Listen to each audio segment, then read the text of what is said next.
Order. Questions for oral answer. Mr. Vikram Nair. Question 1, sir.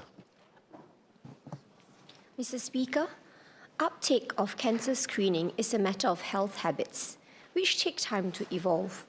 Under Healthier SG, regular screening for common cancers such as breast, cervical, and colorectal cancer is recommended and heavily subsidized, and we hope will shape positive changes to health-seeking habits over time. As for screening for lung and liver cancer, it is only recommended for high-risk individuals. As such cancers are less common in the general population and there are limitations in the accuracy of screening tests, general population screening has lower yield compared to more targeted screening and can lead to many false positive results, requiring further investigations and causing unnecessary anxiety. In addition, to address the burden of disease of cancer, MOH has been promoting healthier lifestyles. For example, not smoking, limiting alcohol consumption, healthy diets, and physical activity, all of which are modifiable risk factors for cancer. Mr. Nair.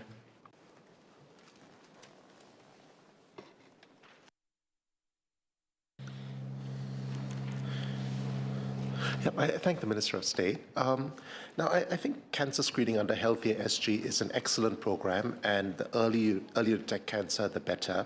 I think I had recommended a few specific types of cancer in my question, and I think to follow up, the first question I have is, for those who are at higher risk, will their screenings be subsidized by the government? And second, what is the view on multi-cancer screening tests? Thank you. MOS Rahayu. I thank Member for the question.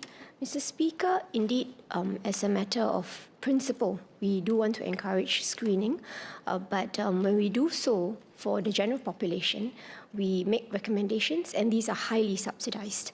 So when we do this, we actually make reference to the recommendations by the Screening Test Review Committee. And we take deference from that, because this does mean that we do have to allocate resources and funding to it. So we do this for general population level. For individuals, I think it's something that we will need to look at and assess, because the prevalence is different and the clinical effectiveness of the tests are different. What we recommend is for patients to actually have that good relationship with their doctors so that they can individually then be recommended accordingly. Because to make a scheme out of this is something we need to assess, because it will require some separate resourcing. Mr. Dennis Tan. Question 2, sir.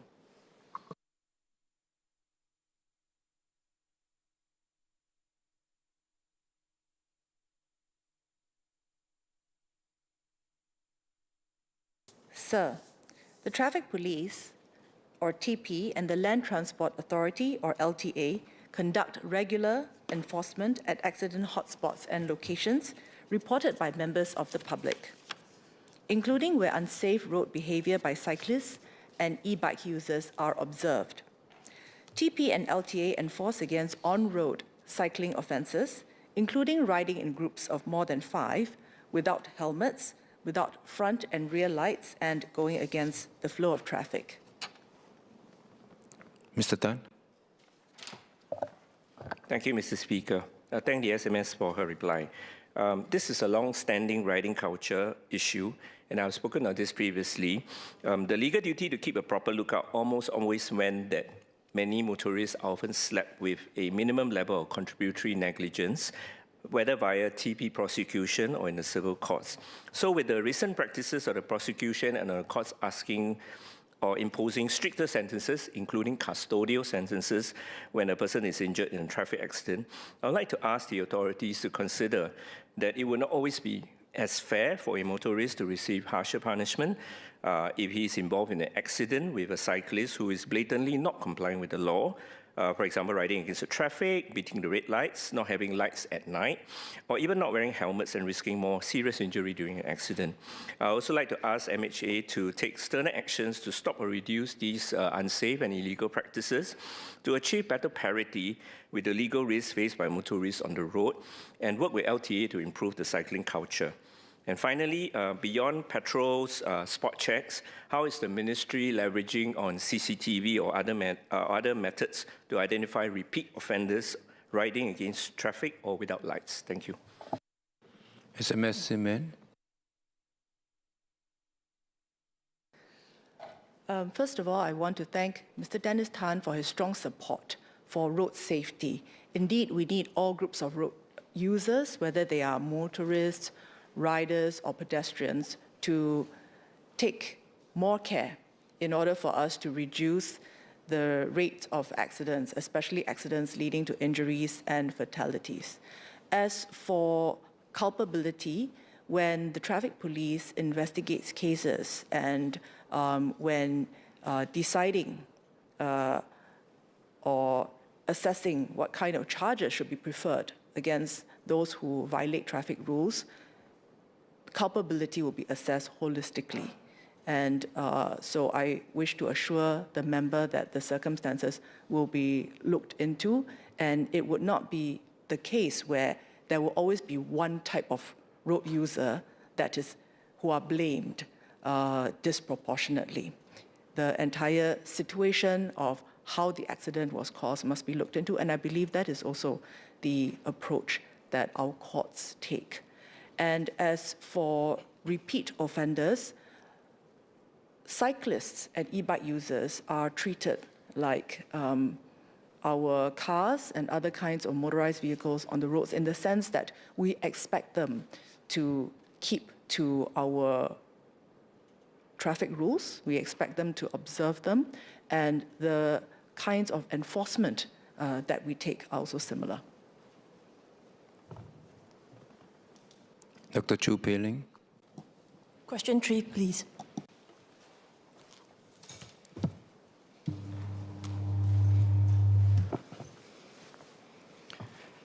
So ensuring an adequate healthcare workforce to meet rising healthcare demand is a foremost priority for the ministry.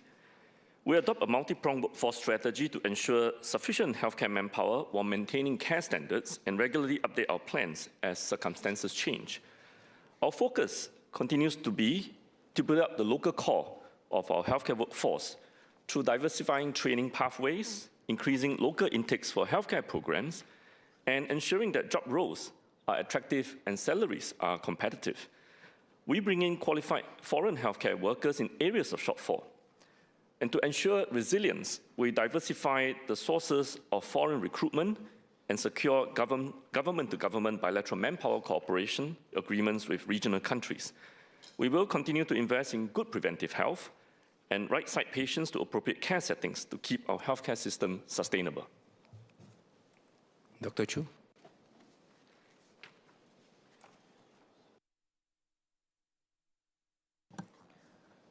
Thank you, Mr. Speaker, and thank you, SMS, for the response. Beyond expanding training capacity and recruitment, how is the ministry redesigning care models and workforce structures so that productivity gains translate into more sustainable workloads? Beyond that, how are we strengthening retention of experienced mid-career and senior healthcare professionals whose institutional knowledge is critical to long-term resilience? And finally, as demographic and disease trends evolve the next decade, how is our workforce planning being aligned with broader healthcare transformation efforts to ensure that sustainability is present beyond immediate capacity expansion? Thank you. SMS Co.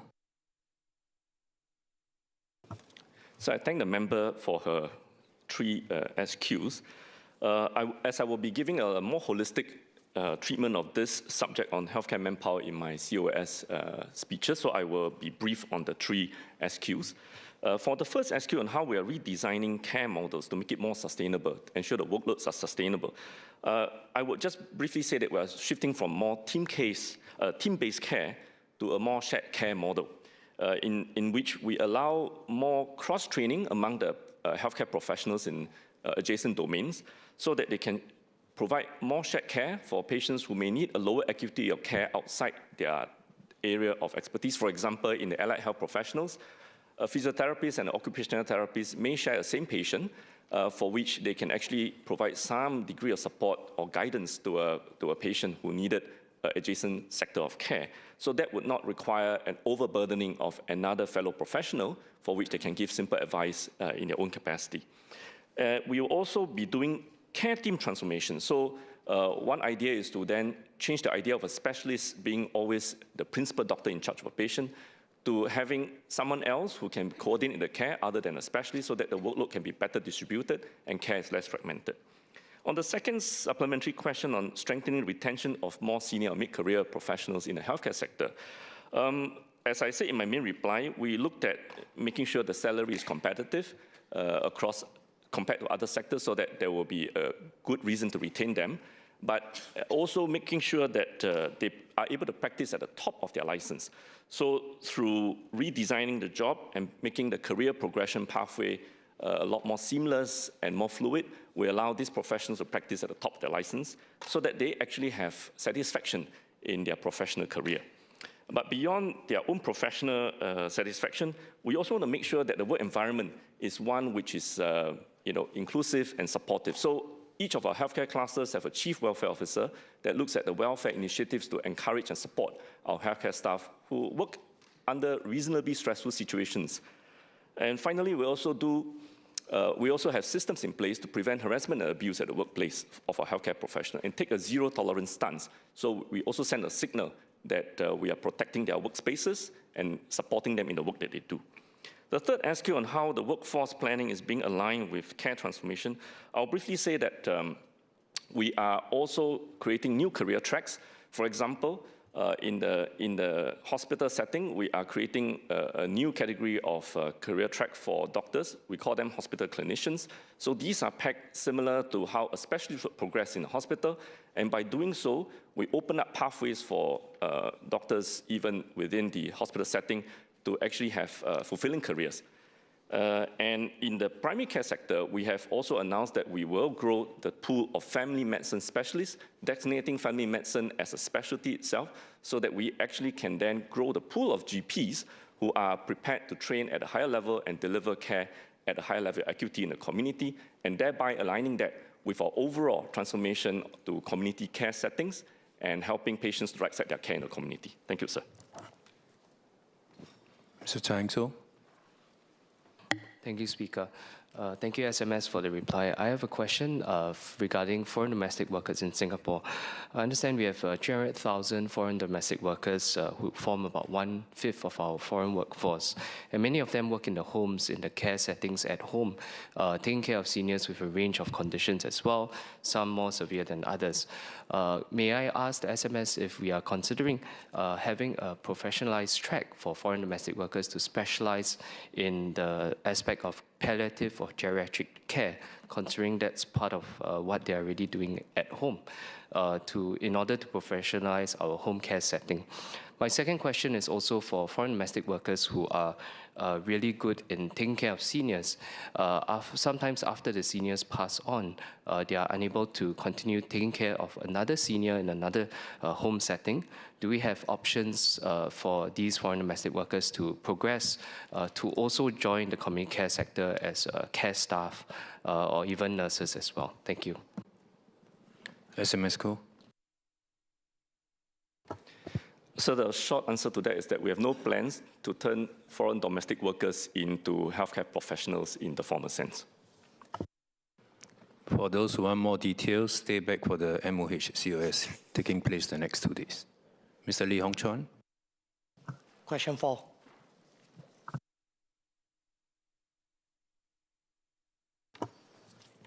Mr. Speaker, the CDC voucher scheme is one of the several measures introduced to help Singaporeans manage their cost of living. There is no evidence that CDC voucher scheme has worsened the cost of living due to inflation. CPI all items inflation has moderated in recent years, from 4.8% in 2023 to 2.4% in 2024 and 0.9% in 2025, even though the quantum of CDC vouchers increased over the period.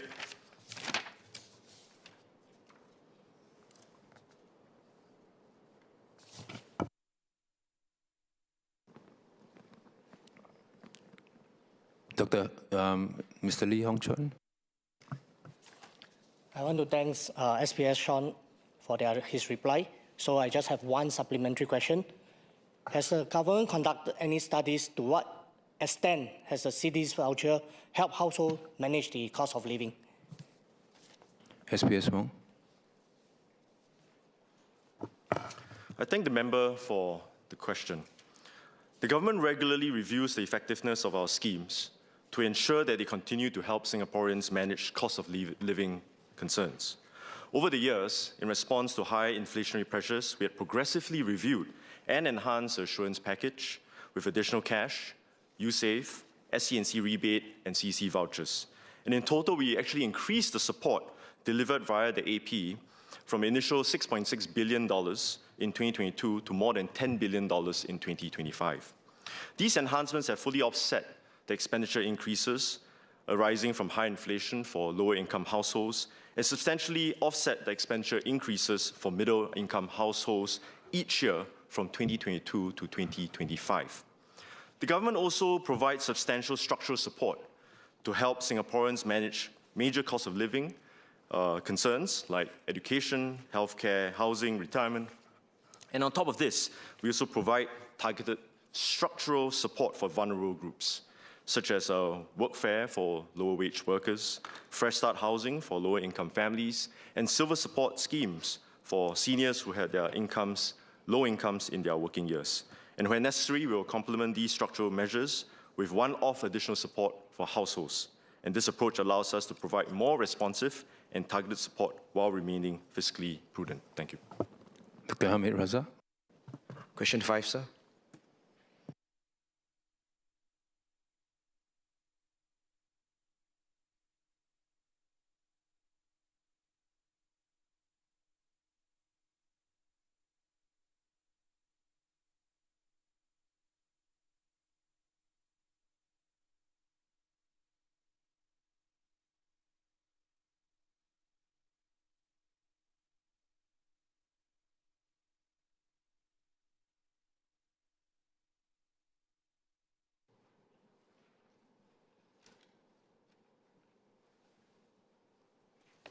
Mr. Chairman, the Community Development Council Voucher Scheme is a broad-based scheme designed to help all Singaporean households with daily expenses. The CC Voucher Scheme is complemented by schemes that support the different family circumstances of Singaporean households, such as the Assurance Package Cash, Child SG Life Credits, and the Silver Support Scheme for eligible households. For caregivers, the government has over the years increased subsidies for long-term care services and enhanced the Home Caregiving Grant and Seniors Mobility and Enabling Fund to provide greater financial relief to caregivers. Caregivers can also apply for the Migrant Domestic Worker Levy concession if they need more help to care for their loved ones. The government will continue to regularly review our measures to ensure Singaporeans in need of help will receive the appropriate support. Dr. Hamid Raza. Thank you, Mr. Speaker, and I thank the SPS for the reply. Earlier this month, I think member Yeo Wan Ning did ask about unrelated Singaporean households living in the same registered address, and the ministry had replied that those are easily appealed through a process. This question is actually stemming out of some of my households in Jurong Spring and Gekpo, where family nuclei are residing together. For example, a daughter who has moved out of a place to live in with a senior mother or grandparent and looking after them full-time with her own family living with her, young children, and because they're related, they are unable to appeal for the CDC voucher. So these households actually have a fair number of individuals living in a single registered address, and they have to change their address because legally they're required to do so since they are living permanently with someone else. So these households may be about 8-9 people, and these appeals have unfortunately not gone through. So I appreciate that SPS has said that the ministry will continue to review the criteria. Hopefully, if the data shows that there are a growing number of households with such situations, one of the ways we can do is with what fellow members have asked for during the course of the COS debates to perhaps look at the number of personnel in the household, and maybe we can have a calibrated approach to the quantum of CDC vouchers given to larger households in Singapore. Thank you. SPS Wong. I thank the member Hamid Razak for providing that feedback, and will most certainly take it back to consider. Thank you. Mr. Abdul Muhaimin Abdul Malik. Question 6, please.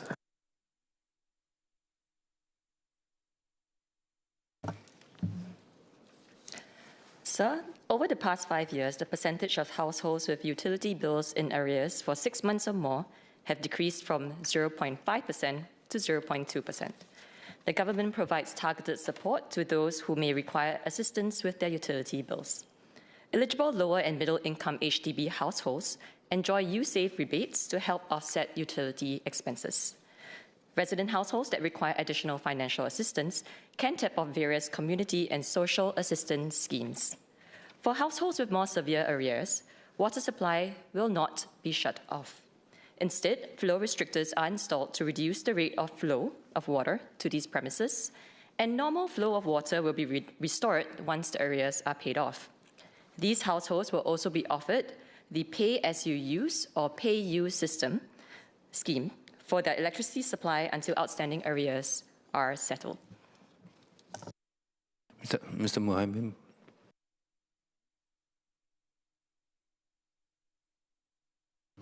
Thank you, Speaker.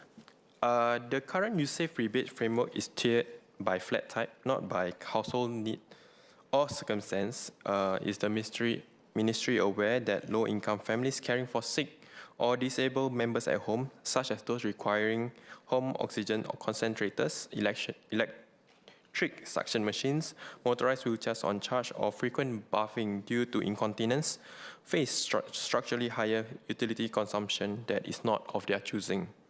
Will the Ministry consider recognizing caregiving needs as a distinct basis for enhanced utility support? Thank you. SPS Go. I thank member for his SQ, and we all recognize that different households beyond room types will require may have different needs depending on the composition of their household. Currently, as the member mentioned, the U-Save rebates are organized based on room types. If we require to look at further circumstances of the households, this will then necessitate further gradation of that classification, so it will require further study. But I do want to point out that beyond U-Save vouchers and rebates, there are other forms of assistance that recognize these different caregiving needs, as explained by the responses in the earlier PQs related to caregiving, as well as other forms of community assistance provided by, for example, the CDCs. Thank you. Ms. Valerie Lee. Question 7.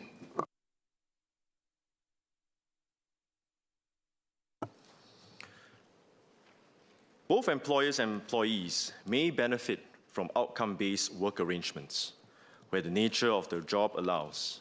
However, such a model may not be suitable for jobs that will require shift work or a physical presence. Many professionals, managers, and executives already work on the basis of delivering successful outcomes, with limited tracking of work hours. As our workforce profile and nature of jobs continue to evolve, we may expect more employers and employees to adopt such flexible work arrangements. The tripartite guidelines on flexible work arrangement requests sets out the process for workers to formally request for flexible work arrangements, and for employers to consider these requests on reasonable business grounds. As part of implementation, employers and workers should mutually agree on the outcomes and how to track them. The government also supports employers in adopting technology and redesigning jobs through enterprise and workforce transformation initiatives so that work can be done more efficiently.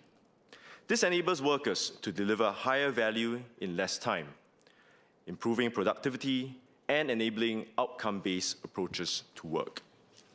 Even as some work arrangements move towards outcome rather than time-based management, we recognize the need for employees to have healthy work-life boundaries. The Tripartite Advisory on Mental Health and Well-being at Workplaces sets out good practices for employers that support the well-being of their workers, including setting reasonable expectations of after-hours work communications and communicating them to employees. Such practices could include Such practices could include not requiring employees to respond to non-urgent work-related messages and emails until the following working day. Ms. Lee?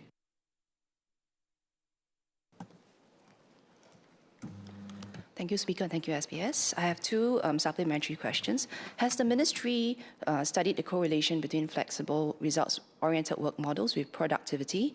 And second, this question honestly was inspired by one of my residents who work for the ministry. How has the government for, or rather, has the government for public servants demonstrated a work performance management system that weighs heavily on outcomes rather than time spent at work, meaning a government-led work performance management system? Thank you. SPS Wong?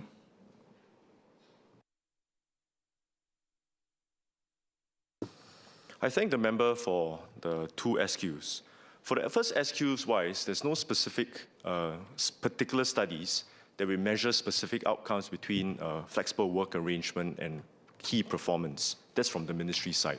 But from our survey results pending from SNAF, from NTUC, and also from our workers, we show that actually flexible work arrangement is ranked #1 in terms of preferred requirements compared to other leave and even financial contributions. And with that, they appreciate it also because they will have flexibility in taking care of their children, their flexibility taking care and providing caregiving needs as required. In fact, this conversation should be between workers and an employers as well. Having a good conversation on what are the performance work outcomes required and what are the tools and redesigning of the workplaces required to achieve those productivity increases. In terms of the performance, we leave it to the market and also the employers to determine what's best performance and what's value for money in terms of that. For the second one, in terms of within ministries, in terms of requiring work and work performance, I think there's always a balance. Also because within the government, there's a myriad roles that are required. Some requires presence and time, especially for security personnel, and some that are mainly pure outcomes. And so we work in a very different way, and based on that tiering, we leave it to the supervisors to manage the staff on how we deliver those outcomes. Thank you. Associate Professor James Lim. Thank you, Speaker. If I may build very quickly on the second SQ by Member Valerie Lee, I'm wondering the extent to which the government actually monitors and ensures that government-affiliated institutions, such as our autonomous universities, also respect these kinds of flexible work arrangements. I ask because of news reports that speak to how academics at National University, where outcomes are certainly the main way that we measure academic performance, are nevertheless forced to spend a significant amount of time in the office, even though outcomes are ultimately are the way that their performance is measured. SPS Wong. I thank Member James Lim for that particular question. In fact, for flexible work arrangements is considered pretty nascent. And I think the entire job market is also learning. Employers and employees are learning how to make those requests. And employers are learning different ways in terms of flexi load, whether it's flexi place, flexi time as well, in terms of how they deliver flexible work arrangements. On that note, in terms of the autonomous universities, it is an autonomous university, and we leave to the universities to decide how they determine outcomes, performance, and we encourage them to have deeper conversations with their employees and staff on what their flexible work arrangement guidelines are.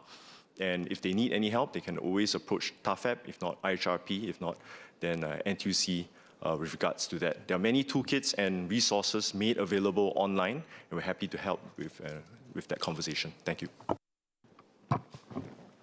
Order, end of question time. The clerk will now proceed to read the order of the day. Item 1, estimates for the financial year 1st April 2026 to 31st March 2027, Committee of Supply, 4th allotted day.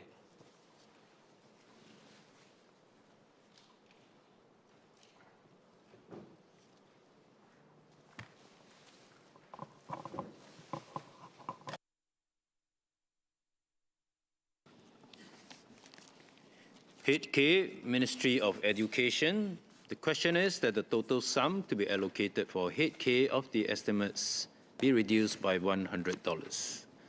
Minister Desmond Lee.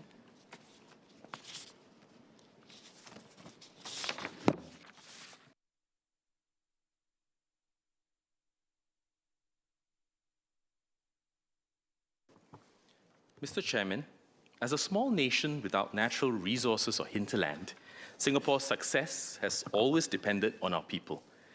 Education has been the core engine that equips Singaporeans with what they need to take on new challenges.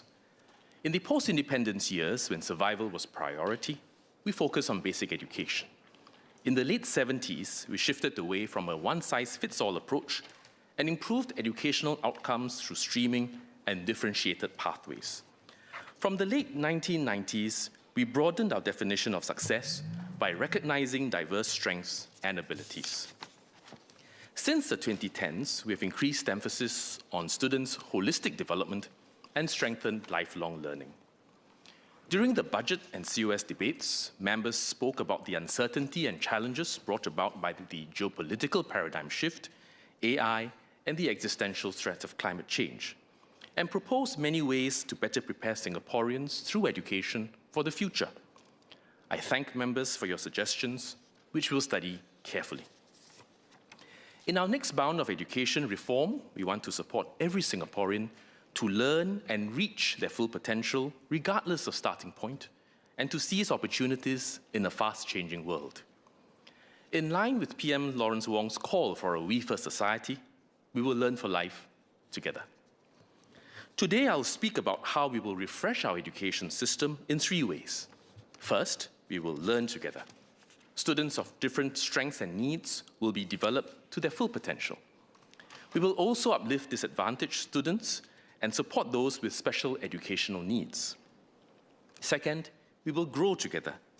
To prepare students for the future, we will further strengthen our focus on holistic development, where students develop core values and critical life skills, and learn to interact and build bridges across differences, instead of just chasing after academic grades. We will also encourage and equip our students to be innovative and enterprising, to pursue deep learning in an AI-transformed world, and support them in their journey towards lifelong learning. Lastly, let us work together. Educators, parents, as well as industry and community partners, to build a stronger education ecosystem. My colleagues will share in greater detail how we will achieve some of these efforts. SMS David Neo will speak about creating a student-centric education system. SMS Janil Putticherry will explain how we support lifelong learning beyond schools. MOS Jasmine Lau will share how we are preparing Singaporeans for an AI-transformed future. And SPS Syed Harun will set out our efforts supporting students with special education needs and strengthening bilingualism. Let me turn to the first theme of learning together. Our education system serves a broad spectrum of learners. Through FSBB, or full subject-based banding, students can build on their strengths in different subjects and learn at their own pace. We stretch those with academic strengths and talents while providing additional support to disadvantaged students. Let me share the progress we've made so far. Over the years, we've made moves to customize education. Notably, full subject-based banding allows secondary school students to take subjects at different levels based on their strengths, interests, and learning needs. The first cohort of students under full subject-based banding will be sitting for the Singapore-Cambridge Secondary Education Certificate Exam, or SEC exam, in 2027, and will progress to post-secondary education in the following year. This common examination gives us the opportunity to streamline several admission exercises into a single post-secondary admissions exercise for admissions to junior college, Millennium Institute, polytechnics, and ITE in the year 2028, which will improve students' user experience and decision-making. My colleague, SMS David Neo, will provide more details later. Another move we implemented this year is to allow students who did well in mother tongue at PSLE to take up higher mother tongue from Secondary 1, regardless of their overall PSLE score.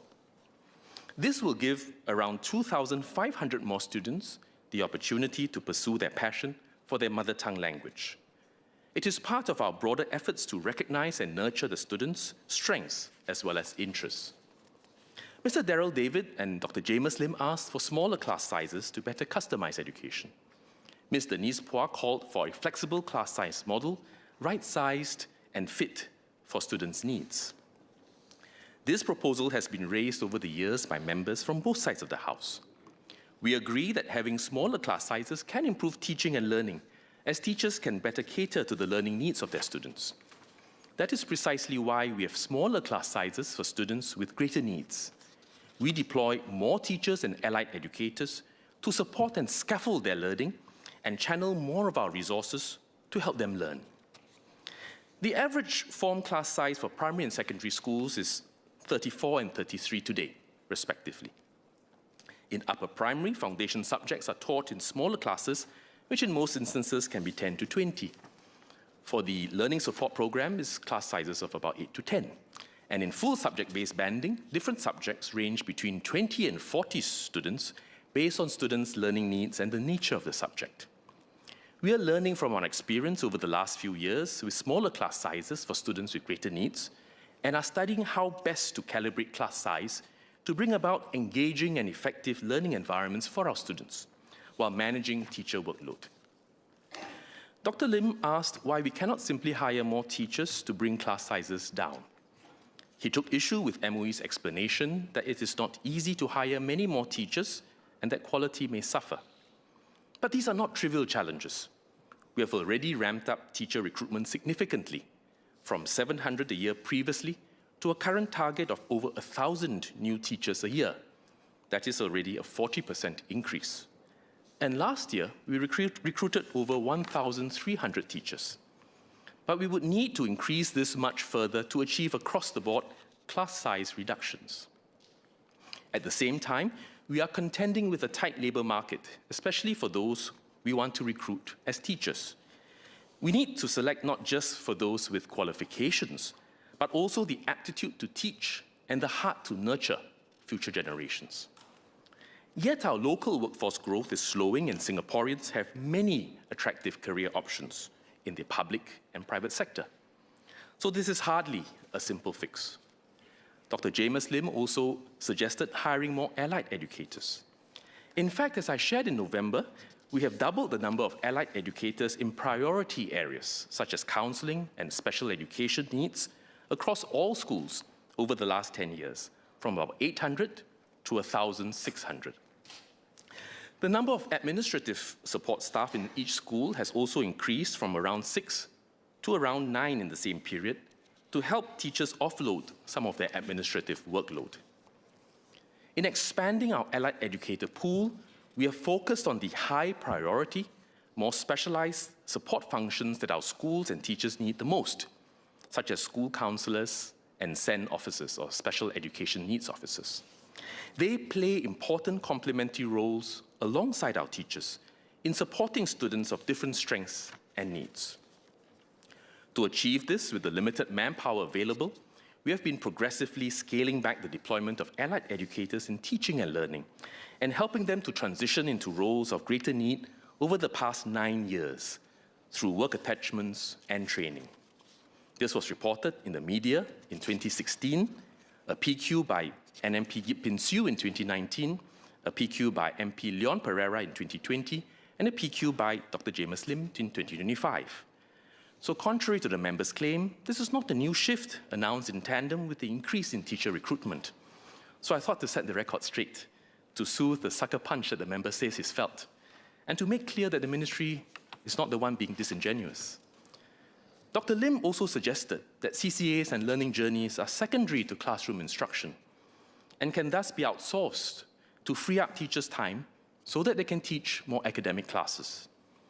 While MOE has indeed been bringing in more coaches, instructors, and administrators to help relieve teacher workload by running CCAs, let's be clear.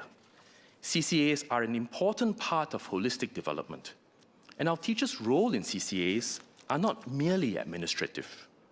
They help nurture our students to develop critical social-emotional competencies.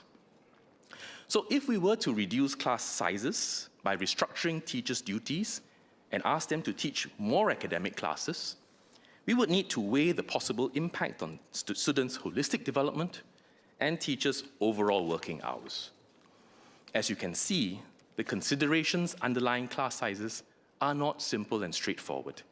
But Dr. James Lim, Mr. Daryl David, and Ms. Denise Phua can be assured that we are studying them carefully to better support our teachers and students in a sustainable way for the long term. Next, as announced in 2024, we will refresh how we support students with academic strengths and talents, and discontinue the Gifted Education Program, GEP, in its current form. We are ready to share some of our implementation details. Today, all primary schools already offer school-based programs beyond the curriculum to stretch and challenge students who have strengths and talents in English, mathematics, and science. Take Blanga Rise Primary, for instance. They have debate competitions and E2K Maths and Science. As PM had shared at the 2024 National Day Rally, we will broaden access to such school-based programs from around 7% of the cohort today to 10%. On Ms. Alyssa Chen's queries, these students will be taught by trained educators. Today, almost all primary schools have at least 5 teachers trained to teach such students. Where needed, MOE will provide additional teacher resourcing to schools.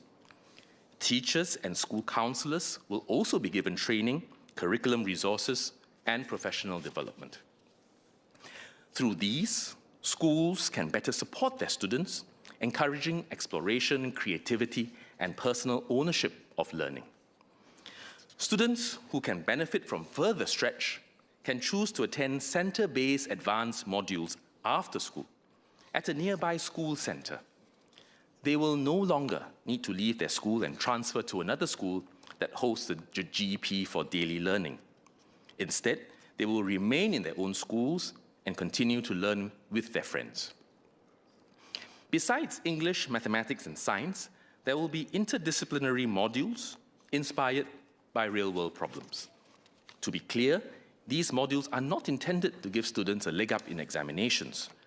Rather, they are designed to further cultivate curiosity, creativity, and critical thinking. Take, for example, the interdisciplinary module on playgrounds. Students will explore them as community systems, integrating social studies, science, and mathematics to tackle real-world design challenges. They will study how to make such spaces safe, investigate the science of movement, and through empathy exercises, design inclusive playgrounds for diverse users.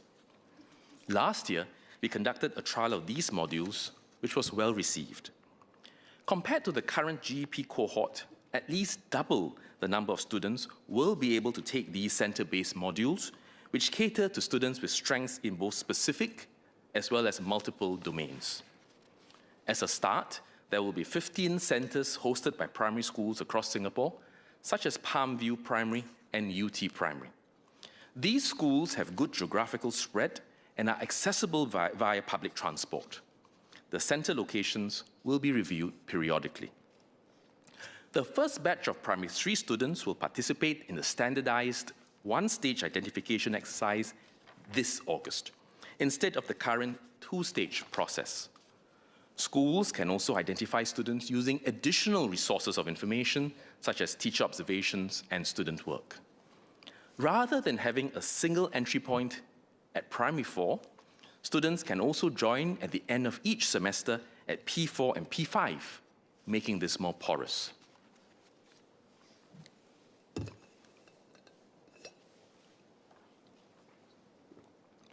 Next, let me speak about how we are helping students from disadvantaged backgrounds. Education has helped spur social mobility in Singapore. We want our children to know that as long as they're prepared to put in the effort, they can do well in life regardless of their starting point. We would like to assure Mr. David Ho and Mr. Abdul Mahaimin that MOE provides additional support for disadvantaged students in their education journey, and that financial barriers will not impede their education aspirations and progression. From academic year 2026, we raised the income eligibility criteria and financial assistance amount for Singapore students to benefit 31,000 more students from lower to middle income households. In total, about 133,000 students will benefit annually. In addition, students from lower income households can tap on the MOE Opportunity Fund for co-curricular activities, learning experiences, and personalized learning devices. Mr. David Ho will be glad to hear that we also have measures to support these students' aspirations. Today, about 100 primary and secondary schools with a higher proportion of students from lower income households receive additional resourcing for after-school programs. These include mentoring, interest-based activities, and learning journeys, which broaden students' perspectives and develop their aspirations. The Centennial Fund Award also supports polytechnic and ITE students from disadvantaged backgrounds by providing mentorship to guide them on their career and life goals. Let me share with you Sally's journey. Sally, whose name has been changed to protect her privacy, is a primary 6 student at Naval Base Primary School. She was anxious in school and lacked confidence in her studies because of her challenging home environment and her burden of having to care for her younger brother after school each day. Sally's teachers encouraged her to join the school's Beacon of Life program, which is an after-school program supported by MOE, which offers academic support as well as activities that build teamwork, resilience, and emotional well-being. The school also worked with community partners to customize support for Sally, and Sally's family also received MSF Comcare and assistance from a family service center. The wraparound care and support given to Sally helped build her confidence in school and social interactions. Today, Sally participates actively during lessons and her CCA. Sally's journey illustrates what we can achieve when schools and communities collaborate closely to uplift our students and their families. MOE will strengthen our support for disadvantaged students like Sally and schools' partnership with the community in support of Comlink Plus. Existing initiatives such as Uplift Enhanced School Resourcing and Gear Up, which respectively provide additional resourcing and school support such as after-school programs, will be streamlined into one single support package, which we will further enhance. From this year, 2026, we will devote even more resources to schools, expanding the number of schools with additional manpower and funding from 100 to 157. Our schools will provide customized support to students by strengthening partnerships with community stakeholders, such as self-help groups and others. We will also provide stronger and more timely wraparound support for students and their families by tightening coordination between schools and key agencies, such as social service officers and family service centers. Our goal is clear. We want every child in our schools to achieve his or her full potential, regardless of background. But that means all of us have to work even more closely together. Next, we've made significant progress over the years in supporting students with moderate to severe special education needs, or SEN, who attend SPED schools. This includes enhanced curriculum quality through a national SPED curriculum, strengthening partnerships between general education and SPED schools, and professionalizing SPED educators. We thank families, social service agencies, and other government agencies who partner us in the broader SPED ecosystem. Through our collective efforts, we help students live independently, learn for life, participate meaningfully in the community, and sustain meaningful employment for those who can access work. We will work with social service agencies to build more SPED schools and provide more SPED school spaces amidst rising demand, while continuing to support students with SEN in our mainstream schools. My colleague, SPS Syed Harun, will share more details later. Let me now turn to our efforts to help our students develop holistically. Our education system has long been recognized for its academic rigor and excellence. While these remain important, they have never been our only focus. As our world rapidly transforms, we don't want our students to simply be good at acing exams today. We want them to be trailblazers for tomorrow. This calls for a reimagination of education, a reform and refresh of how we prepare our students to be resilient, well-rounded, and thoughtful. To achieve this, one challenge we must first confront honestly is the education arms race. Many parents still regard PSLE and DSA as measures of success, which is perfectly understandable. If we were to look deeper, these perceptions stem from the belief that getting into popular schools will help the children do well in life. The fixation on grades and achievements and the excessive competition it generates draws us away from what really matters. It diminishes the joy of learning, it takes away time from character building, and it pits our children against one another. We know it takes more than just academic grades to do well in life and in the workplace. Preparing for the future, especially one that is so uncertain, means anchoring our education system in holistic development.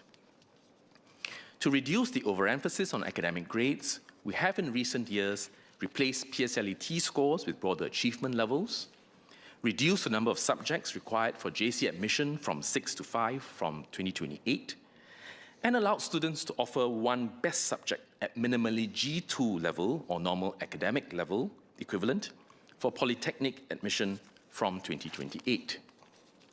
We will build on this momentum and study moves to further break away from the education arms race in favor of more holistic development. Ms. Denise Phua, Dr. Kenneth Goh, and Ms. Eileen Chong share our intent to reduce the stakes of our assessment milestones. We are not closed off to any ideas and will consult widely. For example, we are prepared to review how we conduct milestone exams and how the difficulty of such examinations should be calibrated. How DSA can be enhanced to strengthen student development, selection, and its accessibility so that it continues to meet its objectives, and how we post students to secondary schools, including the viability of through-train options as discussed and suggested by Ms. Denise Phua, amongst other areas.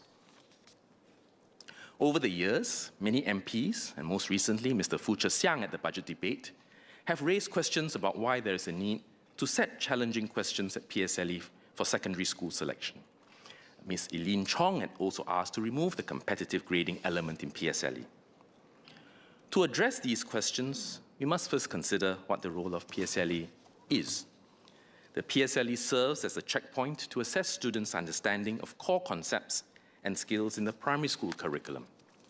It helps guide students into appropriate secondary school subjects and pathways that will best support their learning aspirations and needs. To do this, we need a fair and consistent benchmark across all primary schools in Singapore and for students across all backgrounds. The PSLE today has a range of questions of varying difficulties to help us identify students who might need more support with building up their foundations, as well as students who can benefit from further stretch in their next stage of learning.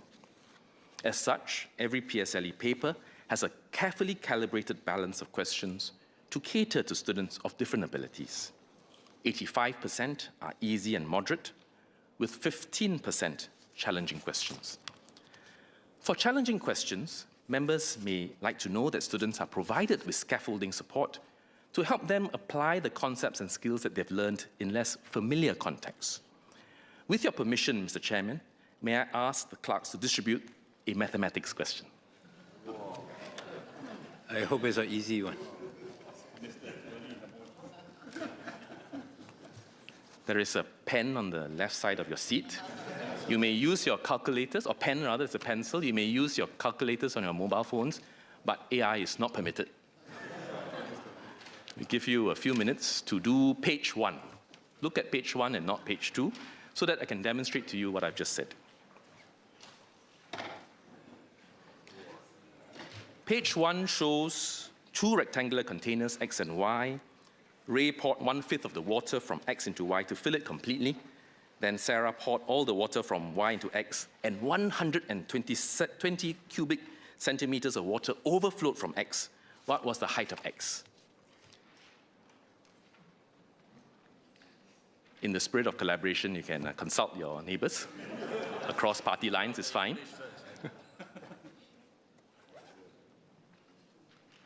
This problem assesses problem-solving skills.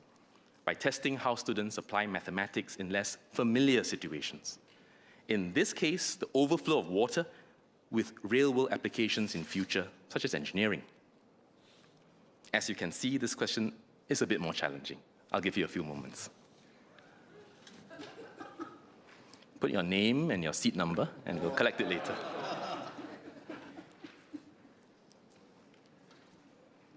All ready? Yes? Now, turn over the sheet and compare this with the question on the next page. This is essentially the same question, but structured, meaning that the question has two parts. A, 2 marks, and then B, 3 marks, versus the first question that dives straight in 5 marks at one go. Part A, if you look at it, is included to guide students to first find the volume of water in container X, which is the first step to solving the problem.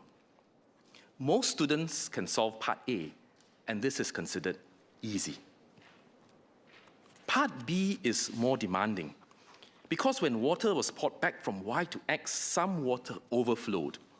This assesses students' critical thinking to account for this change. But this is all based on the primary school syllabus and does not require knowledge beyond the syllabus. The difference between the two questions, page 1 and page 2, is clear, and the second question on page 2 that you're looking at was a maths question from PSLE back in 2022. To help our students, challenging questions are often structured with scaffolding to help students attempt them progressively. On this note, we agree with Ms. Eileen Chong that examinations such as the PSLE should not define students' self-worth. We also agree with Ms. Denise Phua and Dr. Kenneth Goh that our schools should not just focus on academic results, and they indeed do not.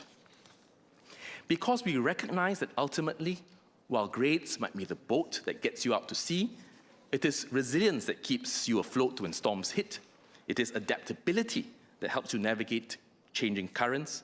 It is creativity that helps you spot new horizons. And it is interpersonal skills that will bring others with you in your journey. And therefore, our schools seek to nurture students for life. And we broadly do it in 2 ways. And you can continue working on this. We can cross-reference the answers later. So what are these 2 ways? First, we place a lot of emphasis on holistic development. At the primary, secondary, and JC levels, students develop 21st century competencies such as adaptive and inventive thinking and civic literacy through the learning of subjects, character and citizenship education, CCE, CCAs, and school-based programs. Our institutes of higher learning also build on schools' efforts by infusing life skills such as interpersonal skills and innovation into curriculum. Second, we cultivate students' aspirations.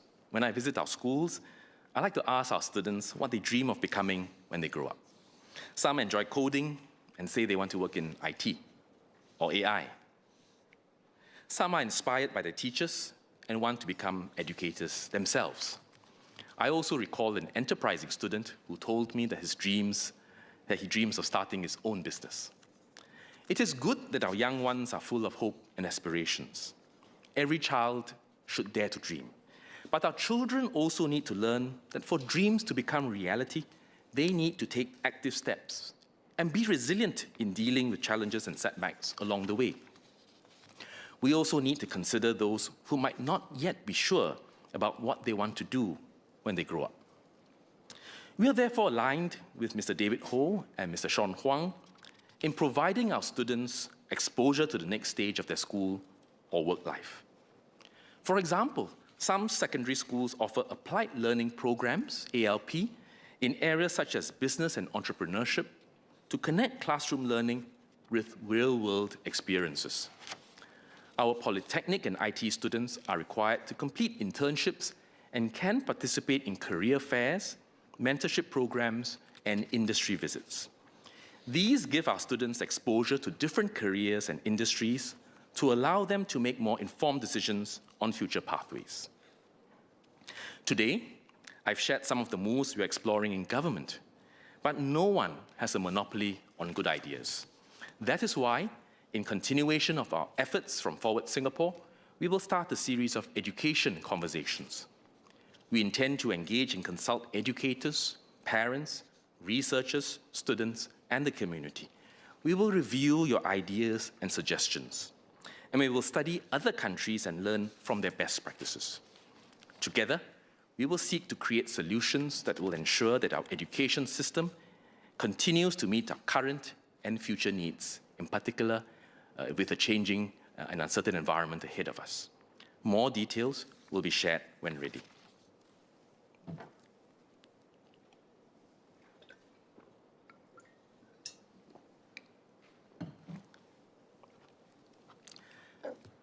Next, we also want our schools to be active platforms that bring together students from different backgrounds.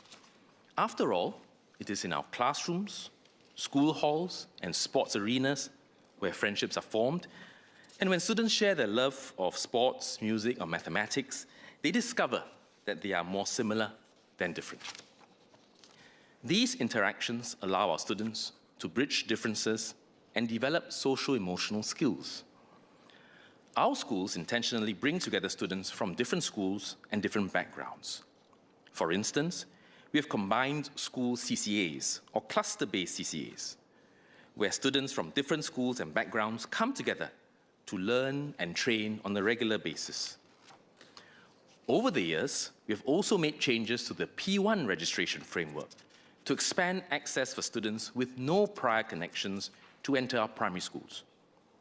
We had reserved 20 places at Phase 2C in 2014, which is open to students regardless of whether they have prior connections to the school. This was further increased from 20 to 40 in 2022. This has ensured open access to all primary schools via Phase 2C. Today, many of our schools have a good mix of students from families of different socioeconomic status, or SES. Nevertheless, there are still some schools that are overrepresented by students from higher SES families. Some of these schools are located in neighborhoods that comprise mostly private housing, with fewer public housing. If the school is popular with parents, it might be filled first by those living nearest in private housing because of the homeschool distance priority. Schools cannot just passively reflect the neighborhoods around them, but they must also actively create diverse environments for our students to mix and mingle and to learn from one another. We've received many suggestions on the P1 registration framework. Mr. David Ho, Ms. Lee Hui Ying, and others have suggested removing the priority phases for children and siblings of alumni, including the affiliation advantage as Sec 1 posting, as they feel that this is unfair and exclusionary. Others have said the same of children whose parents volunteer for the school and community, because not every parent has the time and resources to do the same. Others support keeping things as they are, believing these connections help build school culture and shared values across generations. On proximity, we've also heard equally diverse views. Some parents feel that proximity should be the most important consideration, so that students do not spend too much time traveling to and from school.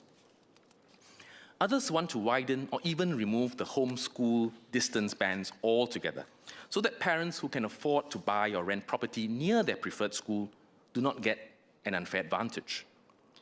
Some have suggested that the same P1 framework should not be rigidly applied to all schools, especially if the school's neighborhood comprises mostly some types of housing over others, and some have suggested that others from slightly further away be given some access. For such schools, alumni priority could draw in diverse students from a wider geographical range, instead of only students from the nearby private estate. These are all well-meaning suggestions, and what I've just said is not exhaustive. And we take every one of them seriously. But at the end of the day, we have to find the right balance between these competing views and needs, because there are only a finite number of places in each school, and every change we contemplate would affect different groups in different ways. And as society evolves, we need to adjust this balance over time. Let me assure members that MOE is reviewing the Primary 1 registration framework so that our primary schools remain open to students from different backgrounds. We will announce more details when ready.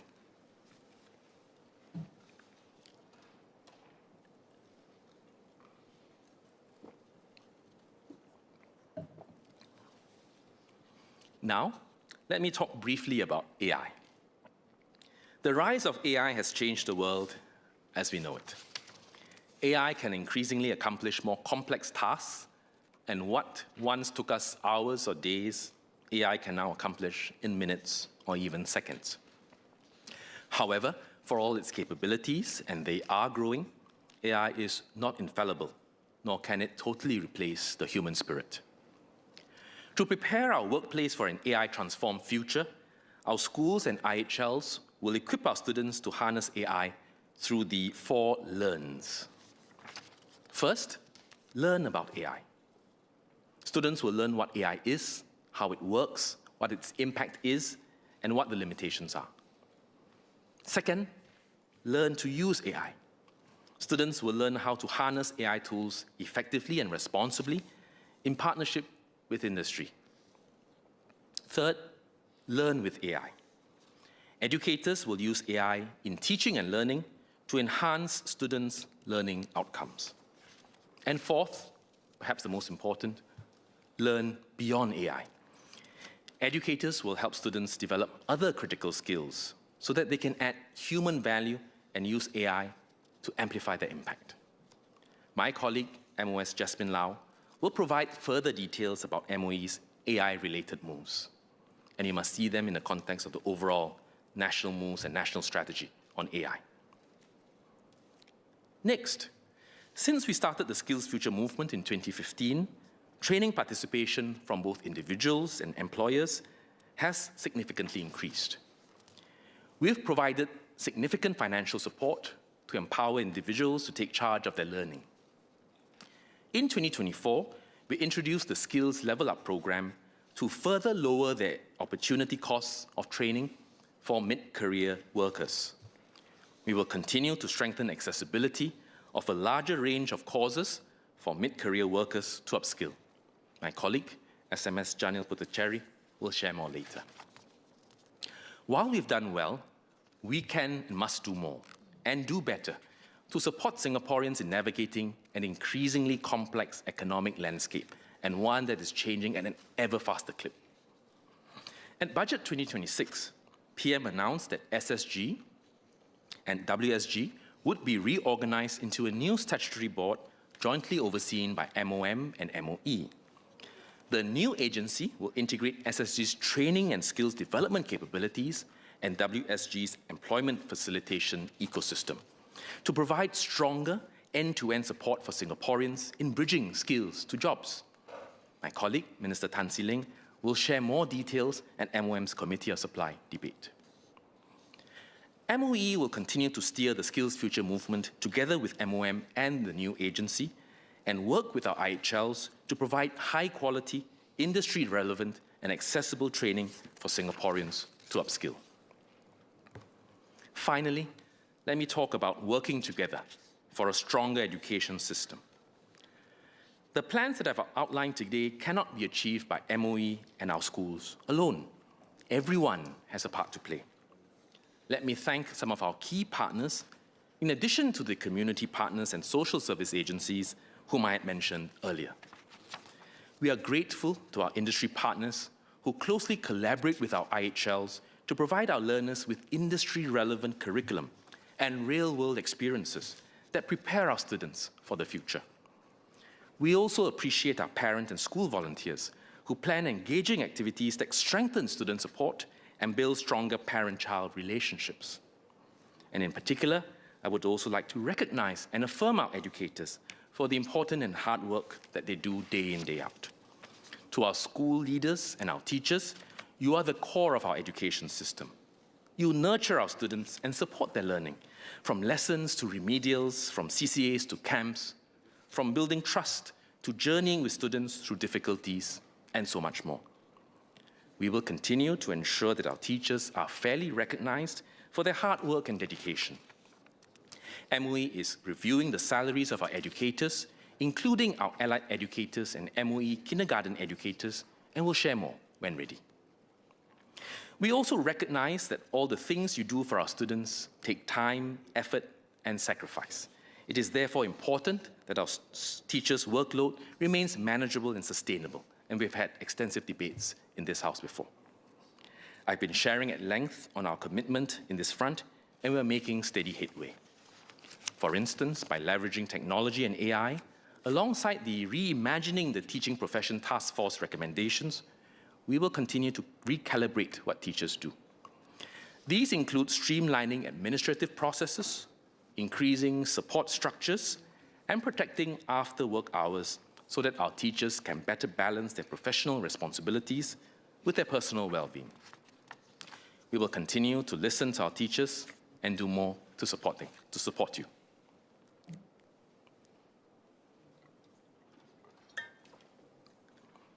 Mr. Chairman, I will now speak in Mandarin. 各位同胞，首先要祝大家元宵节快乐，身体健康，龙马精神。我们今天分享的各项计划，是为了满足国人的学习需求，帮助国人实现理想。无论学生的起点，我们都会让每个人有机会发挥潜能，一起打造我们为先的社会。我们将尽力照顾不同特长和需求的学生，并扶持来自弱势背景的学生。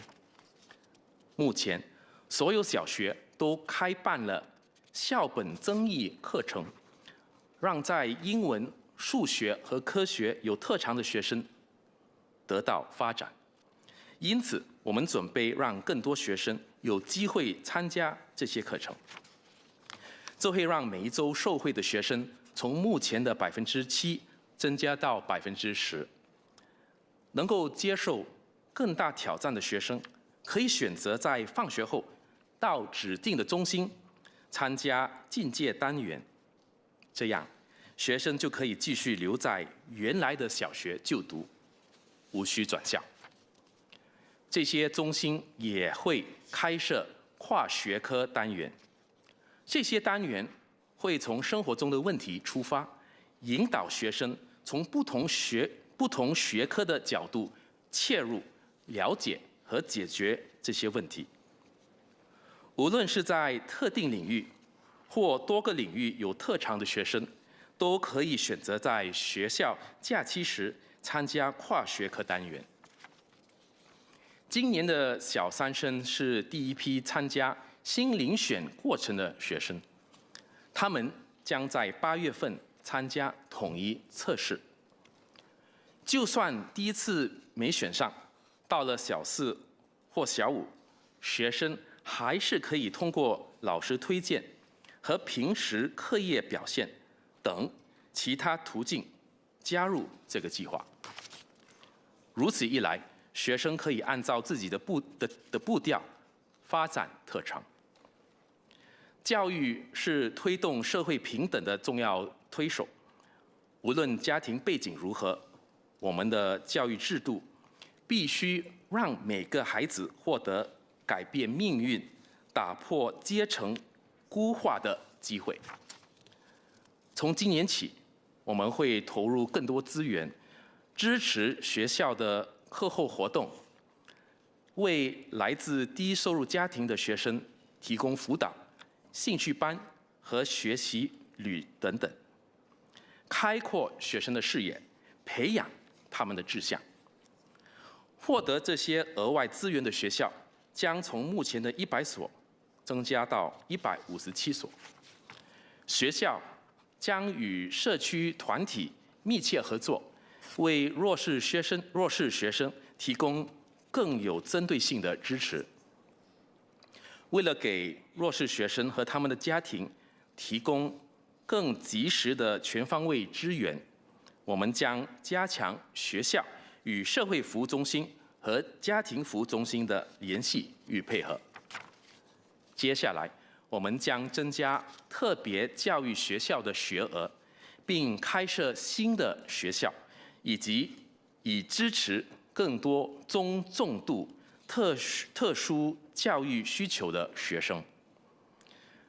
在日益分化的世界中，掌握好双语能让我们成为东西方之间的桥梁，同时帮助我们扎根本土文化，加强我们身为新加坡人的身份认同。因此，我们将通过更多元的活动，加强我们的双语优势，在未来5年增加推广母语学习委员会的拨款。高级政务次长赛义德·哈伦之后也会分享更多关于特殊教育和推广母语计划的详情。Mr. Chairman, the collective efforts of Singaporeans have helped to support and strengthen our students' learning experiences. In the spirit of We First, we will keep working together with Singaporeans to improve our education system and weave a stronger social fabric. This work is more critical and urgent in light of the fast-changing and uncertain world. Thank you. SMS Debate New.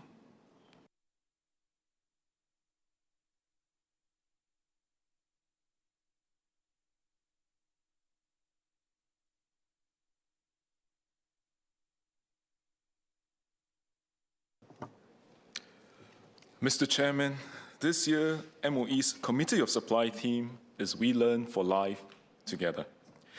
It reflects MOE's commitment to lifelong learning, which is salient given the rapid pace of change of technology in the world today. Well, there's also another interpretation, which is apt given the many conversations we've had in this chamber about AI, that we are nurturing our students to learn to live life the way life was supposed to be lived, and to live together as friends, as a community, as one united people. How do we want to nurture our students to live life? We want to help our students find meaning, purpose, and a motivation to pursue growth so they can thrive. We want our students to not be defined by their past, but have the courage to make the most out of every situation. We want our students to forge and build human connections with their friends. How do we want to nurture our students to live together? Well, I think there's much for us to learn from our pioneers. We are all very familiar with the Singapore story. We started out as a migrant society. Our forefathers of different races and religions had to learn to live together with each other. Was there friction? Certainly. But our pioneers overcame it, and Singapore flourished as a result. And we need to build on their spirit and values. We have heard much over this debate about how the world has changed. And against this backdrop, we need to nurture our students to be just as exceptional as our pioneers, if not more, and continue to have the same spirit and value of wanting to contribute to something bigger than ourselves. While the world builds walls, we must build bridges, starting in our classrooms. When we prioritize our unity, harmony, and stability, we create space for every student's holistic growth so that they can achieve their full potential, regardless of their starting point. Schools are one of the first places where children experience being in a community. Our schools offer shared experiences which fosters our shared identity as Singaporeans. Our schools also offer the opportunity for students from different interests, talents, and backgrounds to come together. Singaporeans come from many walks of life. Regardless of race, language, or religion, we bring with us a diverse range of talents. We must celebrate and nurture this. Under the Forward SG agenda, MOE will continue to enhance our education system and schools to help every child reach their full potential and make our system more student-centric. Minister Desmond Lee spoke about plans to refresh, improve, and broaden access to different modalities of support. This includes refreshed support for primary school students with strengths in the academic domain, as well as expansion of the special education school capacity. Beyond that, students who need more academic support also receive targeted intervention in schools. Support programs are delivered in small groups using customized resources and are taught by specially trained teachers. Recent improvements include the extension of the reading remediation program to primary 5, as well as the learning support for mathematics program to primary 3 and 4. The primary 3 and 4 mother tongue support program will also be refreshed to better engage students and narrow learning gaps. Another key initiative is full subject-based banding, or full SBB. Full SBB was implemented in 2024 for secondary schools as part of MOE's effort to nurture the joy of learning and develop multiple pathways to cater to the different strengths and interests of our students so they can achieve their full potential. Under full SBB, we have done away with separate express, normal academic, and normal technical courses, and our students get to learn, grow, and work together. Students have flexibility to customize their learning of individual subjects in their secondary school journey. They do so based on their individual strengths, interests, and learning needs, instead of keeping to a single subject level for all subjects. At the lower secondary levels, students are placed in mixed form classes to interact with classmates of different profiles and strengths. They spend about a third of their curriculum time in their mixed form classes and learn together for subjects such as art, physical education, design, and technology. The full SBB pilot has shown encouraging outcomes. Students are forming friendships and they display more positive attitudes towards peers from different backgrounds. They also have a stronger sense of belonging to their schools. Teachers also observe students taking greater ownership of their own learning. Students demonstrate stronger motivation to overcome challenges and break through limiting mindsets to pursue subjects at more demanding levels. Well, take Samuel, for example. He started at one of the full SBB pilot schools, St. Andrew's School, entering through posting group 1. He was originally disheartened because none of his friends were in the same posting group. But under full SBB, Samuel's starting point did not define him or how he would finish. He was offered the opportunity to take English, mathematics, and science at G2 level at secondary 1, and he had the flexibility to continue his other subjects at G1 level. Even as he juggled a more demanding academic load alongside rugby training, Samuel remained consistent. And when he felt ready, he took on all subjects at G3, the most academically demanding subject level. With full SBB, Samuel could learn at his own pace, and he could take ownership of his learning journey. He was not defined by labels, but he carved out his own path on his own terms. With the right support system, every student can achieve their full potential. Samuel did well for his GCE O-level in 2025, and he's now pursuing his studies at Temasek Polytechnic. The first full SBB cohort will be sitting for the Singapore-Cambridge Secondary Education Certificate, or SEC, examination in 2027.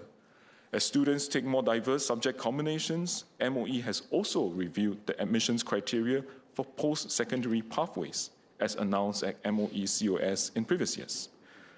We will update our posting system from 2028 and implement a new post-secondary admissions exercise, or PSE. Well, today, GCE and O-level graduates have to navigate multiple admissions processes. There are different application portals and timelines for various education pathways, such as the Joint Admissions Exercise, JAE, Polytechnic Foundation Program, PFP, Admissions Exercise, and the Institute of Technical Education Joint Intake Exercise, ITE-JIE. As a result, students need to keep track of different application processes and timelines, which may create more uncertainty regarding their posting choices. The new PSE will transform the JAE, PFP, ITE, JIE, so no more of all these many E's, just to provide a single admissions process for graduates to apply for admissions to junior college, Millennia Institute, polytechnics, and ITE. All pathways and courses are available for selection on a single platform. Students can see all the courses that they are eligible for, and they can select and rank their choices based on their preference. Students will no longer need to keep track of various admissions exercises. To encourage students to prioritize schools and courses based on their strengths and interests, choice order will be introduced as a posting tiebreaker for the PSE in this order: citizenship, choice order, gross aggregate score, and computerized balloting. Tiebreakers will be applied when two or more students with the same net aggregate score are vying for the last available vacancy in the course. The 2027 SEC cohort will receive the SEC results in January 2028 and apply for their post-secondary course options through this new PSE. The posting outcomes will be released by early February of the same year. So we hope that this more student-centric approach will allow all our students to reach their full potential. Beyond enabling students to reach their full potential based on their unique strengths, full SBB has also created opportunities for students to foster meaningful connections. Adam from Pandemia Secondary School took subjects across G1 to G3 levels, which gave him more opportunities to make friends from different classes. This supported his growth as a student leader as he became more comfortable and confident when interacting with others. Today, Adam is in his school's student council, EXCO. By providing students with opportunities to interact with a wider group of peers, full SBB also helps us dissolve perceived boundaries between them and us. Farin from Fuhua Secondary School discovered the joy of meeting new people. Through these expanded connections, he has now formed a larger and more diverse network that he can draw support from. Many of us in this house have spoken about the importance of nurturing a we-first society, and we can start from our schools. This is where our students learn to embrace diversity and contribute in different ways. This is where our students learn to grow, understand, and empathize with one another. This is where our children are instilled with our shared values. In this regard, grounding our students in core values and 21st century competencies is critical. Values like resilience, respect and harmony, and civic, global, and cross-cultural competencies. This forms the basis for openness, so we can know, understand, and empathize with one another. These values and competencies need to be lived, embodied, and experienced. To Mr. Sean Huang's suggestions, MOE has implemented moves to free up space for holistic development while reducing an overemphasis of academic results. We want to teach less and learn more. This provides greater room for students to conduct student-led, self-directed exploration. Well, when mid-year exams were removed, teachers from Fuchun Primary School did not use the opportunity to cover more curriculum. Instead, teachers thoughtfully designed lessons to weave in development of 21st century competencies into students' learning experiences. Under the school's signature home skills program, primary 3 students work together to make a healthy fruit salad by applying financial literacy concepts to plan within a budget, health education principles to understand the nutritional value of fruits, and adaptive thinking to design a salad that meets the needs of their grandparents or family members. Such authentic learning experiences transform subject knowledge into purposeful application. Students use the time freed up from preparing for mid-year exams to deal with real-world problems in groups.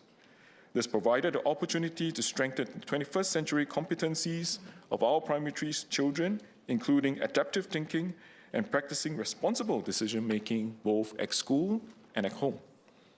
Beyond that, secondary schools and pre-university institutions have implemented student-initiated learning, or SIL, as a component of home-based learning days. Under SIL, time is set aside for students to pursue their interests and learn outside the curriculum. The intention is to encourage students to be more curious and self-directed in their learning. As part of the students' holistic development, schools develop students as active contributors and concerned citizens. Schools encourage students to speak up and provide them with age-appropriate ways to participate in decision-making. For example, some schools create official channels for students to suggest ways to better support their underprivileged peers. Others also organize forums and town halls where older students can discuss issues and ideas directly with the school management. Over 8 in 10 youths find contributing to society and helping the less fortunate to be important life goals. To support this, students are encouraged to start their own values in action projects. Instead of just participating in school-planned community service, they design and they carry out their own projects to benefit the community. Besides developing the planning and project management skills, such projects also help build active citizenship, empathy, and leadership skills in our students. Mr. Azhar Othman suggested for primary and secondary schools to offer a non-examinable subject on entrepreneurship to cultivate students who are innovative and creative. Well, we agree that this is an important part of holistic education, and it is important to develop an enterprising spirit and innovating mindset. Whether our students choose to become entrepreneurs or not, these qualities will help them navigate their careers and life. And this is why MOE prioritizes the development of the 21st century competencies like critical, adaptive, and inventive thinking skills. They are built through different subjects and school programs such as Values in Action projects. The applied learning programs also help develop these competencies, particularly those that are focused on innovation, business, and entrepreneurship. Students who want to develop specific business skill sets may also pursue subjects such as elements of business skills and principles of accounts at upper secondary levels. Beyond initiatives to build up students' 21st century competencies, co-curricular activities or CCAs offer a regular platform for students to discover their interests and develop their talents and build strong character. In support of this, the Strategic Partnership CCA or SPCCA program offers centralized, non-school-based CCAs to enable secondary school students to pursue activities beyond what their individual schools can provide. Students from different schools can come together, build friendships, and support each other through the ups and downs of sporting experiences. Well, let me share about Shankari from Zhenghua Secondary School. Through SPCCA athletics, she found herself training alongside Xavier from Fairfield Methodist and twins Jairus and Jaden from Woodland Secondary School. What started as polite interactions during training blossomed into a supportive friendship. They began meeting for lunch, did self-study together, and supported each other in their sporting and academic pursuits. Their coaches shared that their friendship has brought positive energy to every training session. When we bring students together across school boundaries, we are not just developing athletic talent. We are bringing Singaporeans together to bond over shared experiences and interests, and to learn, grow, and work together. In doing so, we are nurturing relationships that will strengthen our society. We will continue to do more in this space by offering and expanding SPCCA opportunities. Last year, we added canoeing to the list, and this year we are introducing hockey. MOE and MCCY are committed to providing more avenues for our students to pursue their sporting passion. This is in line with MOE's effort to ensure that students can benefit from regular physical activity and are supported from a well-being perspective. Mr. Gerald Giam suggested to increase minimum physical education curriculum time in primary schools to 5 hours weekly. And Mr. Dennis Tan proposed later school start times to prioritize students' sleep health. Mr. Kenneth Tiong also suggested for school classrooms to have indoor temperature standards and mixed-mode air conditioning to facilitate learning. Well, I'll first share on MOE's current efforts in these areas before addressing member suggestions. Well, today, MOE schools adopt a holistic approach to encourage active and healthy lifestyles, as well as good sleep health. Primary 3 to 6 students have 2.5 hours of PE classes per week. This is comparable to most other systems internationally. Through PE lessons, students learned about healthy eating, how to exercise, and the importance of cultivating good sleep habits. And beyond that, primary school students have opportunities to be active in school through the program for active learning for those in primary 1 and 2, and CCAs for primary 3 onwards, as well as interclass games, unstructured play during recess, and school camps. Heat mitigation measures are also adopted to tackle rising temperatures and improve thermal comfort in schools. MOE has been studying the impact of rising temperatures on learning, believe it or not, since 1989, when then MP Mr. Chandra Das first asked if MOE would air condition our classrooms and the implementation timelines. Over the years, we have been careful not to rush into air conditioning, as the technology was not as energy efficient. Instead, we've relied on passive cooling solutions, and we design our schools for maximum natural ventilation and for classroom windows to be north-south facing to minimize heat transmission. And as temperatures have continued to rise, and as technology evolved in recent years, we have added more, faster, and quieter fans to all classrooms, coated school building exteriors with Scholar reflective cool paint, and we adopted uniforms with moisture-wicking or breathable materials to combat heat and humidity. We have also implemented mixed-mode cooling in school halls with a target temperature. But we are not stopping there. And that's why we commissioned a study in 2020, which Mr. Tiong cited, precisely to determine how best to apply mixed-mode cooling to bring about optimal thermal comfort conditions, including temperatures in classrooms, while balancing other considerations such as long-term heat resilience and acclimatization, energy consumption, and impact on the environment. We are thus committed to ensure that all students, regardless of which school they attend, have access to conducive learning environments. This includes exploring mixed-mode cooling for classrooms as the science becomes clearer. I thank all the members for their very well-intentioned suggestions. But like the trade-offs for mixed-mode cooling, there are also trade-offs in our other suggestions. Members, many of us in this House have spoken about students and teachers' workloads and stress, and we want our students to sleep more. But we also want to double the number of PE hours, introduce entrepreneurship and interfaith classes, and have White Space Fridays. At MOE, we are very protective of our students and teachers and are always looking to lower their workload and stress levels. So let us instead take a leaf from Fuchun Primary's book and give our students the space to experience the joy of learning and growing and working together and not be in a rush to fill their curriculum with more and more things. MOE will continue to study different ways of providing a conducive learning environment to our students while actively managing all these trade-offs. While a common appreciation and love for arts and culture can also provide a common platform for Singaporeans to bond. Since 2018, as part of the formal art curriculum, Primary 4 students have the opportunity to visit art museums through our museum-based learning experience.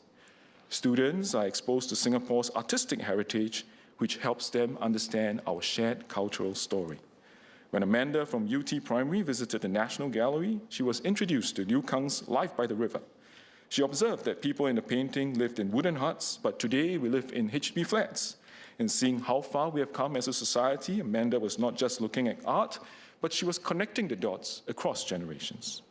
MOE's performing art-based learning experience, developed in partnership with the National Arts Council, builds upon students' holistic education. Live music performances by local performing arts groups are curated for lower secondary schools as part of their music education. Students across different schools attend performances by local artists and appreciate local works at professional arts venues such as Esplanade and the Victoria Concert Hall. Secondary student Gufaira from Yishun Town Secondary School particularly enjoyed Rasa Sayang reimagined by the Singapore Chinese Orchestra. When students from different backgrounds share these cultural experiences together, they discover what unites us as Singaporeans. MOE schools serve as important shared spaces that provide a safe environment for students to learn respect and harmony. Students can build positive relationships with one another, regardless of race or religion. Ms. Diana Pang suggested deepening interfaith education in schools. MOE agrees that it's important to support mutual understanding among students. This is why our schools offered balanced and age-appropriate exposure to all major religions in Singapore through character and citizenship education and social study lessons.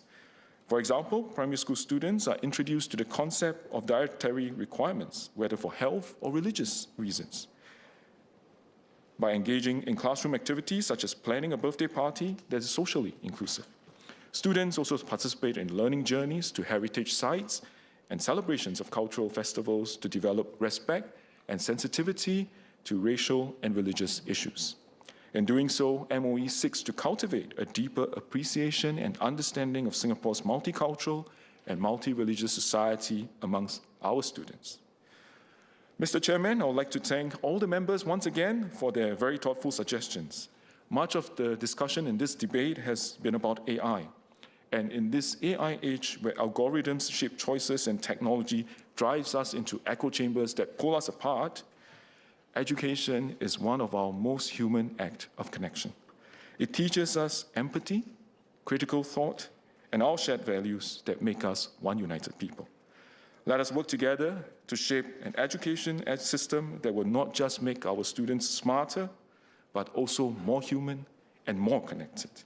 A student-centric education system where we learn for life together, so we can nurture every Singaporean to achieve their full potential. SMS Dr. Janil Puthucheary.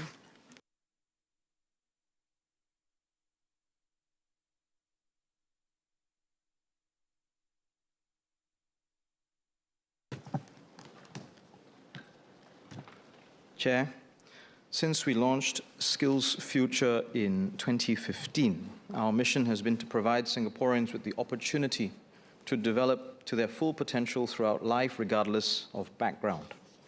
As a small, open economy, we continually invest in our people and empower them to grow skills, adapt to the changing work environment, and seize new career opportunities. The Skills Future movement has made significant progress. In 2025, more than 600,000 individuals attended MOE and Skills Future Singapore SSG supported training, up from 370,000 in 2015. Employers are also taking a more active role in upskilling their workforce. The number of employers who sent their employees for SSG supported training has nearly doubled, from around 12,000 in 2015 to over 23,000 in 2025.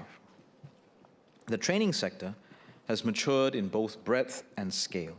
We now have a range of training providers, from the Institutes of Higher Learning, our IHLs, to specialist providers offering diverse training across domains closely guided by industry needs. As we look ahead, Skills Future must continue to evolve to better support Singaporeans in pursuing lifelong learning throughout their careers. With accelerating technological change and increasingly complex labor market demands, strengthening support for all Singaporeans has become even more critical. The merger of SSG and Workforce Singapore, WSG, into a new statutory board, jointly overseen by MOM and MOE, ensures that the Skills Future movement remains agile and responsive to our evolving needs. As Minister Desmond has explained, the new agency will build on the strengths of both agencies, SSG's expertise in training and skills development, combined with WSG's employment facilitation ecosystem. This integration will enable us to connect skills development more closely with employment opportunities and career advancements in line with the Economic Strategy Review's recommendation. We will continue to support individual aspirations in upgrading, empower employers to take charge of their training needs, and develop a vibrant continuous education and training ecosystem, a CET ecosystem. We have empowered all Singaporeans to take charge of their own learning and upskilling journeys. The Skills Future Credit was one of our very first initiatives. Every Singaporean aged 25 and above received an initial $500 credit for skills-related training programs. This supports adults to take that important first step in embracing lifelong learning, to improve their employment prospects, or acquire new skills to pursue their interests and aspirations. Over time, we've introduced new programs to strengthen the support. The Skills Future Level Up program, the SFLP, was introduced in 2024 to support mid-career Singaporeans aged 40 and above to meaningfully upgrade their skills.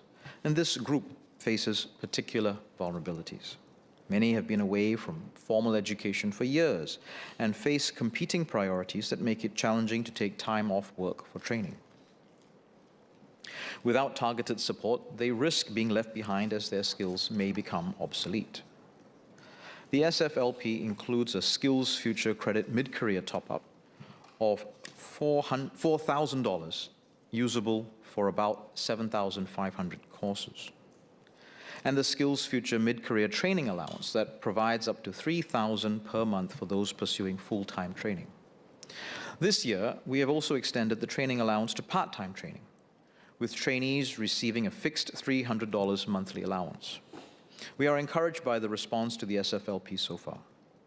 Since its launch in May 2024, over 60,000 individuals have used their Skills Future credit mid-career. The Skills Future mid-career training allowance has benefited over 5,000 individuals since it was first introduced in March 2025. We will further enhance the SFLP to provide learners with more options to reskill and upskill. We will expand the course catalog to include workforce skills qualifications, WSQ, full qualification courses. As part of the National Skills Credentialing System, such WSQ accredited courses impart skills needed to perform various work tasks in line with industry manpower needs. The inclusion of these courses ensures that SFLP learners can choose from a wider range of industry-relevant courses. Around 200 WSQ courses are expected to qualify for the SFLP from the fourth quarter of 2026 across a wide range of sectors such as healthcare, information and communication, engineering, media, and early childhood. One example would be the WSQ Specialist Diploma in Workplace Safety and Health offered by the NTUC Learning Hub. This course trains participants in skills such as safety and risk management and emergency response. Upon completion, participants can apply to become a registered workplace workplace safety and health WSH officer under the Workplace Safety and Health Act. More details on the eligible WSQs will be released at a later date. As we continue to expand upskilling options, we also want to better support learners in navigating and making informed choices about their options. We will take a key step by enhancing the digital experience for learners to help them better navigate the various training offerings. Today, many Singaporeans are familiar with the My Skills Future portal, which they used to search for training courses. SSG will revamp the My Skills Future portal with two major improvements. SSG will launch a new course search experience that includes curated recommendations for in-demand skill areas, such as AI, occupation-based course exploration tools, and an AI-powered chatbot for personalized guidance. Let me explain these three buckets. The curated recommendations for in-demand skill areas, you know you have a certain set of skills, but you're not entirely sure which occupation or which career pathway you want to progress in. The occupation-based course exploration tools, you know what career you are, what trajectory you want, which industry, but you want to know which skills to acquire, which certifications to acquire for further progress.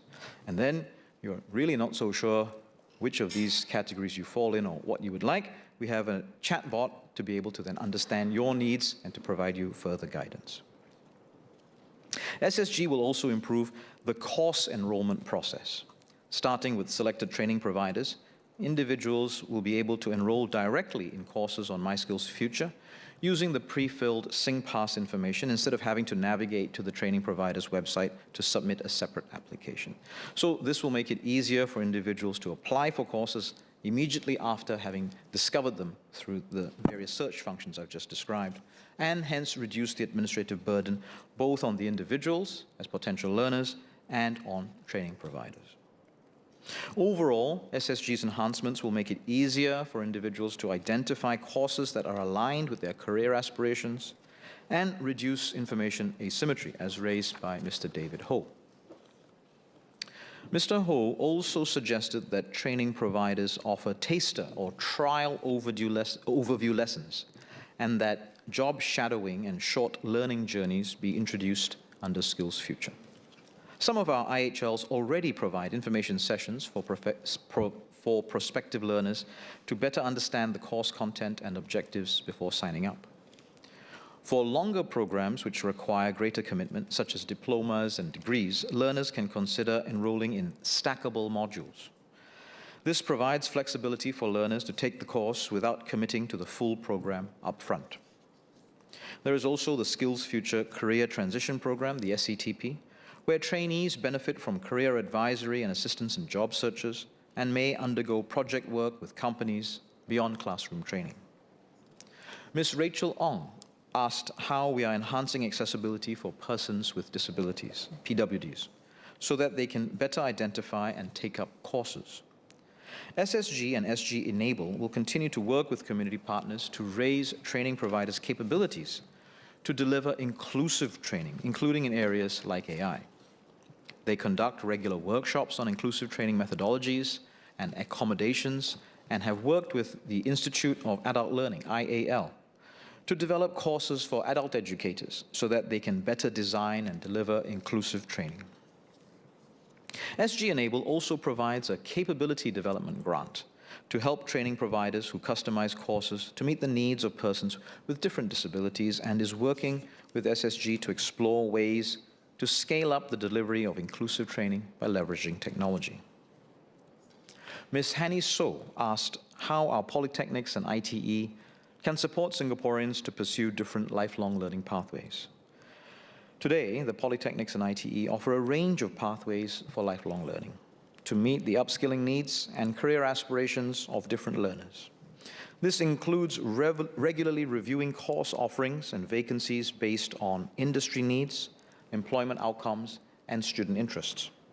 Learners looking for more substantive upskilling or career switches can take up full qualifications offered in both full-time and part-time modules.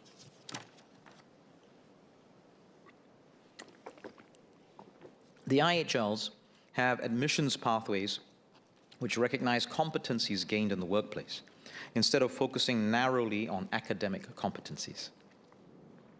Learners who are looking for just-in-time upskilling can take up shorter modular micro-credentials, which offer bite-sized skills top-ups.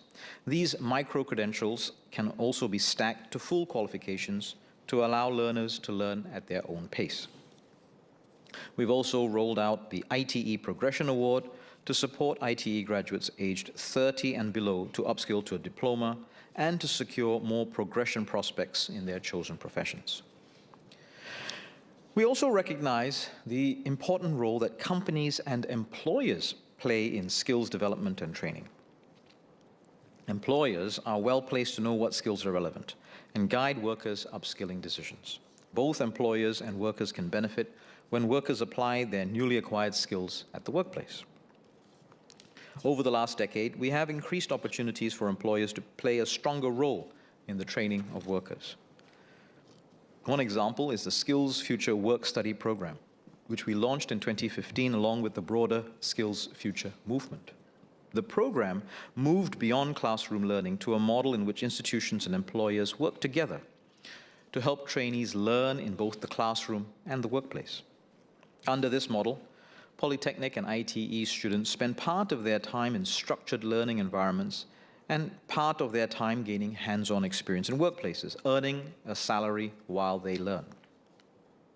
Employers play a crucial role as co-developers of the curriculum, ensuring that the skills taught directly address industry needs.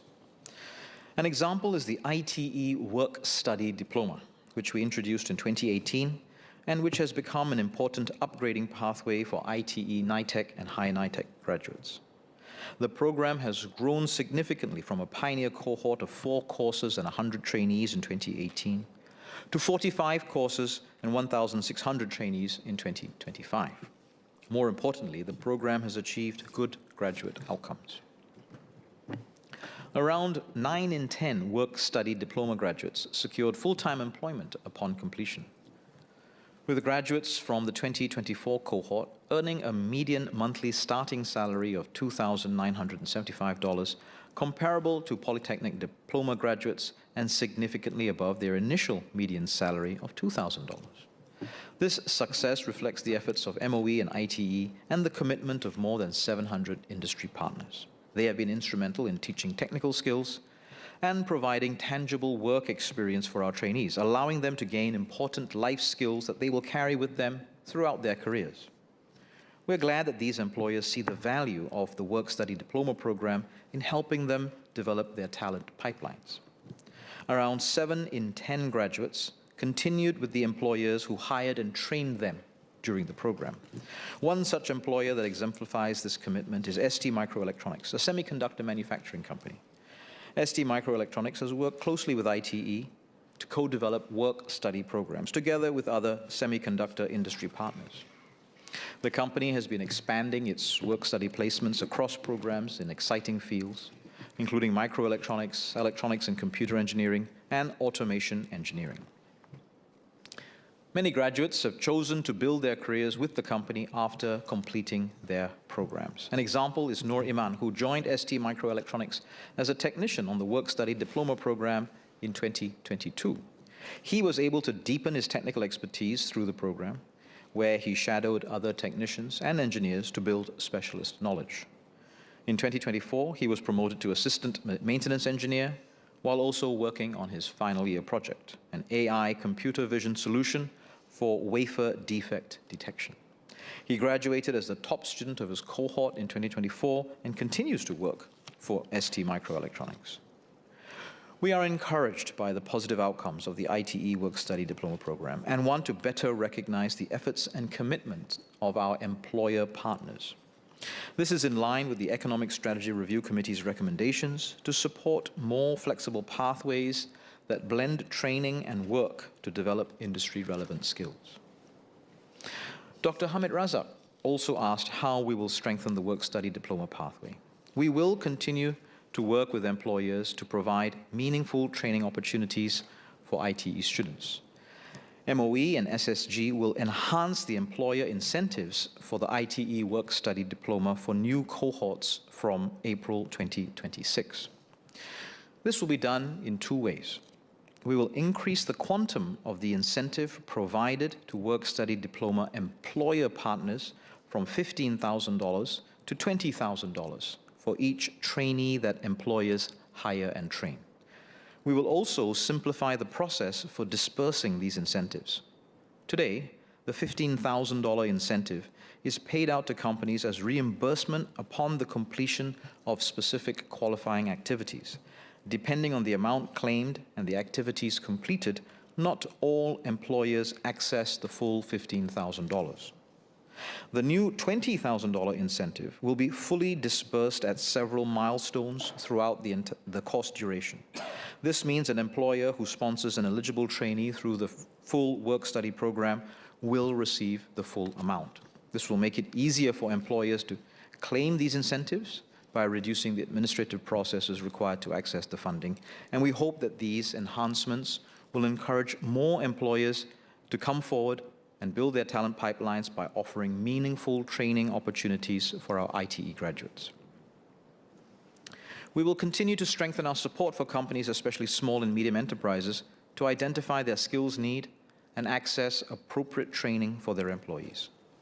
For example, SSG introduced the Skills Future Queen Bee program, where industry-leading companies provide skills advisory to SMEs in their networks to help them identify and acquire skills needed to transform their operations. Grab is one such Skills Future Queen Bee and has provided short masterclasses to SMEs and their employees on topics like the progressive wage model framework and relevant skills training. These initiatives are useful in uplifting the industry, and we hope more companies will come forward as Skills Future Queen Bees. SSG has also introduced digital workforce planning tools to support enterprises in workforce development. This includes Talent Track, which employers can use to get insights on in-demand skills in their industries and identify suitable training programs. To support companies in navigating and adapting to rapidly advancing technologies such as AI, SSG will roll out the SME AI Skills Launchpad initiative progressively from March 2026 to help workers in SMEs improve their AI awareness and to facilitate the adoption of AI solutions. This initiative comprises two key components. The first, SSG will create a comprehensive resource page of AI resources offered by SSG and its partners to make it easier for employers to identify resources for their AI transformation. Companies in all sectors will be able to access curated course recommendations to help them transform their business processes and to upskill their workers in AI. Secondly, companies looking for more curated offerings in their sectors can also tap on the support offered by Skills Future Queen Bees. All Skills Future Queen Bees will deliver free AI masterclasses and advisory services for SMEs in their sectors and value chains, and this initiative is expected to benefit about 2,000 employers over the next 3 years.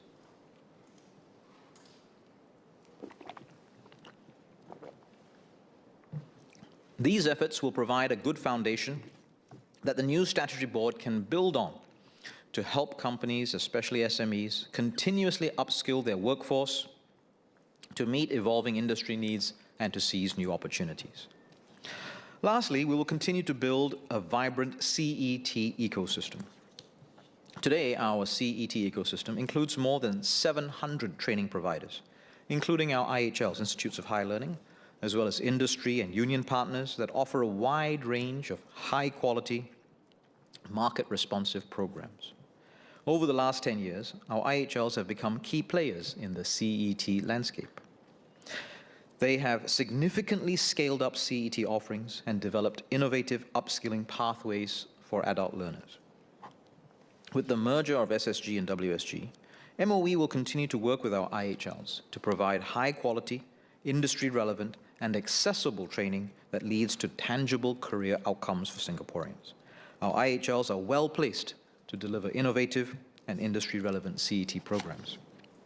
They have deep research capabilities.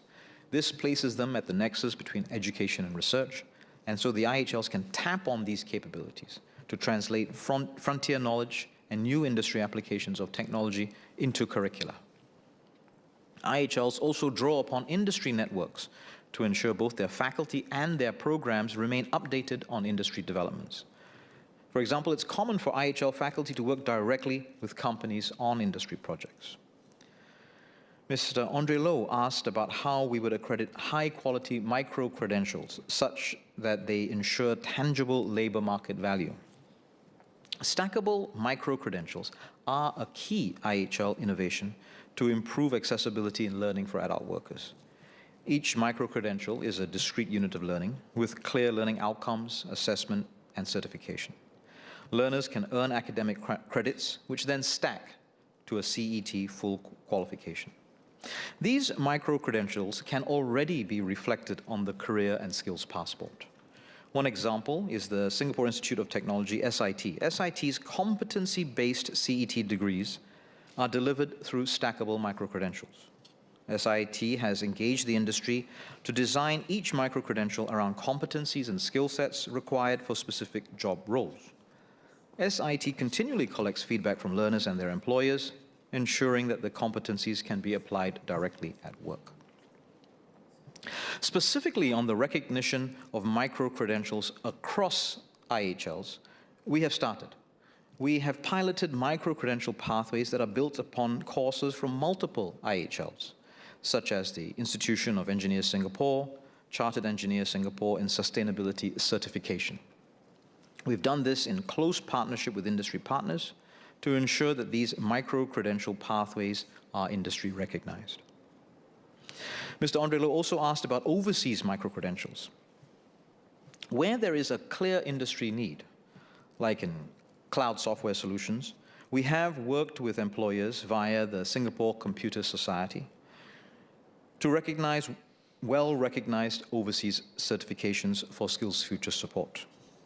In general, our focus would be to develop the local CET ecosystem to ensure rigorous quality assurance and alignment with Singapore's priorities. Core to our effort in developing a vibrant CET ecosystem are our adult educators. Associate Professor Terence Ho asked if we could do more to recognize excellence within the adult educator profession. We agree, this is important. Over the last decade, we have embarked on a journey to professionalize the adult educator sector. In 2021, SSG introduced a requirement for training providers to ensure that at least 80% of their trainers have the Advanced Certificate in Learning and Performance, the ACLP. This equips adult educators with the core principles and skills for teaching adult learners. Last year, we took another critical step by introducing the Training and Adult Educator Professionalization Pathway, or TAEPP for short. Under the TAEPP, adult educators must attain at least 80 practice hours and 40 continuing professional development hours every 2 years to ensure that their skills stay up to date. The TAEPP will also be tiered by levels to better differentiate and recognize adult educators with more years of experience and capabilities. For example, more experienced and skilled adult educators can register as professional or senior professional adult educators. This will help to curate, let me say that again.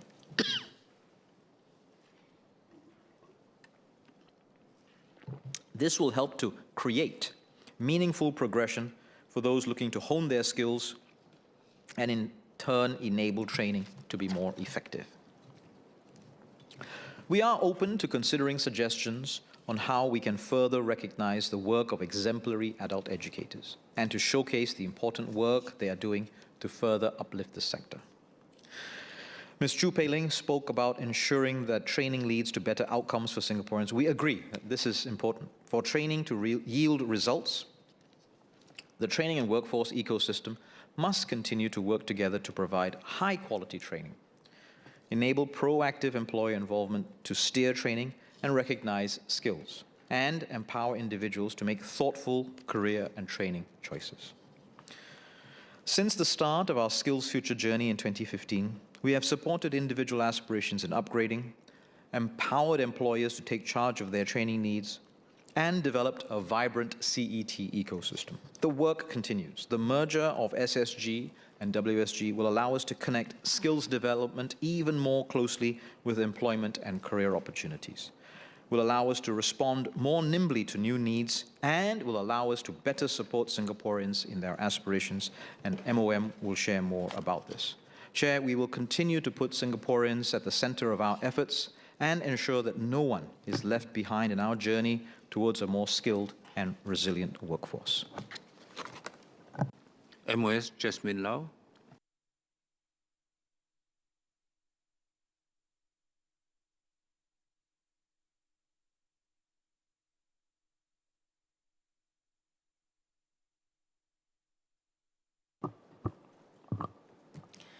Mr. Chairman, artificial intelligence is no longer a distant concept debated by experts.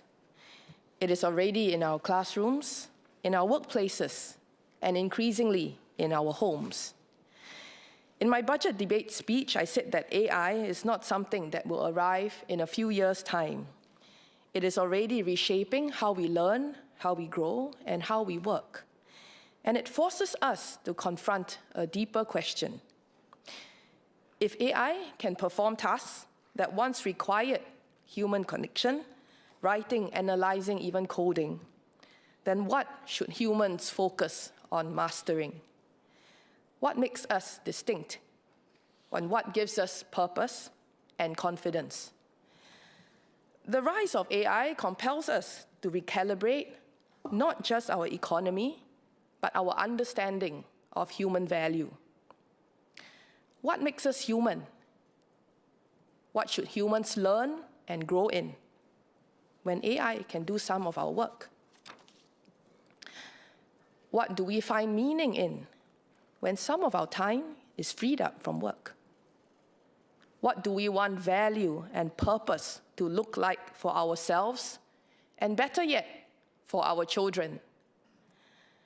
In my speech, I will focus on the ways through which we are reshaping our education system to prepare Singaporeans for a world transformed by AI, from our primary school to our pre-university students, to the graduates of our institutes of higher learning, to our workers on their lifelong journey of learning and upskilling.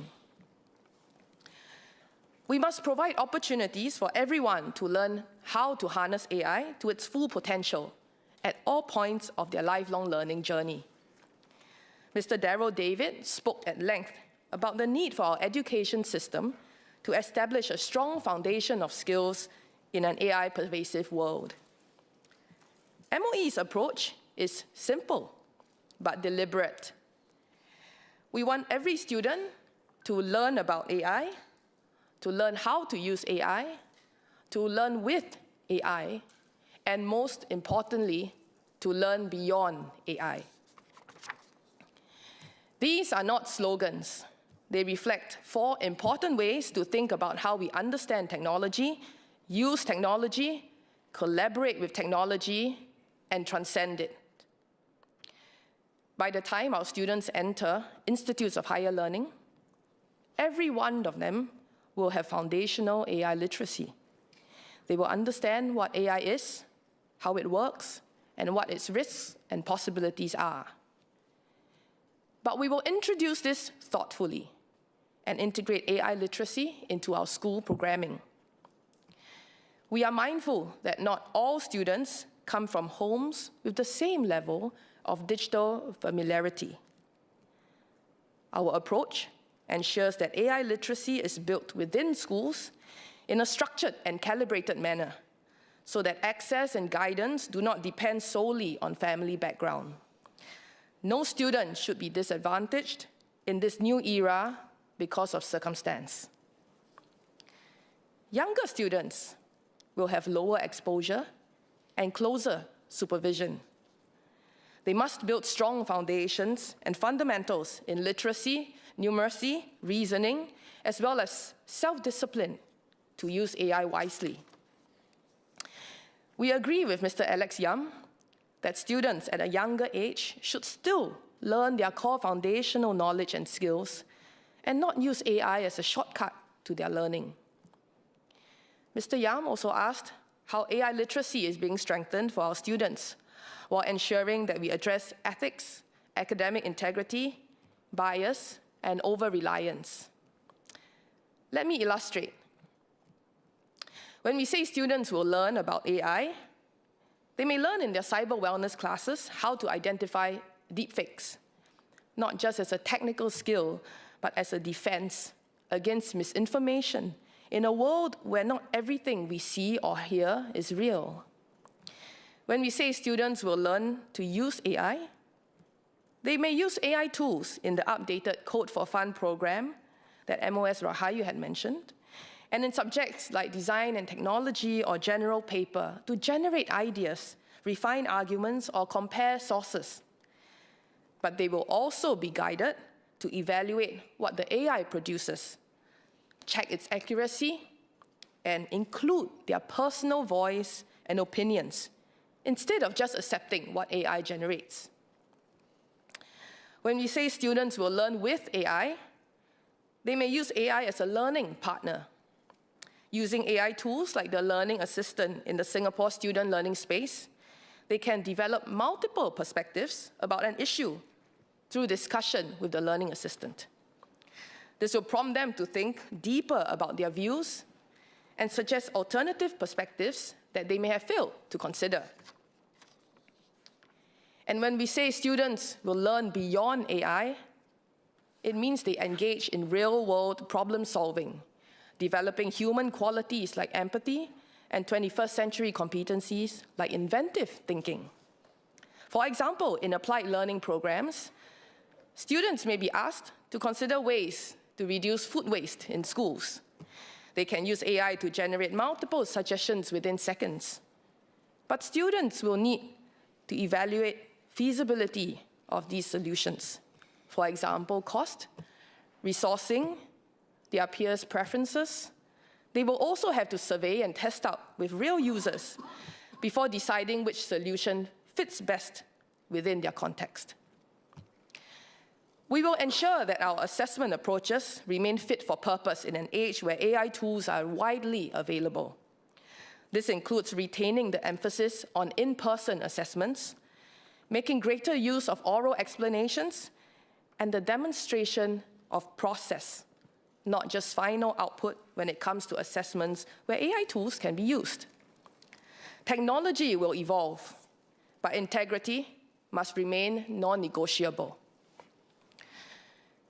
MOE-developed AI tools will undergo appropriate review to ensure that they meet standards of data protection, safety, and fairness. We will work closely with relevant agencies to ensure responsible adoption aligned with national AI governance principles. AI is already performing tasks we once thought required uniquely human cognition, analyzing data, drafting reports, even writing code. And while we can guide students' exposure within the schools, we cannot control what they encounter outside of schools. So the real question is not how students use AI, it is who they become in an age shaped by AI. This is why the most important learn is for our students to learn beyond AI. If AI can generate answers in seconds, then our students must learn how to ask better questions. If AI can process vast amounts of data, then our students must develop judgment. And if AI can imitate language, then our students must cultivate character. Our education system must nurture purpose, resilience, ethical conviction, and the will to act for the good of others. We are strengthening character and citizenship education, and we have recently refreshed our 21st Century Competencies Framework to more strongly develop civic literacy, adaptive thinking, and moral courage to stand up for what is right. And we will ensure every student masters strong fundamentals of literacy and numeracy while cultivating curiosity and a lifelong learning mindset, so that no matter how the world changes, they can continue learning, unlearning, and relearning throughout life. There is no better time than now to reflect on what gives humans value. Perhaps it lies in our conscience, the ability to choose what is right, not just what is efficient.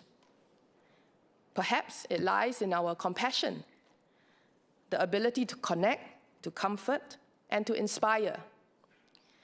Perhaps it lies in our courage, the courage to shape a better future, even if it requires more effort than in the present. But whatever it is, we have to recognize and build on these values with urgency, so that what makes us human will continue to be what is most valued in our society. Our education system cannot simply train our children to chase the latest AI qualification. It must equip them to interpret the world critically, empathize deeply, and build lives of meaning. Mr. Ng Chee Meng asked how our IHLs can better design curriculum to ensure our graduates remain employable in an AI-transformed future.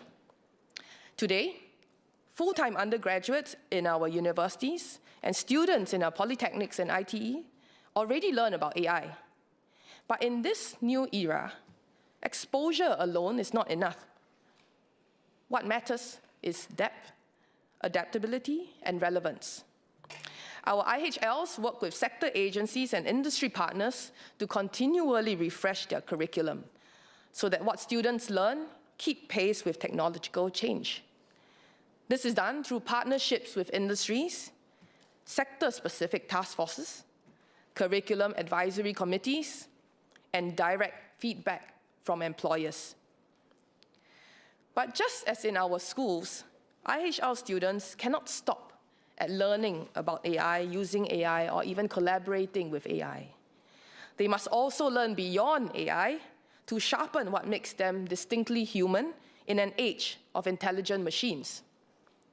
Beyond technical expertise, our IHLs are strengthening innovation, critical thinking, communication, and engagement skills through the updated life skills framework. Because in the future, it will not be enough to know how to deploy AI tools. Graduates must be able to define problems clearly, work across disciplines, and persuade others to act. We also ensure that students apply what they learn in real-world challenges.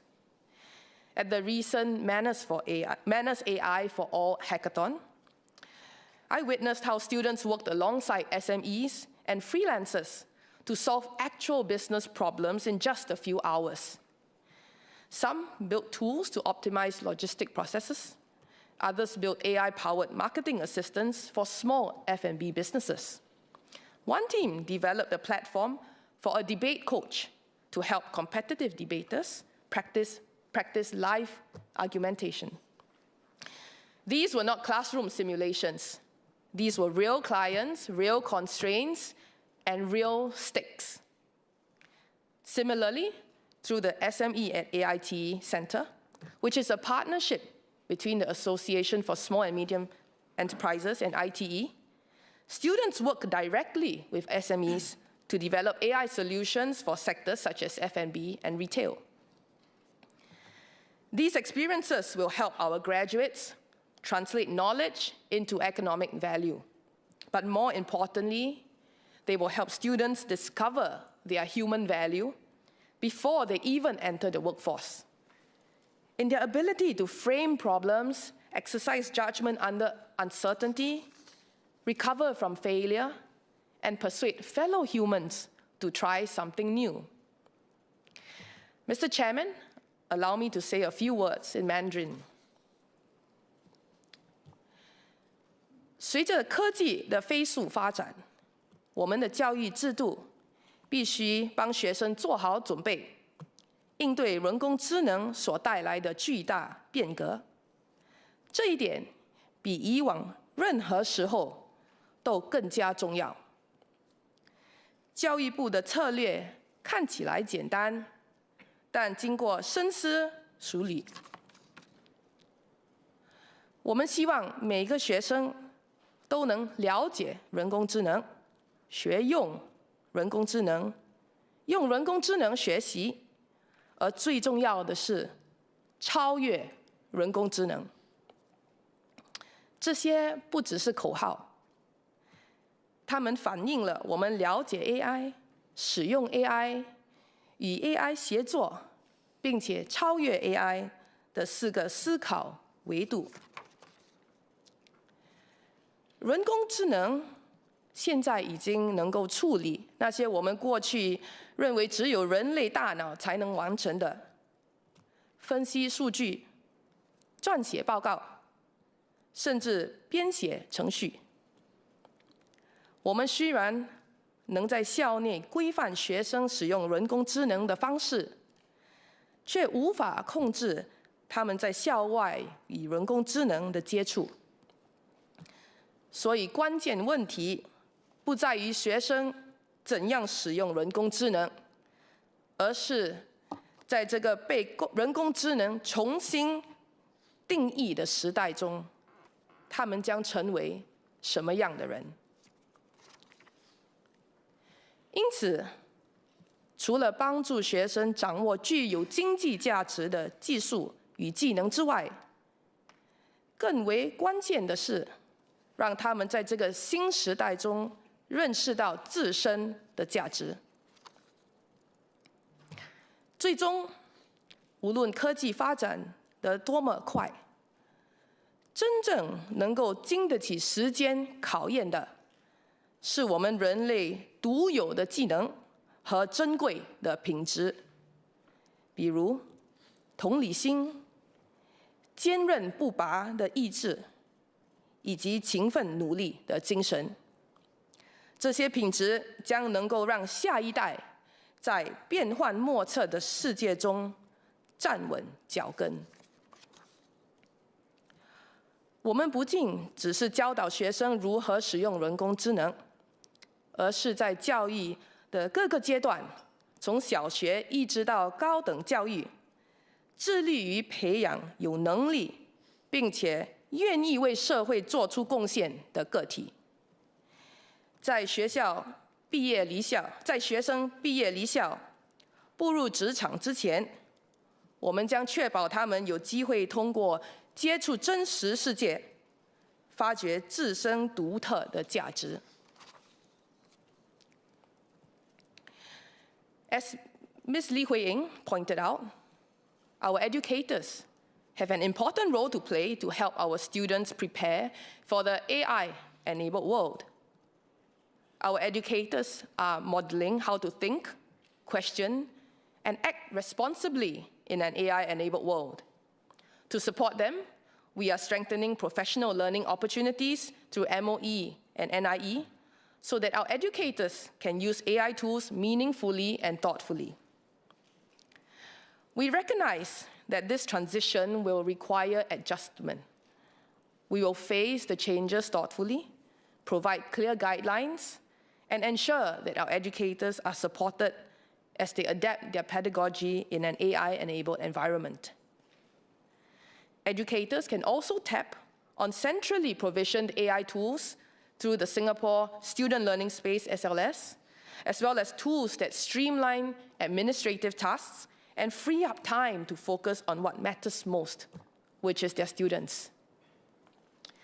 Ultimately, AI should empower our educators to focus on the deeply human aspects of education: guidance, mentorship, and connection.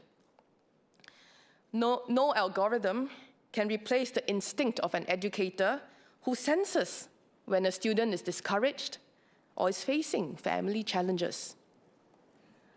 No algorithm can replace an educator who inspires her students to rise above their circumstances.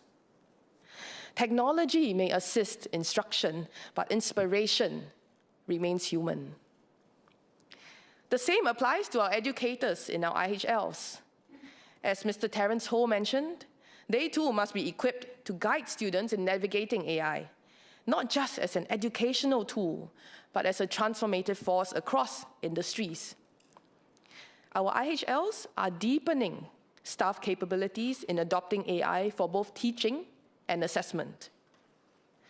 All new educators undergo structured training within their first 2 years, with many courses incorporating AI-enabled teaching and assessment approaches. Existing educators are also provided with training and support to build confidence and proficiency in using AI responsibly and effectively. Our IHLs are also deploying AI tools that enhance learning and assessment. These tools augment classroom learning and help educators monitor student progress and customize their interventions. For example, NTU has AI learning assistants that are customized generative AI tutoring chatbots that personalize learning for large classes. Meanwhile, NUS has a tool called Scholastic that enables educators to design structured AI interactions where students can practice real-world conversations in a safe environment. This works for social work, client interviews, and courtroom cross-examinations. Republic Polytechnic's Diploma in Pharmaceutical Science also incorporates the use of an AI-based simulation platform for students to practice clinical skills in safe, customizable medical care scenarios. Mr. Ho also asked how we can facilitate sharing across IHLs. Our institutions have established platforms for educators to exchange best practices in tech-enabled teaching through communities of practice, staff-led forums, and conferences. For example, the biennial National Technology Enhanced Learning Conference brings educators together to explore emerging trends in educational technology and AI, and to translate these into better learning outcomes for students. As AI continues to evolve, our schools and IHLs will continue to evolve with it. We will update not only what we teach, but how we teach. We will work closely with students, educators, and industry partners so that our graduates are prepared not just for today's jobs, but for tomorrow's uncertainties. But AI education does not end at graduation. As the Prime Minister noted in his budget speech, our workers will also need new skills. SMS Janil spoke about supporting SMEs in upskilling their workers. Beyond that, we must also empower individual workers to take ownership of their own learning journeys. In an AI-transformed world, lifelong learning is no longer optional, it is essential. In the coming years, AI literacy will not be a specialized skill. It will be as fundamental as digital literacy is today. Every worker, regardless of sector or job role, should understand what AI can and cannot do. Of course, literacy alone is not enough. Workers must develop fluency, which is the ability to apply AI meaningfully within their own domain, solve real problems, and create value in their organizations. Mr. Alex Yam asked how MOE is working with our partners to expand accessible and practical AI upskilling pathways. Let me outline 3 ways we will strengthen this. First, we will help individuals understand their current level of AI readiness, because effective upskilling begins with self-awareness. SkillsFuture Singapore has partnered the Singapore Institute of Technology to develop a simple self-diagnostic tool. Through a short set of questions, individuals will be grouped into archetypes reflecting their readiness level and directed towards high-quality, SSG-supported courses suited to their needs. This tool will be available on the revamped My SkillsFuture portal by the 2nd quarter of this year. Second, we will make it easier for individuals to navigate the wide range of AI-related training options. Today, there are around 1,600 AI-related courses on the My SkillsFuture portal. These range from full qualifications for career transitions to shorter modules for skills upgrading within existing roles. There are full-time courses or shorter courses for those looking for a skills top-up. Choice is good, but it can sometimes be overwhelming. To address this, SSG will better curate and signpost high-quality courses, tagging them according to AI worker archetypes, and highlighting those with strong training outcomes and employer support. We will also monitor take-up rates, completion outcomes, and work relevance of such courses to ensure that these programs translate into real skills and real opportunities. Upskilling must lead to tangible progress for our workers. Together with SSG's existing course fee subsidies and SkillsFuture credits, these enhancements will make AI upskilling more accessible, affordable, and targeted. Third, learning continues beyond graduation. From the 2nd half of 2026, all IHLs will offer selected AI-related courses at significant discounts for all alumni for a period of 1 year at the start. We hope that alumni will use these opportunities not only to deepen their skills, but to reconnect with their institutions and their professional networks, reinforcing a culture of lifelong learning. The IHLs will release more details soon. Through all of these moves, we are equipping our workers with the tools to adapt in an AI-transformed landscape.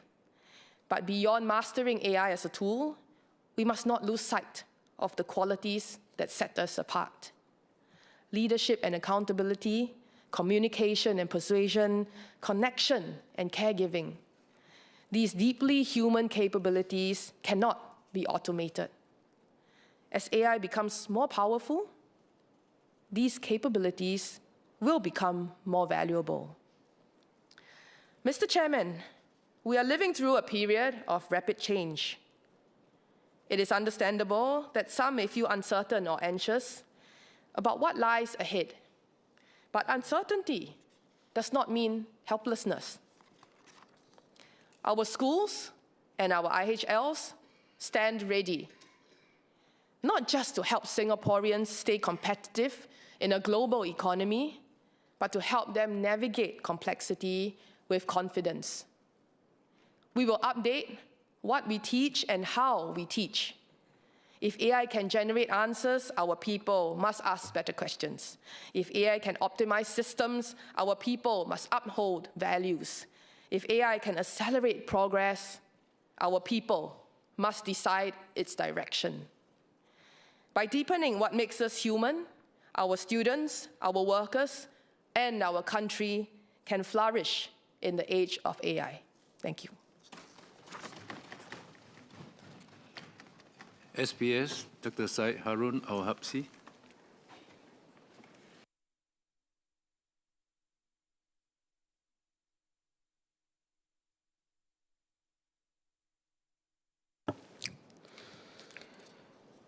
Chairman, what do we mean when we say we want to learn for life together? Meaningful and effective learning requires an active connection with others. It comes alive through dialogue, through inquiry, and through social engagement. Whether in the classroom or beyond its walls, reciprocal learning occurs between learners together. The child and parent, the student and teacher, or even between students and colleagues.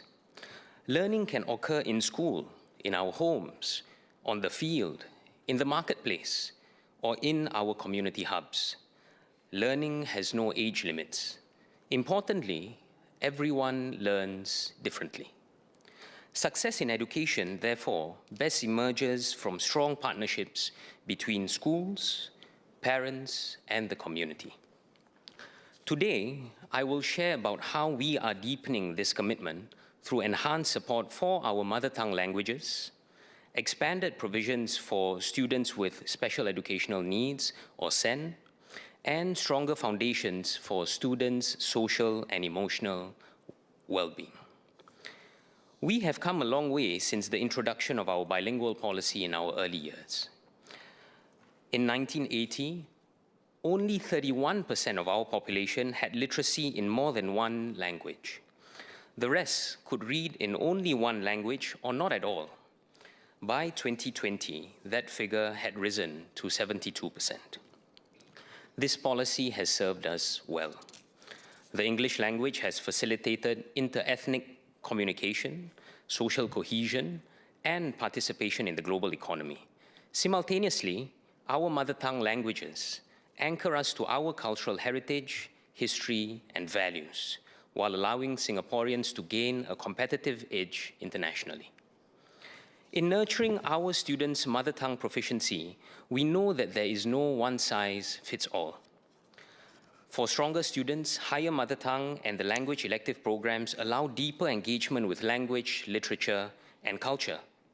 For other students who may need more time to develop their proficiency with the language, they are supported via mother tongue support programs and Foundation Mother Tongue in primary school, and G1 and G2 mother tongue in secondary school. These are key features of our mother tongue curriculum. However, as Ms. Lee Hui Ying notes, strengthening mother tongue learning requires continual refinement to enable every student to learn their mother tongue language to as high a level as possible. At the primary level, we have introduced more varied learning approaches, such as the Mother Tongue Language SOAR program to cultivate mother tongue language reading from young. At the secondary level, we have reviewed the higher mother tongue language eligibility criteria to expand access to our mother tongue languages. Importantly, as Mr. Hamid Razak noted, language learning does not end in the classroom. Languages must be allowed to come alive through speech, through practice, and using them actively to communicate with others, to learn and to use our mother tongue languages for life together. Since 2005, we established the Mother Tongue Languages Learning and Promotion Committees, or the MTLLPCs, to help our students experience their mother tongue languages as living languages through partnerships with the community and by exploring creative and innovative ways of learning. For example, many students might find it difficult to remember and recite a 5-minute long passage in their mother tongue, but when stitched into a tune or a song, it becomes easier. Last year, in partnership with MediaCorp, the Malay Language Learning and Promotion Committee organized Katapela 2025, Singapore's first national-level Malay choral recitation competition. Mila Eliza from Opera Estate Primary School was one of the participants. Mila had always been a soft-spoken student, particularly in Malay. In class, she would often answer her cikgu's questions hesitantly in English, but through Katapela, Mila grew into her voice. Rehearsal by rehearsal, the habit of projecting and speaking up in Malay grew increasingly natural for her. These days, when her cikgu asks her questions, she is more confident of answering loudly and clearly in Malay. Experiences like Katapela bring language learning to life and give students a chance to explore the beauty of their mother tongue language and build confidence in its use. In support of the work of MTLLPCs, MOE will increase their funding from financial year 2026 to financial year 2030. The MTLLPCs will receive $33 million in this tranche of funding, an increase from the $30 million in the earlier tranche. The increased funding will support a wider range of activities and programs for students and parents. These include songwriting, radio broadcasting, debate, and digital content creation, all in our students' mother tongue languages. In this coming tranche, we are keen to also give particular attention to supporting parents in their children's early childhood years. As the Tamil saying goes, Aintil valayatata, aimbadil valayama. Or, if it doesn't bend at 5, will it bend at 50? The early childhood years are critical for language development. We hope that consistent exposure in these years will create a strong foundation and appreciation of mother tongue languages. Many young parents are hesitant to speak to their children in their mother tongue. They say, I'm not good at it myself. What if I teach them the wrong thing? As we tell our children, just try. Learning a mother tongue language is not necessarily about perfection. It is about sharing in its first-hand language our stories, our roots, our heritage, and our culture with our children and the next generation. In the spirit of trying, recently I learned a Chinese saying, Yi chun kuan yin, yi chun chin nan mai chun kuan yin.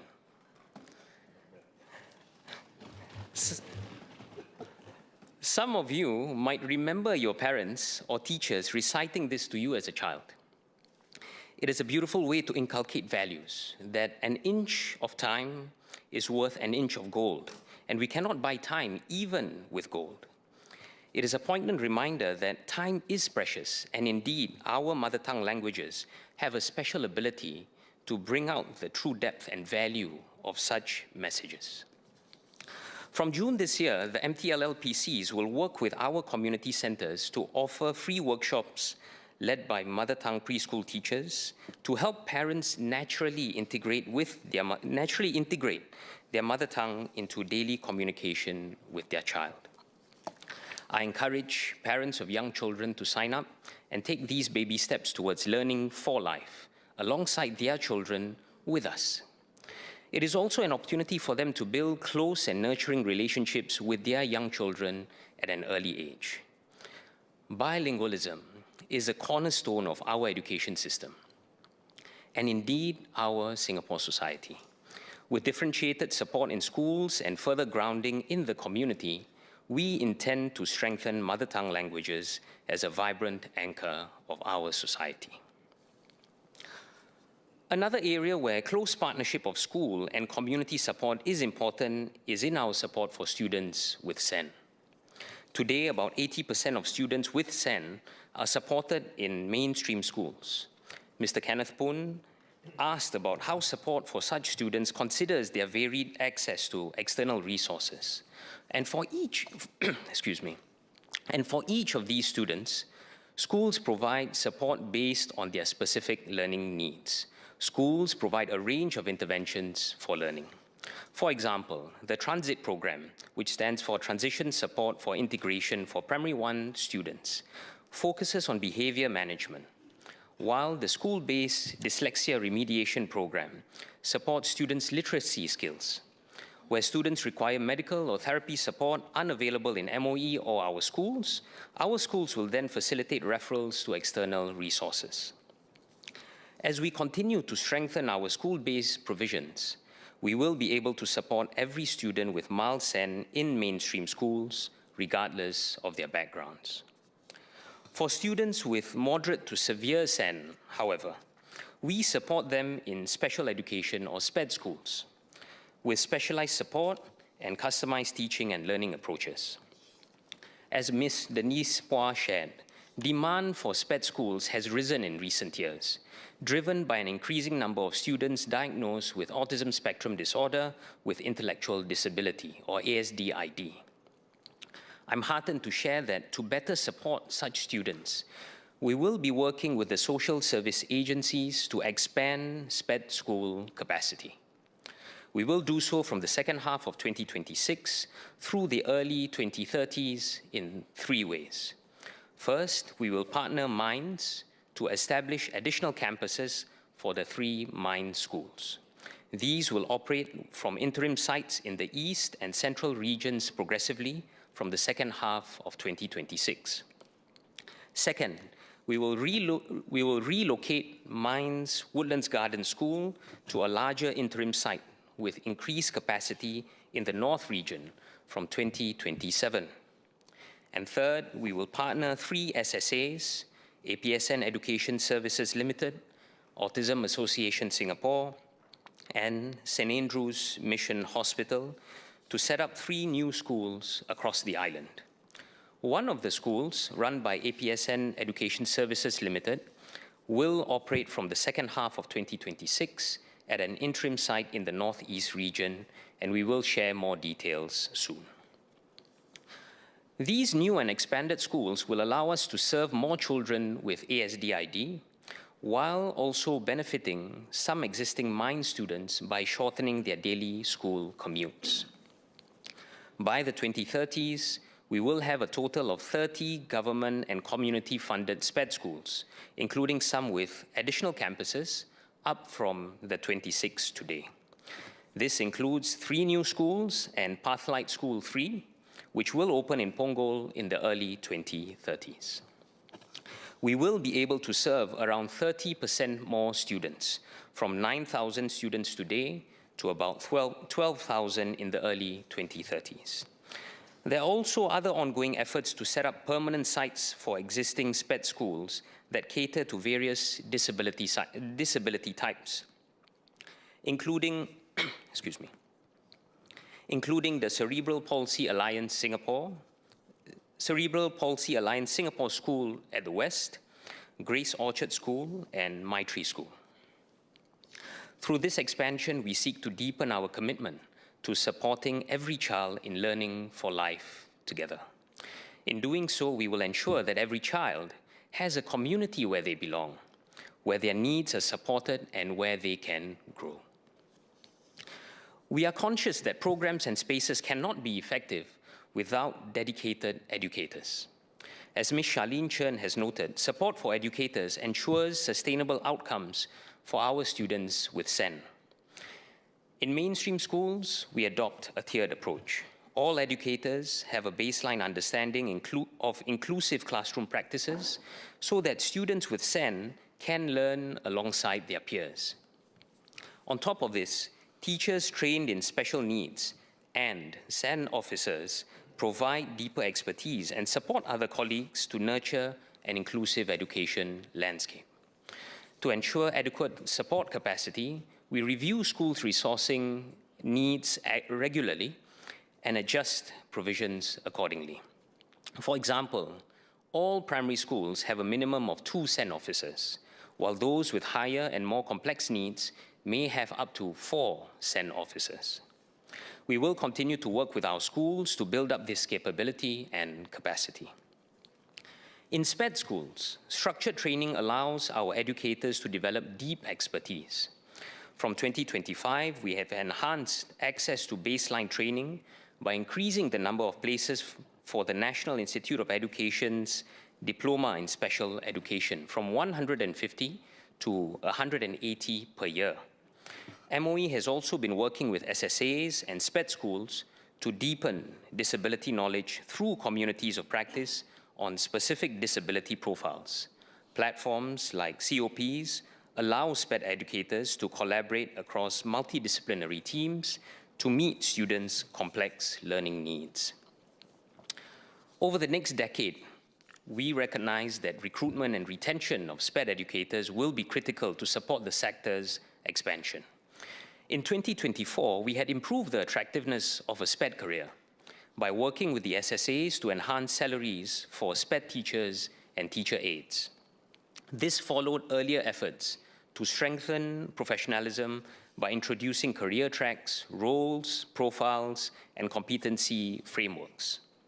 With the strong support of the SSAs, SPED schools have since adopted the recommended salary ranges and made progress to implement stronger performance-based remuneration.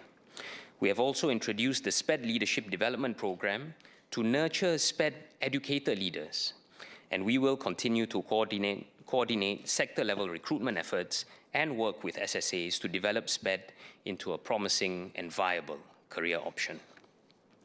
Our schools and teachers certainly cannot do this alone. Our communities, our families, our homes are anchors for many aspects of our lives, and their significance is particularly salient for our students with SEN. Home is where our students apply their learning from school to everyday life.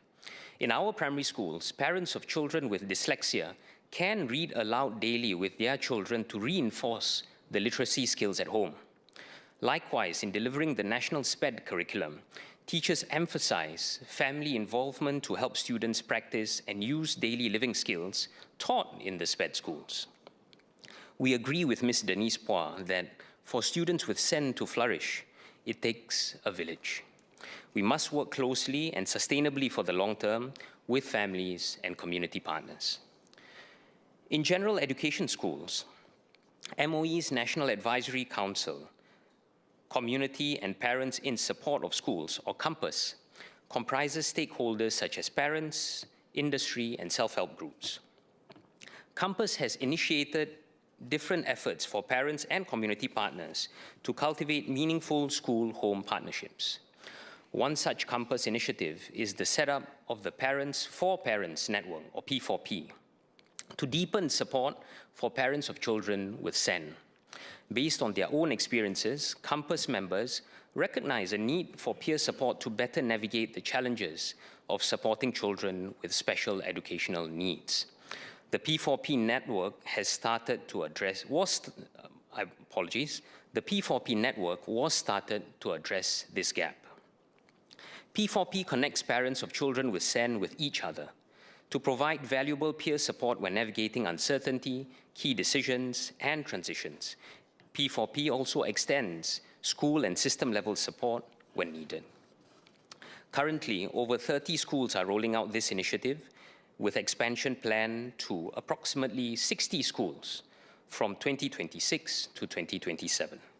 This is an example of how organic parent-driven support can scale effectively for the benefit of our schools and our students. This commitment to partnership extends to our SPED schools. In collaboration with Caring SG, we will pilot the Parent Peer Support Program in some SPED schools. These schools will develop a deeper understanding of parents' perspectives and needs to provide for more focused support for parents with children of higher needs. Partnerships between our schools, parents, and the community make a real difference in our students' lives. While undergoing baking training at Meta School, Rachel Tan learned the path to the right career. Rachel Tan learned that the path to the right career is paved with detours and self-discovery. Through an internship arranged by Meta School and industry partners, Rachel realized, despite her technical skills, the day-to-day of the baking industry was not ideal for her.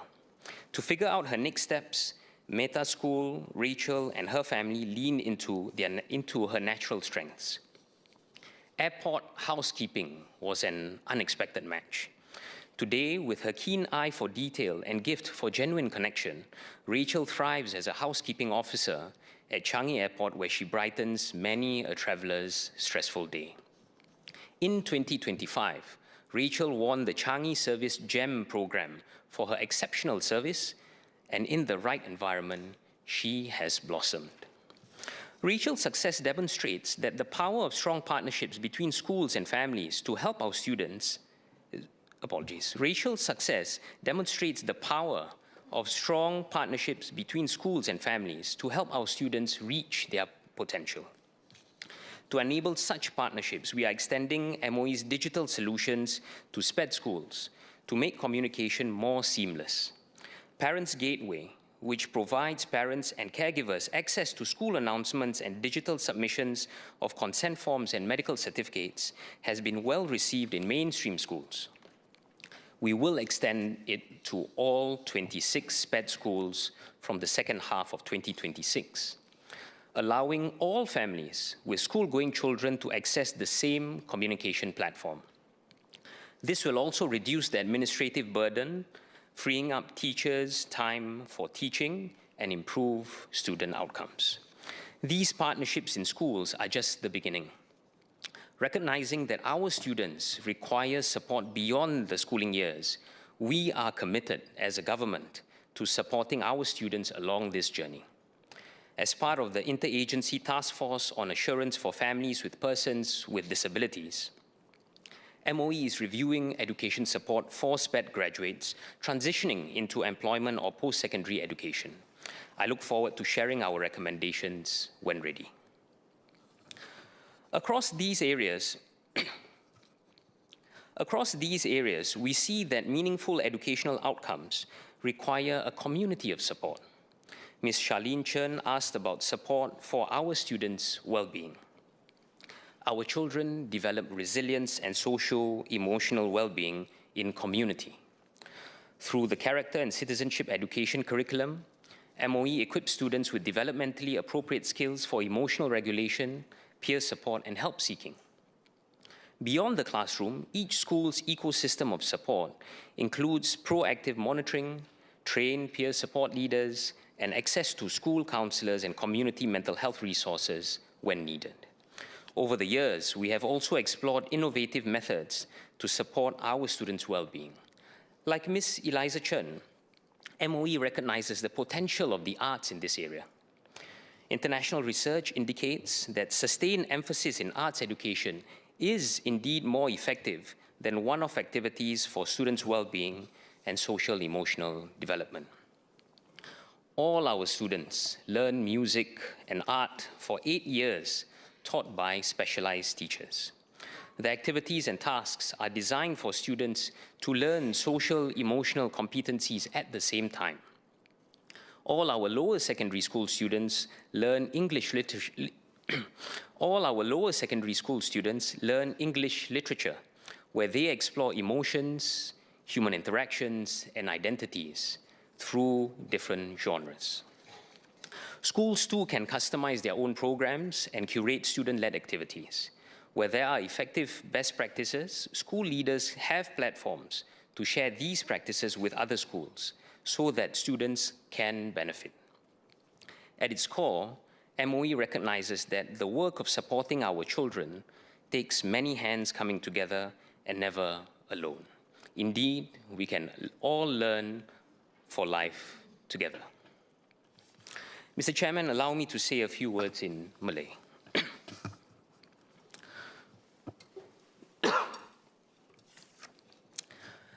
Kedua-bahasaan merupakan tunjang sistem pendidikan kita.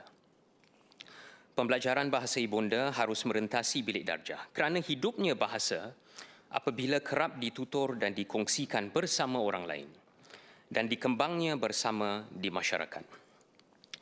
Berbekalkan semangat ini, kami menubuhkan Jawatan Kuasa Pembelajaran dan Penggalakan Penggunaan Bahasa Ibunda atau MTLLPC pada tahun 2005 untuk membantu pelajar memupuk minat dan mendalami bahasa ibunda mereka melalui usaha bersama rakan-rakan kongsi masyarakat.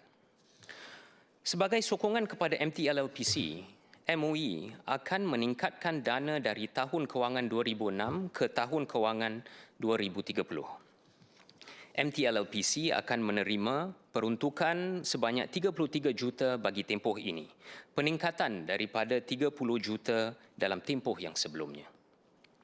Peningkatan dana ini akan menyokong pelbagai aktiviti dan program yang lebih luas untuk penglibatan pelajar mahupun ibu bapa.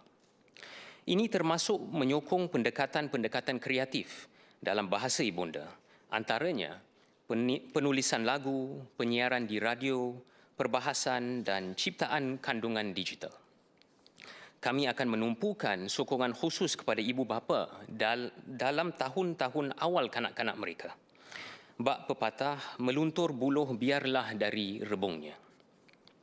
Tahun-tahun awal tahun-tahun awal kanak-kanak amat penting untuk perkembangan bahasa dan pendedahan yang konsisten bagi mewujudkan asas yang kukuh dalam penghayatan bahasa ibunda. Ramai ibu bapa mungkin teragak-agak dan kurang yakin untuk bercakap dengan anak-anak mereka dalam bahasa ibunda. Seperti mana yang kita syorkan kepada anak-anak di sekolah, kita juga ingin beri dorongan kepada ibu bapa untuk yakin mencuba bertutur dalam bahasa ibunda di rumah. Mempelajari sesuatu bahasa tidak semestinya mencapai tahap kesempurnaan semata. Sebaliknya, lihatlah ia sebagai peluang untuk berkongsi cerita-cerita berinti nilai-nilai, warisan dan budaya kepada anak-anak kita.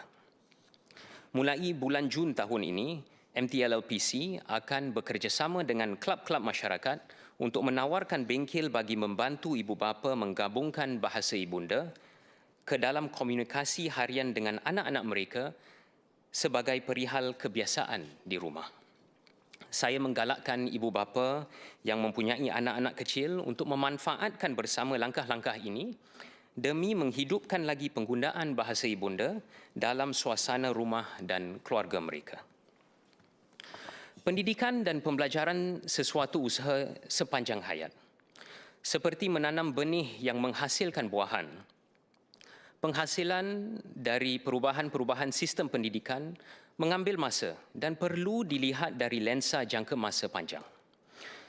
Malah sudah pun kita kian melihat keberhasilan dan kemajuan dalam hal ini. Berkenaan pertanyaan Encik Abdul Mohaimin, dengan sukacitanya saya ingin berkongsi bahawa masyarakat Melayu telah menunjukkan kemajuan dan prestasi yang baik dalam pencapaian pendidikan sepanjang tahun-tahun ini dengan peratusan yang lebih tinggi memperolehi kelayakan pasca menengah dan universiti. Contohnya, jumlah penuntut Melayu yang menyertai program ijazah di universiti berotonomi setempat berganda daripada 600 penuntut pada tahun 2011 ke lebih 1,000 penuntut pada tahun 2020. Manakala jumlah keseluruhan kohort penuntut meningkat kira-kira 50% dalam tempoh yang sama. Tahun lepas, pada tahun 2025, terdapat rekod seramai 119 penuntut menerima anugerah cemerlang mendaki bagi kepujian kelas pertama. 119 penuntut menerima anugerah cemerlang mendaki bagi kepujian kelas pertama di universiti. Peningkatan sebanyak 35% berbanding pada tahun 2024, tahun sebelumnya. Kami bangga atas pencapaian pelajar-pelajar kami. Kami bekerjasama dengan agensi berkepentingan serta rakan kongsi masyarakat untuk memastikan tiada pelajar yang dinafikan peluang untuk melanjutkan pelajaran ke institusi pengajian tinggi disebabkan kesulitan wang. Contohnya, Yayasan Mendaki menawarkan subsidi yuran pengajian tinggi serta skim-skim bantuan kewangan yang lain, pinjaman untuk pelajar dan juga beasiswa. Kami akan terus memperkukuh kerjasama ini dengan pihak sekolah, para guru dan rakan kongsi masyarakat bagi memastikan pelajar-pelajar kita terus berkembang maju tanpa mengira latar belakang mereka. Mr. Chairman, allow me to conclude by sharing another saying. Berat sama dipikul, ringan sama dijinjing. We share the heavy burdens and carry the lighter loads together. Whether we are taking small steps to speak in our mother tongue languages to our children, forging close partnerships to support our students with SEN, or strengthening the well-being of our students, MOE recognizes that we are not and cannot be alone on this shared educational journey to mold the future of our nation. By learning for life together, we will build a Singapore where every child can reach their fullest potential and where our rich tapestry of languages and abilities continue to be a source of collective strength for our society and generations to come.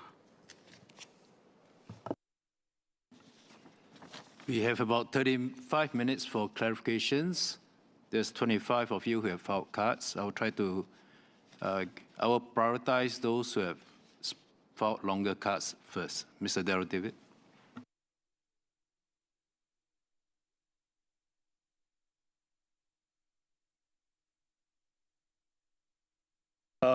Three clarifications, please. The first one for Minister. I suggested in my card, Minister, about the possibility of using AI to create perhaps avatar teachers to minimize or to positively impact the teacher-student ratio. Can Minister share if MOE is willing to consider this? However, even as we create a better teacher-student ratio, I'd like to also go to my second clarification, which is to ensure that the direction we've taken towards reducing class sizes continues. Not so much for an absolute number, Minister, but perhaps for the appropriate class size to suit the needs of the students that are taking that particular subject. And the third clarification, sir, is regarding the center-based advanced learning modules for students in primary schools. I would like to ask Minister if MOE is prepared to consider extending this program into the secondary school sector, perhaps to cater to some of those students who are a little bit of late bloomers, so that they also have opportunities and options for this program in secondary school. Thank you, sir. Minister Lee. For the first question, we certainly will study the use of technology to help augment classroom management and teacher learning and teaching in the classrooms. Already in the SLS, which is used not just at home but also in the classroom to accompany teaching and pedagogy, students already have recourse to online material as well as the use of AI tools, for example, the Learning Feedback Assistant. So we'll continue to look at ways as technology improves to leverage it in order to augment teaching and learning. Second, on the direction of class sizes, as I said, if you compare our class sizes to, say, a few decades ago, we've been actively moving, prioritizing resources to students that need more support and scaffolding, and I've given many examples previously. So that's the direction we are heading. But as I said earlier, there are non-trivial considerations, and we have to study this very carefully. Third, on the Center Advanced Modules, this is in relation to the new framework and approach for students with talents and strengths in certain domains. This is for primary school. So we have a school-based program and a Center Advanced Module. In secondary schools, there are already schools, including some of the IP schools. And in fact, all secondary schools have programs as well as experienced teachers to help to stretch students that are more inquisitive, have talents in certain domains. But at the MOE level, we also have MOE electives and programs to empower some of these students. At the school level and national level, we have Olympiad for Maths and Science. These also allow some of these students to be stretched as well. Mr. David Ho.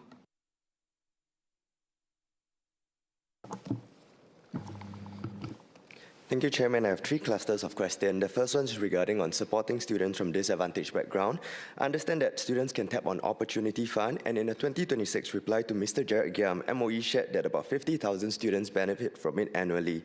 I'd like to ask, first and foremost, has MOE studied whether students themselves are aware of the support and how they can utilize it instead of teacher enrolling from them?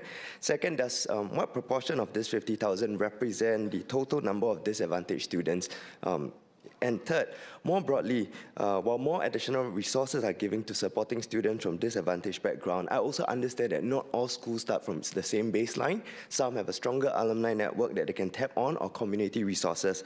I wonder whether would MOE ensure a stronger baseline across all schools so that students from disadvantaged background, regardless of which school they have, will have equitable access to opportunities. Second cluster is about GEP Module Center. I understand that students can take public transport to GEP centers. And however, if the younger student is primary 3, about 9 years old, do we have a guideline in terms of the reasonable commute time? Yes. The third one is on teacher recruitment. MOE also earlier shared about the challenges on teachers recruitment, about increasing, Yeah. Okay, so third one is on teachers' recruitment. MOE shared about the challenges on teachers' recruitment, including competition between private and public sector. I wonder whether MOE has thought about the occupational mobility as a factor, because I've heard from many that say that if you join teaching, you can't really see a career switch.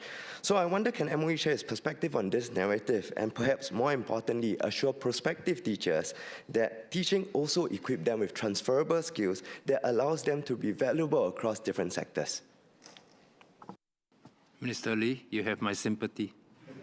I'll try, Mr. Speaker, but we all bear your admonition. First, Opportunity Fund, whether students know about it, our schools reach out to students. Our schools have data of the students who are more disadvantaged and who may need more support, whether they're from a lower SES family or because they face more complex challenges. This information is shared with students as well as parents, but certainly we'll see what more we can do.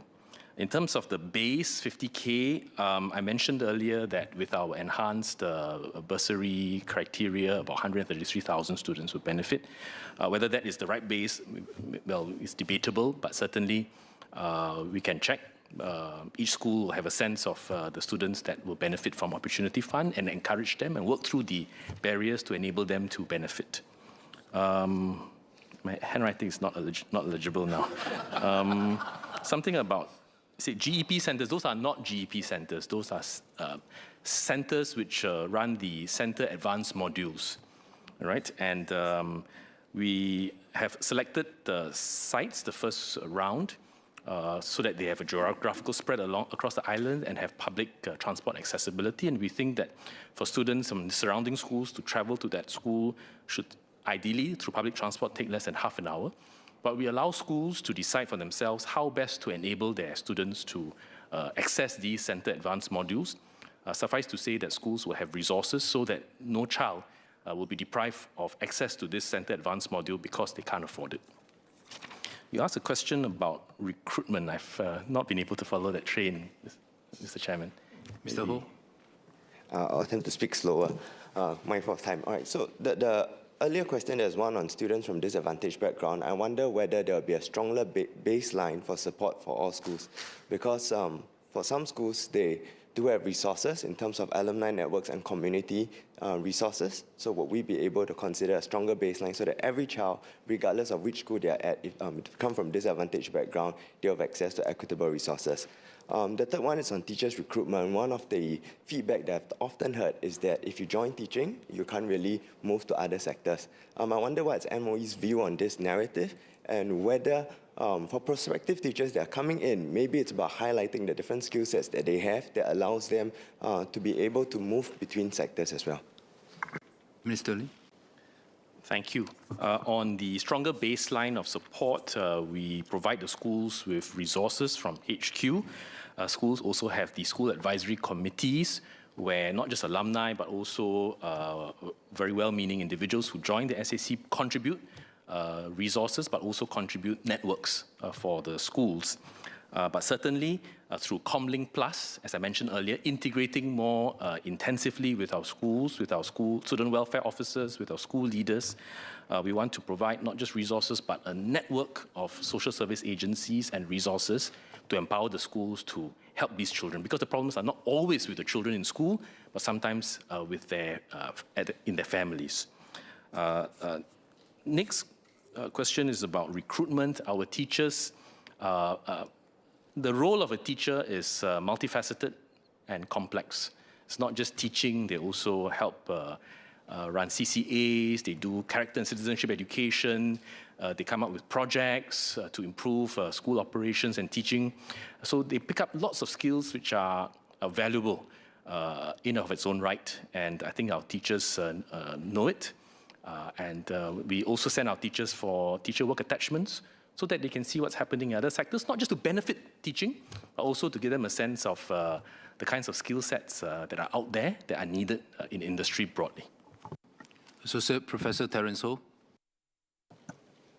Sir, I have two follow-up questions, please. The first is regarding the 4 Learns for AI. May I know if MOE has set out guidelines on how AI should be incorporated into pedagogy and assessment at different education levels, since students at different levels may need to engage differently with AI tools to optimize learning that's appropriate for their stage of development.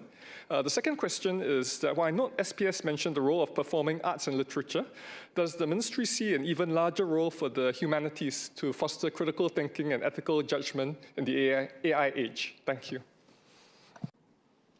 MOS Lau. I thank Mr. Terence Ho for the clarification questions. So yes, the 4 Learns, the guidelines have been put out across Singapore to all schools, and teachers will be able to access them. On the second question on subjects, I think AI should and can be used across many, many different subjects. And we will strive to work towards a system where teachers, regardless of the subjects they teach, are able to think about how AI can be best used. Thank you. Ms. Denise Phua.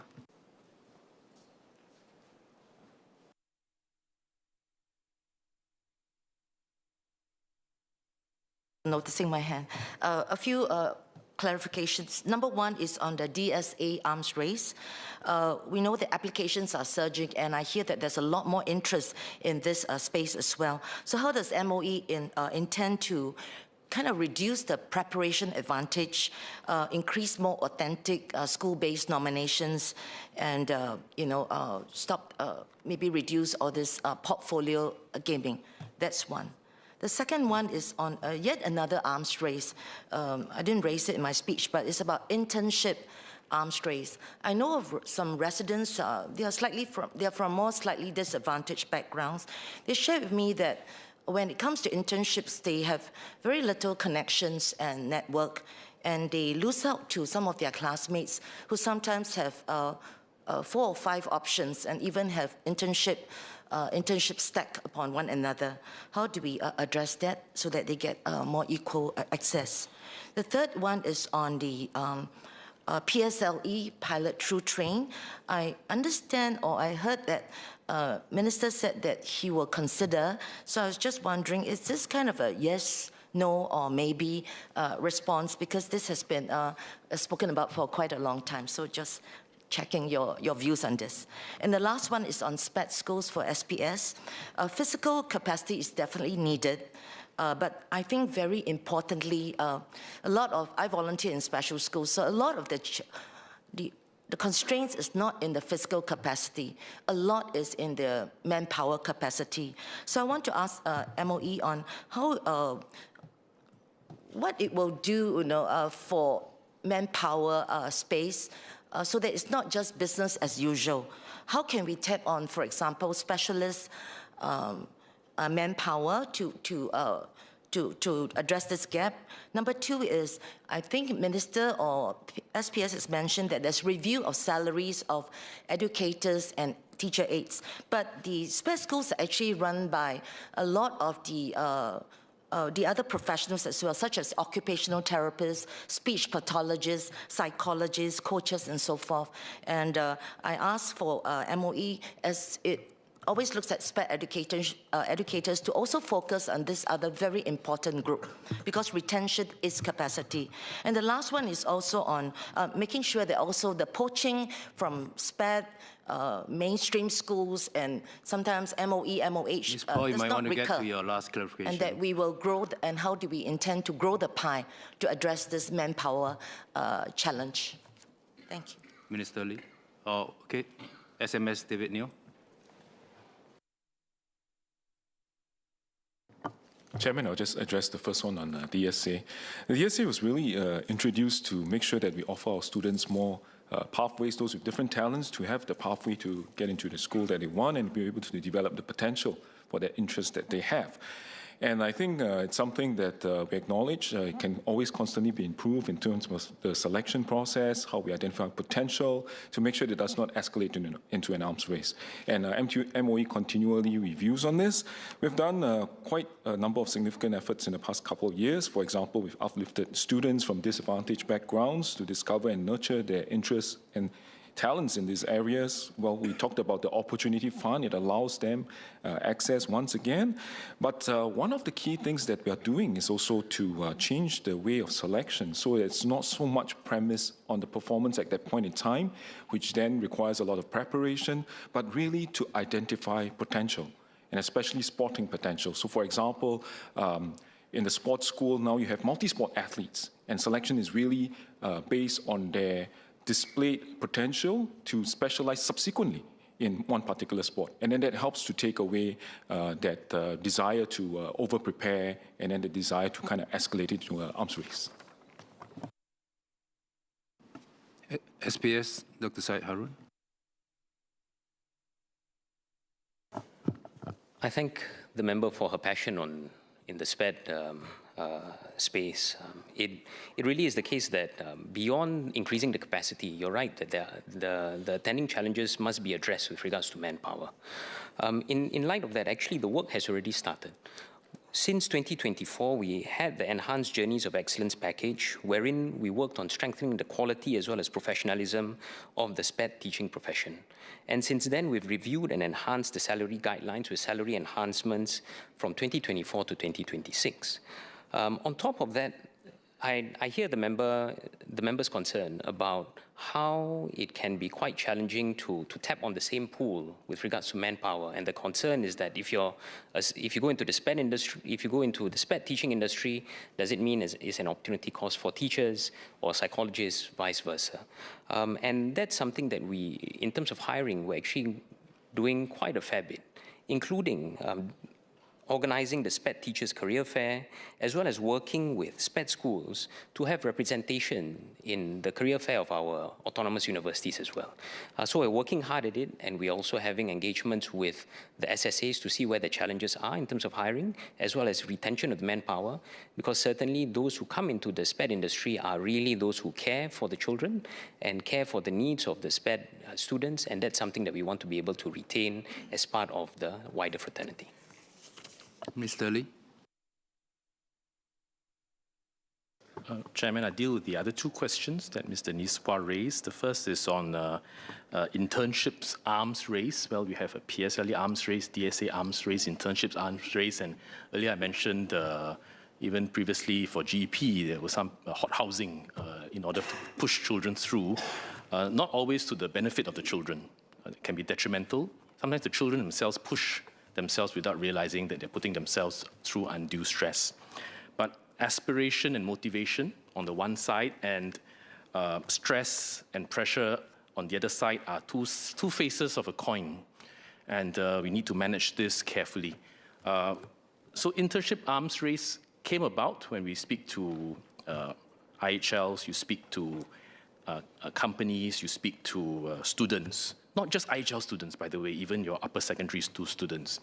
It's a reflection of how some employers are saying, well, your students who apply, applicants are also good. The results are all great, almost all similar. So I distinguish by looking at their character, their leadership, their empathy, whether they're toxic or whether they are empathetic. And we think an internship will allow us to get a feel of them. And there you create a certain pathway. So taken to extremes, motivation and drive can become unhealthy, not just for the individual and the family, but for society as a whole. And when we fine-tune and calibrate or reform a system, we have to be mindful that it's not just one exam or the exam itself. It could be what the exam results are being used for, whether it's a PSLE exam result, A-level exam result, and so on. And so this is a very large system issue that we need to tackle carefully and thoughtfully. On PSLE and through train, as I said, in coming up with the education conversations, no suggestion will be off the table. We will not close off to any idea. But every idea, including what I mentioned in the speech, comes with its tensions and trade-offs. And for every idea raised, there will be people in opposition to that idea. For instance, through train, then who will through train to some of the more popular secondary schools, right? Will it cause the race to be brought down from PSLE to before primary one admission? So all these are considerations, but we will start this conversation with a very broad open mind. Dr. Charlene Chen. Chairman, I acknowledge that many initiatives already exist. Does MOE set benchmarks to ensure fidelity and consistency of implementation across schools? Otherwise, how does the ministry detect when resilience building is weaker in certain schools? Can the ministry assure this House that students' access to structured resilience education, timely counselor support, for example, does not vary meaningfully from school to school? That's my first set of questions. My second question on special needs and behavioral issues among students in mainstream schools. Could the ministry share whether it tracks how long on average it takes from first observation, how long it takes on average from first observation to deployment of additional support in P1, and whether the ministry has studied whether incorporating a short structured executive function baseline into the existing P1 framework could shorten the window and enable earlier manpower calibration at the cohort level, especially when support density is higher in certain classes. Thank you. SPS, Dr. Syed Harun. I thank the member for her clarifications. The first on benchmarks and fidelity. We do have certain guidelines with regards to how access to mental health needs, as well as the accessibility to counselors and the variety of support structures within the schools. As to the level of access in terms of the variety, I don't have the number at this point of time to answer the member's question. If it were possible, she could also file a PQ for that particular specific question. That being said, I just wish to reassure the member that at its baseline, all teachers undergo pre-service SEN training, and therefore, since 2020, they have in-service training as part of their SEN professional development roadmap. They do have an acute awareness of some of the conditions or the difficulty that students may have, and at a moment's notice, if let's say they find that a child is struggling, for which it may invite additional resource, say for example, our teachers trained in special needs, or even our SEN officers, this can be given within the organic school resource. And beyond which, as we've already mentioned, in terms of any specific interventions under transit, in terms of the students in primary one specifically, transitioning into primary one, as well as the school-based dyslexia remediation, these are available as well. In terms of the question on SEN, in terms of the timeline, if I understood the question, understand. So with regards to the identification and deployment of resources, with regards to the timeline from which it's first identified to the time where it's being intervened, I will invite the member to also ask another PQ, because and whether we track it as well. So we do track it. But I will just have to defer to a parliamentary question so that we can answer and give a considered response for the member. Thank you. Associate Professor James Lim.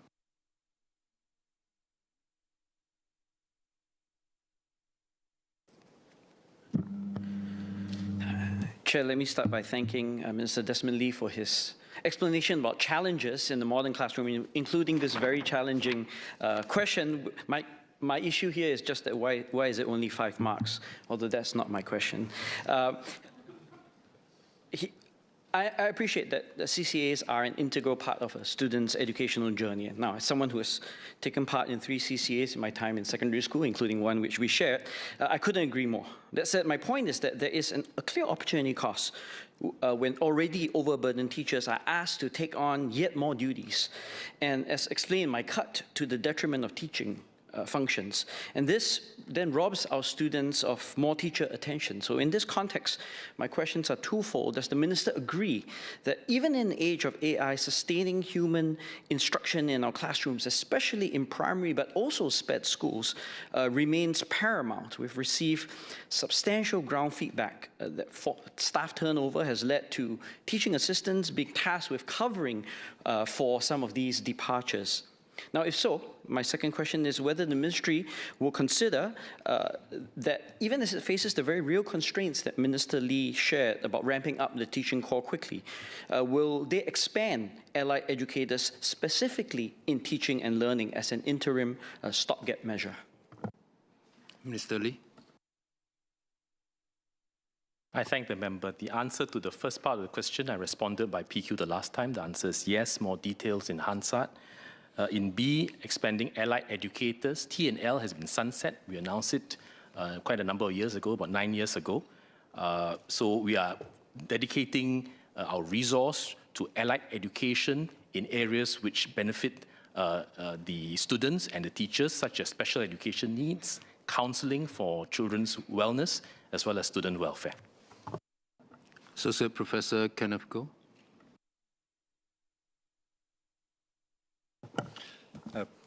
Thank you, Chair, for letting me through the CQ arms race. First, I've four questions. First, for the vulnerable students, I was wondering if the Minister could elaborate on how collaboration between schools and social service agencies will be structured to assist students with higher needs. For example, is there a formal framework that encourages and incentivizes partnership between these different agencies?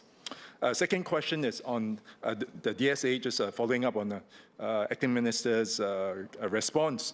I think that competition can be constructive if it supports both individual development and the long-term talent pipeline. I think the issue here is early specialization, which distorts the talent market in favor of those with resources rather than those with talent and potential. So are there plans for MOE to collaborate more closely with relevant domain experts and agencies in the area of sports? For example, it could be with HPSI and the National Sports Associations to develop clearer national criteria or progression frameworks for early talent identification in sports.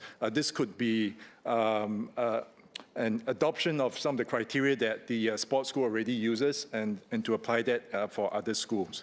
My third question is on the demand for primary one places. I was wondering if MOE has studied the feasibility of expanding the footprint or intake of highly sought after primary schools to ease concentrated demand.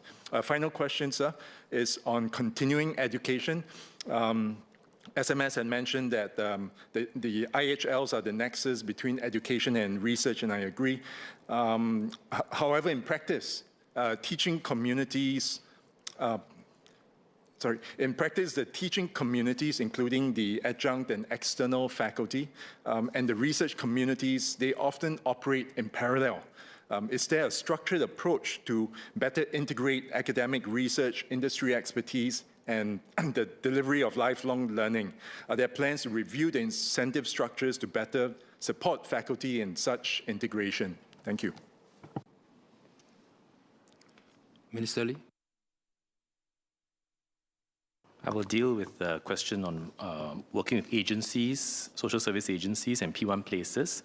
SMS Janil with CET, and then SMS David on DSA and early specialization. On schools working with social service agencies, the answer is the Comlink Alliance Working Group, as well as internally between the schools and HQ through Uplift. Yeah? But Comlink is the national flagship to build relationships between schools and our SSAs and partners to better support our students from the perspective of the schools. On P1 places, if we were to, as I said, we're reviewing the P1 admission framework to achieve the broad goal I mentioned earlier. There are various ideas that have been raised. Indeed, some have suggested expanding the places for certain schools where they're very popular and hope to then have more diversity.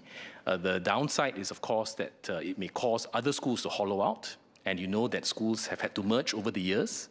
And with falling cohort sizes and with more mergers, if we were to do, as the member has suggested, there's a risk that there'll be even more mergers, affecting accessibility in terms of proximity for families. SMS General.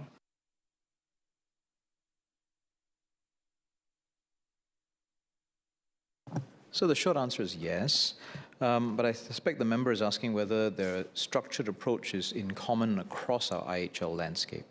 And in truth, the autonomous universities and the IHLs need to look at the issue of how they integrate practice, research, education, and other pastoral duties, for example, as fit for their student population, the courses that they deliver, the industries that they serve, and the sort of faculty that they bring in.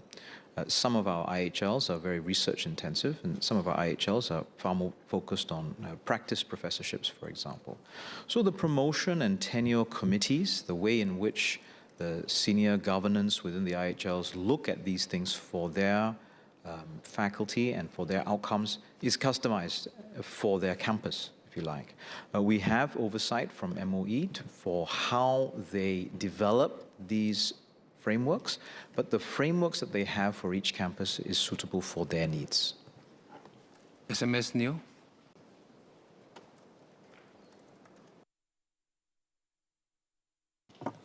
So I thank the member for his question, and also thank him for his support that we really don't want to our students to be specializing too early, but instead what we want to do is really to nurture the love and the interest in the sport and to discover their potential, because it's really, like we discussed in this house, about nurturing our students to achieve their full potential. Now, I also wonder whether my COS speech for MCCY has somehow been leaked. So the short answer to the member's question is yes, there is room for MOE to work more closely together with HPSI, all the national sports associations, okay, when it comes to nurturing that love and to be able to, collaborate well, use some of the existing criteria and promotion frameworks to really do more for our student athletes. So I don't want to let the cat out of the bag too soon, but I'll be elaborating a lot more at my MCCY COS speech. But the short answer is yes, we will work hard, we'll work closer to make sure that our students get better benefits. Ms. Heniso.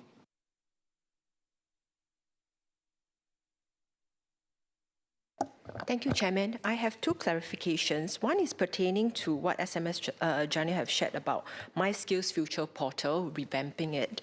Can we explore to actually allow the functions for the users to actually navigate through the portal based on the courses they are actually based on locations-wise, so that it allows the users to benefit from it. This is aligned to my earlier cards in relations to supporting people, for example, like stay-home mothers, people with mobility issues, to get closer to enhance and embrace lifelong learning. The second clarification is to Minister. This is in relation to also back to my cards about exploring to have ITE or Lifelong Learning Center in the north. This is actually a very practical suggestion, especially since we have existing infrastructures available once the sports school moves out and moves to the Kallang. So this is something that I really hope the MOE can consider. Thank you. SMS General. So we can certainly explore the possibility of a location filter in the portal search facility. Currently, users can filter on the basis of training provider, which may be a proxy for location as well, but I take the member's point that perhaps this is another way in which we can improve the search experience, and I thank her for her suggestion. Minister Lee? We will consider the member's request. Thank you. Ms. Lee Hui-ying? Thank you, Chair. I have two short sets of clarifications. First, for SPS Harun, I hear from him that in June onwards, the Mother Tongue Learning and Promotion Committee will be introducing and working with communities for parent workshop. Can I ask on the number of locations identified, how were they identified, and whether Nee Soon South will be considered because it also has a relatively high proportion of young family population. My second question, on a serious note, I would like to ask the Teacher Minister for clarification on my answer to his PSLE question. My cortisol levels are spiking and overflowing, so hope to get an answer from him as well. Thank you. SPS, Dr. Syed Harun.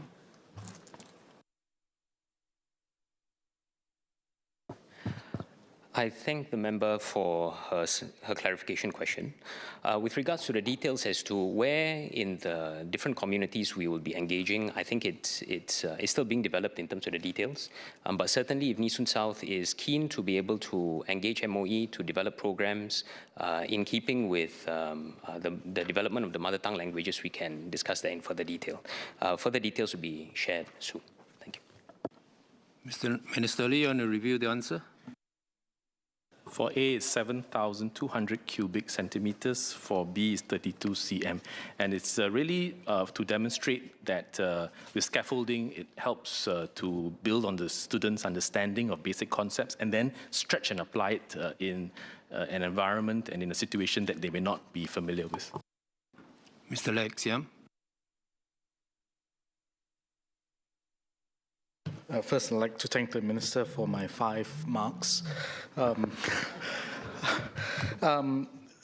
For MOS Jasmine on AI, I welcome the framework of the 4 learns, but if I could seek some clarity, I understand that she had earlier shared that the guidelines have been sent to all schools and for teachers to introduce it.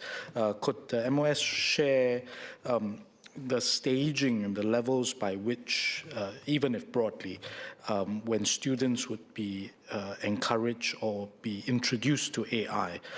Because beyond the 4 learns, I think there's to me, another factor, and that's learning before AI, so that students have a firm basis in knowledge, in mastery of gathering information before AI comes into play. The second related question is that now that we have engaged the teaching community in schools as well as introducing to students, there is another important group of stakeholders, and that is parents.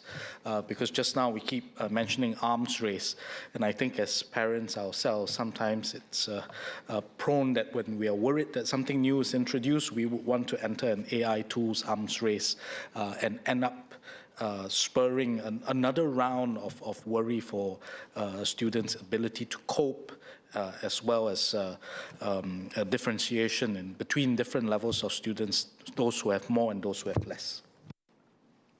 MOS Law. Thank you for the question.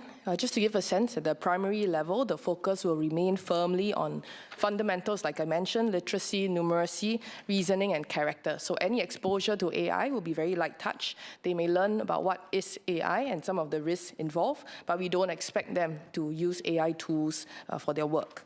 At the secondary level, I think that's where students must move on from awareness to responsible use. So they will be exposed to the tools and learn how to use them to generate ideas, compare perspectives, or refine their arguments. And of course, at the post-secondary and IHL level, they will have to learn how AI tools can be applied to their own discipline, their domain of work, and also understand how these translate into real-world skills that they will then use when they enter the workforce. Thank you. One last clarification, Dr. Hamid Razak, for your two cards and 4 minutes. First, I'd like to ask the Minister, I welcome the move away from GGP to the 15 centres for advanced modules. Whether the Ministry has assessed whether this will then portray these centres as more choicier schools to parents, and how the communication should be better informed so that the parents know the intent of these centres providing the advanced modules. To SPS side, Harun, I do agree that there's no one-size-fits approach for mother tongue. I've heard some feedback from NIE trainee teachers in taking Tamil that the curriculum needs review, whether the Ministry will consider teaching training curricular review in a bid to make the teaching of mother tongue more accessible. Thank you. Minister Lee. We are mindful of that risk. So basically, the school-based provisions, the school-based programs mean that every school will cater up to 10% of their school cohort who can benefit from greater stretch and challenge. And the schools, all schools will have some teachers who are trained to manage the cognitive as well as the affective requirements of supporting these students who are more inquisitive, who can be challenged further. And then the center advanced modules are those who have either single or multiple domain strengths and opt to go for these modules. The teachers will be pooled from different schools, including some former GP teachers, centrally held in MOE HQ, and then deployed to teach at various centers. So these schools provide the infrastructure for these centers to run the modules. The centers will be reviewed from time to time for geographical spread as well as convenience and access to transport. SPS Dr. Syed Harun. I thank the member for his clarification question. Indeed, we do want our mother tongue languages to be as accessible as possible, especially to our students who may have different inclinations as well as different abilities in the mother tongue languages. So at the level of primary school, I mentioned there is a foundation mother tongue language for those who may find themselves a bit weaker. We also have G1, G2 mother tongue languages in secondary school. But at the other end, we also want to be able to stretch those who have the potential and ability in mother tongue. So there's also higher mother tongue languages in secondary school, but noting that there might be some who see mother tongue languages as a strength, you can actually take higher mother tongue languages now, regardless of your PSLE AL score. And for those who want to further their studies, they can also go on to the language elective program. So to answer the member's question, we do have different types of curricula to be able to allow for different abilities in our students, and the intent is for them to be able to appreciate and learn to love the language of their own mother tongue at depth and to as high level as possible. Thank you. I would like to thank members from both sides of the House that they were very succinct in their clarifications and responses. It allowed 11 members to ask their clarifications. Having said that, being succinct doesn't mean speaking at a breakneck speed. It's tough for the minister to understand, and it's also tough for our interpreters to do their translations. Can I invite Mr. Darul David, if you'd like to withdraw the amendment?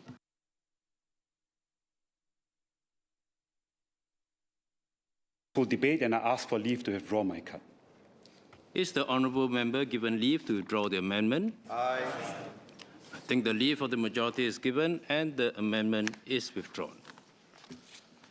The question is that the sum of $15,473,381,200 for head K stand part of the main estimates. Those who agree say aye. Those who disagree say no. I think the ayes have it. The ayes have it. The question is that the sum of $1,185 million for head K stand part of the development estimates. Those who agree say aye. Those who disagree say no. I think the ayes have it. The ayes have it. Head S, Ministry of Manpower, Mr. Yip Hong Wing. Sorry, Ms. Yeo Wan Ling.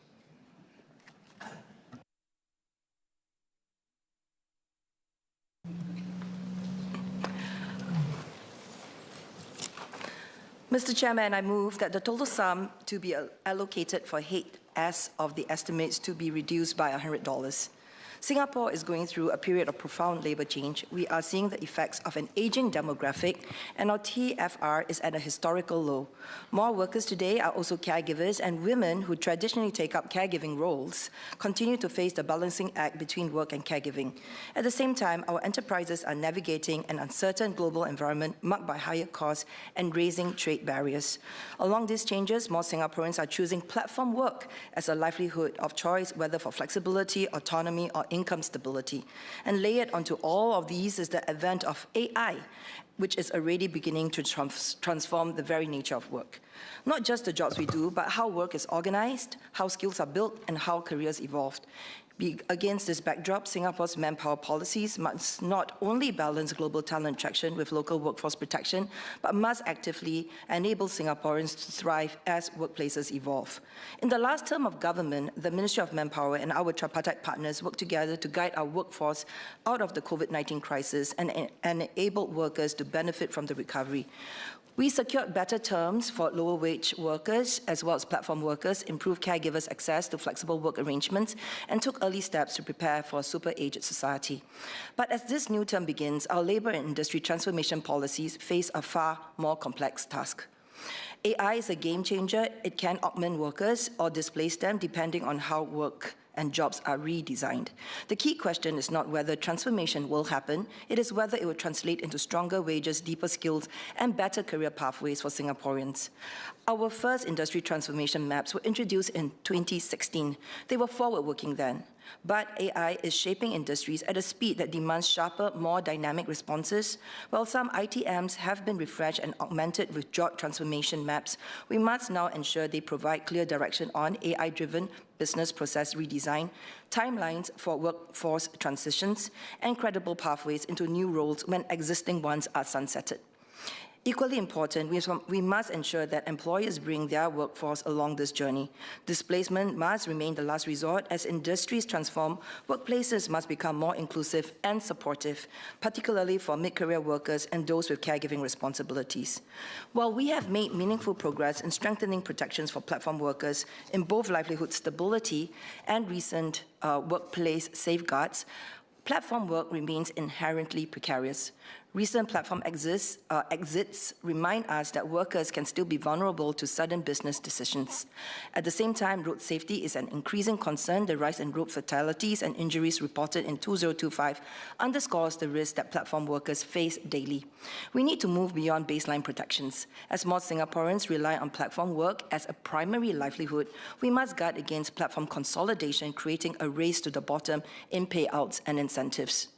When platforms exit, workers should not be left exposed to delayed or unpaid dues. Stronger safeguards are needed to ensure timely notice, fulfillment of payment obligations, and clear recourse whether defaults occur, while also strengthening protections for their safety on the roads. Tripartism must continue to anchor this effort. The Platform Workers Trilateral Group demonstrated in 2025 how effective collaboration can address complex challenges such as illegal platform work. Going forward, platform worker associations should and must remain a central pillar, strengthening partnerships to improve both livelihood resilience and safety outcomes for our platform workers. Today, my GPC colleagues and fellow Labour MPs will share our views on how manpower policies must continue to secure good jobs for our Singaporean core, while powering economic progress within this land and infrastructural constraints of our little red dot. Because this remains a delicate but necessary balancing act. We must enable time-crunch mid-career workers to upskill without placing unsustainable pressure on employers in a tight labour market. We must provide assurance to IHL students entering a workforce where entry-level roles are evolving. We must ensure local foreign workforce complementarity remains responsive without compromising business agility. And we must strengthen income security as workforce churn rises, skills half-lives shortened, caregiving burdens grow, and cost pressures persist. There are limits to how we can expand our foreign workforce, given infrastructural constraints and our social capacity. Our manpower strategy must therefore focus on transformation, not substitution. Firms must become less manpower reliant, even as they become more productive. And our local workforce must move up the skills ladder alongside industry transformations. In this new phase of labour transformation, I would like to put forward 3 budget priorities. First, we must continue attracting top global talent in a way that strengthens, not substitutes, our Singapore core. This requires stronger complementarity frameworks, clearer skills transfer expectations, and leadership pathways for our locals. Second, as businesses face tighter margins, we must support transformation, not dependency on manpower expansion. Foreign manpower must be calibrated alongside deeper industry upgrading so that productivity, not labor cost suppression, drives competitiveness. Third, productivity gains must translate into real wage uplifts, especially for our low-wage and at-risk workers. Job redesign and AI adoption must be linked directly to wage progression, so transformation narrows inequality rather than widens it, because ultimately every worker matters. The question is that the total sum to be allocated for Head S of the estimates be reduced by $100. Ms. Yeo Wan Ling.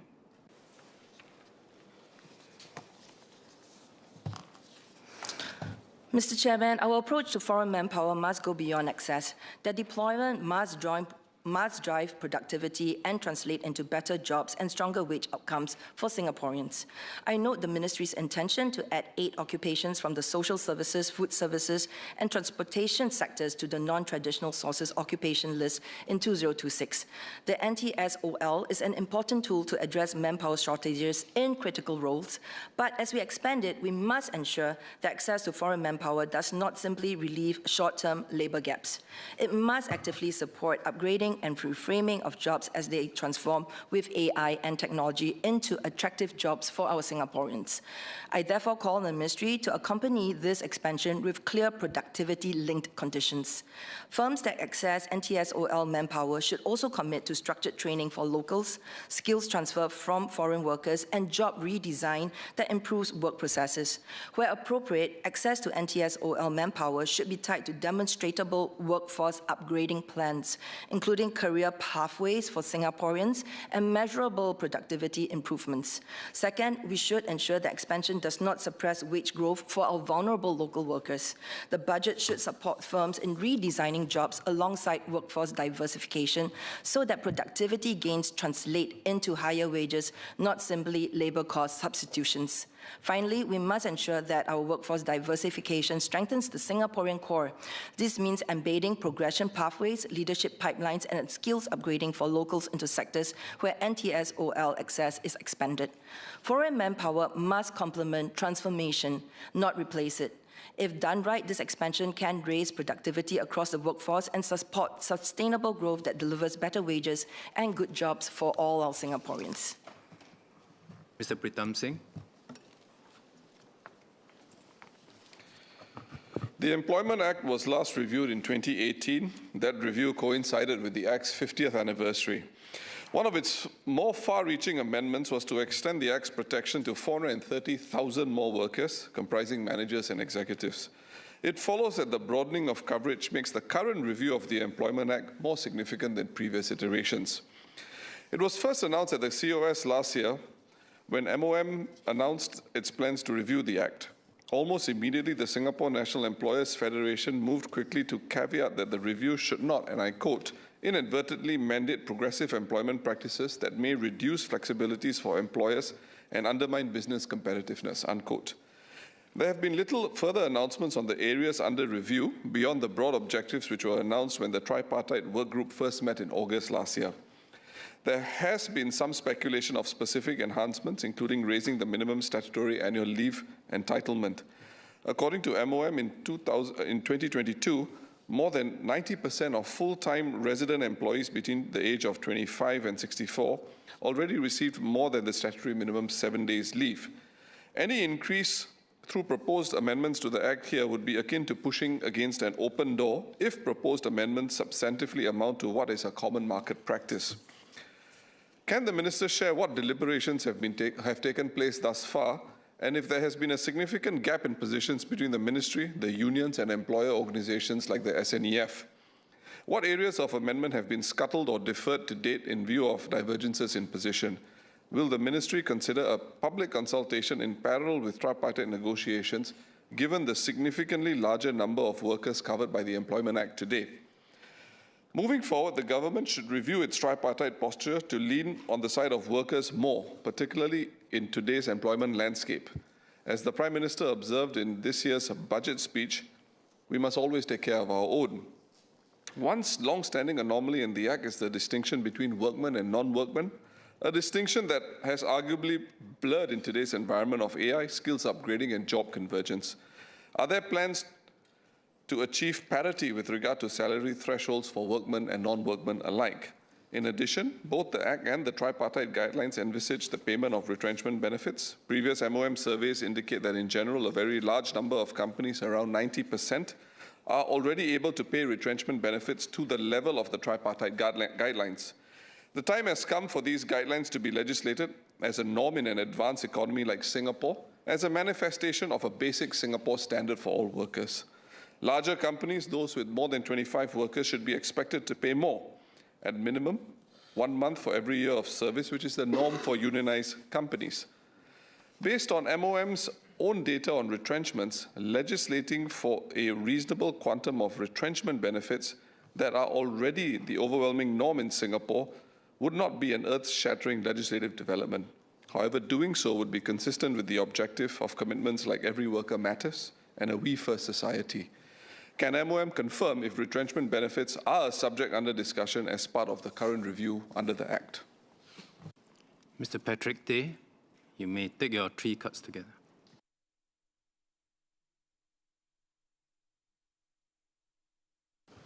The last round of the Employment Act review was passed in 2018 and effective April 2019. And I'm aware the review is ongoing, and so I declare my interest as part of the tripartite work group on the review. I'm therefore asking MOM now to provide an update into this House on when they plan to roll out amendments and in what broad areas pursuant to some of my lobbying efforts in this House the past few years. And by the same token, the Industrial Relations Act was last amended more than a decade ago in 2015. Well, to avoid conflicts of interest and undermining management effectiveness, executives with senior management functions were excluded from collective bargaining.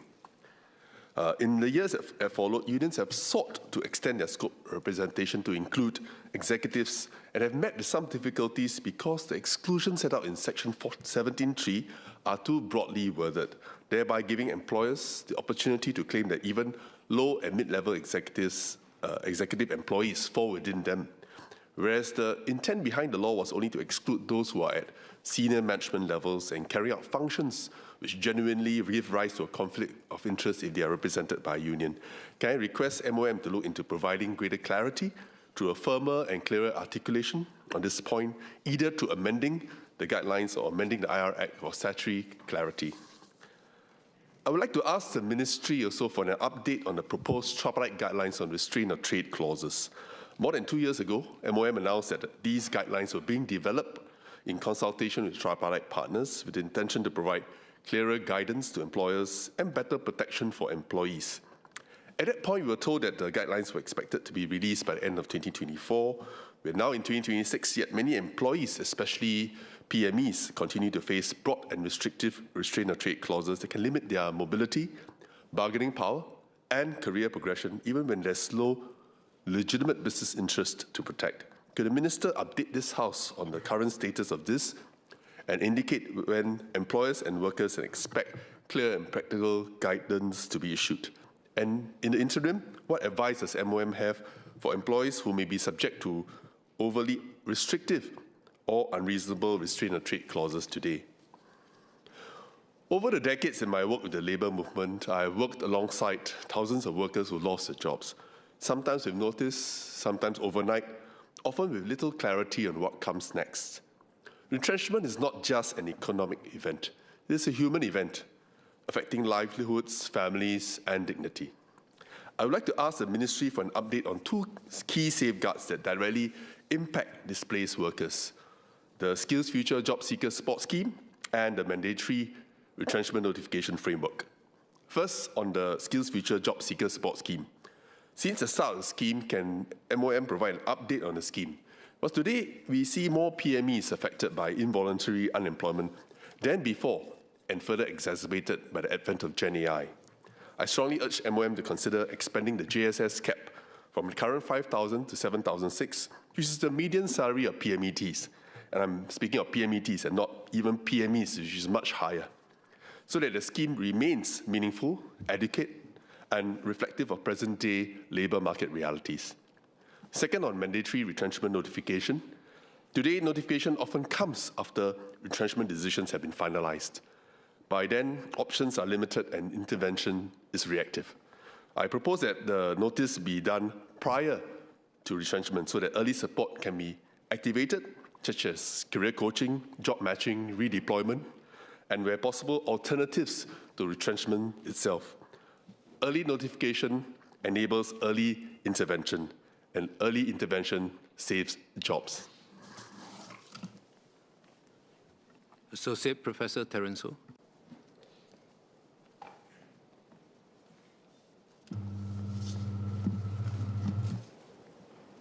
Mr. Chairman, I would like to suggest that the Ministry consider extending free or subsidized access to premium AI tools to a larger group of Singaporeans, such as all mature workers on a time-limited basis. Many of these premium tools cost no more than $20 a month, or under 30 Singapore dollars a month. 6 months of fully or partly subsidized access could make a significant difference in helping people become familiar with and experiment with AI. In particular, the fear of missing out could prompt people to try the tools for the first time, which they may put off despite the availability of free versions. Many of these tools are intuitive and can be adopted even without special training. Given the potential for an AI divide where the affluent and less well-off have differential access to premium AI tools, a further suggestion is to offer lower-income Singaporeans subsidized access to premium AI tools on a longer-term basis. This would help ensure that AI adoption remains inclusive and does not widen existing inequalities. Associate Professor J. Muslim.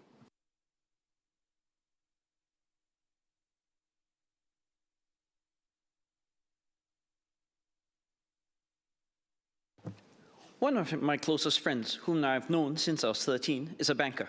This, in and of itself, is unremarkable, since the financial sector accounts for 1 in every 16 workers in our labor force. What is remarkable, however, is how he got there. My mate trained in architecture, obtaining his bachelor's and master's degrees in the subject. But after graduation, he applied for and scored his first job in investment banking. Why did the bank bother interviewing him to begin with? According to him, they were impressed by his sharpness and moxie. They also reasoned that they would teach him everything that he would need to know on the job anyhow. Today, he's an immensely successful financier leading the Asia Pacific business of a top-shelf asset management firm. The story illustrates a reality that all of us are familiar with. In spite of the best efforts of educators like myself, most of the skills needed for our jobs are not learned in the classroom, but in live settings, on-the-job training, or OJT. Indeed, OJT, which could involve formally organized structures such as apprenticeships or internships, or more informal processes such as guidance and mentorship, often imparts specialized skills that are typically far more valuable for the actual day-to-day performance of one's job than the validation conferred by a certification itself. Today, countries as diverse as Australia, France, Germany, India, Switzerland, and Turkey have national-level apprenticeship systems. Singapore has OJT systems too, but there are certain shortcomings. The Workforce Skills Qualification Framework, under the rubric of Skills Future, includes an assessment-only pathway, or AOP. But by emphasizing paper qualifications, the AOP continues to be hamstrung by an insistence on assessment over demonstration, on the acquisition of certification over experience. Those I've spoken to share that it has become more of an impediment rather than a genuine stepping stone toward career advancement in the skills trades. Workforce Singapore, or WSG, runs existing career conversion programs, but these are mostly linked to industry transformation maps, and in practice, the industries covered are limited to professional and technical roles rather than broad-based.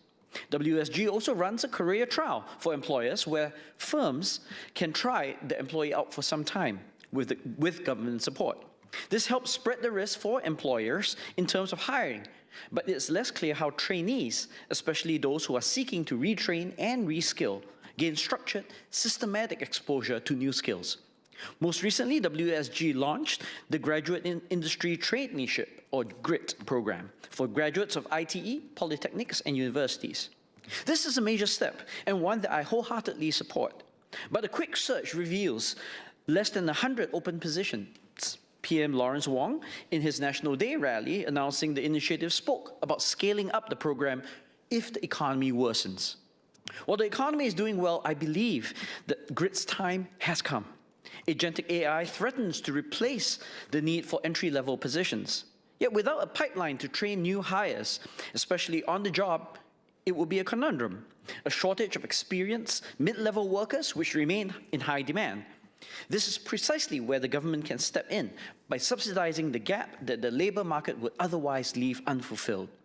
I propose that we institutionalize a national OJT system for apprenticeships, internships, and mentorships. Presently, securing GRIT positions is largely decentralized, relying primarily on proactive posting by the hiring entity or a small number of private jobs clearinghouses. Polytechnics and some university programs do sponsor internships, but only for students that have first completed their coursework components. Most programs accepting apprenticeships focus on technical or professional disciplines such as finance, technology, medicine, or law. These facts mean that the benefits of OJT will tend to accrue to only limited segments of the labor force. And indeed, the majority of current listings are for STEM or finance graduates, many of whom already possess the means to seek, identify, and apply to such opportunities. There's substantive evidence that internships and apprenticeships do not only contribute to enhanced knowledge transfer and more efficient production, but can also play a role in reducing the extent of labor market polarization, which is becoming a growing concern in Singapore.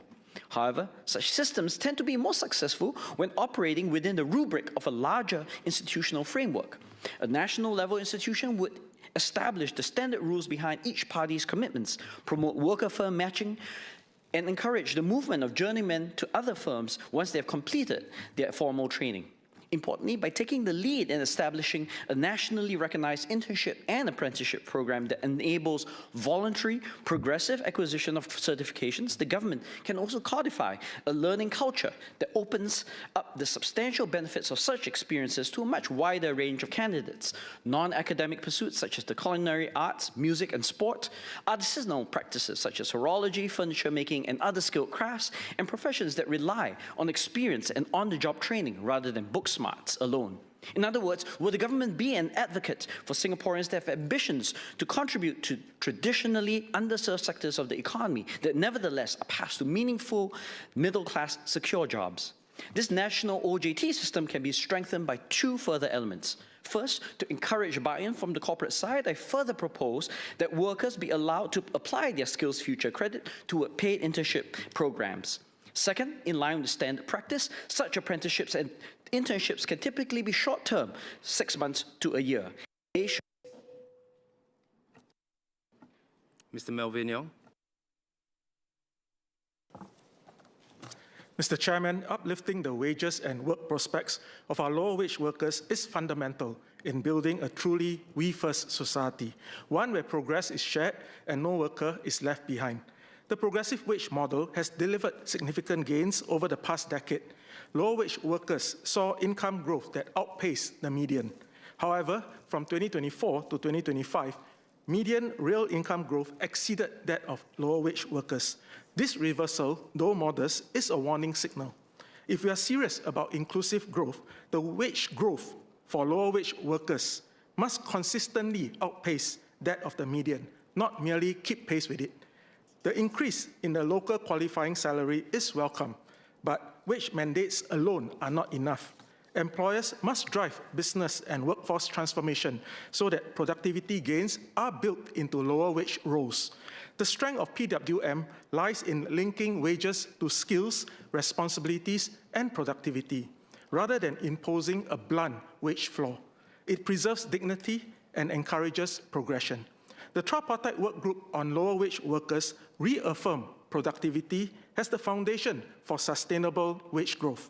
I therefore ask MOM, have we seen measurable sectoral productivity gains in PWM sectors? If not, what further interventions will be introduced?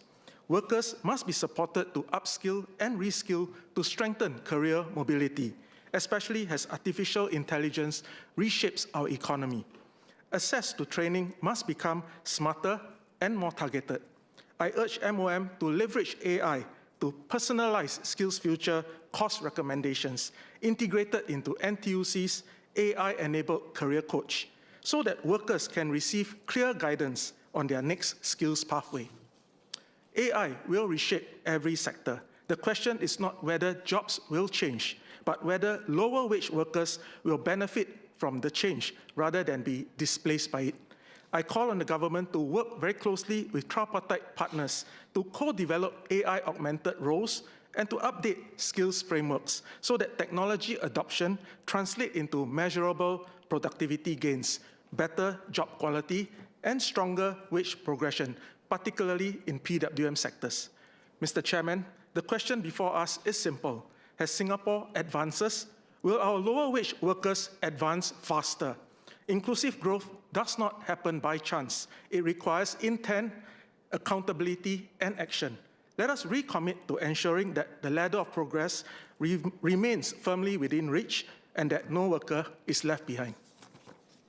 Associate Professor James Slim.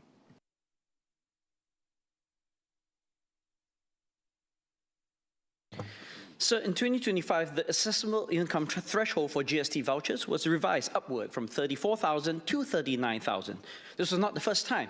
It was set at 24,000 in 2012 before being consistently revised every few years. These historical revisions were due to a combination of rising cost of living as well as the GST hike. This represents an increase since 2012 of around 1.6 times. In contrast, the income thresholds for the workfare income supplement has gone from 1,700 pre-2013 to 1,900 in 2013 to 2,500 in 2023 to 3,000 in 2025. This equivalent increase is around 1.75 times. While this may seem comparable, the truth is that the most recent bout of inflation hits the poorest the most. This is because the categories where prices rose the most, notably food, transport, and rent, consume a disproportionate share of the incomes of those in the lower end of the distribution. It is a conclusion backed by ample research, both in Singapore and the rest of the world.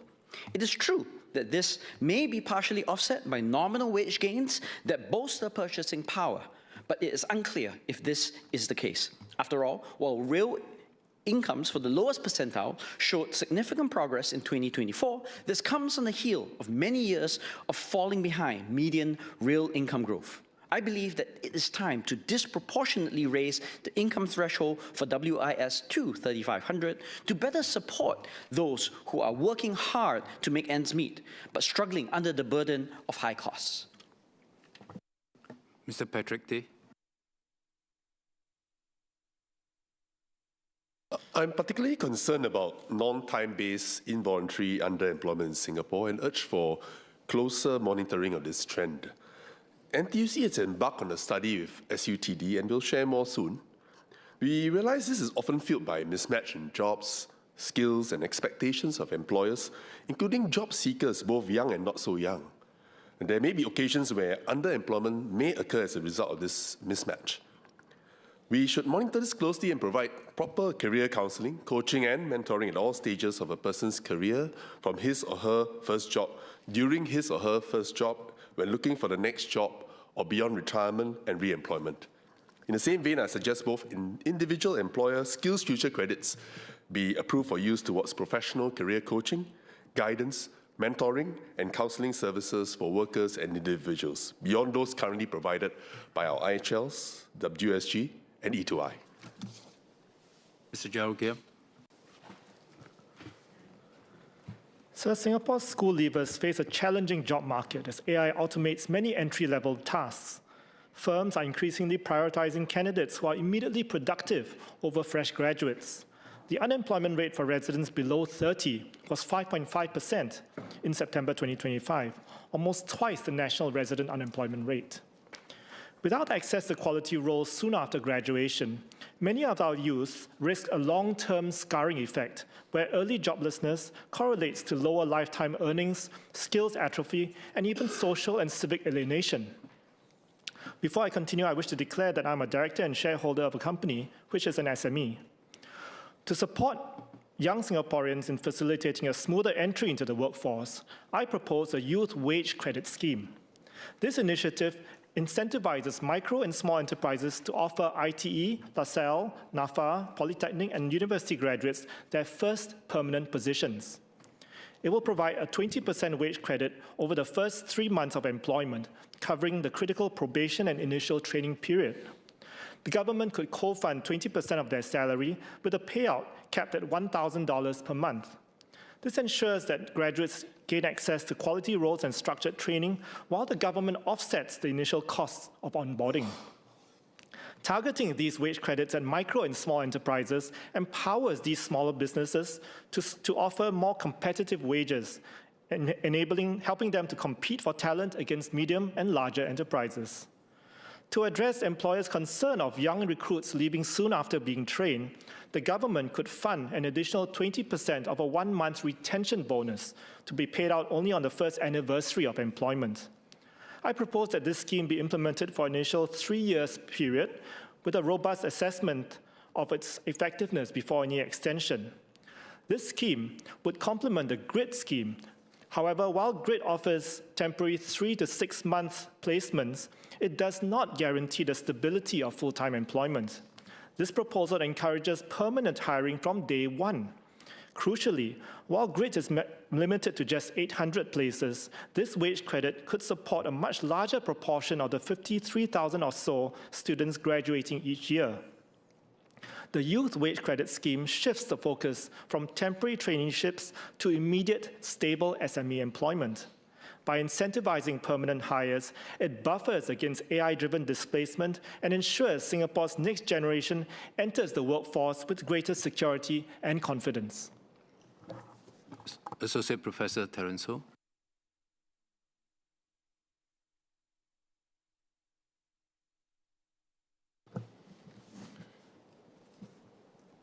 Mr. Chairman, I declare my interest as a senior executive of an educational institute that offers workplace learning and job redesign consultancy services.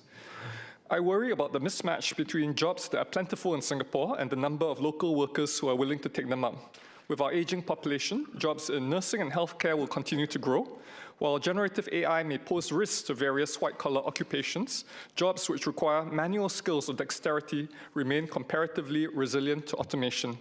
Skilled trades like technicians and mechanics are not so easily automated. However, many young Singaporeans do not aspire to careers in healthcare and skilled trades. This will increase our reliance on foreign manpower for essential roles while making it hard to fulfill the job aspirations of our young people. The reality is that not all Singaporeans can be professionals or corporate executives in the highly competitive and technologically driven global economy. Many will have to build careers in the services and skilled trades. Wages are an important consideration, and the pay in these jobs must rise. Yet, job attractiveness also depends on whether work is meaningful and how it is perceived by society. My question is whether we can be bolder in redesigning jobs such as nursing, security, and skilled trades at scale so that they become occupations our young people aspire to pursue, so that AI and robotics take over the tedious aspects of work while workers contribute to service design, innovation, and customer engagement. There should be more jobs like advanced practice nurses, offering greater professional responsibility with commensurate remuneration and recognition. I think the aim should be to develop roles that integrate head, heart, and hand competencies, making them more resilient to AI and automation, as well as more appealing to Singaporeans than single-dimensional jobs. There's a second aspect of job redesign I would like to highlight. As organizations review work processes to harness AI and automation, we need stronger capabilities for human-centric job redesign, ensuring that AI augments rather than replaces human contribution. I remain optimistic about the unique value that people bring, notwithstanding the rapid development of more powerful AI models. And this is because AI models lack consciousness, they don't have an innate sense of right and wrong, and they're trained based on past or existing data. Recognizing these limits can help us identify the uniquely human strengths that should shape job redesign. I hope that Singapore can show the way in human-centric job redesign, and would like to ask whether the ministry has plans to develop deeper expertise in this. Let me conclude with a brief illustration. Last year, while attending a conference in Astana, I joined a day tour led by a young guide. He brought me on a short hike to a hilltop overlooking a lake, which is not a typical tourist destination. It was where his grandparents had brought him as a child to play, and that personal story and human connection to a place created an experience that no electronic guide or AI could replicate. This gives me hope that even in an AI-enabled future, human insight, empathy, and storytelling will remain central to meaningful work. Ms. Elaine Chong.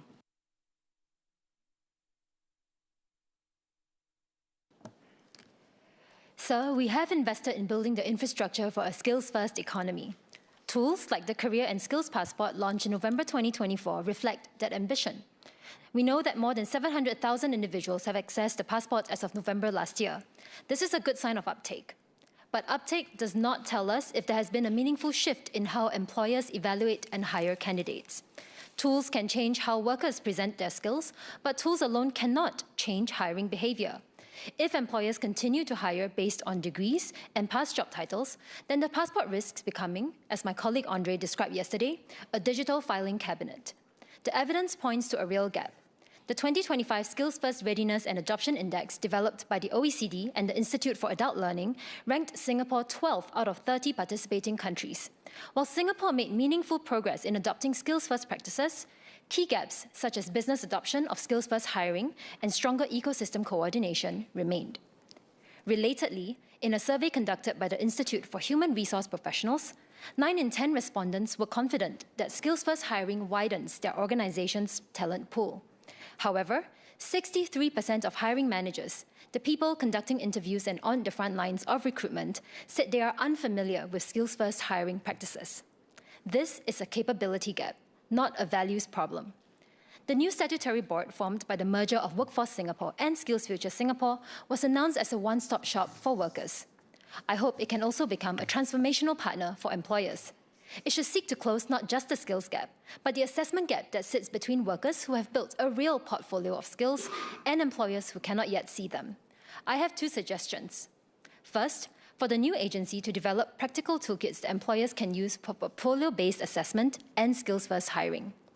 Second, build skills-first hiring capability into the HR industry transformation plan, embedded into certification pathways for all tiers of HR professionals. Thank you. Mr. Patrick Tay.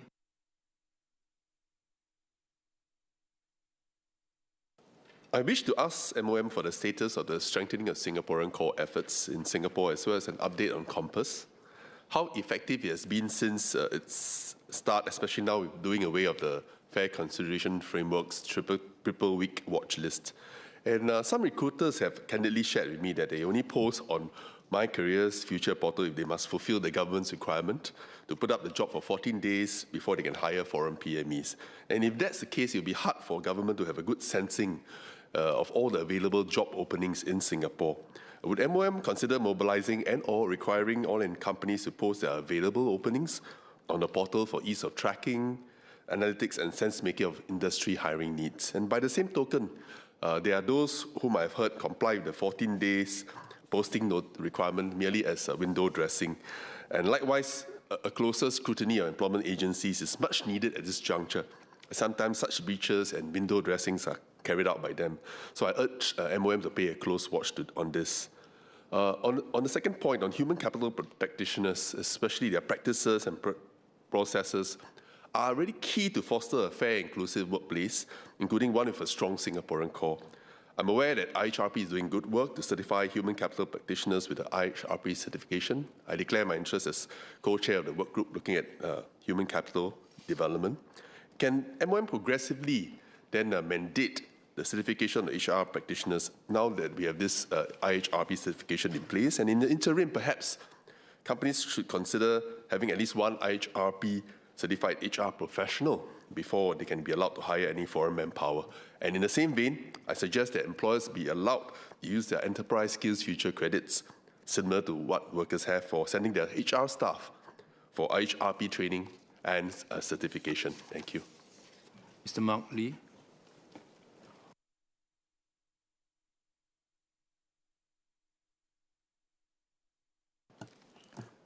Chairman, businesses support the principle of a strong Singaporean core. Foreign manpower must remain complementary, not a substitute. That social compact is fundamental and must be upheld. However, what we are seeing is not a marginal adjustment. It is a structural reset of labour cost baselines. Since 2020, the employment pass qualifying salary will rise from 4,500 to 6,000 next year, roughly a one-third increase in just over 6 years. Over the same period, the S-Pass qualifying salary has moved from 2,500 to 3,600 in 2027, about a 44% uplift. Tier 1 S-Pass levies are now 650. The local qualifying salary will increase to 1,800 in July. Individually, each move may be defensible, but taken together, they represent a meaningful shift in cost structure, particularly for sectors where the local manpower pool remains limited despite best efforts. At the higher end, Singapore competes to anchor regional headquarters and specialized mandates. Location decisions are increasingly marginal between Singapore and other hubs. When higher EP thresholds are layered onto elevated rentals, energy, and compliance costs, the cumulative effect matters. Relocations are visible. Investments that never materialize are not. Missed mandates and unanchored teams can quietly narrow future job creation for Singaporeans. At the ESPAS, the pressure is even more immediate. Domestic-oriented sectors such as F&B, retail, and other labor-intensive sectors operate on thin margins. Many have already digitized and streamlined. Further cost escalation leaves two paths: raise prices, contributing to cost of living pressures, or compress operations, reducing service levels and employment scale. Importantly, these same sectors are supporting wage uplifts for lower-wage Singaporean workers. If viability weakens, the very workers we seek to uplift may face slower hiring and progression. On the LQS, let me be clear. Uplifting lower-wage Singaporeans is a national priority, and employers support this direction. The progressive wage credit scheme helps. The issue is not principle, but pace and calibration, especially when multiple levers move concurrently. There's also a structural tension. Firms are encouraged to upgrade foreign manpower quality, yet levy increases across skilled tiers mean that both upgrading and retention are becoming more expensive. When cost differentials narrow, the incentive to upgrade may weaken. The question, therefore, is how we preserve three objectives simultaneously: safeguarding the social compact, preserving Singapore's competitiveness, and sustaining long-term employment opportunities for Singaporeans. How does MOM assess whether cumulative qualifying salary and LQS adjustments are strengthening the Singaporean call without eroding competitiveness? Is there a structured framework to assess sectoral sensitivity, particularly in industries with thin margins or limited automation pathways? And are there mechanisms to recalibrate if unintended economic effects begin to emerge? If we calibrate carefully, Singapore can remain both competitive and cohesive, where a place where businesses grow, investments anchor, and Singaporeans thrive. Mr. Sean Low.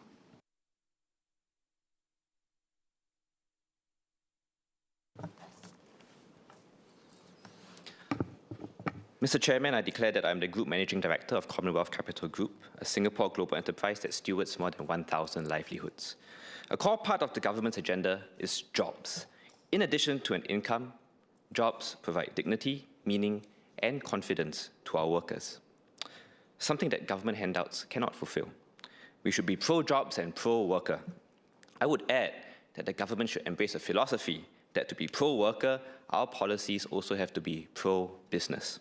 We should see companies as platforms and partners for the government to achieve its policy goals. Let me name three. One, we want to keep seniors employed longer and ideally on similar salary terms as when they were younger, even if their productivity declines. Two, we want to narrow income inequality by uplifting wages at the lower end, even above productivity levels of lower wage workers.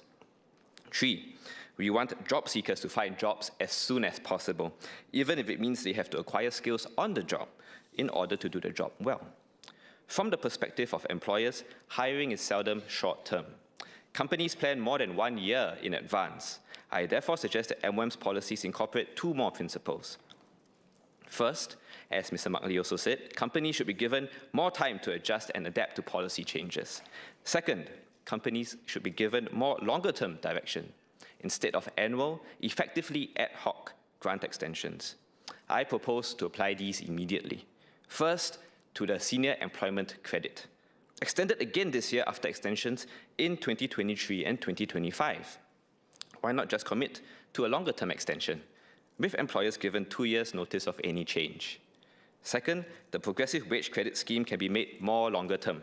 Or why not fold this into the permanent workfare scheme?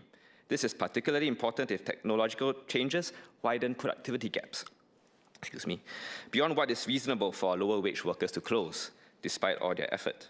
In addition, the minimum wage increase to qualify for PWCS support should be retained at $100 instead of the government's change to set it at $200. Third, integrate the government's traineeship and place and train programs, such that employers get time-limited salary support to hire any job seeker who has been actively looking for a job for 6 months. The government already has a working model today in the form of career conversion programs. In my proposal, we should then not need to impose a different job or different sector requirement for those who are looking for a job for more than 6 months. This effectively covers Mr. Gerald Gam's proposal for our youth who are looking for jobs. These moves are pro-business, and ultimately, they are pro-worker. This will definitely do a good job in alleviating the job-related anxieties that many of members have raised. Thank you. Dr. Wan Rizal.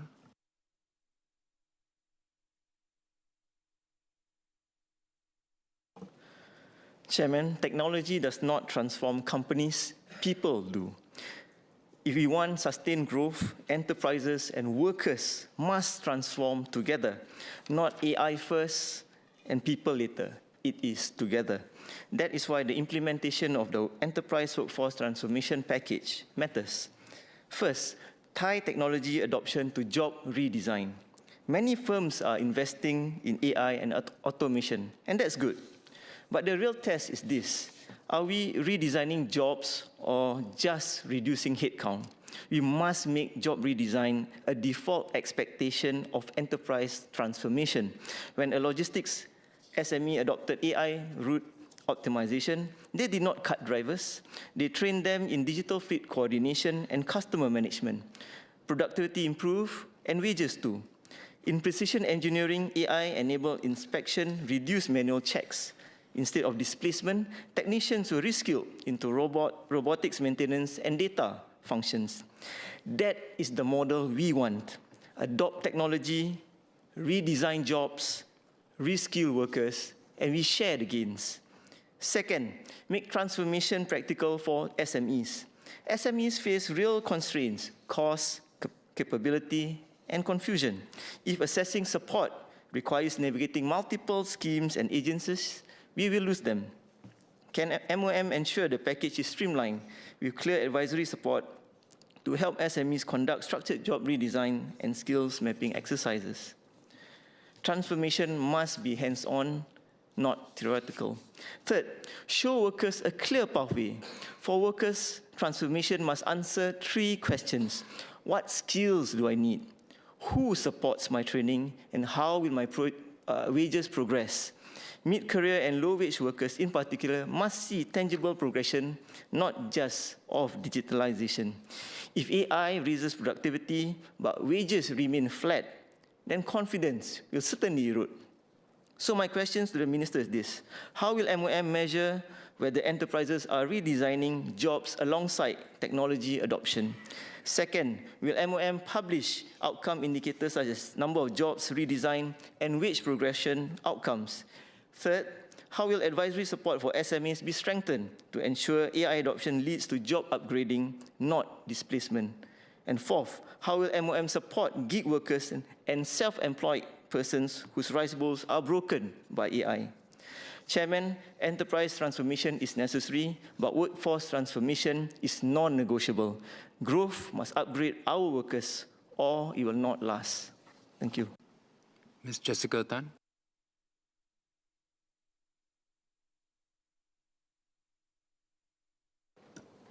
Mr. Chairman, with PMEs forming 64.2% of our resident workforce and Singapore becoming a super-age society, strengthening the career health of PMEs in their 40s, 50s, and early 60s is increasingly urgent. Our workforce is aging quickly. The median age of workers is now 45, and as industries transform, many mid-career PMEs face heightened risk. We already have strong foundations. Skills Future participation reached more than 600,000 in 2025. Job redesign and upskilling efforts continue through the CTCs, and the AFA on multi-stage careers add further scaffolding. But to sustain employability, we must now make career health mainstream, preventive and easy to act on. I have 3 recommendations. 1, introduce a national career health screening. I propose augmenting My Careers Future and the NTUC AI Career Coach with a nationally standardized, subsidized career health screening for PMEs aged 35 to 65. Like preventive health checks, this diagnostic will assess skills readiness and digital gaps, role fit and mobility options, and transition risks, especially in sectors seeing softening demand, such as professional services, manufacturing, and ICT.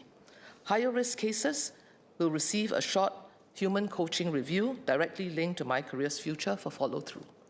A standardized screening paired with human support helps PMEs take early action and helps employers anticipate redeployment and workforce transformation needs. 2, make mid-career renewal a shared responsibility. Workers are upskilling. More than 458,000 Singaporeans used their Skills Future credits last year. But employers, especially SMEs, need stronger support to redesign roles, retrain staff, and hire mid-career candidates. A co-funded renewal scheme could support job redesign, redeployment into growth areas, and role-specific employer-validated training.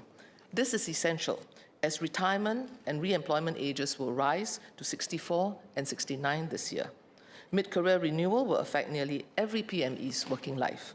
I will expand on strengthening HR capabilities in my other COS cut later. 3, embed multi-stage careers in workplaces. Careers today are not linear. With an aging population and longer lifespans, drawing on evidence-based frameworks, including the Stanford Longevity Model, we can streamline a national career taxonomy across the build, consolidate, retrain, and transition stages. This provides a shared language for both workers and employers, enabling better planning, clearer expectations, and more proactive career decisions at each career's life stage. Mr. Chairman, supporting the career health and employability of our matured PMEs requires a new national compact built on shared responsibility. The government must provide early signal tools, accessible support, and clear pathways. Employers must redesign work and invest in mid-career renewal. Workers must take ownership of their lifelong career health. If we get this right, PMEs will have the clarity, confidence, and capability to stay employable and contribute meaningfully across longer, more fulfilling careers, ensuring Singapore's workforce stays resilient as we age. Thank you. Mr. Anna Pang.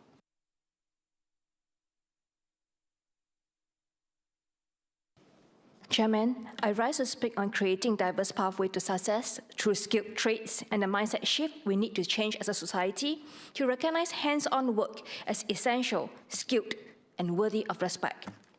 During these debates, much has been said about the rise of AI and its multiple uses. However, let us not forget that every day, Singapore runs on the work of people who fix our lifts, maintain our estates, keep the kitchen running, service our vehicle, install electrical system, and respond when things break down. These are not low-skilled jobs. They are jobs that require craft, discipline, judgment, and often years to hone. AI cannot do these jobs. If we want a strong local labor core, we have to value these jobs, this role, not just in words, but also in how we treat these workers and how we design progression for them. Chairman, I welcome the direction the government will work with employers, labor movement, trade associations, Institute of Higher Learning to develop a structured career pathway for skilled tradesmen, so that this inclination towards hands-on and hard jobs can see how they can advance and how they can build a career.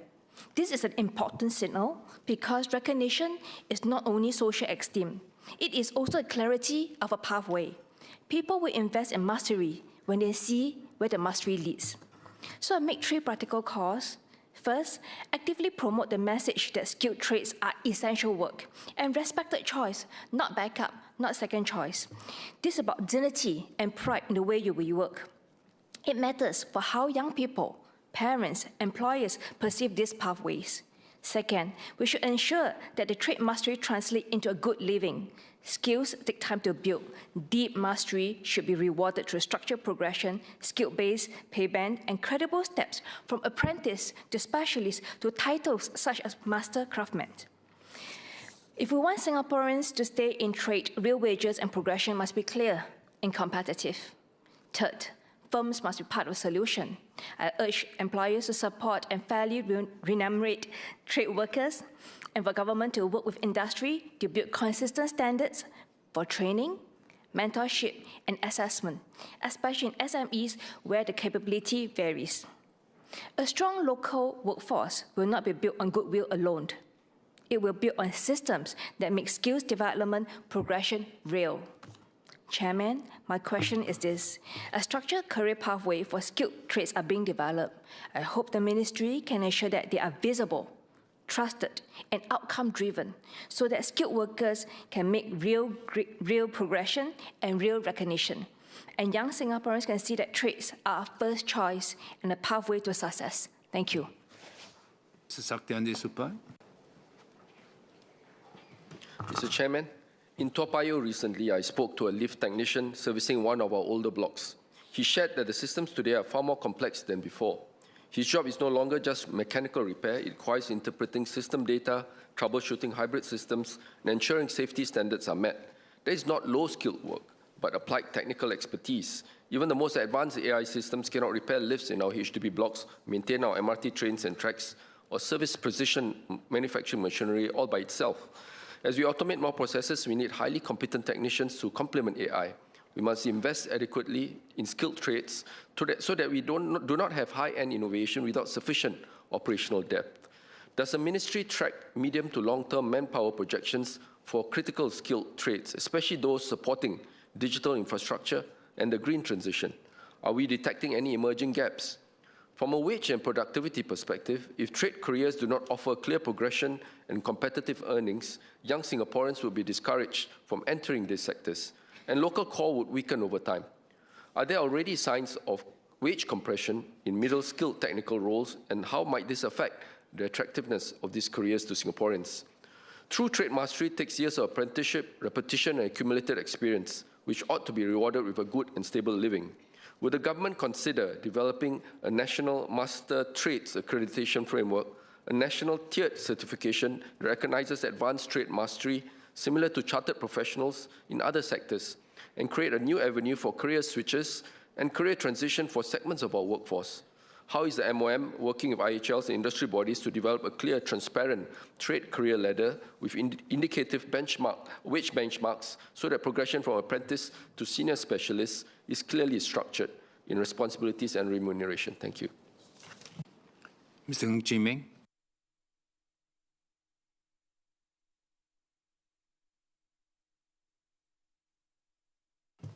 Chairman, over the past decade, the labour movement has worked closely with tripartite partners to secure better wages, welfare, and work prospects for our workers.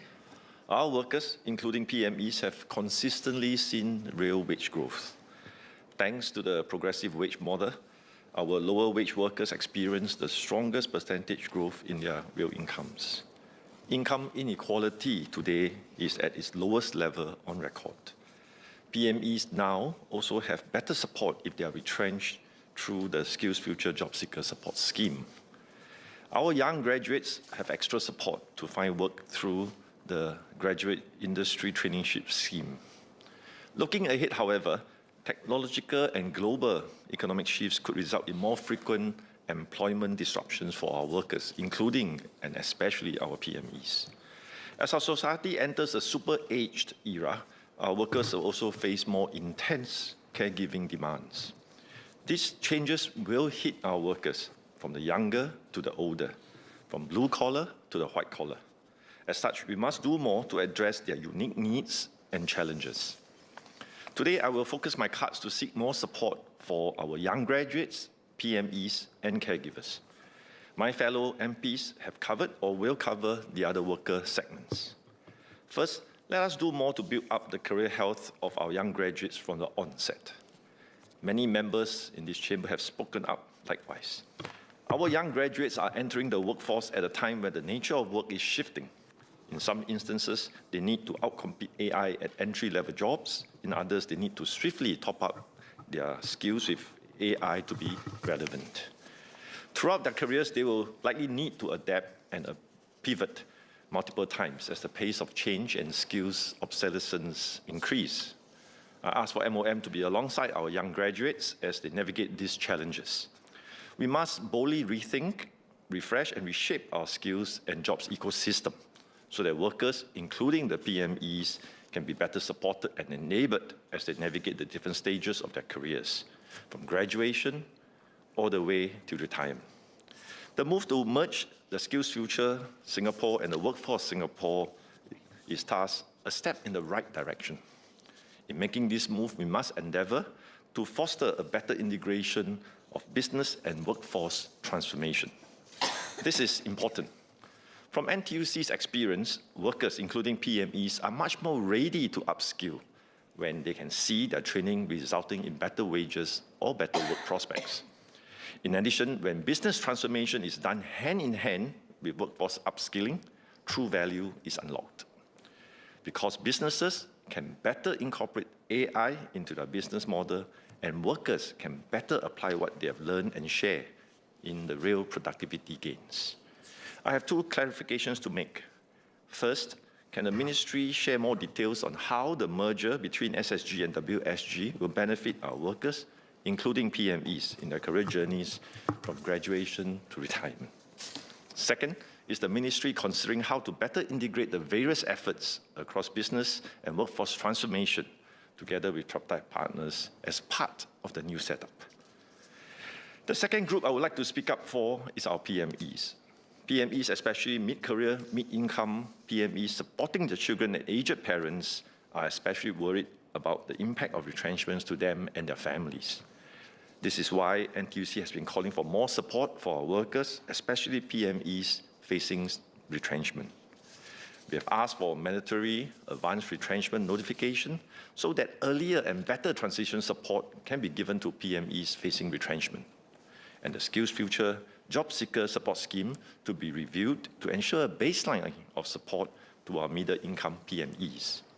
In that light, I would like to ask the ministry whether mandatory retrenchment notifications can be brought forward to enable earlier and better support to retrenched workers, and for the coverage of the current Skills Future Job Seeker Support Scheme to include our middle-income PMEs.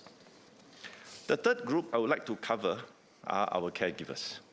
As Singapore ages rapidly, more workers, especially the sandwich generation in their 30s to 50s, will face dual pressures from caring for young children and elderly parents.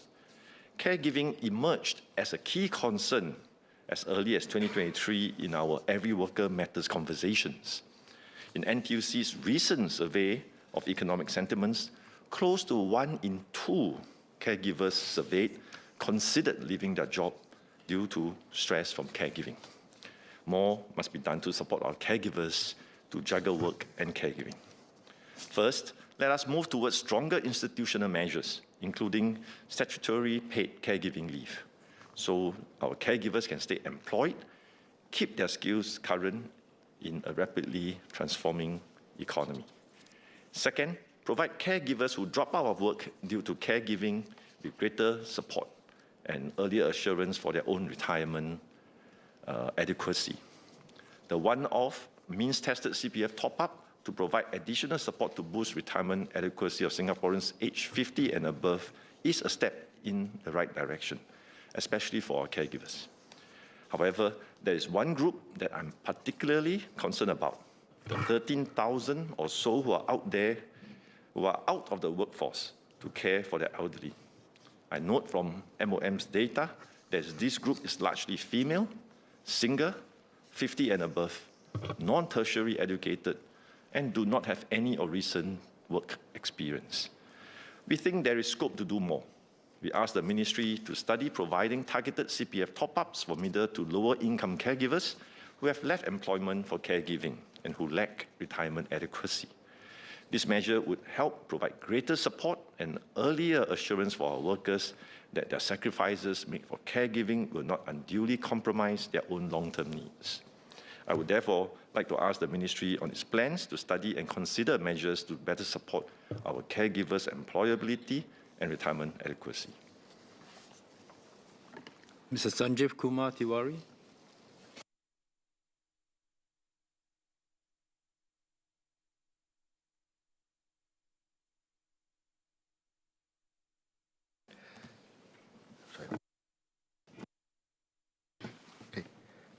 Mr. Chairman, as we become a super-aged society and live longer, having enough for retirement becomes critical. NTUC and the unions have constantly advocated for the reinstatement of CPF contribution rates for mature workers to match those of younger workers. I was glad to hear the Prime Minister's Budget 2026 announcements on the enhancements to the CPF scheme to support our workers' retirement adequacy. We thank the government for continuing with the increases and for also extending the CPF transition offset to support employers implementing the increase. However, as Singapore workforce ages amidst a challenging and hyper-competitive environment, how does the ministry track outcomes and ensure senior employment rates are not affected, especially for those aged 55 to 64? We also look forward to the new voluntary CPF investment scheme, offering life cycle investment products. For many, the CPF special account was a familiar and stable way to grow their savings. Following the closure of the CPF special account in 2025, some members expressed uncertainty about growing their monies to prepare for the golden years, especially after turning 55. Could the minister share how this new scheme will be explained clearly to members, especially people who may not be familiar with investment risk and cannot afford to take such high risk? What guidance will be in place so that they make informed decisions and not inadvertently take risks that they do not fully understand? Finally, I also welcome the topping up of the CPF balances for Singaporeans aged 50 and above with lower balances. I call on the government to continue closely monitoring Singaporeans' retirement adequacy outcomes, more so for those who are needy in vulnerable sectors, older and have lower CPF balances, given the transformation that is taking place. Thank you. Mr. Sean Low.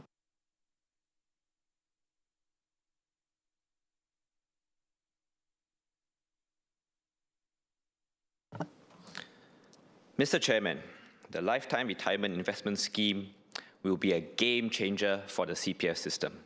When I first raised it in Parliament in January, I was glad to hear that the MOM was in the final stages of implementation.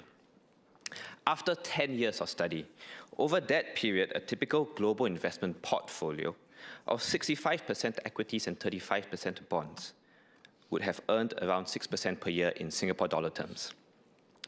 Investable savings in the CPF ordinary account would have earned only 2.5% per year. These few percentage points over a long time horizon could be the difference between retiring with anxiety and retiring with peace of mind. This could also be part of the solution to address wealth inequality, given that the broad middle class has a significant amount of assets in CPF savings. The CPF LRS may not be for everyone. As Mr. Sanjeev said, individuals need to assess for themselves based on their own risk appetite. Some may want their ordinary account savings to be more liquid for future housing needs. Others may prefer not to use their special account savings that earn 4% risk-free. In fact, given the PM's update last week that 3 in 4 CPF-IS investors using the special account underperformed the 4% risk-free rate, the ministry should consider closing the CPF-IS scheme for the special account once the LRIS is launched. Overall, I believe that LRIS will benefit the majority of Singaporeans, especially if we can do the following. First, mount a large-scale public education campaign over the benefits of taking long-term investment risk to achieve a higher expected return. This should not be routine public comms, but more of a sales pitch to Singaporeans on balancing long-term, non-speculative investment risk for higher expected returns. Second, make it as easy as possible to opt in for the LRIS. Perhaps even make the LRIS the default option for some. For example, default OA savings above the full retirement sum into the LRIS, unless the CPF member opts out. Third, add more friction for Singaporeans to speculate with the LRIS. For example, there could be cooling off periods, and those who want to sell before retirement could be required to attend a financial literacy course, explaining the dangers of short-term speculation for non-professional investors. Overall, with better financial literacy and wise behavioral nudges, we can empower more Singaporeans to optimize their lifetime of retirement savings and retire with peace of mind. Thank you. Order, we've been in the chamber for the last 5 hours, so I propose to take a break now.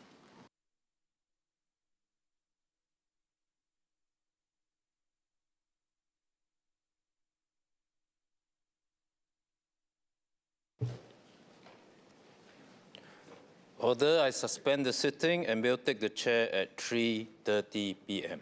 Order, order.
Order.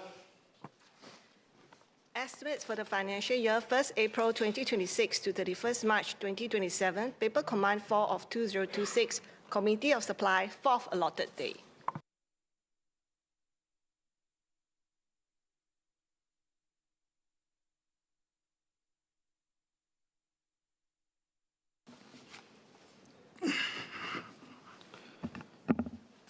Head S, Ministry of Manpower, Mr. Satyandi Supaat.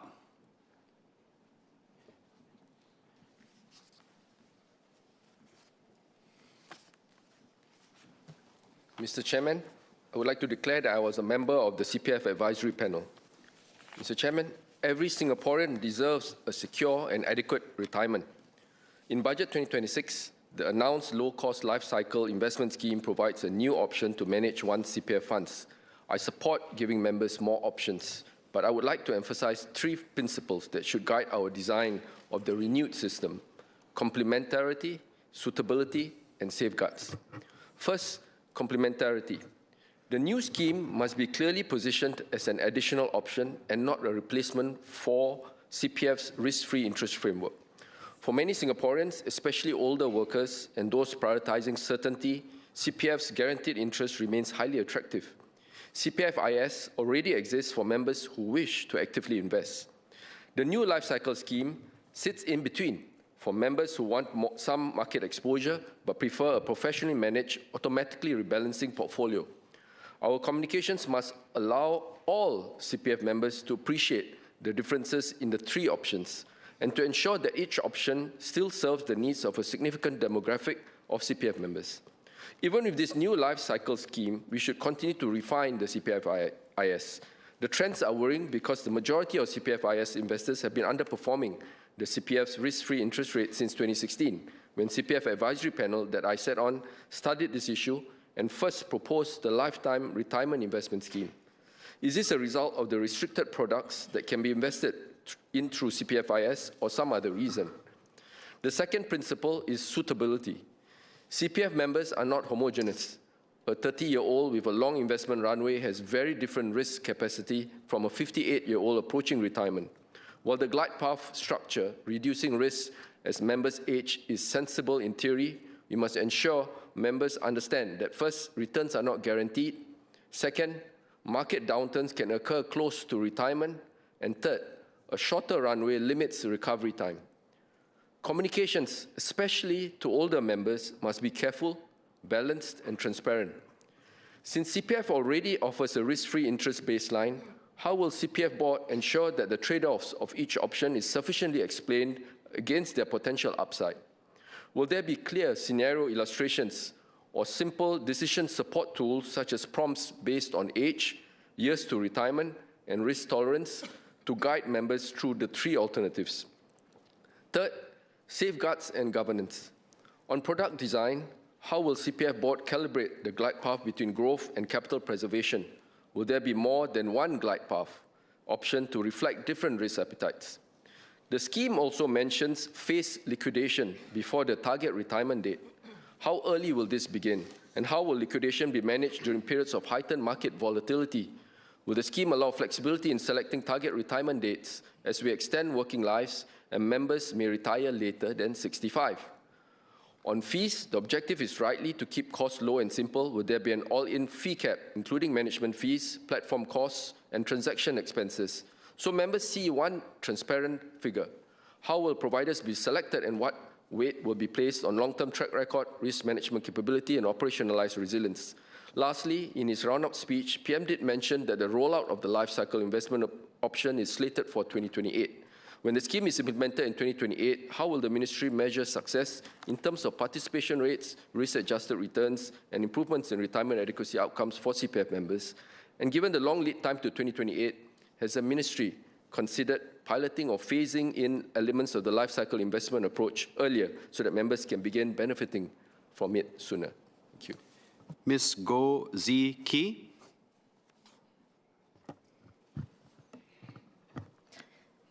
Mr. Chairman, in my maiden speech less than a year ago, I noted that in this age of AI-driven disruption, conventional assumptions about career progression and trajectories will fly out of the window. This observation is becoming more urgent. Technological cycles are getting shorter. Business models and roles are evolving rapidly. Entire jobs and industries are being disrupted. The old patterns of career stability no longer apply. New graduates are having a harder time landing their first jobs. Mid-career PMETs have to contend with greater careers uncertainties. Agility and resilience are the key words. We must all assume that there are no safe jobs anymore. Our workforce up and down the value chain must expect not only upskill, but to reskill continuously throughout their working lives. Lifelong learning is no longer just another buzzword, but a default in the new reality we are in. We must keep moving forward with our chin up and be ready to pivot and transition to new careers and industries where necessary. But that is only half the picture.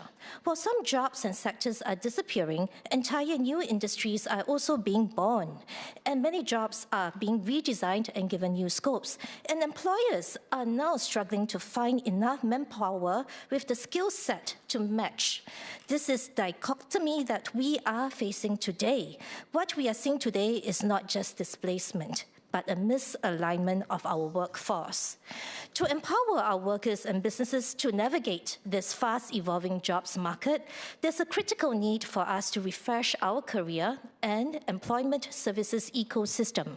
For that to happen, we need to take a holistic, big-picture view of the whole ecosystem and strike a new compact among all the stakeholders. I see three parts to this. Firstly, our workforce must, of course, take personal charge of their own career health proactively. This is the baseline. The buck stops at the individual. Secondly, our employers, too, should take greater ownership of the career health of their employees. In this new reality, employers should not see their workforce in purely numerical terms, but as stakeholders in the longevity and well-being of their enterprise. An enterprise thrives only when its people thrive. Investing in employees is not a cost, but a long-term investment in resilience and growth. Lastly, I see the government as having the most central, overarching role. We must recognize that career health of our workforce underpins the economic health of our nation. It also requires a whole government effort. The government must ensure that the ecosystem we have in place is supportive of this effort. It requires a helicopter view and a coordinated forward-looking approach, connecting education, training, employment, facilitation, and employers' engagement. Our unions have a key supporting role in this. The tripartite partnership has long been the cornerstone of our industrial relations, and this collaboration will become even more important in a refreshed compact. I think our unions as the ecosystem's transceiver, receiving and sending signals. They act as a vital conduit between stakeholders, amplifying feedback and catalyzing action. Mr. Chairman, career health must first start in our school. Our education system must keep pace with the rapidly evolving jobs landscape. The young Singaporeans we prepare today must be ready for the careers of this brave new reality. They must not only be skilled for the job of tomorrow, but they must also be equipped for the jobs of the day after tomorrow. This means having the right mindset, adaptability, resilience, and capability of navigating uncertainty. Beyond the schools, we must ensure that the system also supports continuous upgrading and reskilling throughout working life. The government has done much in this regard. There are jobs matching, internship programs for fresh graduates and mid-career workers. These are programs to assist those who are keen to pivot to new careers.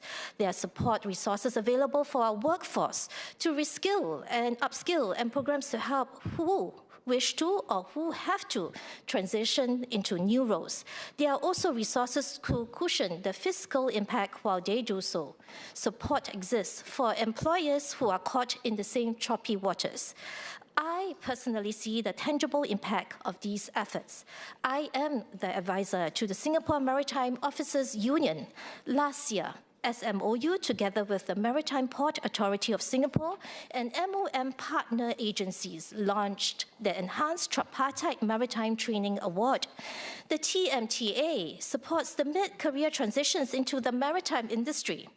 The trainees receive financial support in the form of a monthly stipend throughout their training. I am glad to note that the first batch of cadets under the enhanced scheme have all progressed to the sailing phase of their training, and they will soon be joined by a larger second cohort. This is one example of the work being done to support displaced individuals and better align our workforce with the needs of the economy. I invite the Minister to update members on similar initiatives that are supporting our workforce, such as SG Career Health Program. But I must note that most of these initiatives are by nature reactive.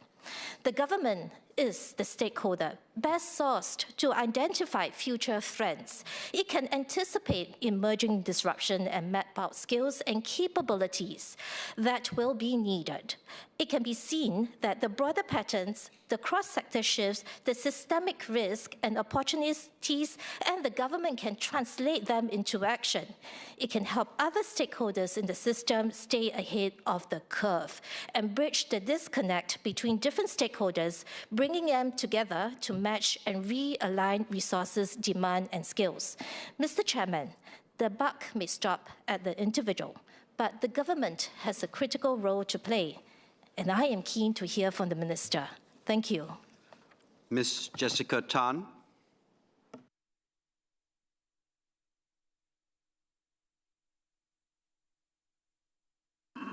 Mr. Chairman, as our economy shifts and AI reshapes how work is done, companies and workers are feeling the pressure.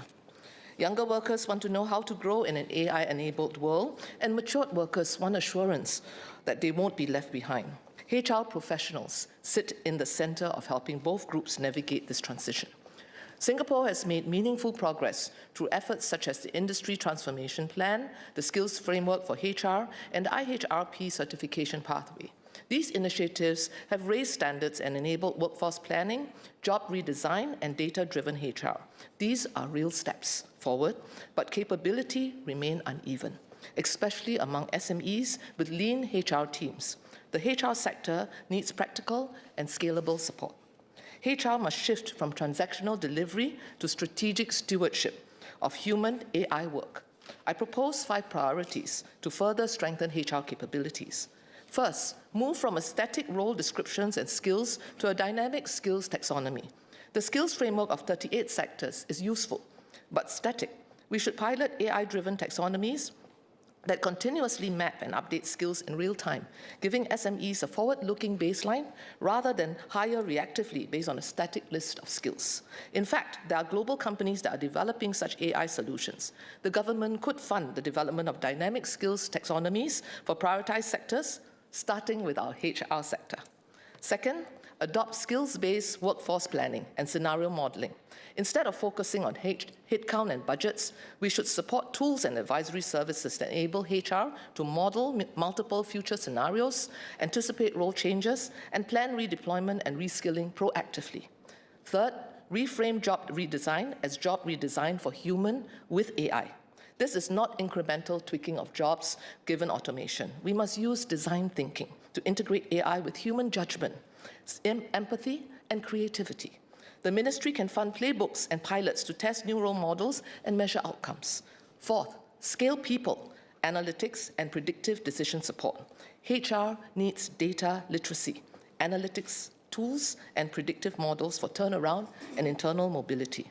Subsidies for analytic tools and targeted training will help HR teams make evidence-based redeployment and retention decisions.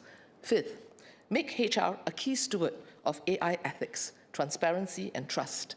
Employers should disclose where AI is used in high-impact decisions, consult workers before scaling automation, and implement human review gates and fairness audits. HR can take the lead in ensuring these safeguards.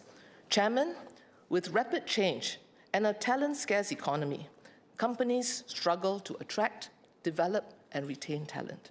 Workers cannot face these changes alone. Strengthening HR capabilities is essential to help companies thrive and support Singaporeans through their multi-stage careers. Thank you. Ms. Yeo Wan Ling.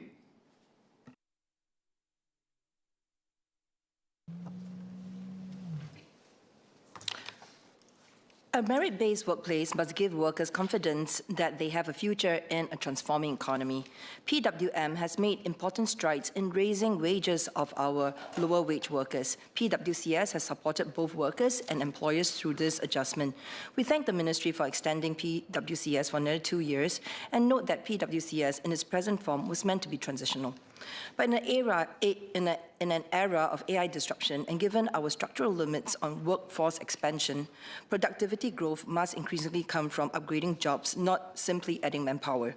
This makes our lower-wage workers more exposed to displacement risk as transformation outpaces reskilling. Could we therefore consider strengthening PWCS into a more sustained worker support mechanism, one that helps SMEs upskill their lower-wage workers and move them into more productive roles, with structured career progression pathways and negotiated wage ladder increments? Mr. Pritam Singh.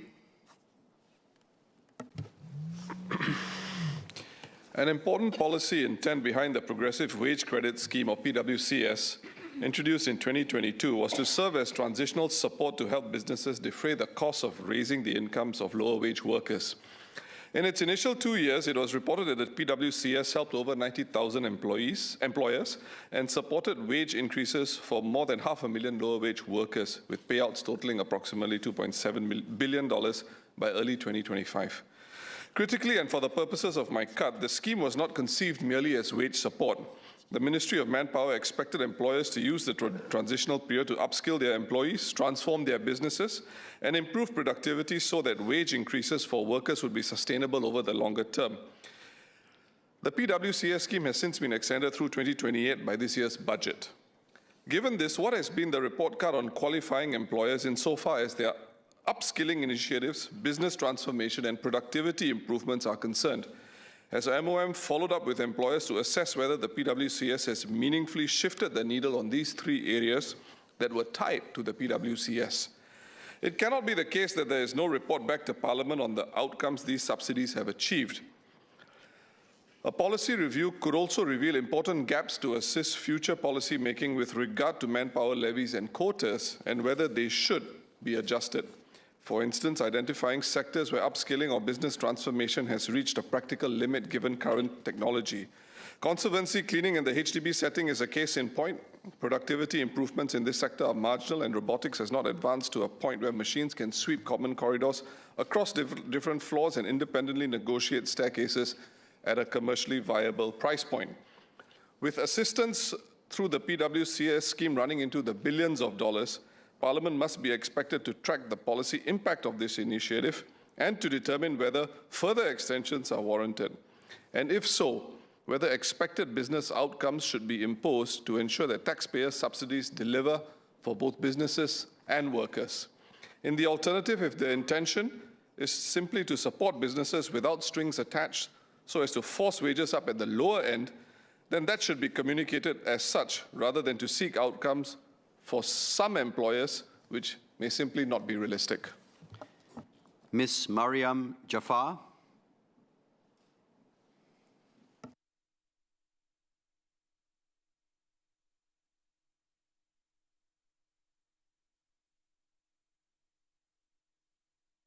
Adult caregivers are the invisible backbone of our society. They care for aging parents, chronically ill spouses, children with rare conditions, and family members in need. They do this quietly, faithfully, often at great personal cost. My Woodlands resident, Madam A, spends about 12 hours a day caring for her elderly parents and aunt. She hasn't had a full night's sleep in months. She told me she feels isolated, guilty, and trapped.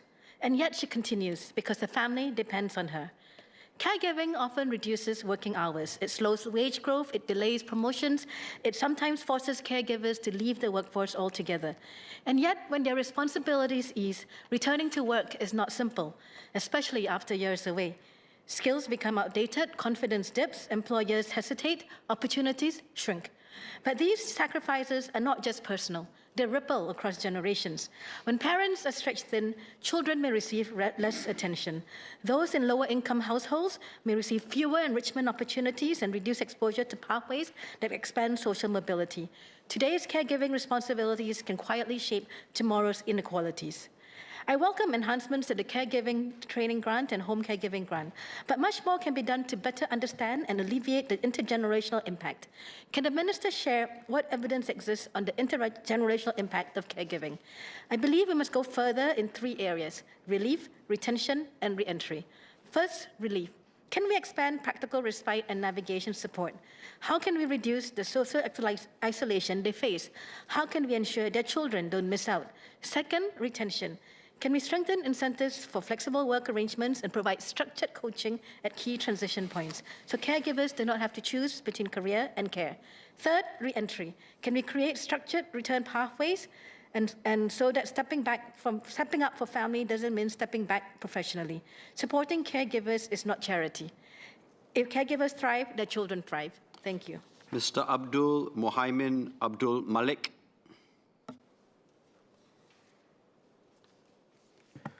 Sir, we often speak about Singapore's aging population as a demographic challenge. Today, I want to reframe it as a workforce challenge, one unfolding quietly in our workplaces right now. Many colleagues are part of the sandwich generation, managing aging parents while holding full-time jobs. The numbers tell the story. In 2024, 87,100 residents were outside the labor force due to caregiving, 86% of them women. Nearly half are in their prime working years, ages 40 to 59. These exits don't show up as unemployment, but represent a massive loss of experienced talent. This isn't temporary. Singapore's aging population means elder care responsibilities will only grow, yet our policy focus remains unbalanced. We've made tremendous progress supporting working parents. It's time we extend similar support to caregivers. Workers aged 40 to 59, our most experienced professionals, are stepping back not by choice, but because they lack structured workplace support. We're losing productivity and institutional knowledge when we can least afford it. Current measures help caregivers after they've left the workforce through reskilling programs and re-entry support. While valuable, this is reactive. We need proactive workplace support that prevents exits. The LP proposes family care leave, modeled after childcare leave. Employees with caregiving responsibilities should receive 6 days annually, 3 employer paid and 3 government paid. Those with multiple care recipients would receive 2 additional leaves.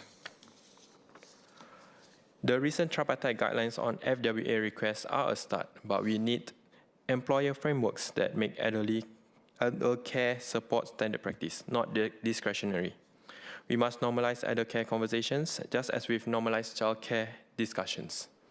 Start with data collection to understand the scale, pilot workplace frameworks with willing employers, develop realistic best practices across sectors. Research shows employees balance work with caregiving face higher stress and reduce productivity. Supporting them through structured leave can improve well-being while paying for itself through better retention and productivity. Yes, we have free entry programs. Yes, we have flexible work guidelines, but let's be honest, by the time someone needs reskilling to re-enter the workforce, we've already lost of their contribution. Prevention is better than cure. Supporting elder care is not just a compassionate policy, it's smart economic policy. We cannot afford to lose 87,000 workers, many in their most productive years, to a challenge we've simply chosen not to address proactively. The question is not whether we can afford to act, it's whether we can afford not to. Thank you. Mr. Sanjeev Kumar Tiwari.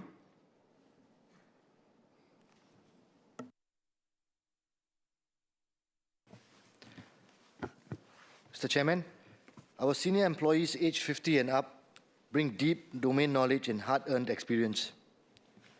However, as Singapore moves into a super-age society while navigating significant economic restructuring, we must ensure our policies continue to work better for both senior workers and employers.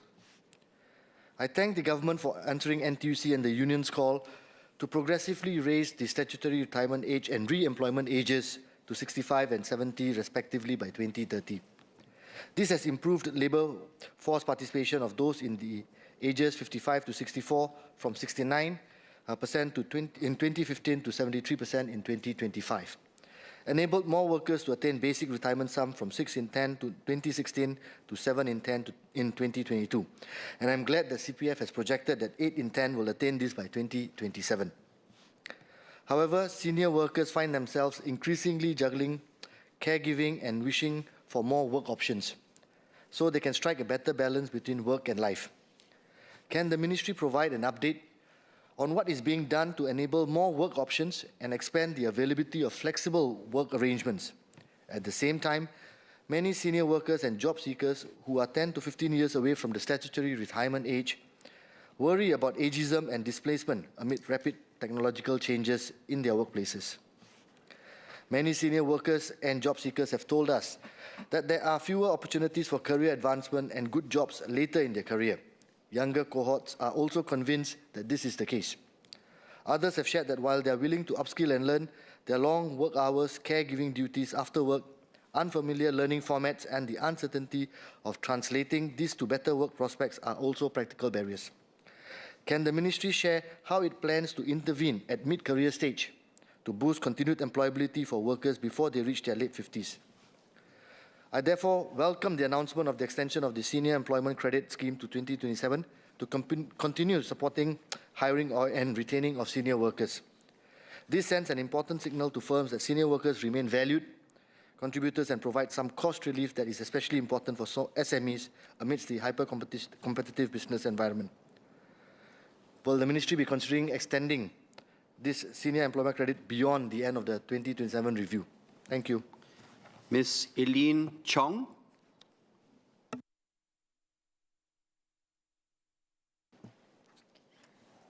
Sir, the continued decline of our TFR to a new low of 0.87 in 2025 is the clearest signal yet that financial incentives alone have not and will not move the needle. They are important, but they do not address a key concern of younger Singaporeans like myself, which I had raised in the budget debate last week, that we will not have the time or energy to be present parents. For many of us, the structure of working life in Singapore makes parenthood feel like a compromise, not a choice. Last week, Minister Indrani called for a society-wide reset on how we view and support marriage and parenthood. I hope the government will lead by example with the reset, beginning with a new lever, time, specifically to move from intention to impact on flexible work arrangements. The current tripartite guidelines give employees a right to request and a process for consideration, but do not govern outcomes. The enforcement mechanism, when that process is not followed, is for an employee to approach TAFEP. We should not underestimate what approaching TAFEP costs an employee relationally. It creates tension, it risks being seen as difficult. I had filed a PQ to ask how many complaints TAFEP had received on the improper handling of such requests since the guidelines took effect in December 2024. The answer? 1. And it was a case about the format in which the rejection was communicated, not the substance of a rejection. Sir, I do not believe this means that the guidelines are working perfectly. I believe it means that they are not being used. One complaint is not a sign of success. It is a sign of a barrier too high to clear. While legislation alone cannot change workplace culture, it can set a flaw. It can signal that the government is serious about the mindset reset to support Singaporeans in building and growing their families. As a starting point, I have 2 suggestions. First, move the frameworks from guidelines to legislation with statutory force. This means making non-compliance actionable. An employer who fails to engage properly or who rejects a request without genuine business grounds should face consequences. Second, make flexible work a presumptive right for parents of children under 3, where the nature of the job allows. Not absolute or unconditional, just a starting position that an employer has to justify departing from, rather than a benefit that an employee must request. Thank you. Ms. Mariam Jafar. Sir, in Woodlands, I meet seniors in their 60s and 70s who tell me, I want to keep working, but I need work that works for me. With longer health spans, many seniors want to work. Some need to work, and yet many struggle. I welcome the extension of the Senior Employment Credit and the CPF transition offset, but they are not enough. Many seniors struggle with a skills mismatch. Training grants exist, but too often they feel one size fits all. One 72-year-old man told me, they keep pushing me to AI courses, but it's too far a stretch for me. It won't help me actually get a job. Other seniors face physically demanding roles or inflexible workspaces. Offices, factories, and retail spaces are often designed for the young and able-bodied. Meaningful part-time or flexible roles are scarce. Many do odd jobs, which provide neither security nor opportunity to contribute their expertise and experience. So I asked the Minister, can we give seniors tailored training that actually fits their capabilities and abilities and dedicated support to place them in jobs that actually fit their lives? Can we help seniors better navigate SkillsFuture course options so they can actually use their credits?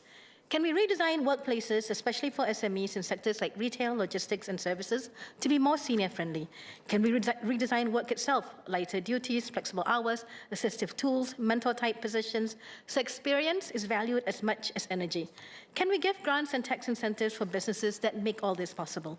These interventions complement, not replace, existing wage support schemes. If we want seniors to remain independent, we must redesign work, not just subsidize it. I also note the extension of the part-time re-employment grant. Could MOM share the uptake and outcomes so far? And could we expand practical models so seniors can pace themselves while staying engaged? And with the tripartite work group on senior employment, when can we expect key recommendations and how will success beyond placements be tracked? Let us ensure our seniors don't just live longer, they thrive. Let us ensure they don't just earn a living, they contribute, mentor, and lead. Let us ensure they don't just survive, they succeed. Because when seniors succeed, Singapore succeeds. Ms. Diana Pang, kindly deliver your two cuts together.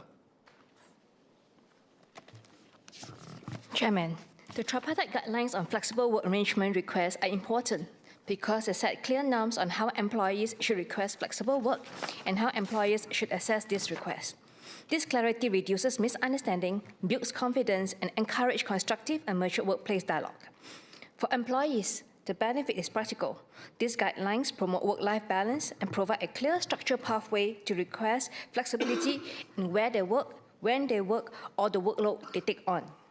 This is especially important for parents, caregivers, and those managing health conditions, enabling them to remain economically active while meeting families and personal responsibilities. For employers, the guideline introduces disciplined transparency. Employers are expected to respond in writing and where requests are rejected to explain clearly based on the business needs.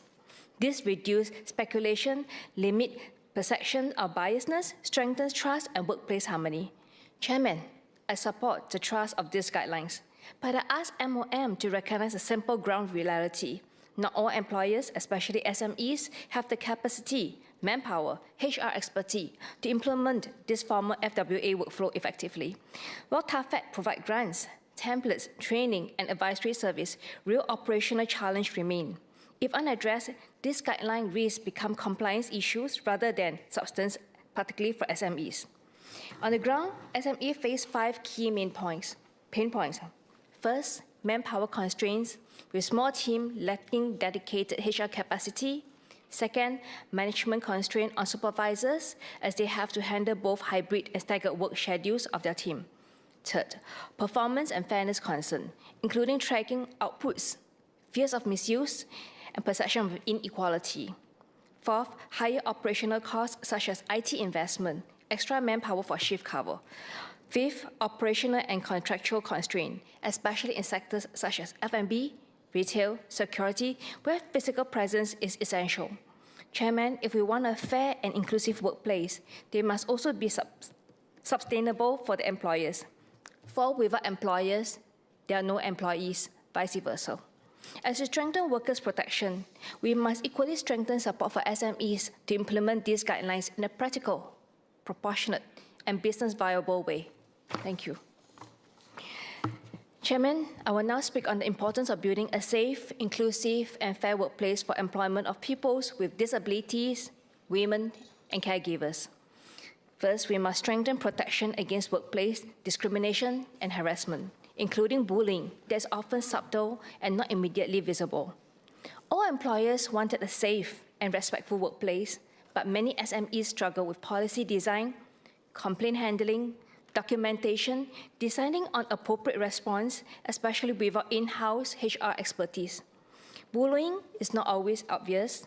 It can take the form of verbal intimidation, gaslighting, passive-aggressive, repeated put-down, hostile tone, public shaming, deliberate exclusion, or constantly shifting expectations. This behavior may leave little paper trail on the outcast, but over time, they erode trust, undermine psychological safety, drive attrition, which is a loss-loss outcome for both employees and employers. Protection must therefore be real, accessible, and consistently applied. But we should not assume that employers are always the wrongdoers. Sometimes the misconduct comes from fellow employees as well.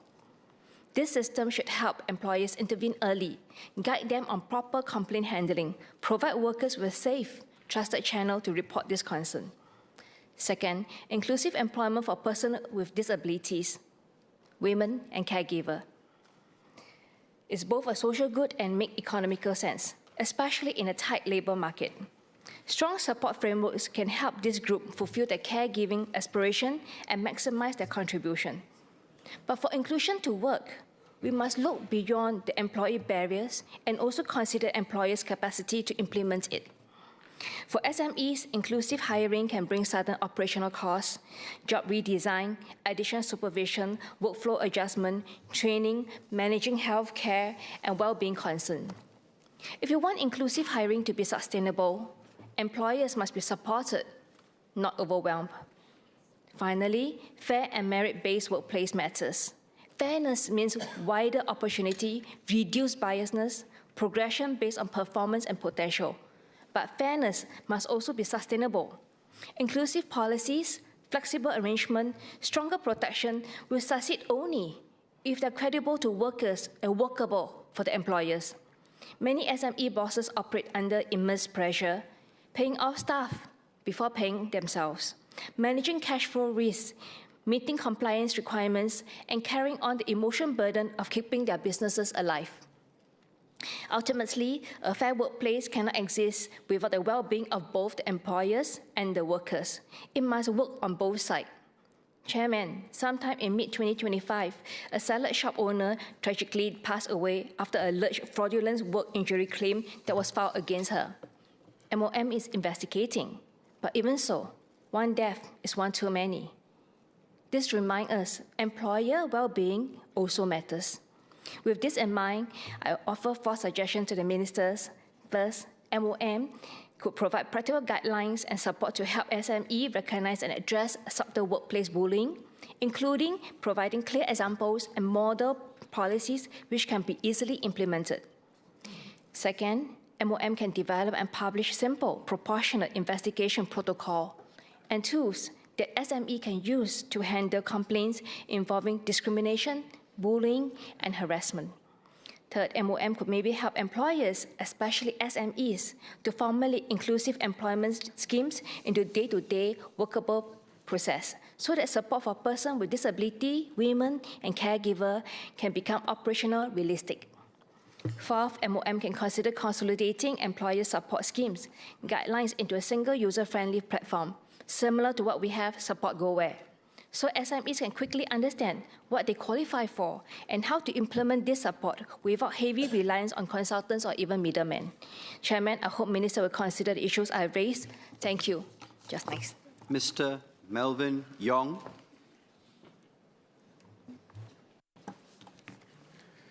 Mr. Chairman, workplace safety is not a statistic. It is about lives, families, and futures. I'm encouraged that the workplace fatal injury rate for 2025 has fallen to 0.96 per 100,000 workers, down from 1.2 in 2024. This reflects the sustained efforts of workers, employers, and the government. But every life lost at work is one too many. Improvements must not lead to complacency. We must now take the next decisive steps. First, WSH must evolve to reflect our aging workforce. As retirement and re-employment ages rise, longer careers must also be safer careers. Risks such as falls, musculoskeletal disorders, and fatigue cut across all industries, not just traditionally high-risk sectors. Employers must go beyond compliance. They should redesign jobs, automate hazardous tasks, and eliminate risks at the source. Safer work design must become the norm, not the exception. Where safety technology has been proven to reduce accidents, adoption should not remain voluntary. In high-risk sectors, MOM should move towards mandating technologies such as anti-collision systems, video analytics to detect unsafe acts, and fatigue detection tools. If these technologies save lives, we should require their use. Government can also do more to drive change. Public procurement policies should reward companies with strong WSH records and clear investments in risk elimination and job redesign. Second, fatigue must be treated as a core safety issue. Guidelines are a good start, but guidelines alone are insufficient. MOM should strengthen safeguards on working hours and rest periods and require employers to implement formal fatigue risk management systems. Finally, we must continue raising standards for migrant worker welfare. While I welcome the enhanced dormitory standards, dormitories should be better integrated with surrounding communities with accessible healthcare, recreation, and essential amenities closer to where the workers live. Sir, workplace safety and worker welfare are not compliance exercises. They are commitments to dignity, responsibility, and fairness. If we know what works, we must mandate it. If we see what harms, we must redesign it. And if we set standards, we must enforce them, because every worker deserves a safe and healthy workplace. Ms. Yeo Wan Ling.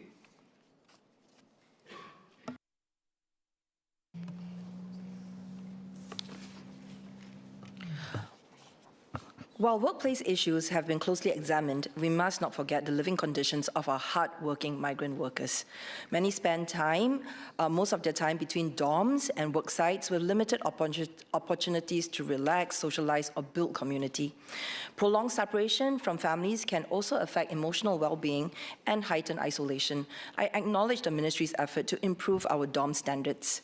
The partnership between MOM, NTUC, and our Migrant Workers Centre in managing recreational centres is a step in the right direction.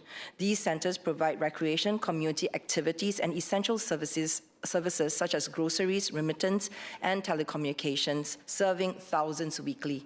Beyond this, I call on the Ministry to continue investing in measures that strengthen our migrant workers' access to amenities and community spaces, ensuring that our migrant workers' living environment supports well-being, dignity, and, of course, social integration. Minister Dr. Tan See Leng.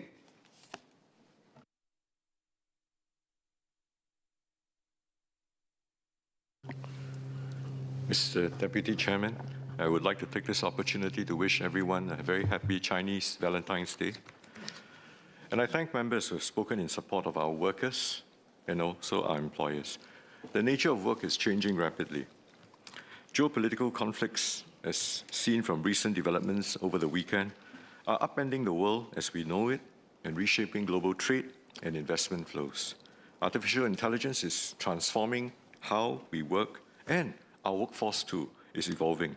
This year, Singapore will become a super-aged society. Now, even as we seek new growth frontiers, we must ensure that our growth remains inclusive and that it creates meaningful careers for all. We start from a relatively good position today. Despite a challenging global environment, Singapore's labour market remains resilient. As of December last year, we've recorded 17 straight quarters of employment growth since we emerged from COVID in 2021. Our resident unemployment rate has remained low at 2.9%. The labour market remained tight in 2025 with more vacancies than job seekers. Real incomes at the median grew by 8.3% from 2020 to 2025, or about 1.6% per annum. Low-wage workers saw real incomes grow by 15% from 2020 to 2025, or about 2.8% per annum, faster than the median worker. This was boosted by productivity improvements and targeted wage support. Now, these outcomes reflect our workers' and businesses' resilience and contributions.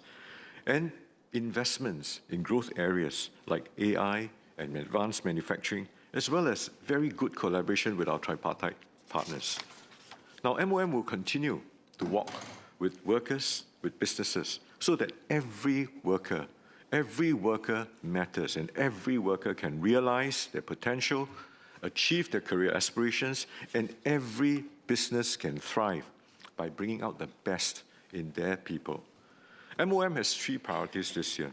Together with our tripartite partners, we will, 1, empower Singaporeans to build meaningful careers, enable businesses to transform and provide quality jobs, and 3, build more inclusive workplaces that leave no one behind. Now, let me begin with our first priority, empowering Singaporeans to build meaningful careers throughout life. To our youths, we are committed to giving you a strong start to your careers. Now, transforming from school to work can be daunting, especially with the angst, the anxiety over how AI is changing entry-level jobs. Fortunately for us, the market for fresh graduates remains resilient, at least for now. Vacancies continue to outnumber job seekers. Over 4 in 10 openings are entry-level PMET roles suitable for young graduates. By December 2025, over 8 in 10 university graduates from the 2025 cohort had already found employment, and this is comparable to the 2024 cohort. Now, we will continue to prioritize creating more full-time opportunities for fresh graduates. Now, while vacancies are available, some graduates do indeed face challenges in finding the right match. So to support them, we introduced the Graduate Industry Traineeships, or GRID scheme, last year, alongside with GRID at Gov for the public sector. GRID helps our graduates acquire structured, industry-relevant work experience. Over 400 graduates have already embarked on traineeships in the various industries. And employers have told us that GRID has helped them increase hiring amidst a more cautious environment. And they intend to emplace good performers onto full-time positions. We incentivize employers to do so by continuing subsidies for trainees emplaced during the traineeship period. Take Ms. Juru Goh and Mr. Dominic Wong, 2 recent graduates who started their traineeships at DBS. Jewel, who has a diploma in applied AI and analytics, was given the opportunity to apply what she has learned to support DBS technology system and large-scale operations. And Dominic, a comms graduate, communications graduate, got the chance to develop partnerships with DBS stakeholders. Now, I'm sure that their great experience has given both graduates more clarity and confidence to take their next steps. GRID remains open to graduates from the 2025 cohort, and we will extend applications to the 2026 cohort. And we are also speeding up applicant onboarding. Now, if the market conditions call for it, we may expand capacity. Several members have made suggestions on supporting our youths. Mr. Gerald Giam suggested introducing wage support for SMEs to hire graduates. Associate Professor James Lim proposed a national apprenticeship program to strengthen on-the-job training. These suggestions are in line with the government's ongoing efforts. We have been enhancing work-based learning and on-job trainings through schemes like the AI apprenticeship program and the Skills Future Work Study Program, or WSP. The WSP has grown significantly, and as MOE shared earlier on, the Work Study Diploma Program will be enhanced in line with the Economic Strategy Reviews, or ESR, recommendation to support flexible pathways that blend training and working throughout life. And we are also subsidizing 70% of traineeship costs through GRID. While we will continue to study such suggestions and look into more ways to support our fresh graduates, we should also design our support carefully and sustainably. For example, GRID sources the traineeships from leading companies in growth areas, ensuring that our graduates gain high-quality experiences and stronger long-term prospects. A broad-based wage subsidy for SMEs to hire graduates may not provide the same quality of experience. If companies lack the capacity to train them or provide meaningful careers once the subsidies end, a general subsidy may also entail even more wastage, given that 80% of our graduates have been able to secure jobs within months after graduation without such wage subsidies today. Additionally, we also have to balance against unintended outcomes where companies might end up retrenching older workers and replace them with cheaper graduates so that they can save on manpower costs. So our approach on balance is appropriate for the present situation, where many full-time roles remain available. And to help match graduates to such roles, we have stepped up career guidance and employment facilitation efforts through WSG, E2I, and the IHLs.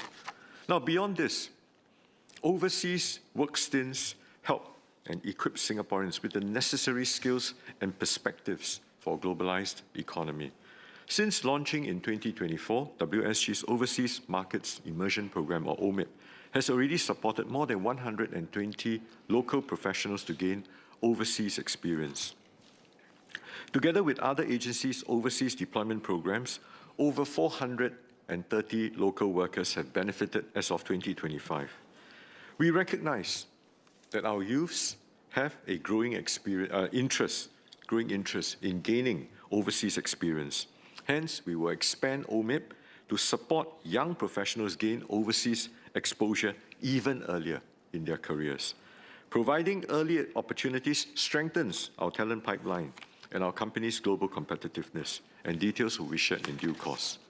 Beyond a strong start, we will also ensure that all workers have the resources to thrive throughout their careers.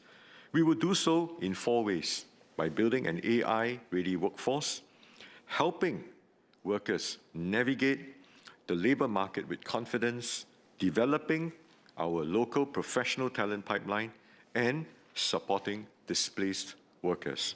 Now, one of our foremost priorities is to build an AI-ready workforce. A recent report by McKinsey, EDB, and Tech in Asia found that about 3 in 5 Southeast Asian firms have yet to see meaningful financial gains from AI. This is partly due to a lack of internal expertise and low employee adoption. Now, we cannot afford to let this gap persist. To translate the potential of AI into good jobs for Singaporeans, we will take decisive steps to build an AI-ready workforce. Like learning a language, developing true fluency in AI comes from consistent use and building confidence through experimentation. Therefore, we will make it easier for Singaporeans to have hands-on experience and access to the latest AI tools. As announced at budget, those who take up selected Skills Future AI courses will receive free subscriptions to premium versions of best-in-class AI tools for 6 months. MOM has been engaging providers such as Google, Manus, Microsoft, and OpenAI. We will announce details in due course, including the tools and the platforms that qualify. Now, Associate Professor Terence Ho suggested for AI access to be extended even more widely, including to mature and low-income workers. I agree that access should be inclusive, regardless of age or income. Hence, this initiative will be open to all Singaporeans aged 25 and above, and they are paired with practical and accessible training for AI at various levels. Now, beyond this, we will continue to explore ways to include more mature and lower-income workers in our national AI journey. While an AI-ready workforce offers significant potential to improve productivity, we must steer AI adoption to enhance our workers' potential, not displace, not replace it. And I'll elaborate later on our support for employers to do so. Second, we will help workers better navigate the labor market and seize new opportunities with confidence. To this end, we are fundamentally reviewing our jobs and skills ecosystem, which Ms. Goh Soo-Gee spoke about earlier. Now, we have 4 goals, the 4 Vs. Volume, we want to reach a larger share of the workforce. Variety, we want to cater to more diverse needs in a complex job market. And velocity, speed, matching people to opportunities more quickly and value add, supporting long-term career health. Now, to drive these strategic shifts, we are forming a new agency. Now, with your permission, Mr. Deputy Chairman, sir, may I ask the clerks to distribute a handout detailing our efforts to support Singaporeans' career journey.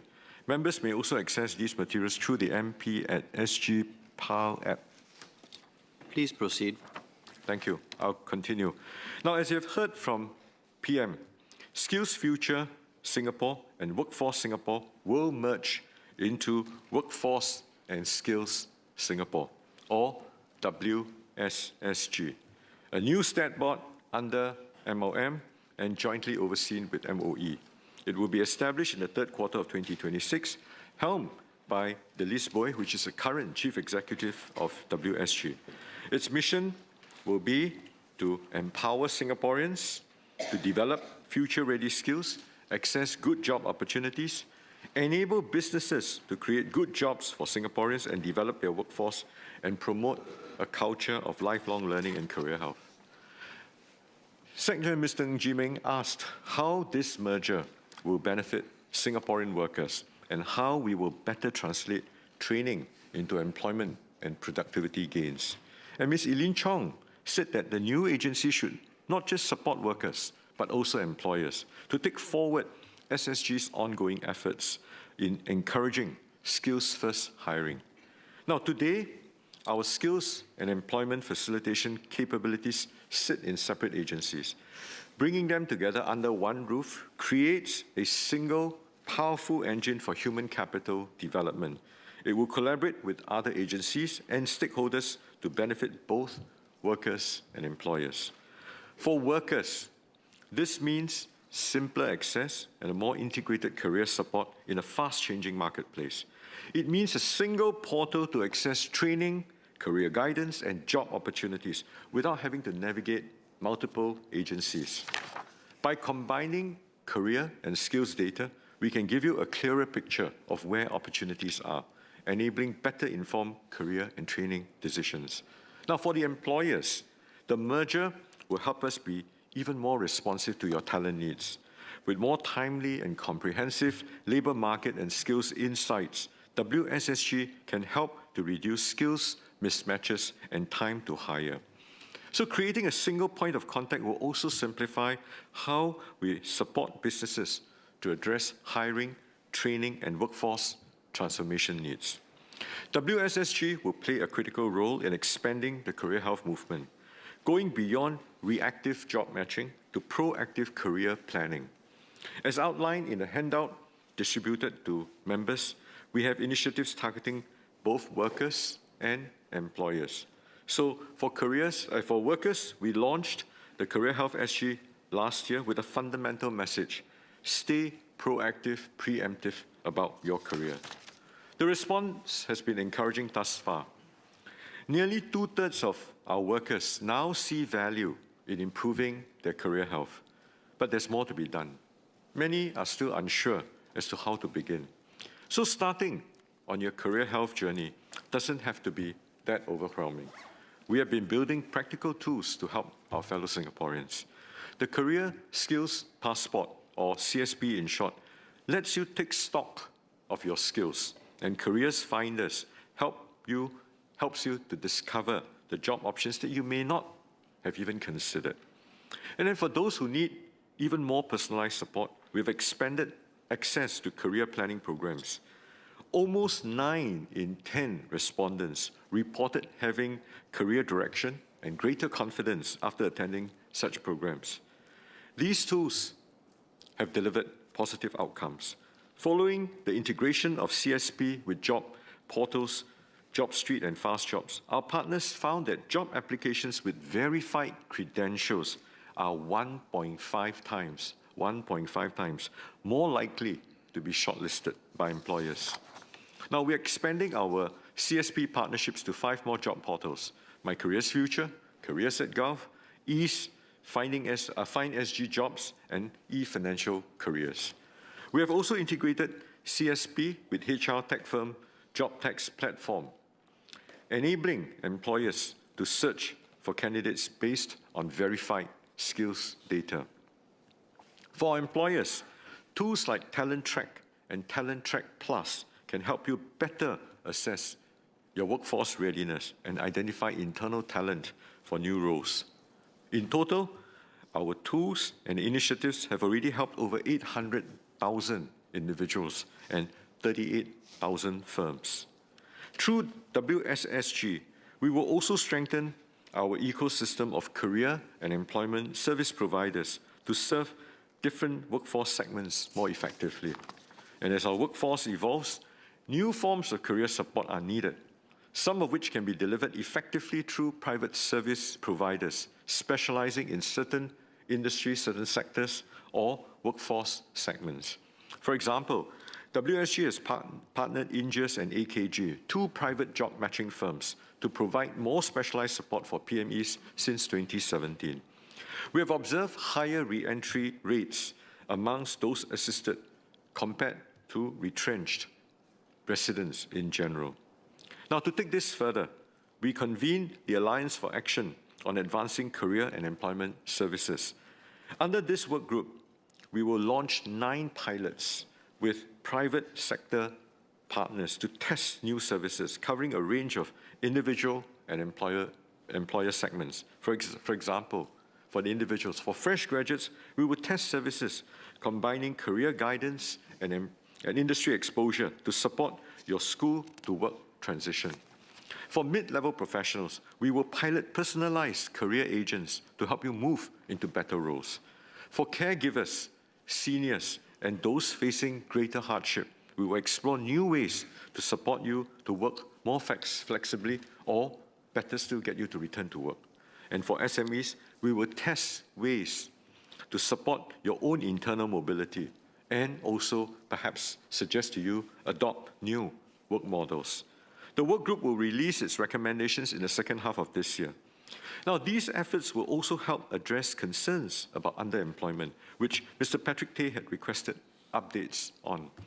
Now, MOM has been studying underemployment in a form of overqualification, where workers possess higher educational qualifications than typically required for the job. Preliminarily, we found that most overqualified workers in Singapore took up their current jobs voluntarily for reasons such as flexibility or planned career transactions. The share of involuntarily overqualified workers remains small and stable. Our efforts to strengthen the career and employment ecosystem will better support these workers to find jobs more aligned with their aspirations or develop the skills to enter such jobs. We will release detailed findings later in the year. Now, third, for Singaporeans who aspire to leadership positions, we will help you develop the skills to do so. In the past year, we've expanded the capacity, the uptake of our professional development programs. With the support from EDB, the Singapore Leaders Network, run by the Human Capital Leadership Institute, has grown to over 4,000 members with new and expanded offerings.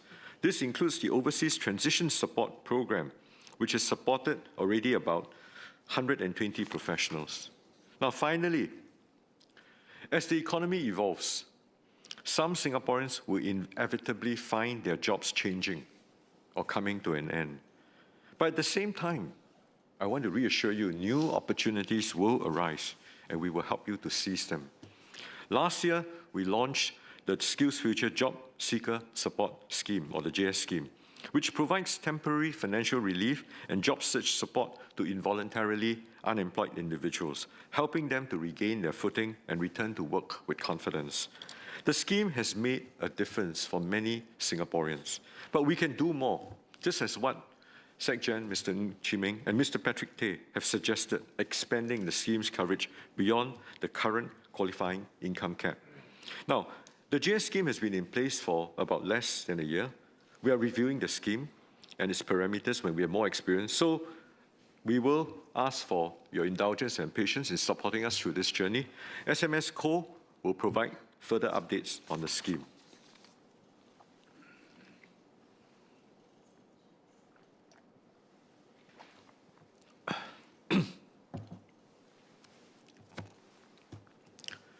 Now, let me now turn to the later stages of one's career.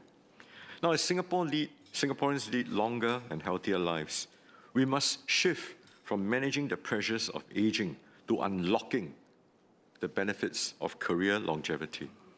As previously announced, we will raise the retirement and the re-employment ages to 64 and 69 respectively on the 1st of July this year, 1st July 2026. And this will keep us on track to raising them to 65 and 70 before 2030. Now, this will give our seniors more flexibility and assurance while enabling employers to retain experienced workers. Now, beyond how long we work, we must also transform how effectively we work by creating more flexible and varied pathways for seniors to remain engaged and to remain productive. The Tripartite Work Group on Senior Employment is studying a more integrated approach to support career longevity, including enabling individuals to plan earlier for later stage career transitions and equipping employers to design age-friendly jobs and workplaces. SMS Co will share more about these initiatives. In the interim, we will extend the senior employment credit until December 2027 to continue supporting employers hiring senior workers. At the same time, we will continue to strengthen our retirement adequacy policies to give our seniors greater assurance. We have been enhancing the CPF system over the last few years, providing Singaporeans with more support.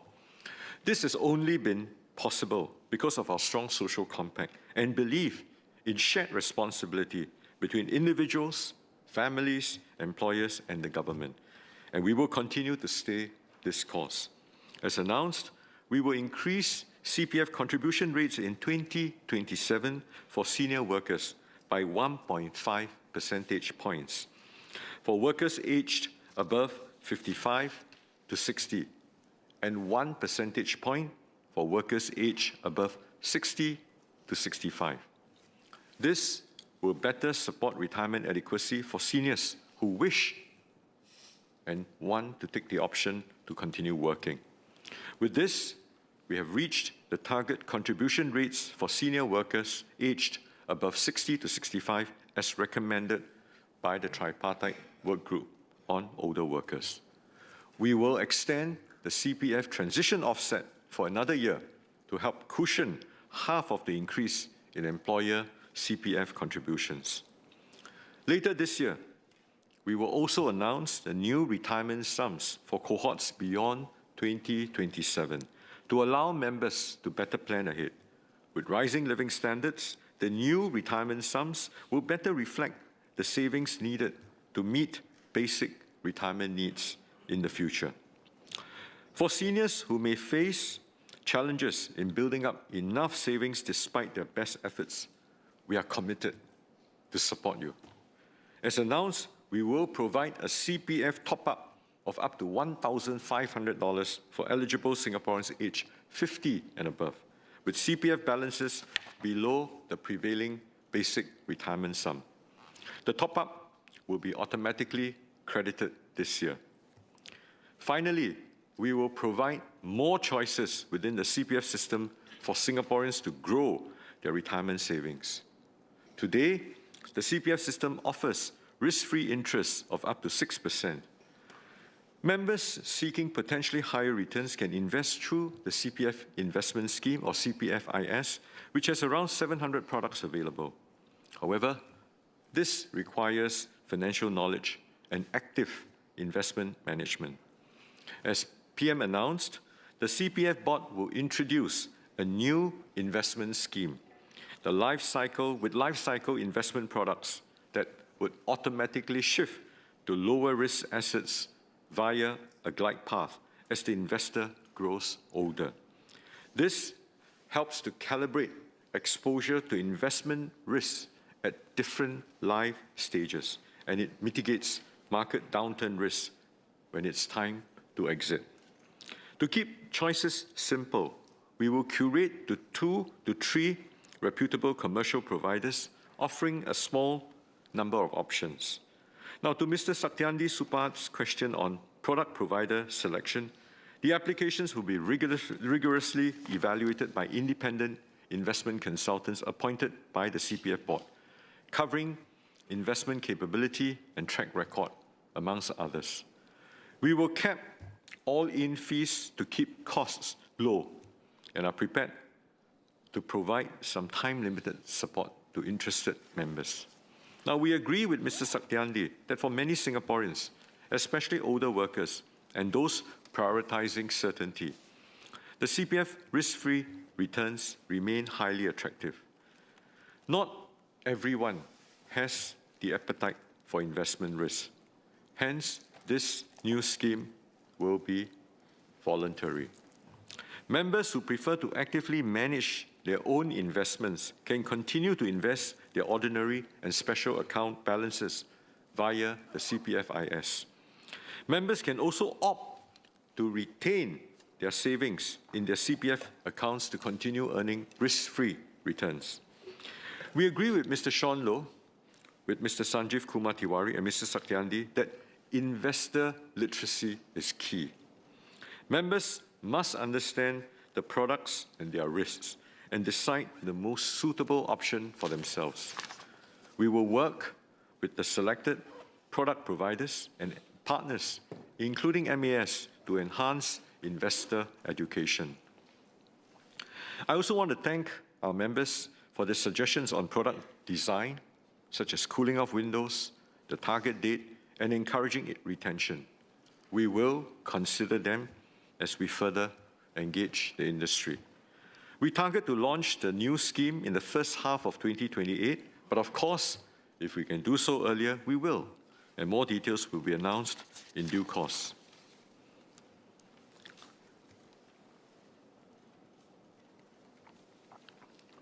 Now, let me move on to our second priority, which is enabling businesses to thrive and create good jobs for Singaporeans in a changed landscape.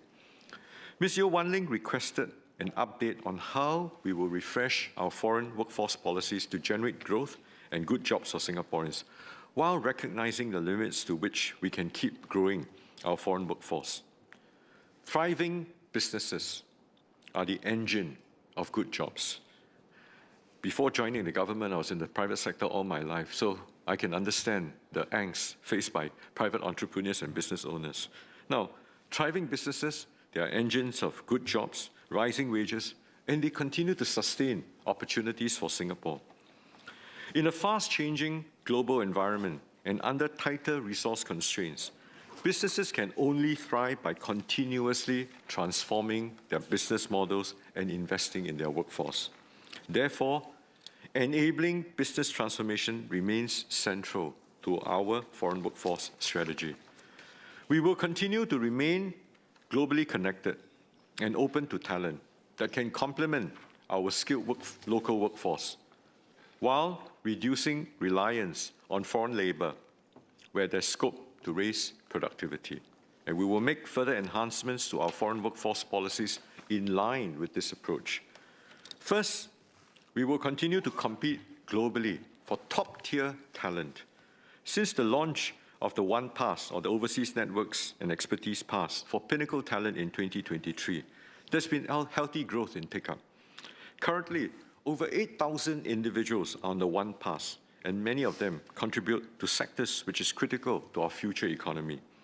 Take Dr. Anders Skanderup, he's an assistant director at the A-Star Genome Institute of Singapore. He developed Fragger, which is a novel AI-based method to monitor cancer progression and relapse through blood tests. Or Mr. Oliver J., Managing Director at OpenAI, whose experience in bridging Silicon Valley and Asia supports Singapore's ambition as a leading AI hub. Previously, Mr. J spent 2 years mentoring Singaporean leaders in high-growth Singapore companies such as Carousel and Glins. Now, to strengthen our attractiveness to top talent in critical and emerging technologies like AI and quantum computing, we will introduce a new One Pass AI and Tech track in January 2027. This will replace the Tech Pass and offering more attractive terms than the Tech Pass. Second, we must stay open to skills and expertise from abroad while ensuring they continue to complement the core word is still continue to complement our local workforce. So our employment, our S-Pass qualifying salaries are regularly updated to keep pace. They are keeping pace with local wage benchmarks. They don't lead the local wage benchmarks, so that it ensures that foreigners who come here do not compete mainly based on accepting lower salaries. So as announced, we will raise the EP minimum qualifying salary from $5,600 to $6,000, in line with the wages of the top 1/3 of our local professionals, managers, executives, and technicians, or PMETs. This will apply to new EP applications from 1st of January 2027 and the renewals from 1st January 2028 to give employers time to adjust. Beyond meeting the qualifying salary, EP applicants must also pass Compass. Mr. Patrick Tay requested an update on how our Compass framework incentivizes firms to improve their workforce profile. Since implementation about 2.5 years ago, in 2023, about 2/3 of the current EP holders have passed through Compass. Results suggest that we are moving in the right direction. The share of firms with higher dependence on foreigners of a single nationality has decreased by 20%, while the share of firms with a higher dependence on foreigners in general has decreased by 37%.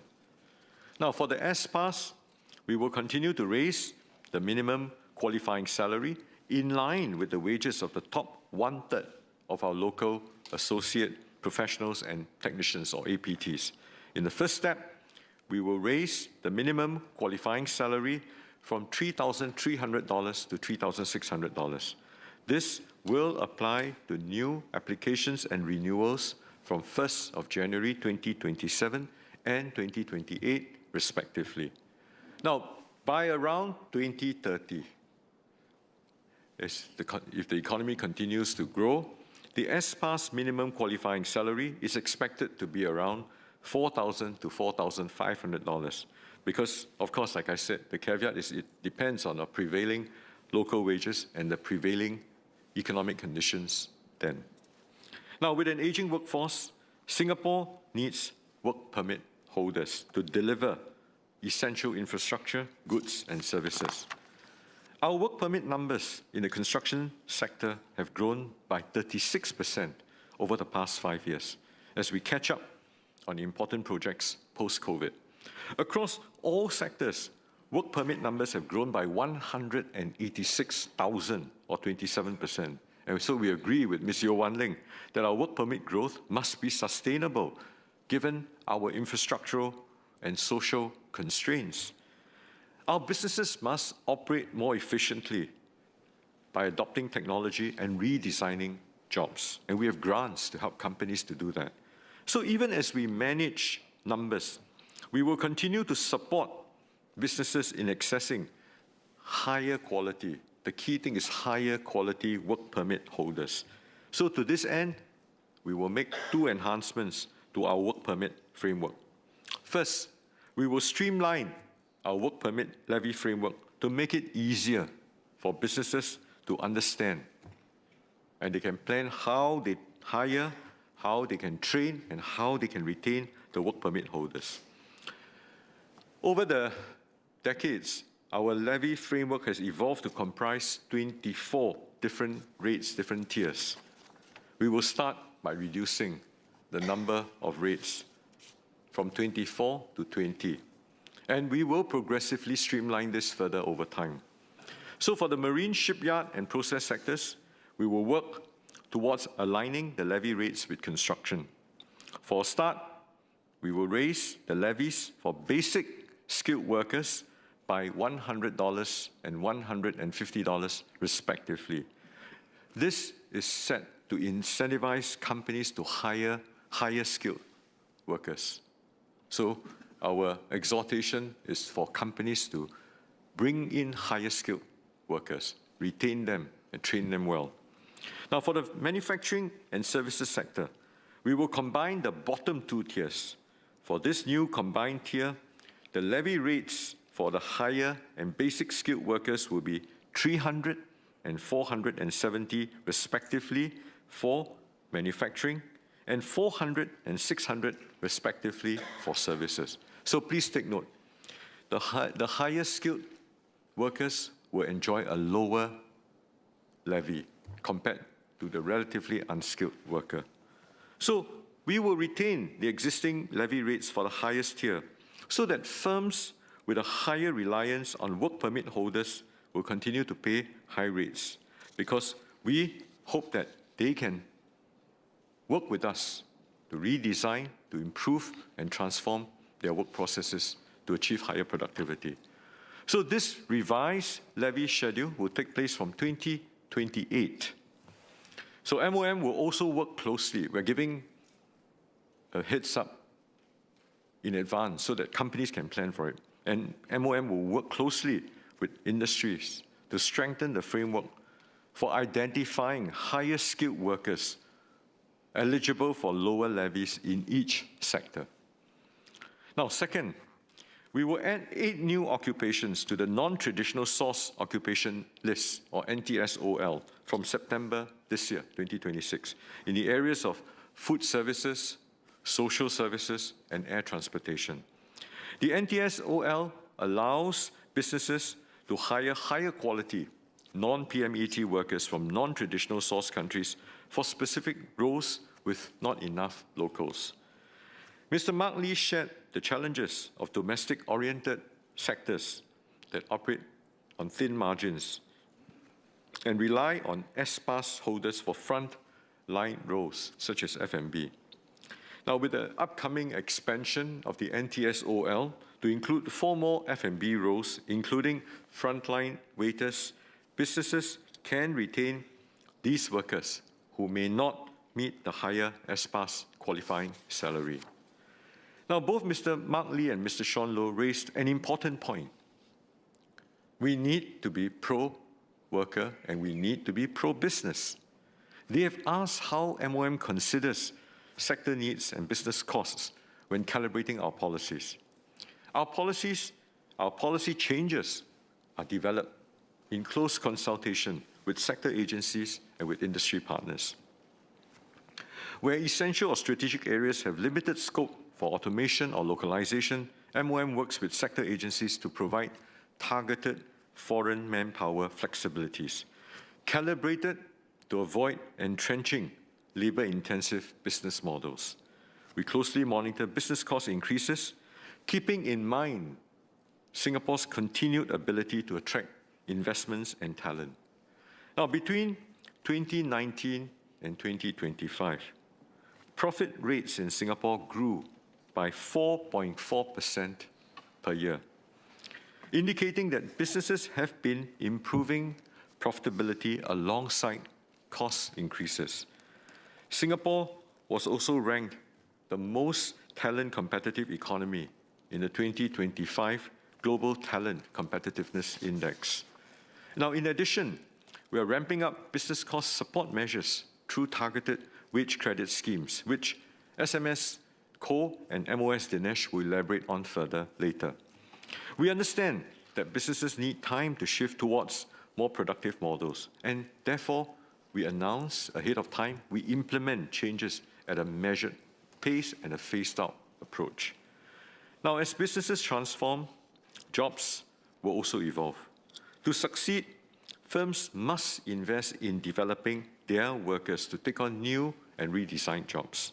As announced last year, the government has set aside over $400 million for the Enterprise Workforce Transformation Package, or the EWTP. Now, working with SBF and SNEF, the scheme aims to strengthen the link between enterprise transformation and workforce development, capturing growth and creating jobs. Dr. Wan Rizal asked about the implementation of the EWTP. Under the EWTP, the Skills Future Workforce Development Grant, Job Design Plus, and the WDG JR Plus will be rolled out in March 2026, this month. This builds on the earlier support for job redesign under the Productivity Solutions Grant Program, which supported smaller scale projects, leading to improved retention and wage growth. Now, the WDG JR Plus will expand support significantly Enterprises can now receive up to 70% of project costs, capped at $150,000 per company, which is higher than the PSG JR cap of $30,000. So it's a five-fold increase. This will allow companies to redesign more roles, engage experts to build internal capabilities, and implement AI-native workforce solutions. Now, the redesigned Skills Future Enterprise Credit, SFEC, will be launched late this year. Companies can tap on the SFEC to further defray the out-of-pocket expenses of workforce transformation.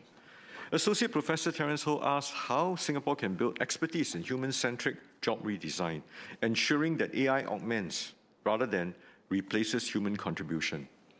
We do so through initiatives such as the EWTP, which couples productivity support with workforce support.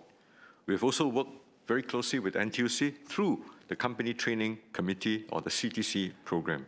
Now, through WDG JR+, enterprises can work with consultants to assess their AI readiness, identify opportunities, and redesign roles. They can also receive support to implement workforce technology solutions such as AI-powered HR tools. We will continue to improve access to AI support under EWTP with pre-packaged solutions targeted at specific company needs. Details will be announced subsequently. To further drive workforce transformation efforts, we must also develop our HR leaders and professionals, because these are the people behind the people. To uplift human capital management standards, we formed a tripartite work group on human capital capability development last year. The work group has made important progress in developing strategies to strengthen firms' HR capabilities, such as through establishing clear benchmarks for human capital performance and expanding professional HR practice to more organizations. SMS Co will share more on the work group's recommendations. Finally, our third priority is to build more inclusive workplaces that leave no one behind. Economic growth and business transformation must go hand in hand with fairness and inclusion. Our workplaces must continue to provide every worker with safety, opportunity, and dignity. In the past, success in the labor market was narrowly defined by academic qualifications, linear career paths, and traditional professions. Increasingly, there's greater awareness that there are diverse pathways to success, and every profession deserves recognition and respect. As PM said, inclusive growth also means creating good jobs in domestic and essential services where many workers are employed. The ESR has also recommended broadening the range of good jobs in our economy. Associate Professor Ho has identified several areas where we can redesign jobs to attract more young Singaporeans, including healthcare and skilled trades. And PM has outlined how we are increasing pay and progression in the education, healthcare, and social service sectors. We're working with the labour movement and trade associations to make similar efforts for skilled trades. We agree with Ms. Diana Pang, with Mr. Saktiandi Supat, that the skilled trades can and should offer good job opportunities for those who prefer hands-on work that require dedication and mastery. Many such trades will remain essential in our future economy. They may also be resilient or even complementary to automation by AI. Electrical work, for example, will remain indispensable in our transition to a green and AI-powered economy. And yet, with the workforce aging in such trades, we need to think harder about workforce renewal and attracting more Singaporeans to join these trades. There are young Singaporeans that are building fulfilling careers in the skilled trades. For example, Mr. Koh Chia Sing, an electrical engineer with Syntegro Engineering Private Limited, Syntegro Engineering Private Limited. Having trained in aerospace engineering in ITE, Chia Sing decided that he wanted to embark on a career in electrical engineering. In his career thus far, one project stood out for him, replacing a hospital's main electrical switchboard, with the hospital still fully operational. That is a very difficult task. Believe you me, I run hospitals before, and any outage will result in significant compromise to human lives. So this is high stake. It's very challenging work, but it is one that gives a sense of fulfillment, that pride in how skilled tradespeople can keep critical systems running. Today, Chia Sing is pursuing a master's in electrical and electronic engineering at the Singapore Institute of Technology. We want to support those with similar aspirations to Chia Sing. Thus, MOM has signed an MOU with the Specialist Trade Alliance of Singapore to embark on a pilot to uplift the electrical trade.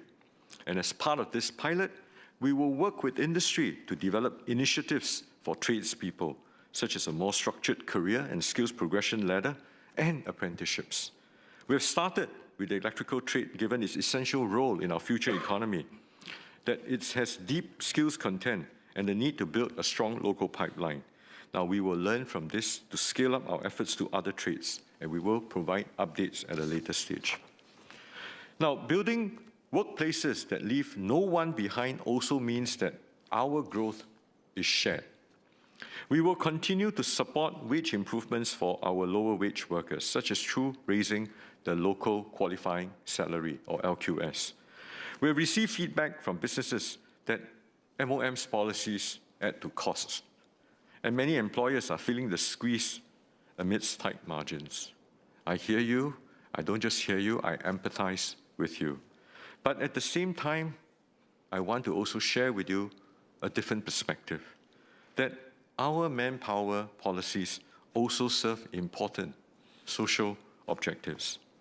As highlighted in the MOF's occasional paper on inequality, policies such as our PWM, the progressive wage model, play a crucial role in achieving inclusive growth, and it prevents social fissures from deepening. The majority of labor-related business cost increases arising from government policies go towards uplifting wages for lower wage workers.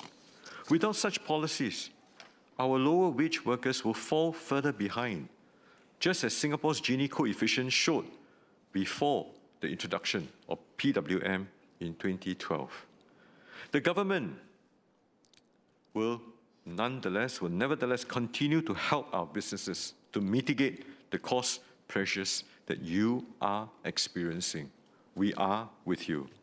As announced, we will extend the Progressive Wage Credit Scheme, the PWCS, to 2028. We've extended it by 2 years to support businesses doing their part to uplift lower wage workers. Mr. Sean Low, Mr. Liang Eng-hwa suggested extending or making PWCS co-funding permanent. Meanwhile, Ms. Yeo Wan Ling and Mr. Pritam Singh asked how PWCS can be better tied to productivity outcomes. Our policies strike a balance between these two perspectives. Productivity improvement is key to achieving sustainable wage gains, and the PWM is central to these efforts. Linking wage growth to skills development, career progression, and job redesign. However, productivity improvements can be uneven across sectors. In domestically oriented sectors where many of our low-wage workers are employed, it takes time to redesign labor-intensive work processes. And it also takes time to allow our low-wage workers to upskill into new roles. Therefore, on top of broad-based enterprise transformation measures, we introduced the PWCS, temporarily cushioning the near-term cost impact of moves to support lower-wage workers. This ensures that the support remains a catalyst, not a substitute for productivity improvement. The PWCS is reviewed regularly to provide adequate support to businesses while they transform. And just as crucially, as Ms. Yeo Wan Ling highlighted, this ensures a manageable pace of change for lower wage workers to upskill into new roles, limiting disemployment risks. Now, many companies have made good use of government support to innovate and evolve alongside their workers. Over 600 companies have tapped on the CTC grant since August 2022, And likewise, over 600 companies have taken up the PSG-JR since 2020. Now, that said, we must continually renew our efforts. In response to Mr. Melvin Yong, we have some way still to go to boost productivity growth in PWM-covered sectors. Now, as highlighted by the Singapore Productivity Centre's Food Services Productivity Report, improving productivity is essential for resilience and sustainable growth, especially for firms in sectors facing manpower shortages, competitive pressures, and rising operational costs. The government is fully committed to walking alongside employers and lower-wage workers on this journey. Now, I spoke earlier about some of the initiatives we'll be rolling out to this end, including the EWTP.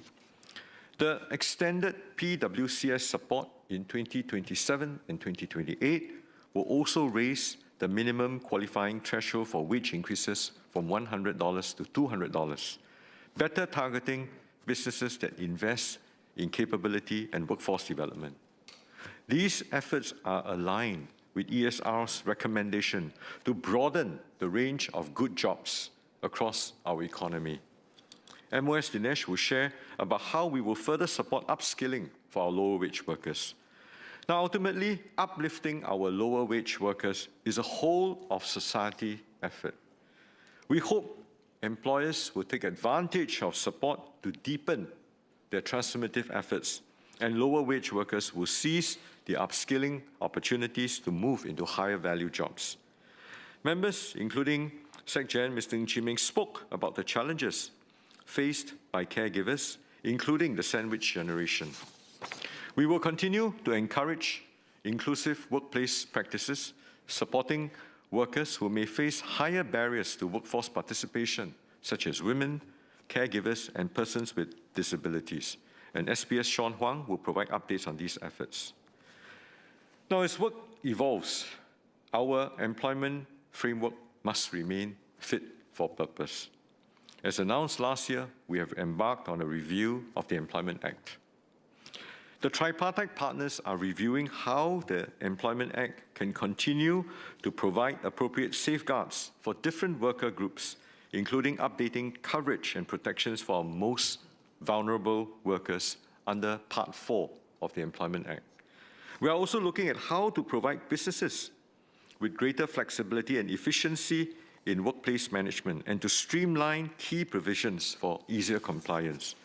We aim to ensure that our employment framework remains trusted and relevant, upholding a harmonious and equitable labour compact where both workers and businesses can thrive. Now, Mr. Patrick Tay suggested mandating advance notification prior to retrenchment. Mr. Ng Chee Meng also asked whether MRNs or mandatory retrenchment notifications can be brought forward. Now, while advance notification has merits, mandating such a requirement poses non-trivial challenges. Retrenchment is often, in fact, I would say, is always a difficult process for all parties involved, and is often a last resort for companies. And many a time, the senior management, together with the board, conduct backroom negotiations to try to save as many jobs as possible. If we mandate advance notifications, this may inevitably or inadvertently push companies to finalize the retrenchments faster, discouraging such negotiations. Now, businesses have also expressed concerns over the potential leakage of confidential, market-sensitive information. Now, we are not ruling out any option. We are engaging a review. This will be a comprehensive review. We are consulting tripartite partners on these issues, and we will update in due course. Now, Mr. Pritam Singh suggested that Singapore legislate retrenchment benefit, with larger companies paying a higher amount. I've said before when we push for the WFA that legislation is not a panacea. We adopt a balanced approach. We protect our workers, but at the same time, we need to give businesses some flexibility to adjust in different situations, because retrenchments occur for a whole variety of reasons. And company size is also not an indicator of the company's ability to afford retrenchment benefit. For example, if you mandate retrenchment benefit in larger companies facing financial difficulties, I think we may inadvertently put even more jobs at risk. So at balance, we are reviewing it. I think SMS Co will provide further updates on the EA review. Now, next, on promoting safer and healthier workplaces. Now, every worker deserves to return home safe and healthy. Workplace safe and health is a shared responsibility that involves all of us, employers, workers, and government. MOS Dinesh will update on moves to strengthen and improve WSH ownership. And finally, our migrant workers play an essential role in our economy, contributing to our development by building our infrastructure. MOS Dinesh will also update on our continuing efforts to ensure our migrant workers' well-being.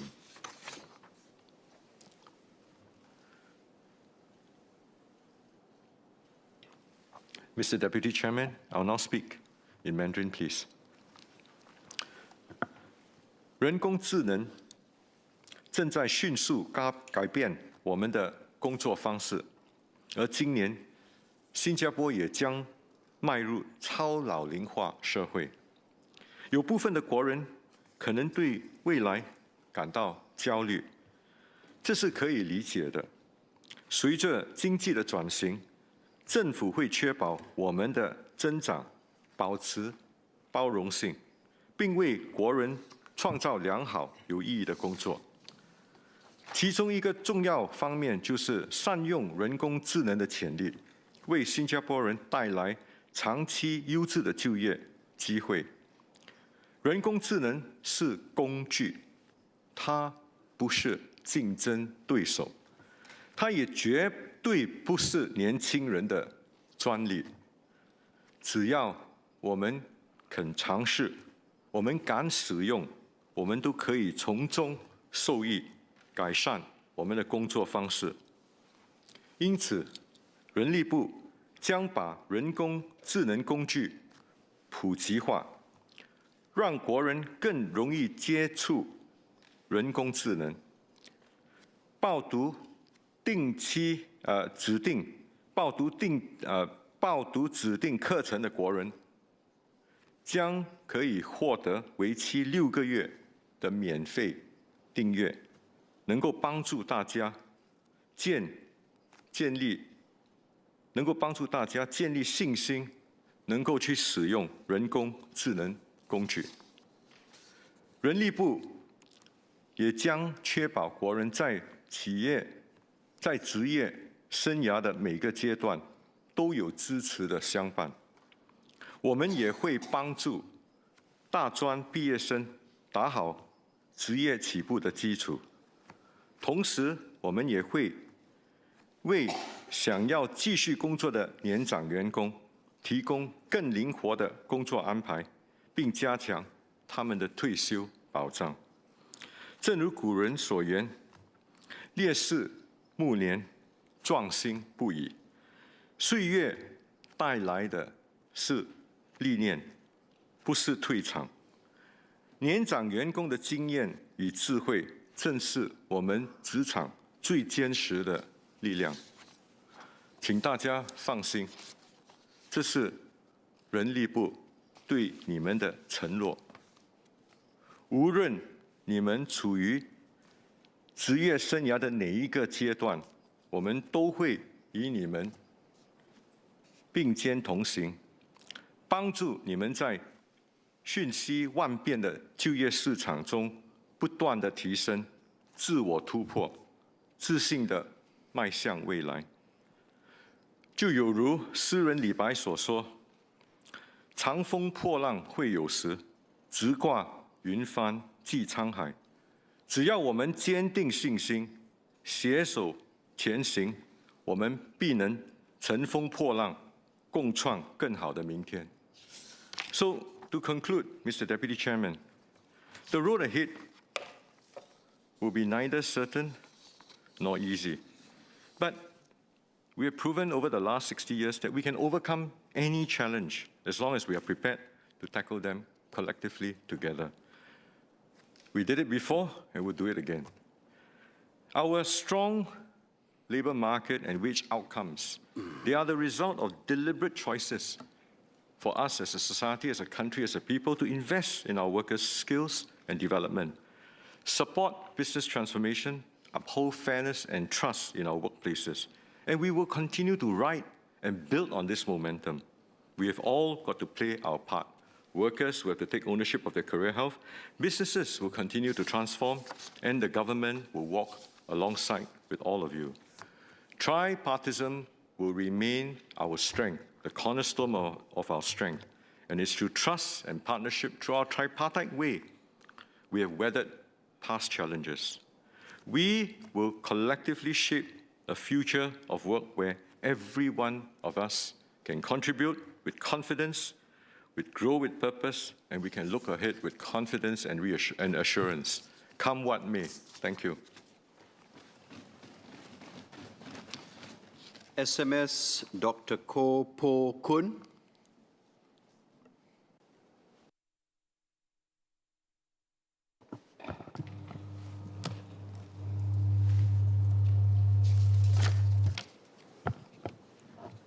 Mr. Chairman, our workforce has always been the backbone of Singapore's progress. As Singaporeans live longer and healthier lives, we now have the chance to extend that progress into longer, more rewarding careers. In the past, a career often progresses in a linear fashion, with people starting in one job after graduation and working their way up through the same company. But today, faster business and technology cycles and changing business models mean that most people will go through multiple jobs and roles over their working lives. Workers now have different work-life balance expectations and different hierarchy of needs at different stages of life. This shift has implications for everyone. For workers, this means that careers are no longer about climbing a corporate ladder, but rather about navigating a dynamic, multi-stage journey, moving up across domains, or even intentionally downshifting to balance life's priorities, such as caregiving. This also means taking greater ownership of their careers and skills and desiring more flexibility in work arrangements. For employers, this shift means more than just adapting job roles. It means rethinking how jobs are designed to tap on both the vitality of youth and the wisdom that comes with seniority and experience, how talent is managed and developed at every stage, and how transitions are supported across a workforce that is increasingly diverse in age. Employers need to be proactive in creating workspaces that are inclusive, flexible, and capable of supporting workers at all life stages. And for the government, this shift requires a fundamental change in how we support the workforce. We must move beyond supporting training and job seeking to supporting career longevity, giving workers insights about their human capital and empowering them to take action across career transitions, across life stages, and across different forms of work. This is why the Ministry of Manpower is focusing our efforts in 3 key areas: empowering seniors to thrive in longer careers by supporting meaningful participation, career transitions, and flexibility in later stages of work; building thriving workplaces that support longer working lives through stronger HR systems and better management of age-diverse workforces; and thirdly, adapting employment protections for a changing workforce so that our laws and safeguards remain relevant as work arrangement and career pathways evolve. Let me first outline how the Ministry of Manpower is responding to this shift through our senior employment strategy before turning to how we are strengthening HR capabilities and employment protections more broadly. Now, Singaporeans live longer and healthier lives. Our workforce is also maturing. Today's seniors are better educated and more skilled than the generations before them. Future seniors will be even more so, reflecting the high cohort participation in our universities, in our population. Seniors, therefore, offer a growing wealth of human capital, and many of them want to contribute meaningfully to our economy. Supporting seniors today is no longer just about extending working years. It requires planning ahead to enable sustainable careers across later stages of life. We are strengthening support across mid-career and later career transitions through the Tripartite Work Group on Senior Employment. More than 10 years ago, tripartite partners started removing barriers for seniors who wanted to keep working. A major step was to progressively raise the retirement and re-employment ages. These moves have helped more seniors stay employed. These changes matter because they do more than just set legal limits.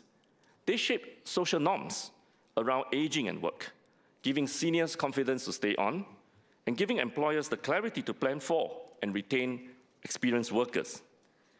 Indeed, more than 9 in 10 employees who are eligible and wish to continue working are successfully offered re-employment. Now this year, we take the next step. We will raise the retirement and re-employment ages to 64 and 69 respectively, keeping us on track towards 65 and 70 by 2030. I want to assure Mr. Sanjeev Kumar Tiwari that these changes have made a difference. Over the past 5 years, labour force participation among residents in their 60s has edged up from around 58% to nearly 60%. Among those in their 50s, it rose from 79% to 82%. Internationally, this puts Singapore among the leaders. For workers in their 60s, we rank 5th compared to OECD countries for labour force participation. But for workers in their 50s, we rank only 23rd. We agree with Ms. Jessica Tan's call on the need to strengthen career support for mature and senior PMEs. We need to do more work upstream to support workers who may be leaving the workforce earlier than they need to or earlier than they would like to. This is why MOM, together with NTUC, the National Trades Union Congress, and the Singapore National Employers Federation, SNEF, convened the Tripartite Work Group on Senior Employment, or the TWGSE, in July last year.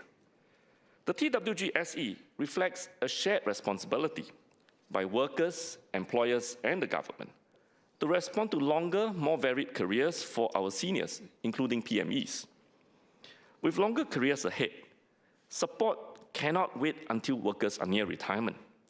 If the drop-off in labour force participation starts from 50, as I said earlier, then the interventions must begin at 40. From our engagements, both employers and seniors told us that earlier training and career guidance are essential to keep skills fresh, to open new pathways, and ensure every stage of a longer working life remains meaningful and productive.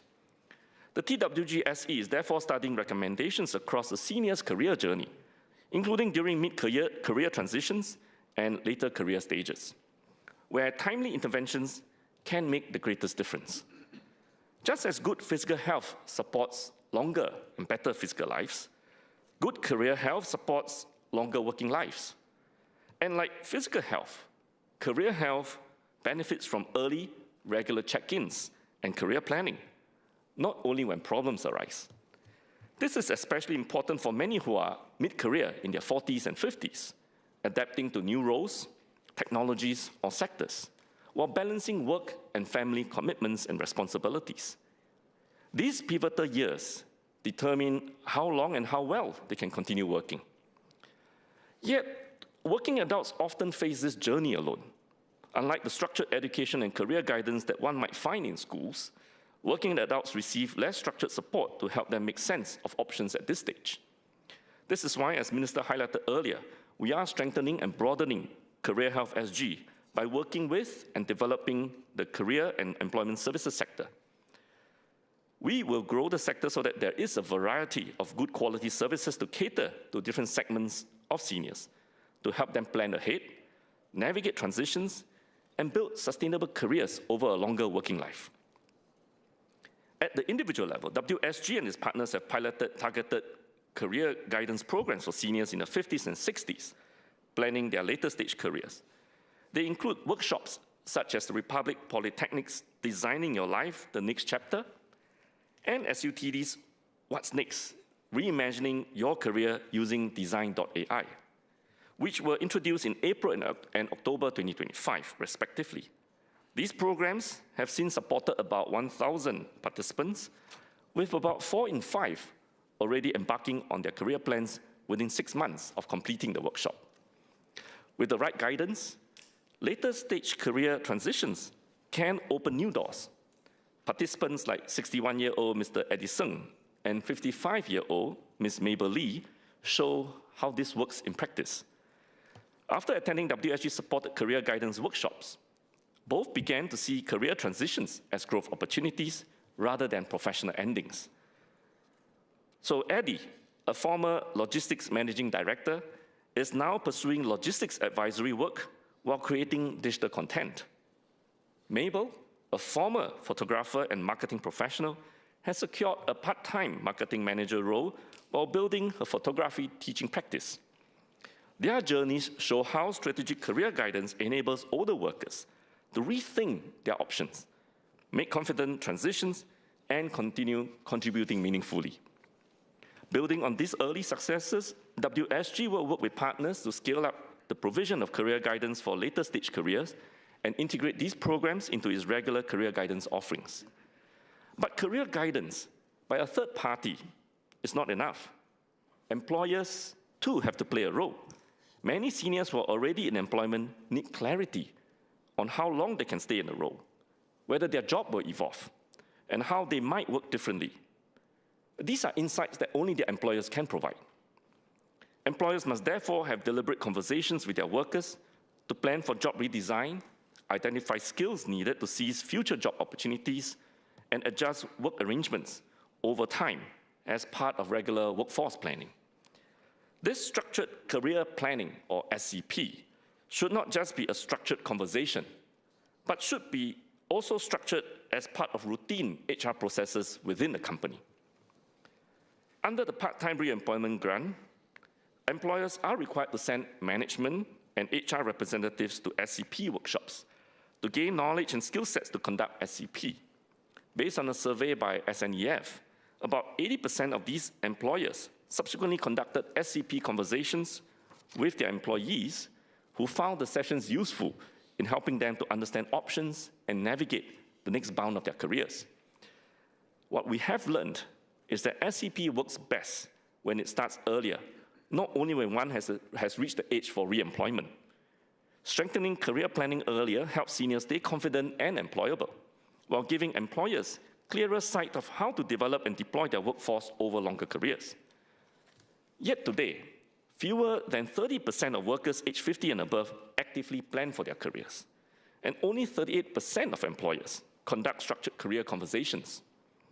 Mr. Sanjeev Kumar Tiwari rightly asked how we can intervene at the mid-career stage to boost continued employability before workers reach their late 50s. So building on the positive experience with SCP, we will therefore give a stronger push for employers to adopt regular SCP conversations earlier in their employees' careers and explore how SCP can be more systematically embedded into HR training and certification requirements. This will enable employers and workers to proactively redesign jobs, adjust work arrangements, and build resilience over longer careers.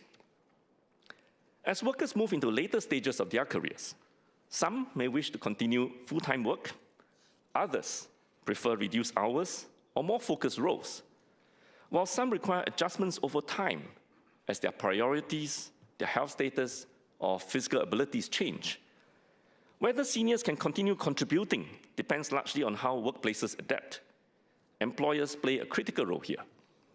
To support employers who hire and retain senior workers, we will extend the Senior Employment Credit to December 2027 as announced by the Prime Minister at Budget. Mr. Sanjeev Kumar Tiwari and Mr. Sean Low have asked for longer extensions to the SEC and whether the scheme will be studied beyond 2027. Well, under the Tripartite Work Group for Senior Employment, we are reviewing support measures for employers more holistically, including reviewing the SEC and whether longer-term measures may be appropriate. We have also extended the part-time re-employment grant to December 2027 to support employers in offering suitable part-time and flexible work options that attract and retain senior workers. Beyond these measures, we also need to rethink traditional job designs. What does age-friendly work look like in practice? There is no one-size-fits-all model that will work for every company, and it will likely be different across different industries and job roles. Through the Alliance for Action on Empowering Multi-Stage Careers for Mature Workers, or the AFA EMW, we are working with organizations, including intermediaries, to test practical models which can give employers greater confidence to act. For example, under the AFA EMW, the pilot by QED Changemakers gives us a glimpse of how we can unlock senior expertise in new ways. By connecting experienced senior professionals with companies that need their expertise on a project basis, senior professionals can continue contributing meaningfully, sharing decades of experience, staying active, and earning an income, while companies, especially SMEs, get access to seasoned leadership when they need it. Another example explores how simple job redesign can keep experienced bus captains on the road safely and sustainably. Tower Transit is piloting new work arrangements that allow senior bus captains to continue working safely and confidently. With more balanced shifts, job rotation, and lighter duties, seniors can keep contributing while the company retains experience, maintains service reliability, and supports the next generation of bus captains. These prototypes are being developed and will feed into the TWG-SE's recommendations, translating good ideas into scalable practices. As seniors remain economically active for longer, work must also remain safe and sustainable. To support the development of industry-led solutions to address common workplace safety and health risks, including those faced by seniors, MOM will be launching an Alliance for Action on Safety and Health for Employment Longevity. MOS Dinesh will share more detail about this. These efforts reflect a holistic approach to senior employment to help seniors continue to contribute meaningfully in ways that work for them, for their employers, and for our economy. Across both mid and later career stages, navigating transitions remains a key challenge. Workers need clearer pathways to plan their next steps, while employers need guidance on age-friendly workplace design. Today, even though seniors can tap on many schemes for training, job search, or hiring support, navigating these different sources of support can still be challenging. So to address this, the TWG-SE is studying a more integrated approach to support career longevity, and whether to deliver this through a dedicated center for career longevity, which brings service providers together to raise awareness, collaborate, as well as develop and scale solutions for longer multi-stage careers. What does this center mean? Well, for individuals, this would help them better navigate and access relevant career, skills, and employment support in accordance with their needs, including allowing them to plan earlier for their later stage career transitions. For employers, they will be able to access practical resources and a network of partners to support them in designing age-friendly workplaces and strengthen multi-generational teams. For partners, this would be a platform for them to test and scale new initiatives, new innovative practices, including those emerging from the AFA EMW. This center could be co-located with existing career centers, so individuals who need job search assistance can receive more holistic support across the various aspects of career planning, skills, and employment, rather than navigating these services separately. In this way, we shift the focus from managing exits to enabling longer, meaningful participation at work. Ms. Mariam Jafar asked when the TWG-SE will share its recommendations. Well, the TWG-SE will release its report in the second half of 2026 with further details on its proposed measures. Mr. Chairman, allow me to say a few words in Mandarin. 去年成立的年长员工就业劳资证工作小组 TWG-SE 与各方沟通交流后所做出的总结是：随着国人职业生涯的延长，我们必须更早协助员工进行职业规划，支持雇主重新设计工作岗位，并确保相关制度与奖励措施是切合实际和务实可行的。对员工们而言，这意味着更早获得职业指导与技能培训的支持，在仍有选择空间的时候顺利转型。对雇主而言，这意味着获得更明确的支持，以留住资深员工，重新设计工作性质，并提供具灵活性、更适合年长者的工作安排。对政府而言，则是要强化整体职业与就业生态系统，通过职业指导、技能培训与就业奖励，确保更长职业生涯的可行性和可持续性。年长员工就业劳资政工作小组目前正在研究年长者职业历程各阶段所需的建议，这包括从中年转业到后期职业调整的需求，并在2026年下半年公布相关的成果。Our senior employment efforts reflect a broader shift in how we support working lives, longer careers, less linear progressions, and more frequent transitions. But this is not a challenge unique only to seniors. Across the workforce, workers are navigating more frequent changes as our economy restructures and technology reshapes jobs. This calls for stronger systems that help all workers and employers manage transitions more deliberately and responsibly. Employers, and especially their HR teams, are critical enablers. HR sits at the intersection of skills and career development, job redesign, and employment practices. How well firms manage careers directly affects whether workers can stay relevant, productive, and engaged over longer careers. This is why MOM convened the Tripartite Work Group on Human Capital Capability Development, the TWGHC, in February 2025 to strengthen workforce development capabilities across organizations. We are establishing clearer benchmarks of what good looks like. MOM launched the Singapore Opportunity Index, the SOI, last October, and unveiled the top 300 organizations earlier this year. The SOI gives employers and workers a data-driven yardstick to see how the best workplaces shape outcomes like pay, progression, and retention, enabling employers to make sharper talent decisions. Beyond recognizing top performers, we are progressively releasing detailed reports and advisory support to help all 1,500 organizations covered by the SOI improve.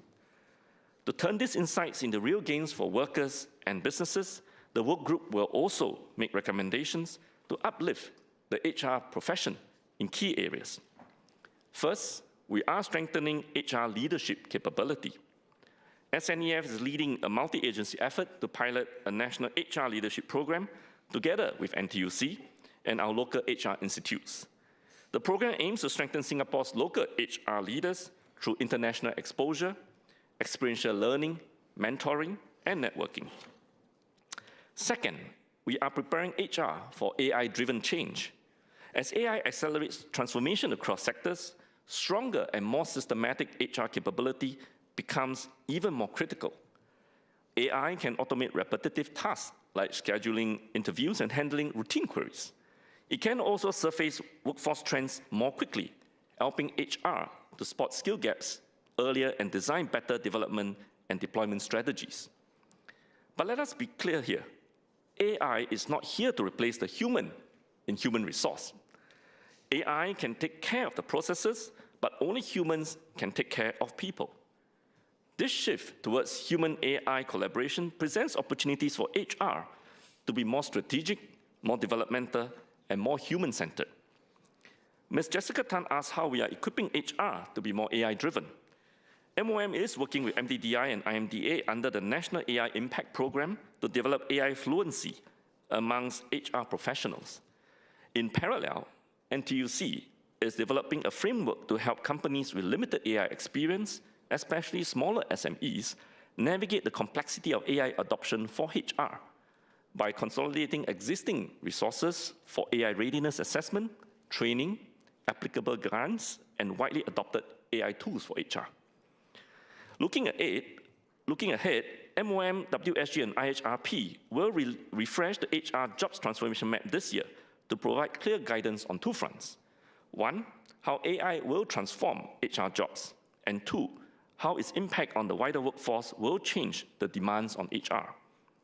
The TWGHC will also consider Ms. Tan's suggestions as part of its broader review. And third, we must expand professional HR practice to more organizations. As our workforce becomes more diverse and employment issues more complex, organizations need HR that meet high standards, possess future-ready competencies, and are committed to continuous professional development. This need was recognized back in 2020 when the NTUC SNEF PME Task Force recommended mandating HR certification for larger firms. However, such a significant change could not happen overnight.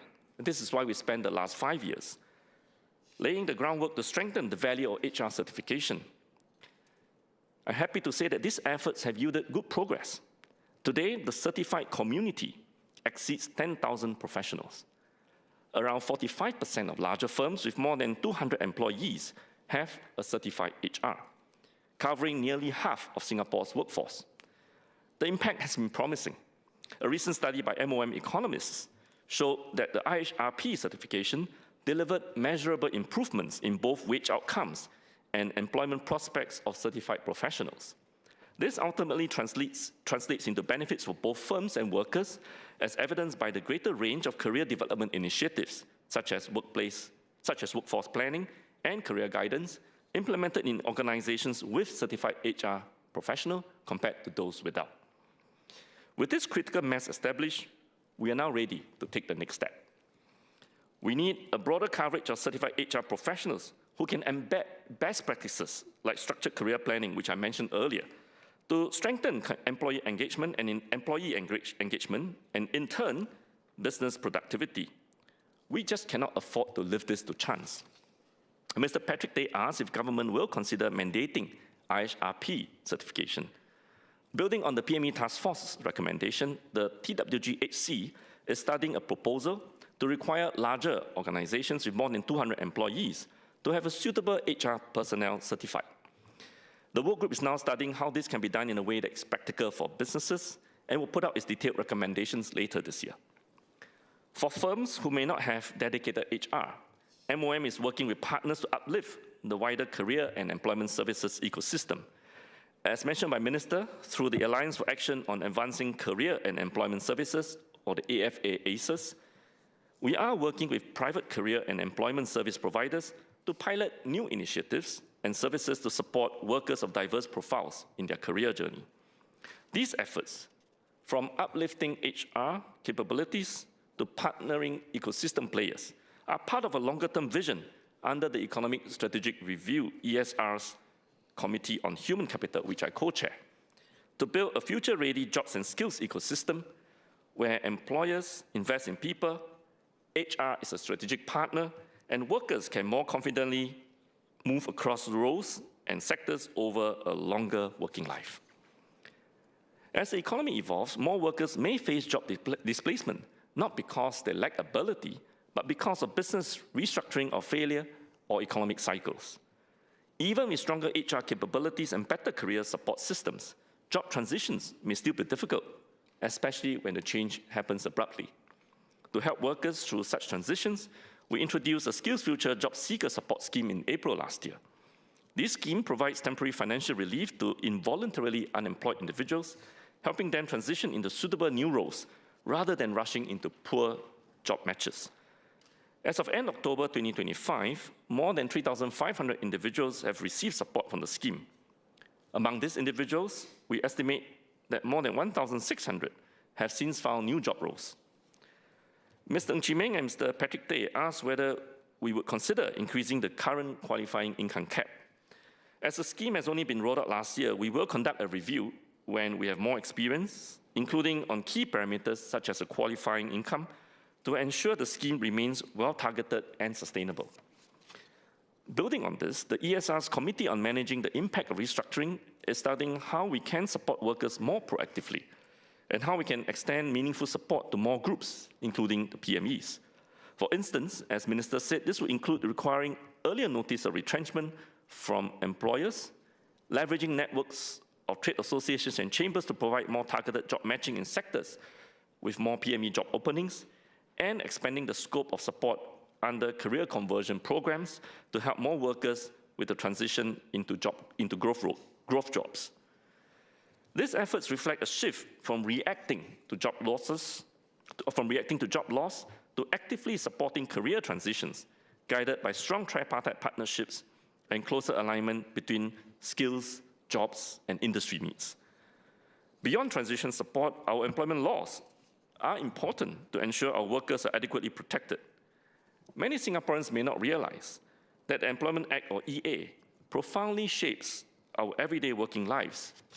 It sets out the basic terms and conditions of employment, such as timely salary payments, overtime pay, and sick leave.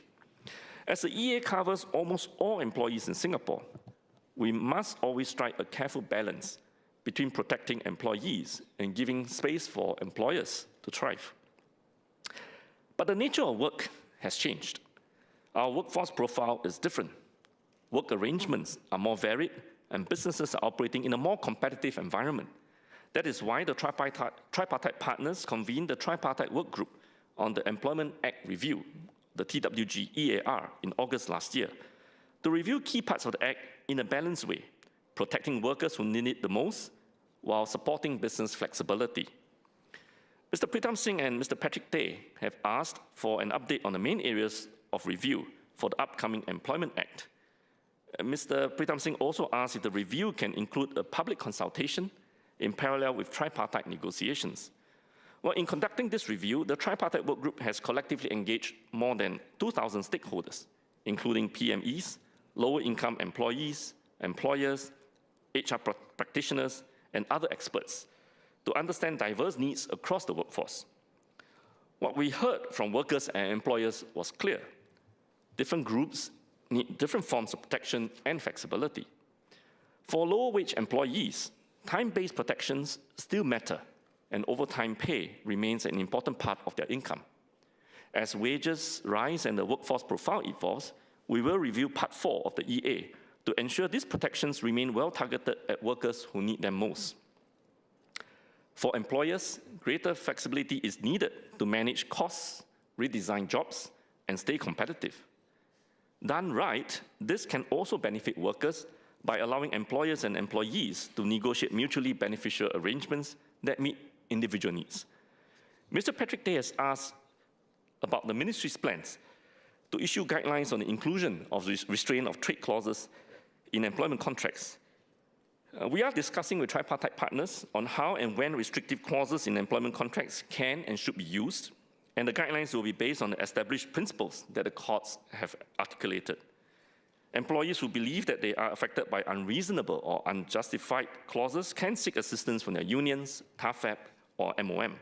We will update further in due course. Finally, many stakeholders pointed out that the Act has become harder to navigate over time. We will study how to streamline and clarify key provisions so that they are easier to understand and comply with. The TWG-EAR will publish its report in the second half of this year. Through this tripartite work group, we are strengthening protections where they matter most, while keeping our labour framework practical and responsive as careers lengthen and workplaces evolve. Taken together, these efforts reflect a simple principle. As work changes, our protections must evolve alongside it. Whether it is supporting workers through restructuring or updating the Employment Act, our aim is the same, to ensure workers and employers can adapt with confidence to the future of work. So longer lives are reshaping how we work, how we build careers, and how our economy grows. What matters now is whether our workers, employers, and systems are ready to adapt to these changes with confidence. That is why much of our work this year has been focused on building practical partnerships through tripartite work groups, alliances for action, and the economic strategic review to listen carefully, to test what works on the ground, and turn ideas into outcomes that matter for both workers and employers, and ultimately for Singapore. Career longevity is not simply about staying employed for longer. It is about enabling Singaporeans to remain productive, adaptable, and engaged across different stages of their lives, and enabling employers to continue drawing on the full range of experience, skills, and capabilities in a tight labour force. This effort cannot be carried by any single party alone. Workers must stay adaptable, taking ownership of their skills and plan ahead for transitions over longer careers. Employers must continue to invest in their people, redesigning jobs, developing skills, and creating workplaces where workers of all ages can contribute meaningfully. Government will continue to walk alongside both, strengthening career and employment systems, uplifting HR capabilities, supporting transitions, and keeping our employment protections fit for a changing workforce. This is how we turn longer working lives into a strength for Singapore, strengthening productivity, resilience, and inclusion at the same time. And our commitment to Singaporeans is this: as work changes, we will keep listening, keep assisting, and keep adapting, so that workers have the confidence to move forward and businesses have the support to grow through change. Thank you, sir. Minister of State, Mr. Dinesh Vasu Dash.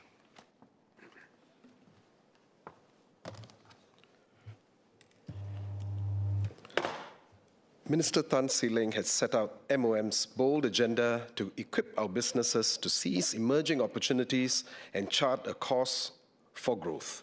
As we build the economy of tomorrow, our commitment is that each and every worker will be supported and that no worker will be left behind.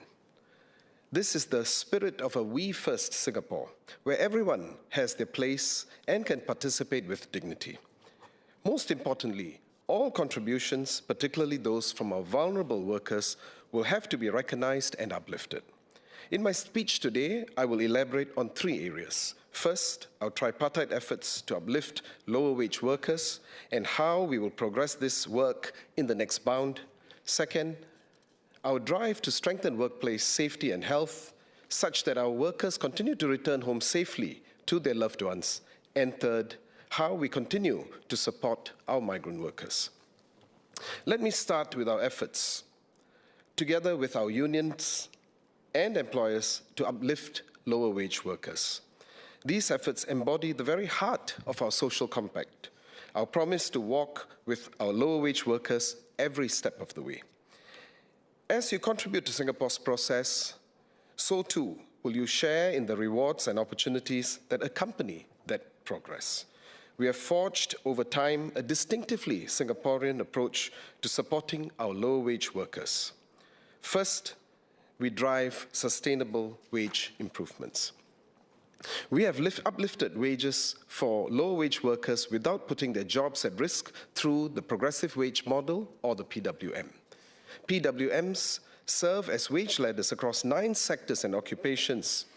These are negotiated by tripartite partners with reference to considerations such as productivity and business conditions, ensuring that wage growth does not exceed what the sector or occupation can bear. Progressive wage models also map out clear pathways for training and progression. Wage increments are therefore sustainable for employers as they come alongside productivity growth. Lower wage workers not covered by PWMs may benefit from the local qualifying salary or LQS. Firms may pay their local workers at least the LQS if they hire foreign workers. Lower wage workers receive additional support through the Workfare Income Supplement Scheme, or WIS. This scheme supplements their incomes and helps them save for retirement. Since its inception in 2007, WIS has supported over 1.1 million workers with $12.7 million in payments. Associate Professor James Lim called upon the government to increase the qualifying monthly wage cap for WIS. We did so last year, when we raised the qualifying wage cap from $2,500 to $3,000.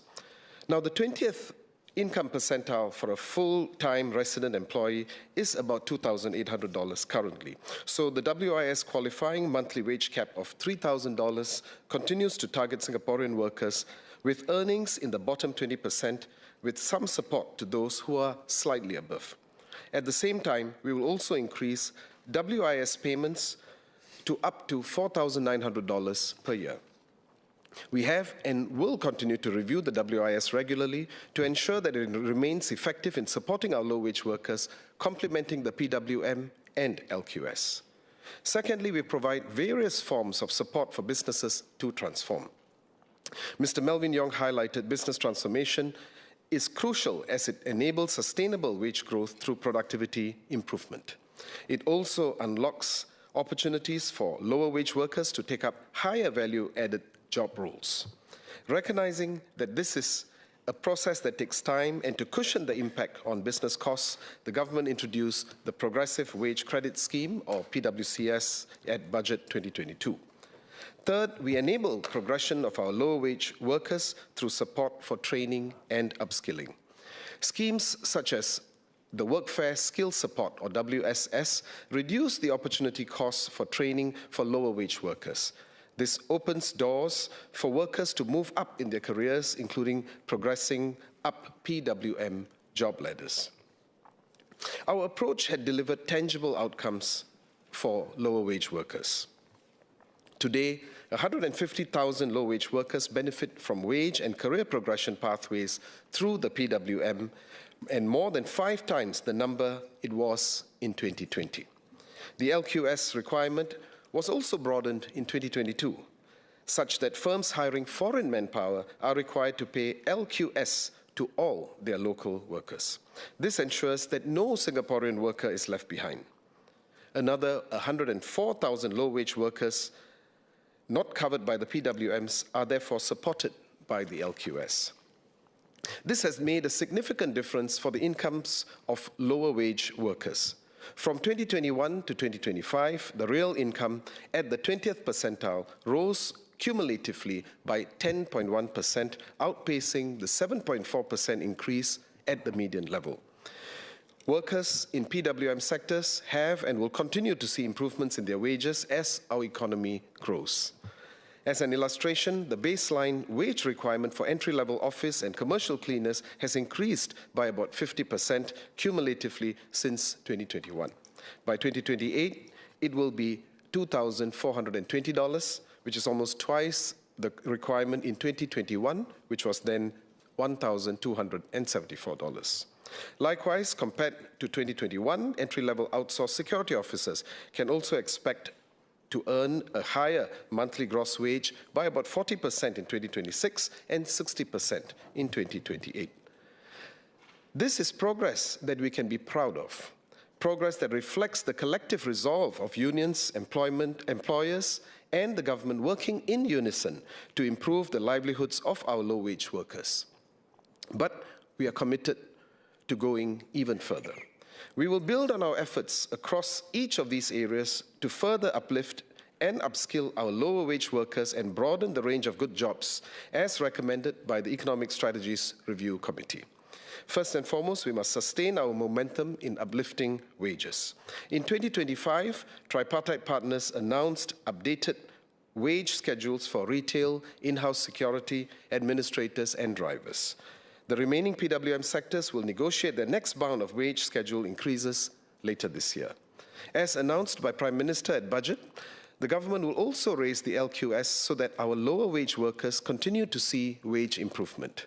We will raise the LQS threshold from $1,600 to $1,800 for full-time local employees, and this will be implemented from 1st July 2026. Raising the LQS to keep pace with wage growth ensures that locals are employed meaningfully rather than token jobs, just so that firms can hire foreign workers. Second, we will spur business transformation to raise productivity and create better jobs, including at our lower wage workers. Mr. Melvin Yong would be pleased to note that MOM will be introducing several initiatives in support of this. Minister spoke about initiatives, Minister spoke about these initiatives earlier. For example, the Skills Future Workforce Development Grant Jobs Redesign will be rolled out in March this year to provide enhanced funding support for job redesign and workforce transformation as part of the Enterprise Workforce Transformation Package, or the EWTP. We will also launch the redesigned Skills Future Enterprise Credit, or the SFEC, this year to provide additional support for workforce development. Businesses have also shared their concerns around near-term economic uncertainties and manpower cost. We hear these concerns, and businesses will not be left alone to deal with these cost pressures as they seek to do their part for our low-wage workers. You have heard from PM at Budget that we will extend PWCS to 2028, and this builds on 4 earlier enhancements to PWCS, most recently in 2025. Since the scheme was introduced in 2022, PwCS has supported wage improvements for lower wage workers, even as firms undertake longer journey of transformation. For wage increases between 2022 and 2024, the government provided about $3.6 billion of PwCS funding to over 110,000 employers. These wage increases have been meaningful. The median monthly increase supported by PwCS was about $250 across more than 710,000 workers.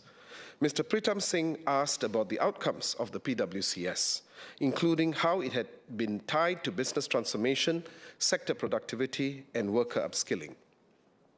Uplifting wage outcomes for lower wage workers and narrowing the wage gap with the median is in itself the key objective of this government. I've shared earlier of how we have performed well on these measures, and these are measures in real income terms. But ultimately, productivity needs to rise for wages to be sustained. Raising productivity is therefore a key focus of the PWM as it links wage growth to skills development, career progression, and job redesign. This is complemented by our enterprise grants that enable business transformation and job redesign and support upskilling, such as the Workfare Skills Support Scheme. PwCS provides transitional co-funding for wage increases given to low-wage workers, allowing businesses the space to restructure business processes and reap productivity improvements. There are many good examples of forward-looking companies which have moved to innovate and evolve in this area. Let me just take an example of ISS Facility Services Singapore. ISS has benefited from the PwCS support in providing its low-wage workers wage increases, as well as productivity improvements through the various technology-enabled solutions. For example, ISS Cleaning Services now deploys a fleet of more than 130 cleaning autonomous robots, which have led to considerable gains in productivity. ISS investments in technology and automation have also unlocked opportunities for its workers to progress to more value-added roles. For example, Mr. Arthur Lim, a healthcare cleaner under the PWM, had been able to take on more complex duties with greater technical requirements. Mr. Lim tapped on upskilling opportunities, including those supported by the WSS scheme. He is now proficient in operating specialized equipment, such as the ultraviolet disinfection machines, and also manages enhanced healthcare cleaning protocols and contributes to infection-controlled workflows. Mr. Lim shares that learning these new skills have given him a renewed sense of purpose and contribution to his workplace. Likewise, there are F&B firms that have been adapting to enhance their capabilities and boost their business performance, as stated in the Singapore Productivity Centre's recent Food Services Productivity Report.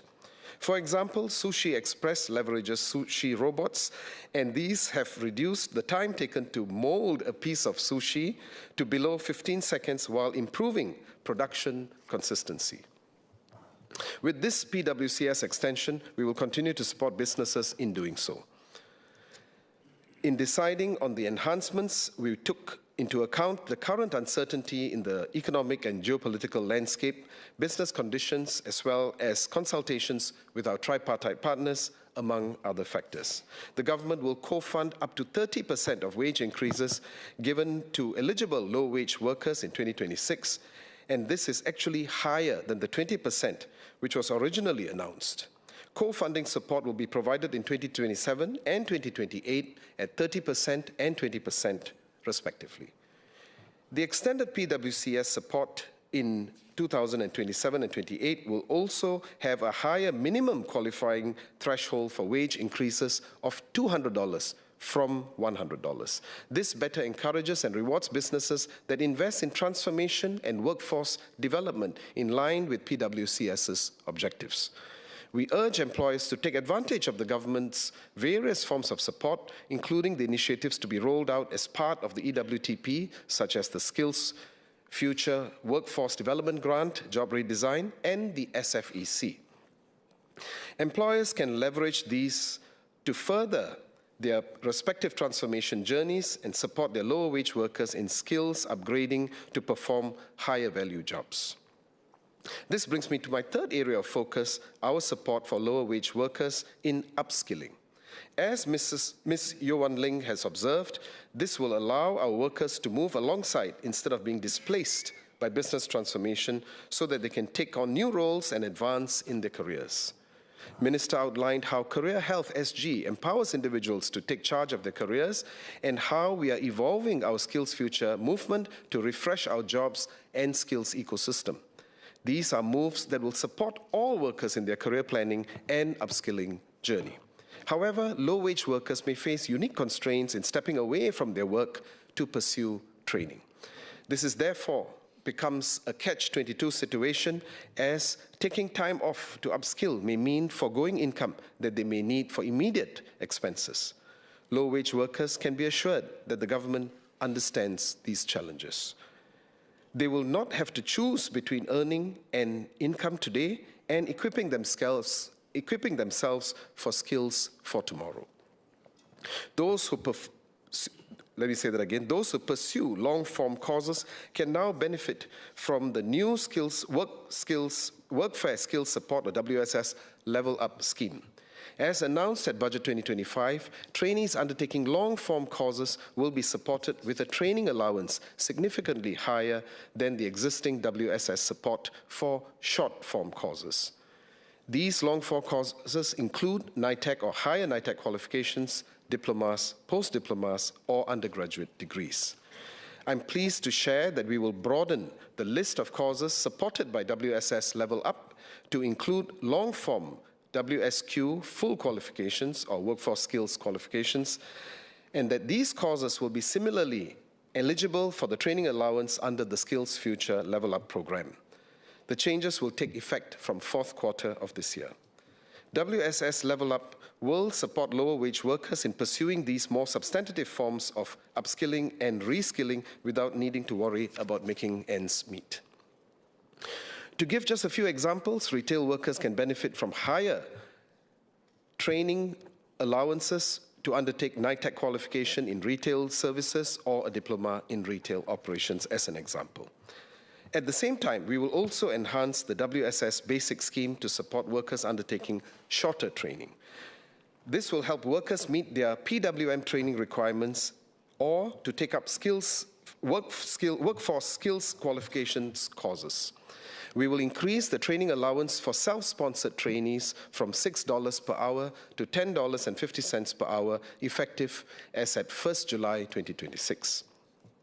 With the increase in the hourly training allowance, workers can now actively consider training without having a significant reduction in pay.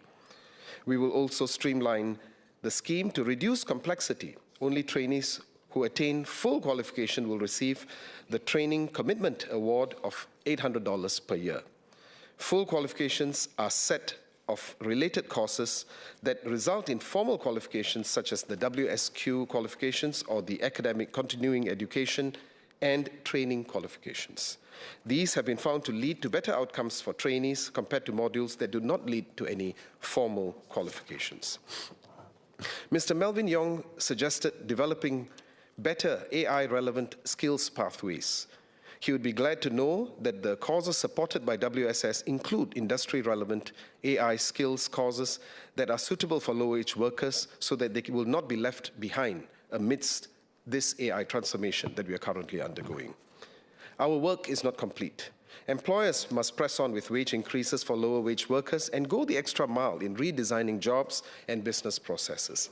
Workers should embrace opportunities for upskilling and chart new paths to build their careers. And government will partner employers and workers through co-sharing the near-term costs of transformation and ensuring that training and skills upgrading remains accessible. Consumers too have a role to play. Consumers can make their choices count by supporting businesses which pay progressive wages to lower wage workers. They can look out for and support businesses that may have attained the progressive wage mark. Our promise to lower wage workers is this: we are united with you and we are here to support you in every way that we can. You can count on us for our support, and we will be here for the years to come as well. Let me now move to my second segment, which is on ensuring safety in our workplaces. Through the collective efforts and commitments of all stakeholders, our workplace safety and health, or WSH, performance has continued to improve. I'm heartened by the steady progress towards our WSH 2028 goals of sustaining the fatal injury rate at below 1.0. Singapore's workplace fatal injury rate for 2025 was 0.96 per 100,000 workers. This is the lowest on record other than when COVID-19 disrupted work. That said, we must not rest on our laurels. Every workplace death is a tragedy, and we must continue to stay vigilant in uplifting our WSH standards and to build a strong and sustainable workplace safety and health culture. There are many companies who have heeded this call, and I'll cite one example: Team Build ICPH Private Limited, an SME in the manufacturing sector. Team Build has invested in technology to redesign work processes and create safer workplaces for their workers. By introducing the rebar mesh welding methods and machines, they have automated stackers for completed prefabricated, pre-finished volumetric construction, or PPVC units. Team Build has also reduced the need for manual handling of these very heavy materials. This has, in turn, brought down the musculoskeletal injuries among their workers and increased productivity at the same point, where they were able to improve productivity costs of about $180,000 per year, so hence a double benefit. Team Build's efforts shows that when companies prioritize their workers' safety and health, they also build a more productive and sustainable business over time. As the nature of work evolves and our workforce changes, new opportunities emerge alongside new challenges for workplace safety and health. The greater use of technology and an aging workforce are two such examples. Together with NTUC and SNAF, MOM will be launching the Alliance for Action for Safety and Health Employment Longevity, or AFA, shall, in the second half of 2026. Mr. Melvin Yong emphasized the need to go beyond traditional high-risk industries and to pay greater attention to common work-related injuries and occupational diseases. We also underscored the importance of moving upstream to make workplaces safer. We agree, and we have incorporated part of his suggestions into three focus areas that AFA shall will focus on. Firstly, injury prevention for the general workforce. Second, the support for those who are returning to work after a period of injury or a health episode.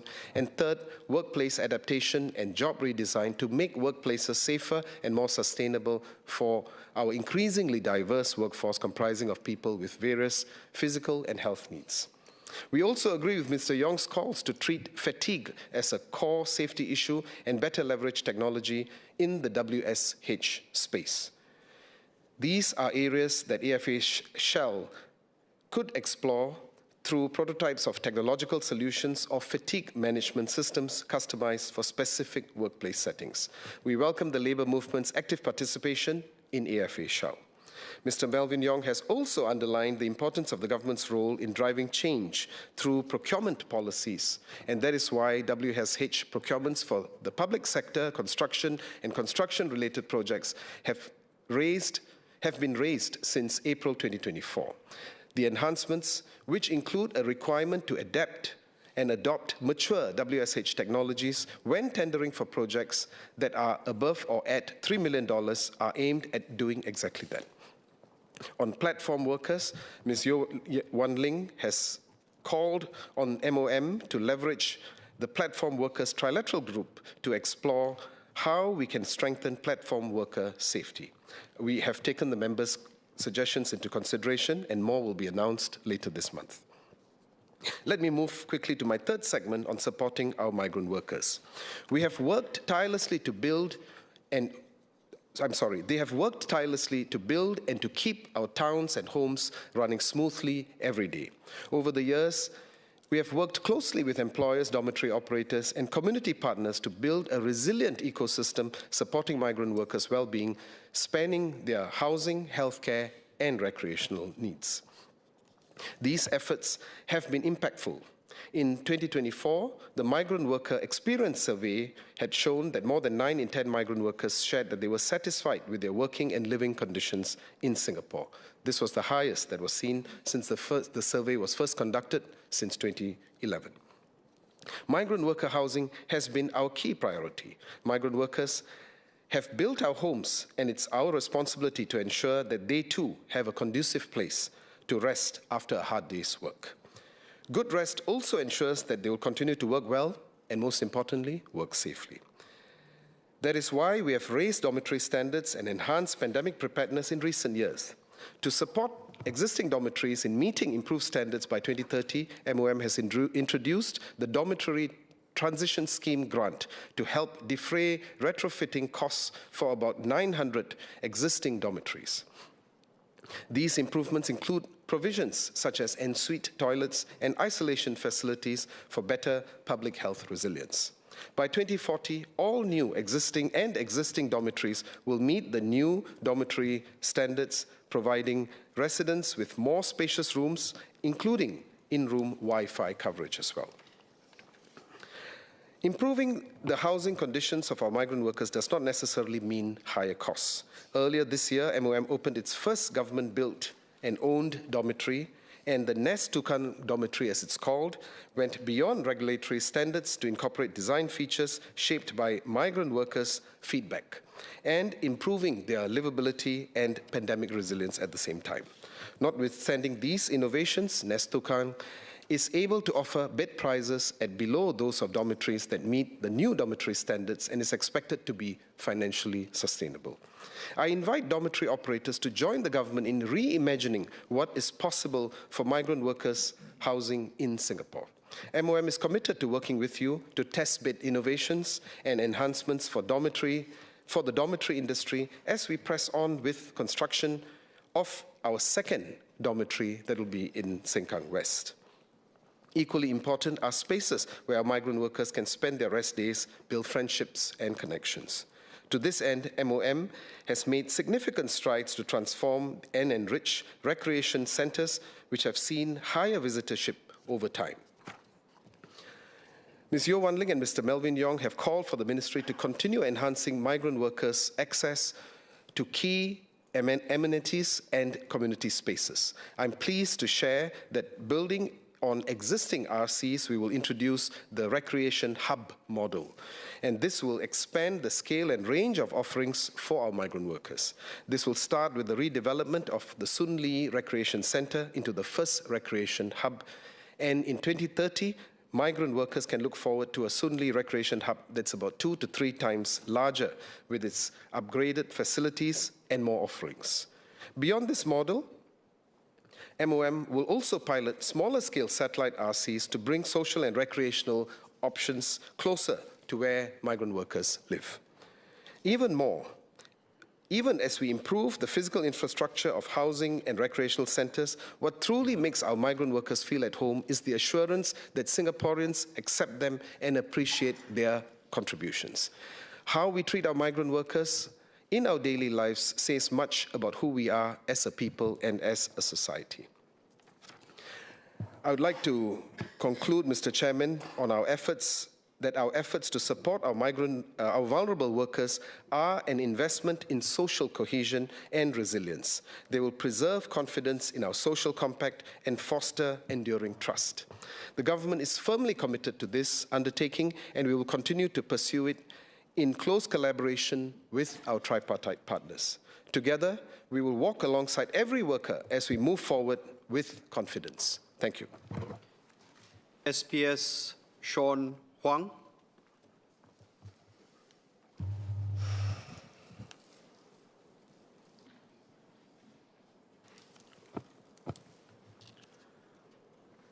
Mr. Chairman, I'll begin by sharing how we are strengthening our workplace fairness framework so that all workers are treated fairly.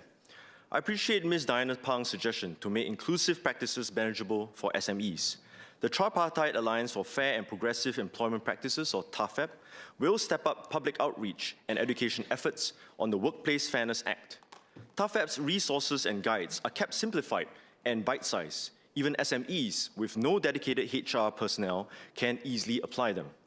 Ms. Diana Pang also spoke about strengthening protections against workplace harassment and bullying. No worker should be subjected to such unacceptable practices in the workplace. The Workplace Fairness Act strengthens protections for workers facing harassments by requiring firms to put in place grievance handling processes. Beyond this, we will go upstream to help employers prevent workplace harassment and bullying. MOM and tripartite partners are reviewing the existing tripartite advisory on managing workplace harassment and developing a new tripartite standard on this matter. This will enhance the guidance for employers to adopt best practices to prevent and respond to workplace harassment. Let me now highlight or outline our targeted measures for groups that need more support. Starting with women and caregivers, two groups that tend to overlap. Too often, women who take on caregiving responsibilities may feel that they are making a zero-sum choice between caring for their loved ones or pursuing their careers. As Ms. Mariam Jafar pointed out, caregivers who leave workforce are often find it hard to return. Programs like Workforce Singapore's Career Conversion Program, or CCP, can help them get back into jobs with good prospects. But MOM also wants to ease their dilemma up front by making work and caregiving sustainable. This is where flexible work arrangements, or FWAs, come in. FWAs are much more than just working from home. They also include flexible load arrangements and flexible working hours. These arrangements give employers and workers more options to organize work in sustainable and productive ways. Mr. Ng Chee Ming and Mr. Abdul Malik have highlighted the pressures faced by sandwich caregivers who care for both children and seniors.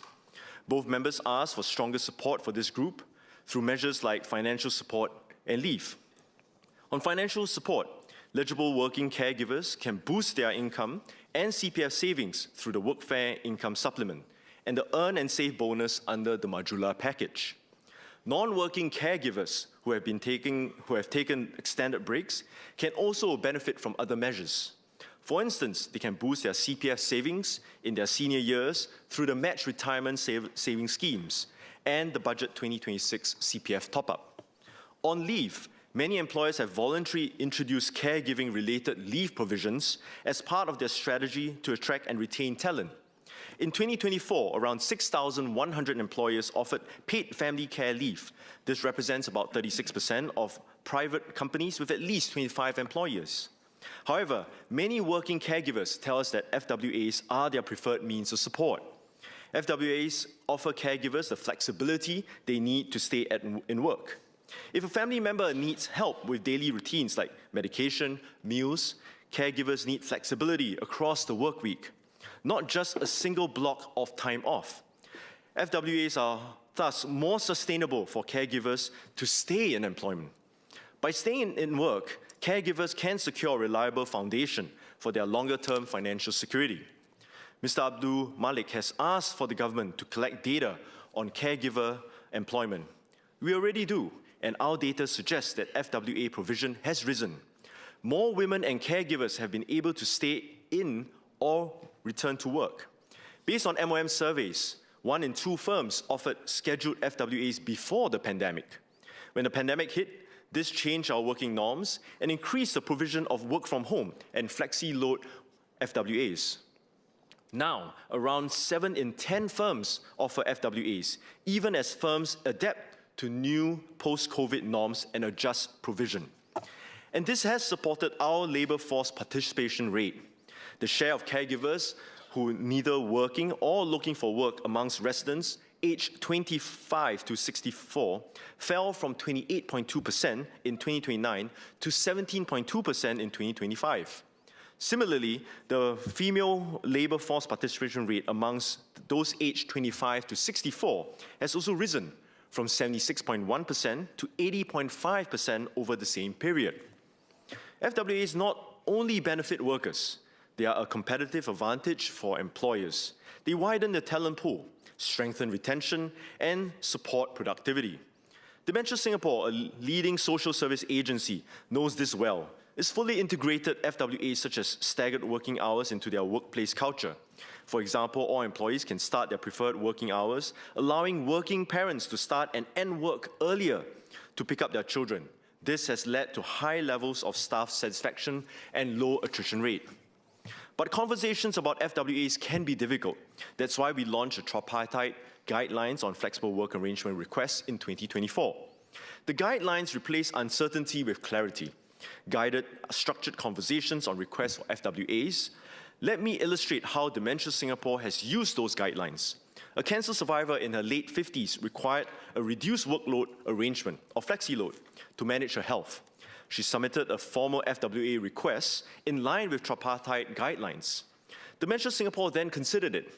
By weighing its operational requirements, her work responsibilities were reviewed and redeployed. In consultation with other teammates, her request was approved, and now she's on a 3-day work week. If employers do not consider requests in line with the guidelines, workers can seek assistance from TAFEP. TAFEP will engage the employer to align its processes. This could include requiring the employer to attend educational workshops on FWA implementation.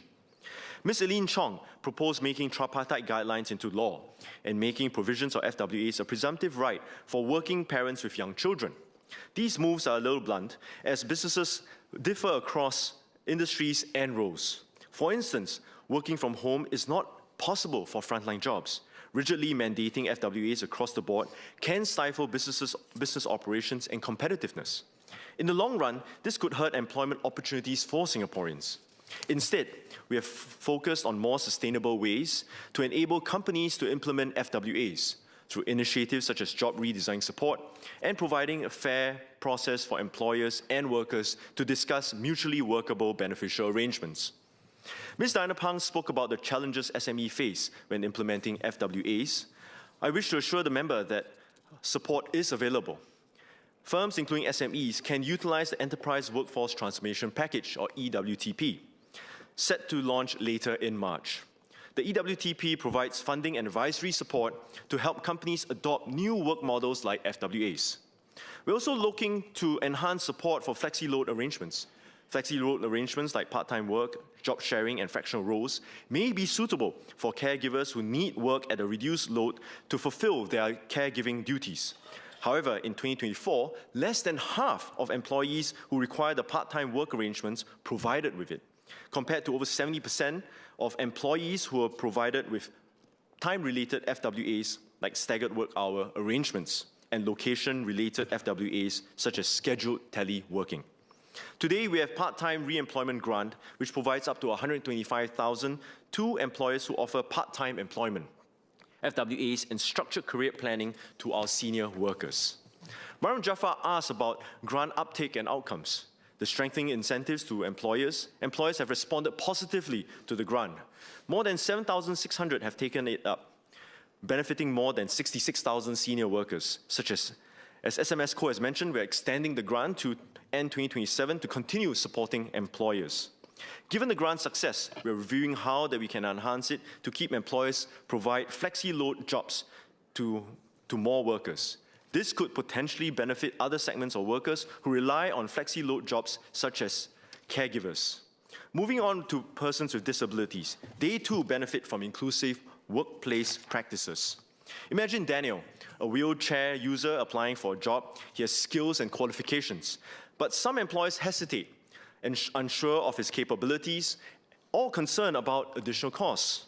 This is where the Enabling Employment Credit, EEC, comes in. The EEC helps employers take the first step by covering up to 20% of Daniel's wages, easing cost concerns. The results of our efforts have been encouraging.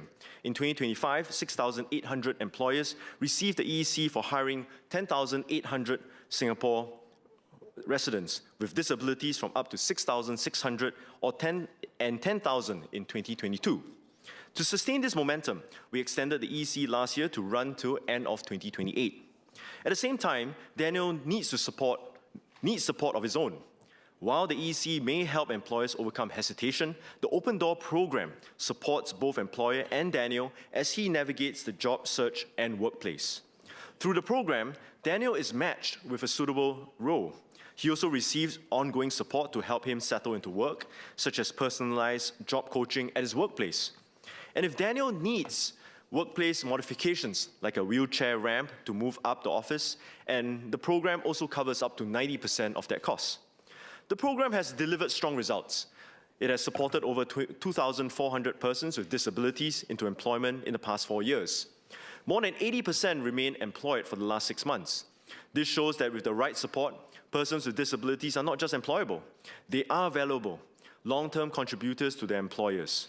But work is both about earning today's income and long-term financial security. While employment helps Daniel through regular contributions to CPF, additional support can go a long way in easing his financial worries.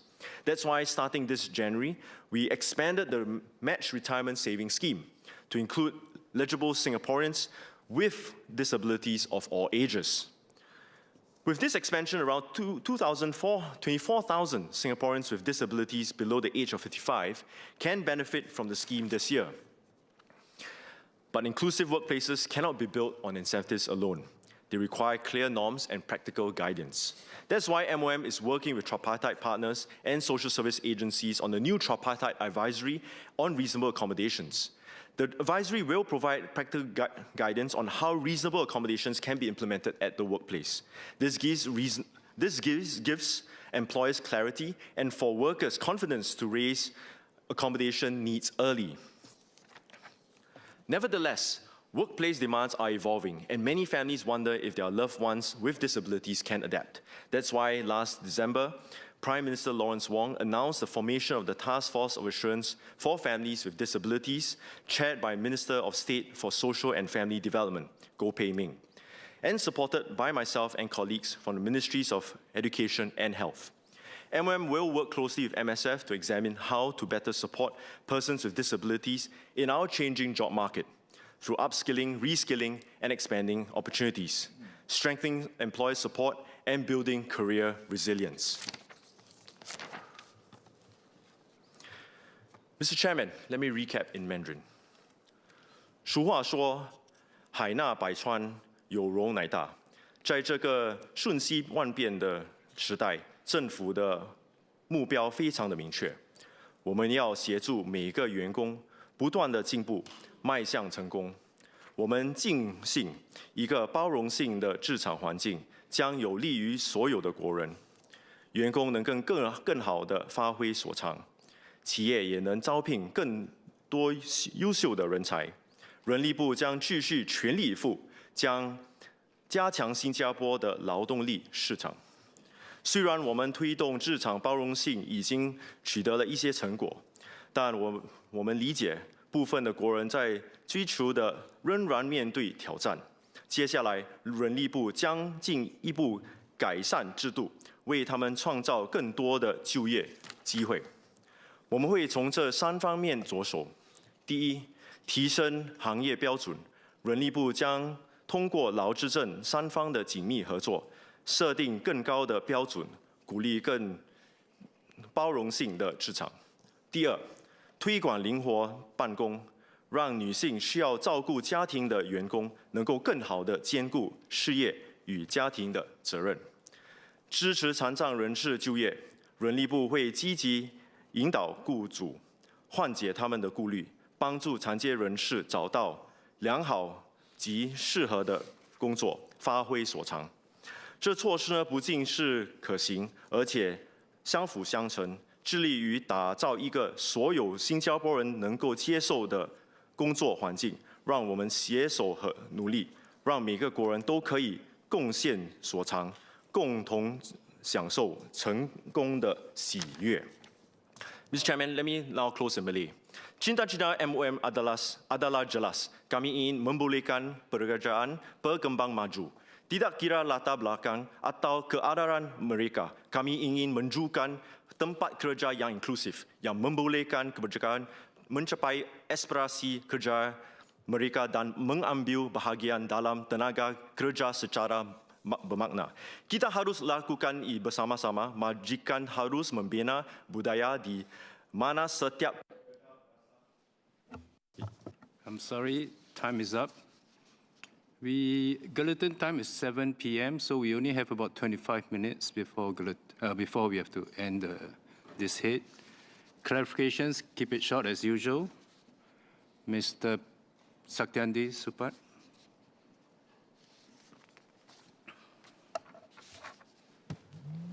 Thanks, Mr. Chairman, for seeing my hand up. Mr. Chairman, I've got three clarifications. One is with regards to Minister Tan's speech earlier about GRID and OMIP. If Minister can actually share a bit more about the reception of GRID from graduates thus far. I think Minister mentioned that there's room to expand the scheme in view of the increased uncertainty over the new tariffs and geopolitical tensions. Can Minister share a bit more about that? We already have 400 GRID capacity.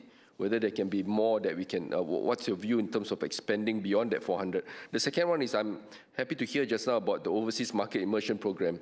It's very important as Singapore tries to internationalize. Can Minister share a bit more about how much more we can do to create spaces for OMIP?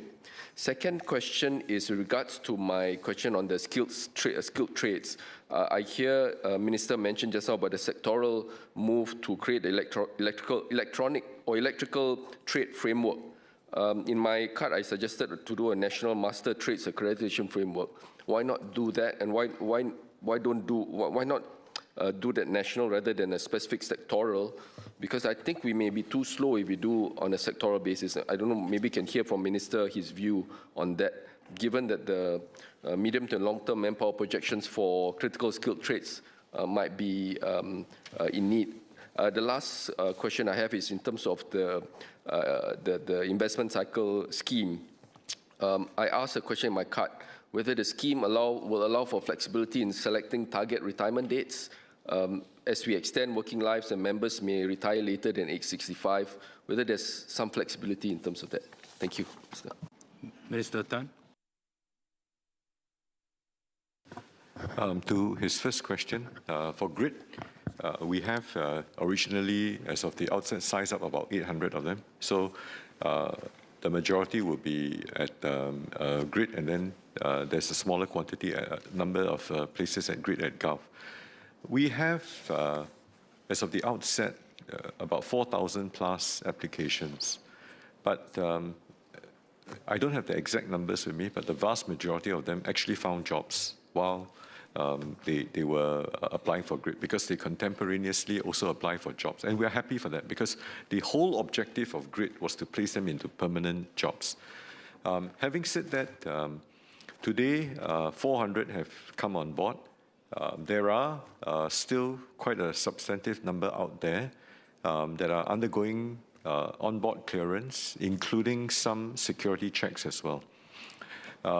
What we are heartened to see is that by the end of January and into February, like I said, the majority of the original GRID applicants have actually found jobs.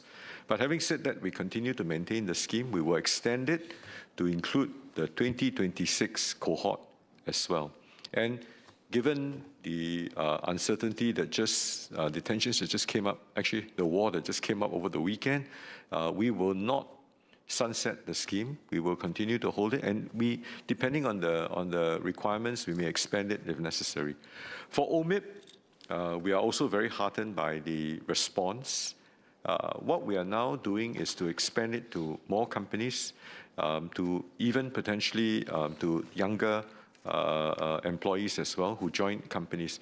The most important thing that we require the companies who participate in the OMIP program, the funding is actually quite generous, it's up to 70%, is for them to actually have a clear business plan. There must also be a very clear career path. What are the roles that they're going to transition post that overseas attachment? With that, with our program partner and WSG dispersing the grant itself, we hope to be able to reach out to a larger swathe of the young population. On the last one, the CPF investment scheme, and then maybe you could tell me what was the second one. The investment scheme is meant to provide a longer-term horizon for younger CPF members at the point of either starting or very early on in their careers, where they have a runway. What we have taken with getting consultation with many of the investment consultants and advisors is that we wanted to set it such that that life cycle product allows for first an automatic rebalancing without the member having to actively manage the portfolio with age. And the second part is obviously once they reach a certain age, then there would be liquidation, a phased liquidation. As far as what is that time horizon and whether we can extend it, I think today we're just about to talk to the different providers. When we get more information, and once the scheme runs over the course of, not the entire course of its time, once we have got the experience in working with some of these providers, we would be able to continue to refine and tweak the scheme further. I mean, having said that, even at our payout eligibility age of 65 today, we find that quite a number of our CPF members have opted to get the payout at 70. And in fact, many of the members have asked us, can we extend beyond 70? So we are, ostensibly, we understand, we take all this feedback into consideration. We are all living longer, hopefully healthier, and these are the considerations that we will constantly take back and review. What was the second? The National Master Trade. Now, we chose, we wanted to start with 3 sectors because, you know, obviously there are multiple sectors all over. So the first one we worked with was the electrical trade. I think part of the reason is that I'm very familiar with the electrical trade because I happen to also cover energy in MTI. And our licensed electrical workers, they are also rapidly aging. In fact, I think, if I'm not mistaken, the median age of our LEWs is about 60, 60-something. So I think for our own resilience, for our own security and our own reliability, we have to train this group of people. And earlier on, I mentioned Chia Sing. I think he's done very well. So we want to start that on a very firm footing. The other 2 trades that we've identified is plumber, and then the third one is aircon technicians. These are all very important key. And I think you know the size of our population. If you want to try to spread it too thin, then obviously how to differentiate according to the importance and so on, I think that impact would be a lot more less impactful compared to being very focused on this tree. So we are starting off with this tree first. Associate Professor James Lim, you had 2 cards for 8 minutes. So.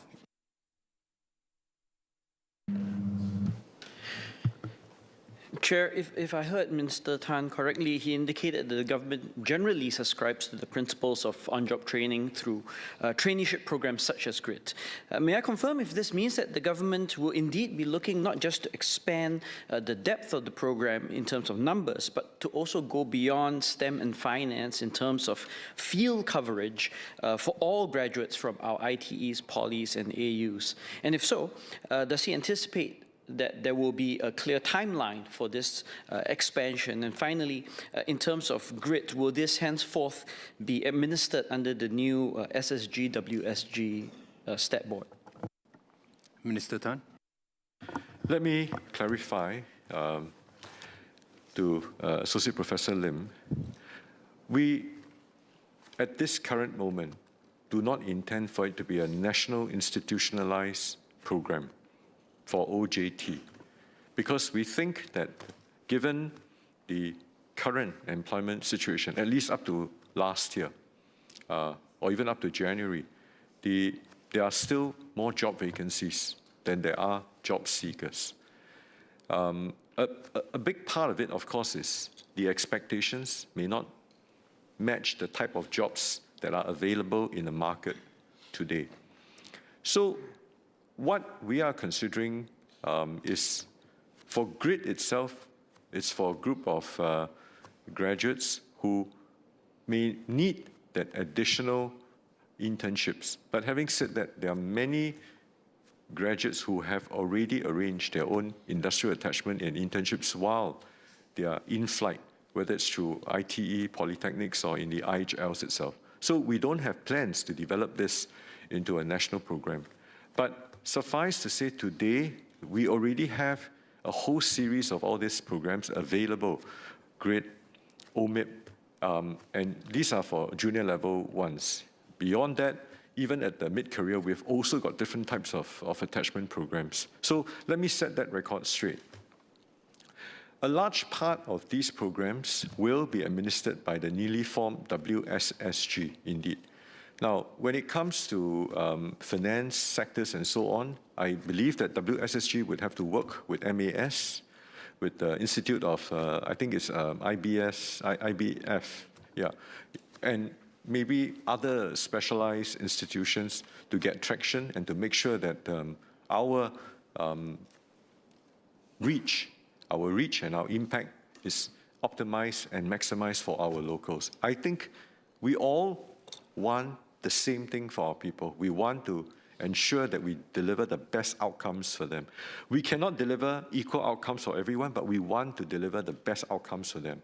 I think the fundamental difference is that today, we want to see a more differentiated, a more targeted, and a more surgical approach towards each sector, rather than a sort of a blanket nationalized program. Thank you. Ms. Jessica Tan.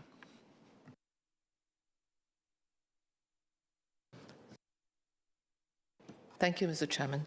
I'd like to ask the SMS with regards to the mid-career renewal and the various programs that he's talked about.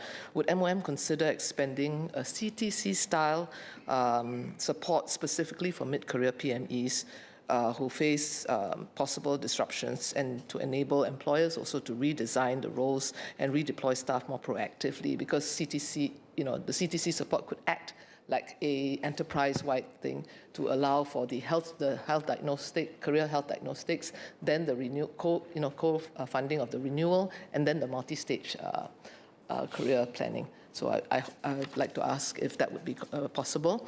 The other is in terms of planning ahead and integrating multi-stage career. Would MOM explore sector-specific adaptations of the multi-stage career pathways, particularly for sectors that are actually facing disruptions, for example, structural shifts, for example, manufacturing, professional services, and ICT. And finally, on caregivers, there's been a lot of discussion about giving caregivers support for employers to do that, but for those who have already been disrupted and are trying to enter the workforce, what additional support could be given to them to help them re-enter the workforce? SMS Co. So on the member's first question about whether we will consider a CTC-style support, the answer is yes, because the CTC structure and the format is really a means to an end. So if there are companies today, even before we start with the Career Longevity Center, for example, even today, any company that's keen to do a more systematic transformation of their workplace in the business model, together with bringing workers along, can already approach NTUC, where they have a team of dedicated industry training officers that can guide a company through an obstacle road mapping process and then chart out the roadmap for them to do a CTC-style transformation. And that can affect the whole entire company's workforce, not just for the mid-careerists. The second question on whether there will be sector-specific multi-stage pathways, that is one area of thinking we are looking at as well.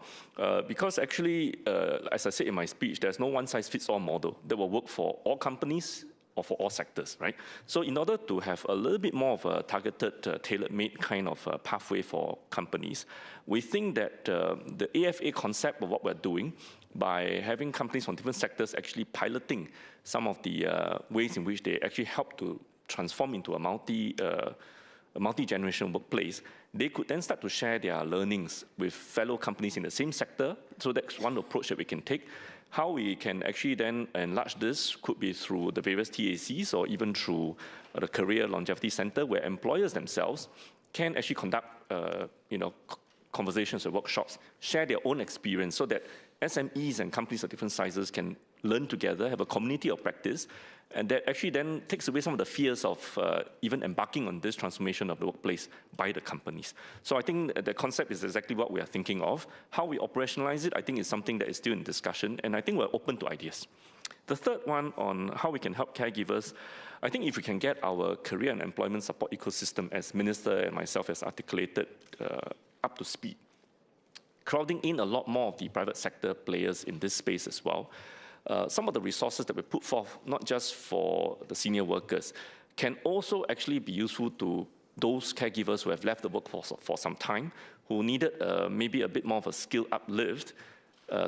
So the concept of the Career Longevity Center, or the combination of what WSG and SSG coming together can do, is indeed in that direction, to put a one-stop kind of service for those who may need not just upskilling, but also have a bit more planning on how they can re-enter the workforce and eventually find a better way to manage their entry into the workforce, perhaps even consider a case management type of approach.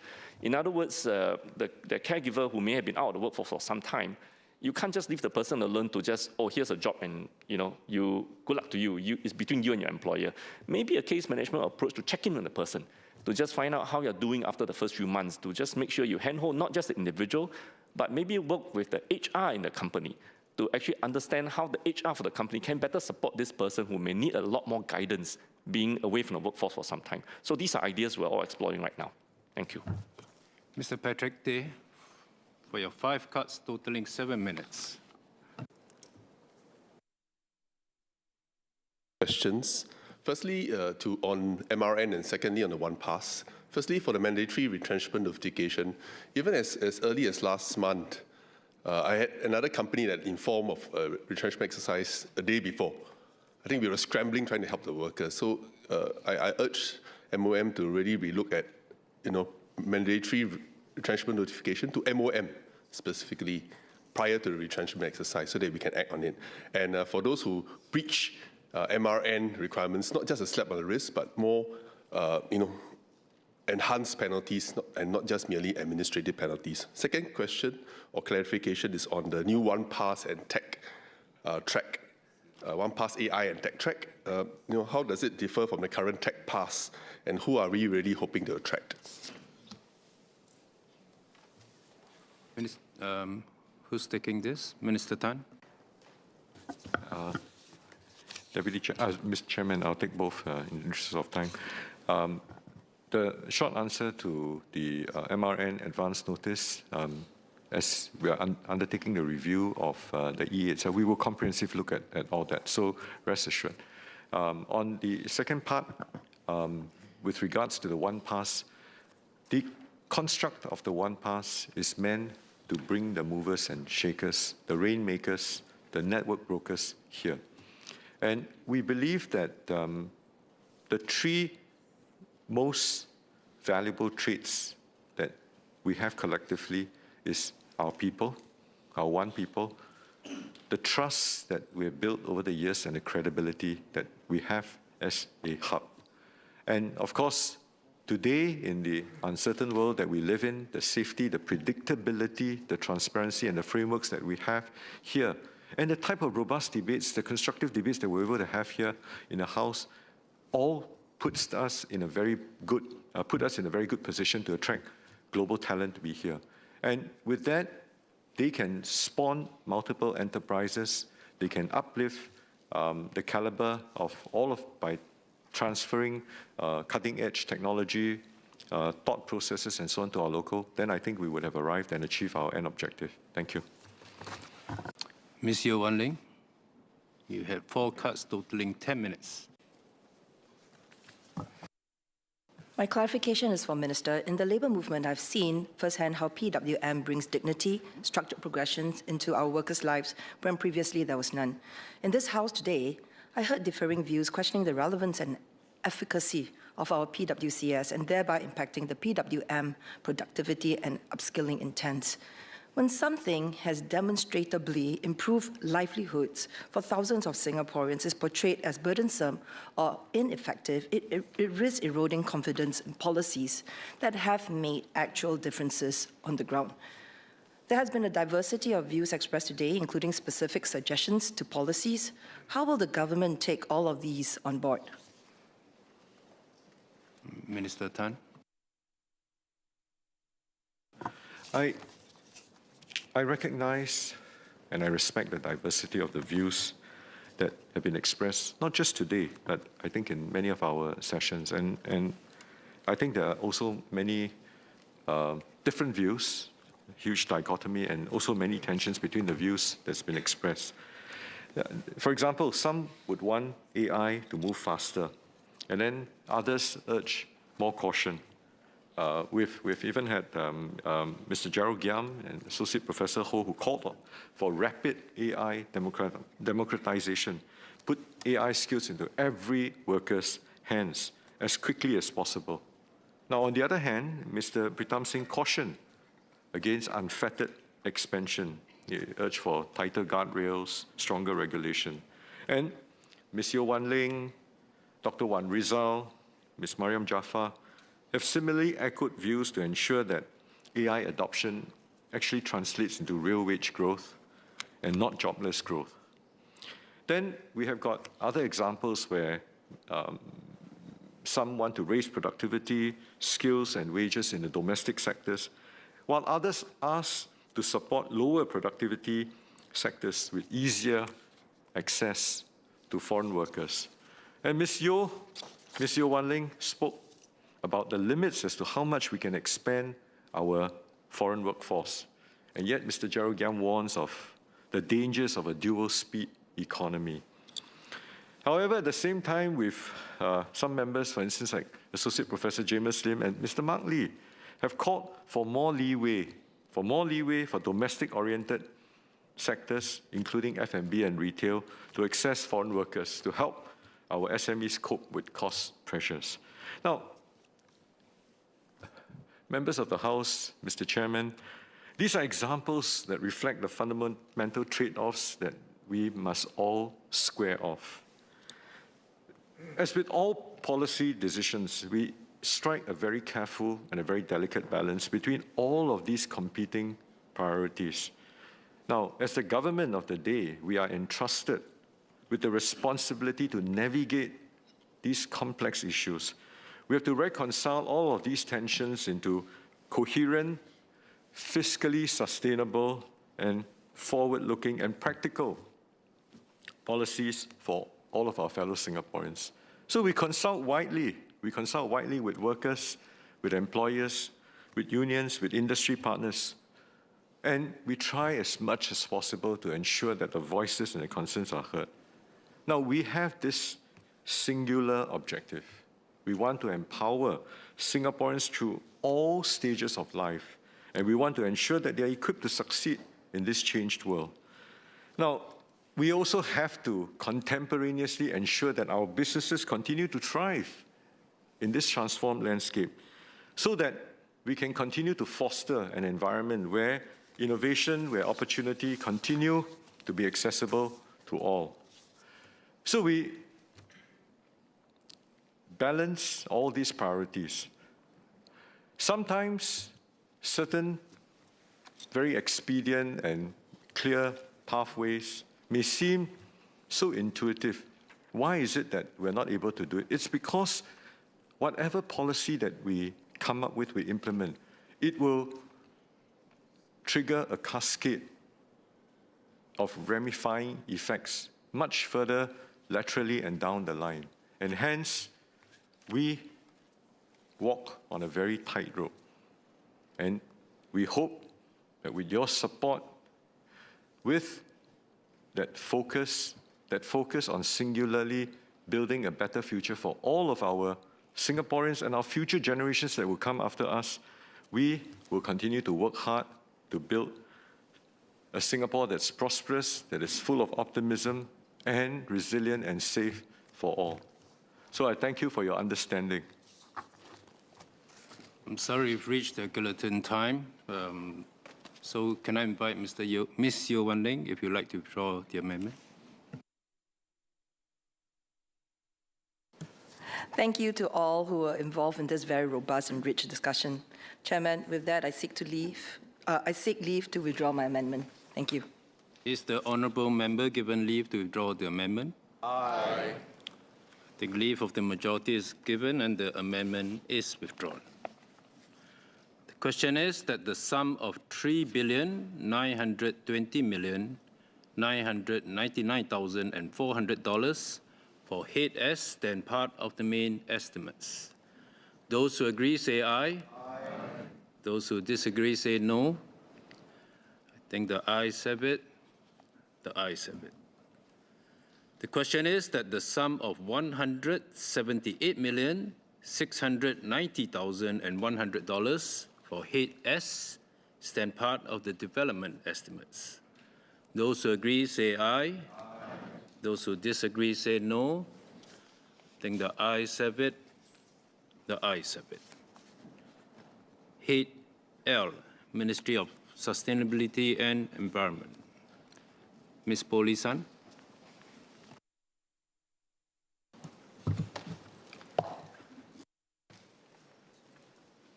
Mr. Chairman, I beg to move that the total sum to be allocated for Head L of the estimates be reduced by $100. The climate is a two-phase problem, global commons but local impact. In the latter, Singapore stands out in the world for being prepared to commit public funds today to ensure the homes and jobs of tomorrow. And let me start off with Terminal 5 at Changi Airport as an example. T5 will be built on land top up to 5.5 meters above mean sea level, higher than the rest of Singapore. Meanwhile, off Pulau Tekong, we have reclaimed space the size of 2 Toa Payoh towns for military use. The Tekong polder is 1.2 meters below sea level and protected by 6 meters sea walls. And to remind ourselves what long-term planning means, the Long Island project was first mooted in the 1991 concept plan 30 years ago as an integrated plan to protect the East Coast with an integrated mix of projects to ensure coastal flood protection, rainwater harvesting, and land supply. These are all novel ideas underwritten by billions in government commitment to protect our low-lying areas and ensure Singapore's continued place in a changing climatic world. I must stress that I support our spending on these long-term problems because the time to build and prepare for the future is now and today. The problems are real and urgent, even as they are long-term and appear distant and far away. As human beings, we are all subject to the bias of long-term discounting. How can people care about long-term plans if we do not have enough for our daily lives now? Spending on the National Adaptation Plan can feel disconnected with our needs today. Put bluntly, many of us simply do not care about these plans. Hence, I would like to ask the Ministry how it intends to engage the public on the need for such adaptation infrastructure. How will the National Adaptation Plan build climate literacy and awareness within the community to foster a culture of climate resilience? Second, we implement these policies based on the best current knowledge. I have also said that the government has adopted novel solutions. Here, I would like to ask on the progress on climate science. What partnerships has the Ministry established with international climate research institutions to strengthen Singapore's climate science capabilities? How is Singapore enhancing its climate monitoring and forecasting capabilities to better understand local climate impacts and inform adaptation decisions? Climate change will impact us in many ways. How about underground spaces? If rainfall becomes too heavy, will our current drainage crest and pump system still suffice to keep our rainwater and flood water out? Do we expect building owners to do more to reinforce their infrastructure, like the case of coastal protection? Mr. Chairman, I've spoken about the need to spend today for tomorrow and to convince Singaporeans that this is a matter of national and fiscal responsibility. I've also asked for a holistic consideration of how science and evidence is brought to our service. Together, this will help Singaporeans like me who want to support climate spending to understand how and why we are doing so, and the careful consideration that goes into spending every dollar of the billions in public monies committed for the future. The question is that the total sum to be allocated for Head L of the estimates be reduced by $100. Ms. Nadia Ahmad Samdin.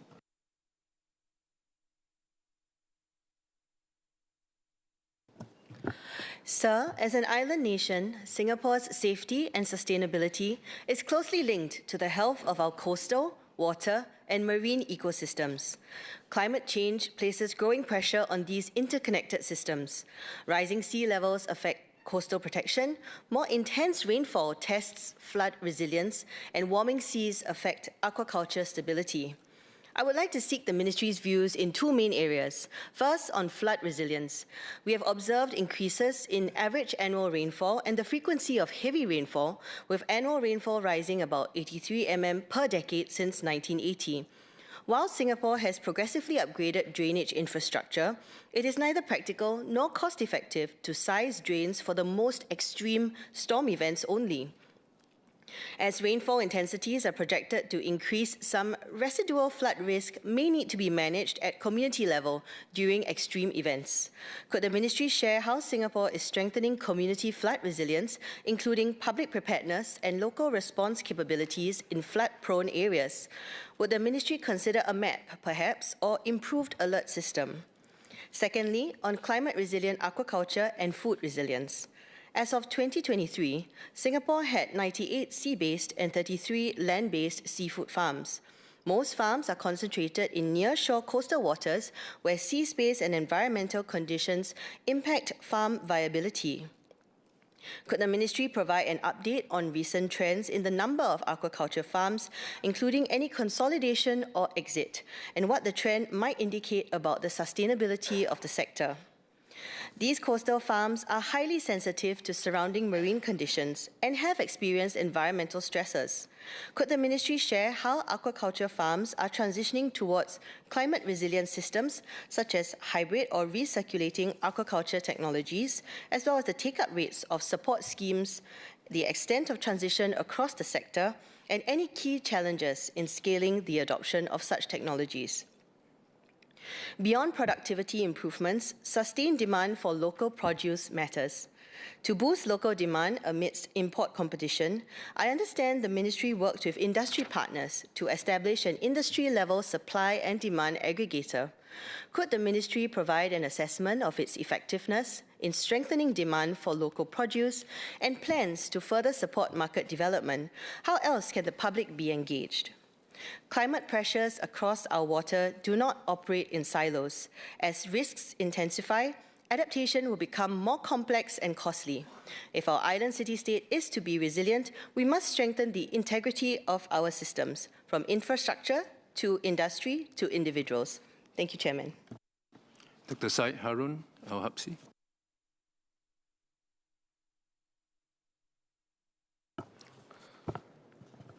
Chairman, climate change poses a serious and undeniable challenge for Singapore, carrying profound consequences for both present and future generations. As stewards of today's resources, we bear the responsibility of ensuring a sustainable and habitable environment for future Singaporeans. Singapore's third climate change study, V3, provides climate projections for Singapore and the region, attempting to cover the present till the end of the century. Even as we take a science-based approach to climate adaptation, informed by climate projections, there will surely be some margin of error and a range of uncertainty for these projections. Among other factors, they are contingent on the world's carbon emissions. And given the uneven pace of emission reductions globally, we could indeed face adverse climate impact earlier than projected and with more devastating and more extreme effects than initially anticipated. Therefore, we must continue to adapt. A key part to this adaptation is to build our capabilities today to be climate resilient in order to safeguard our country and our people. First, how is Singapore enhancing its climate monitoring and forecasting capabilities so that we can have more accurate projections, as well as anticipate the effects of climate change, such as extreme weather events before they occur? How would MSC harness the latest technologies to support our efforts? And has the Ministry explored leveraging on AI to enhance Singapore's climate resilience initiatives to sharpen our projections? I imagine that the work of climate monitoring and forecasting depends on a multitude of factors that can have many permutations and combinations, with potentially extreme consequences if we don't read the forecast right. I imagine that the time is ripe for AI to be included in such work, and there is much to be harnessed in this regard. Second, the immediate impact of climate change are indeed already felt by the public, and these have implications on further outcomes such as health and well-being. For example, undertaking prolonged outdoor activities such as outdoor work or school physical education lessons when there is high heat stress could increase the risk of heat-related injuries. As we enhance our weather forecasting capabilities, how can we better equip the public with timely information to make proactive and informed decisions on their daily activities in an effort that protect their well-being against the backdrop of extreme weather changes? Mr. Ng Shi Xuan.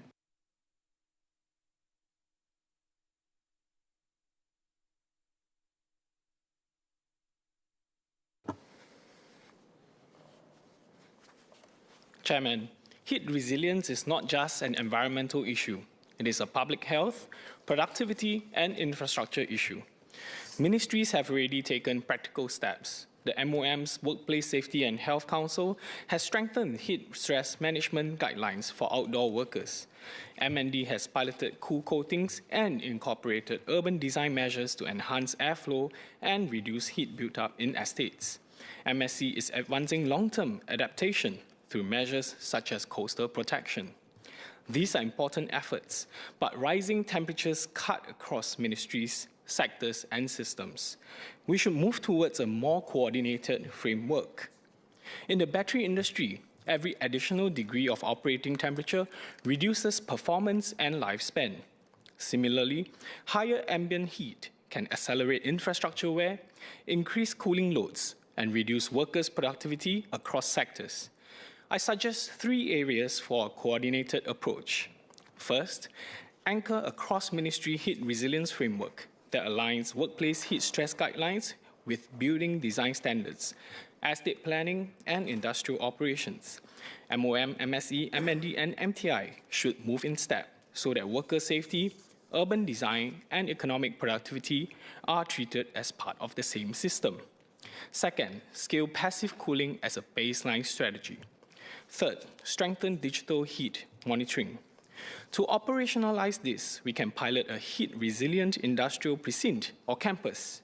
Within one defined zone, we integrate heat stress guidelines, passive cooling design, airflow planning, and sensor-based monitoring.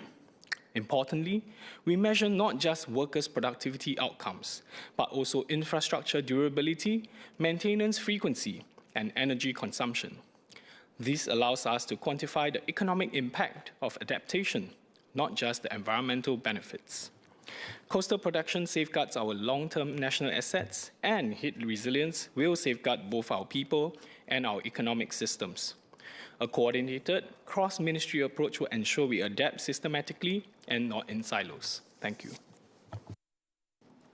Mr. David Ho.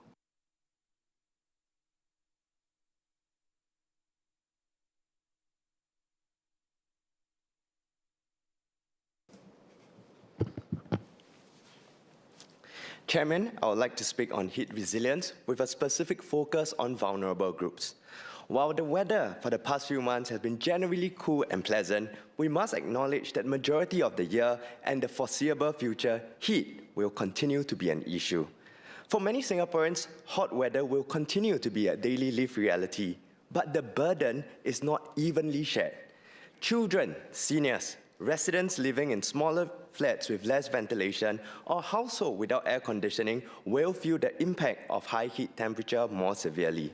Outdoor workers, including Singaporeans and migrant workers in construction, landscaping, and also food delivery roles, will face prolonged exposure to heat and rain as part of their livelihood. In building a heat-resilient Singapore for our vulnerable groups, I have 3 suggestions. First, on public guidance.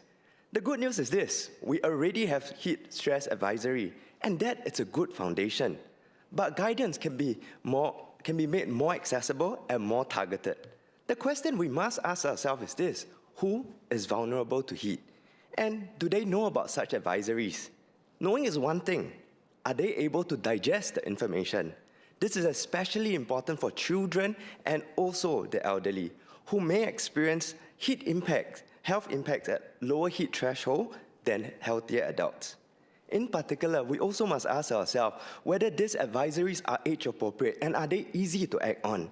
For example, if a child or a senior were to look and to read them, would they be able to say, oh, I know when to do what and what I should do? Accessibility and awareness also depends on language and channel of communication.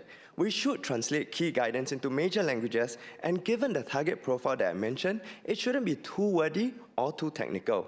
Such information should be placed at places where it's visible, for example, our schools, community touchpoints, common areas, live lobbies, and hawker centers. Given that our young seniors and also migrant workers spend time on social media, we should also disseminate relevant information on such channels. Now, this is especially important because in the period of April to July, because that is where heat is the most intense in Singapore. Second, allow me to move to household vulnerability. Heat resilience plan should clearly prioritize those with few coping options. Now, so one practical way is to prioritize micro-intervention to reduce heat exposure in places that people actually spend time. This could include sheltered and ventilated linkways, cooler waiting areas near common facilities, and heat mitigation for common corridors and live lobbies where residents gather. I would also ask MSC and NEA to consider working with HDB and Town Council to identify what I call hotspot blocks, using simple indicators, for example, blocks with poor cross ventilation, blocks where there are few or no air-conditioned areas such as CC, libraries, or shopping mall within a short walk, and implement micro-interventions. Third, we need better data to target interventions where risk is the highest. It will be useful to publish more information on heat exposure and heat-related incidents. In particular, our outdoor workers deserve attention. Many outdoor workers cannot choose to avoid peak heat hours. If we are able to develop a baseline estimate of outdoor heat exposure across sectors, this will help us to strengthen our support for those who are facing higher heat risks. This could include sector-specific guidelines, more enforcement in construction sites, or practical resources such as having rest areas, hydration access, and work rest protocols that accounts for real operating condition. Thank you. Ms. Valerie Lee.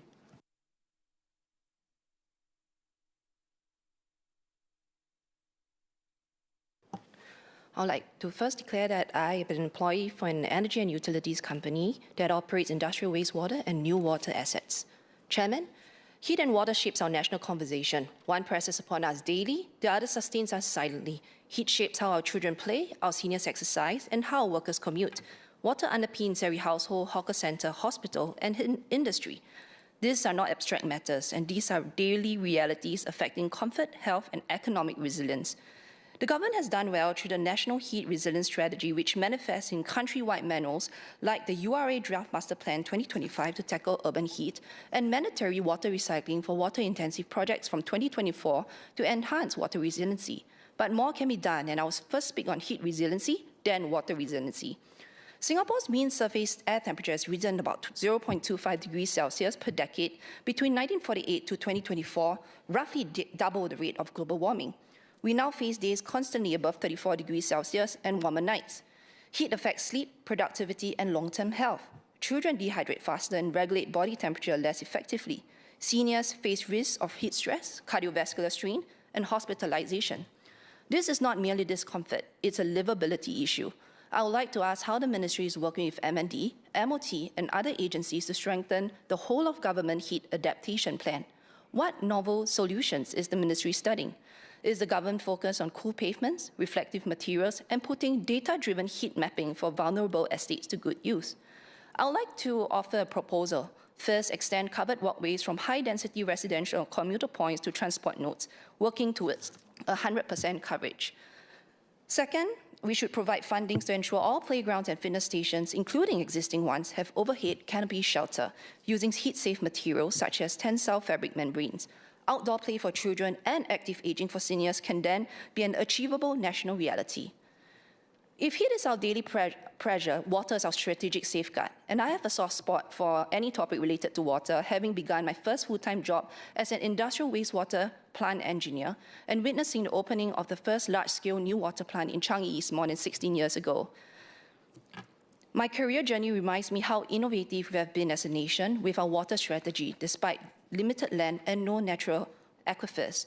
Much has been said about the 4 national taps, but may I ask the Ministry to update this House on our latest water strategy considering climate change? Has dependency among the 4 taps shifted? What proportion of water comes from each source today compared with 10 years ago? Also, we often discuss how we obtain water, but less about how much we lose.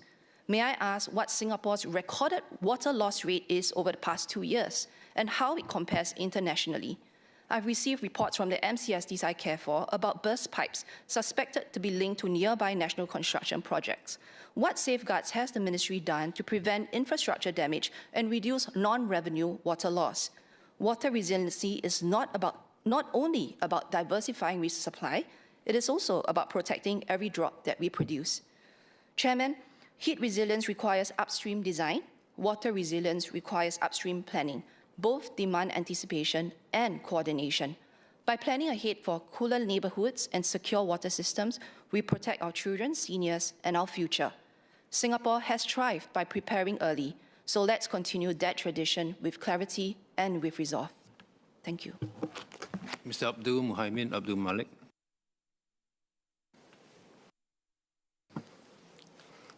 Sir, our recycling rates fell to their lowest point in 2024. As we launched the beverage container return scheme this year, we have a critically opportunity to harmonize and strengthen our entire recycling infrastructure. The challenges run deeper than contamination alone. While construction and demolition waste achieves 99% recycling rates, household recycling rates tells a different story. According to NEA's 2024 statistics, only 5% of plastic is recycled and 8% of glass. Much of what enters our blue bins is incinerated and exported rather than truly recycled. We need a multifaceted approach.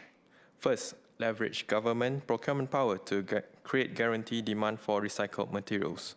Expanding our existing green procurement frameworks to mandate minimum recycled content in construction materials, packaging, and office supplies would provide the certainty recycling operators need for investment. This market signal would ripple across the private sector. Second, I welcome NEA's exploration of extending EPR to broader packaging waste, particularly plastics, which constitute a third of our domestic waste. Paired with mandated recycled content requirements, this would address the economic barriers that currently make only 5% plastic recycling viable. Third, upgrade our blue bin system progressively through pilots in new estates, introducing organic waste segregation first, supported by smart bins with contamination sensors. Singapore's zero waste ambition requires recycling that actually recycles. Our citizens deserve a system with environmental integrity and economic viability. Thank you. Mr. Pritam Singh.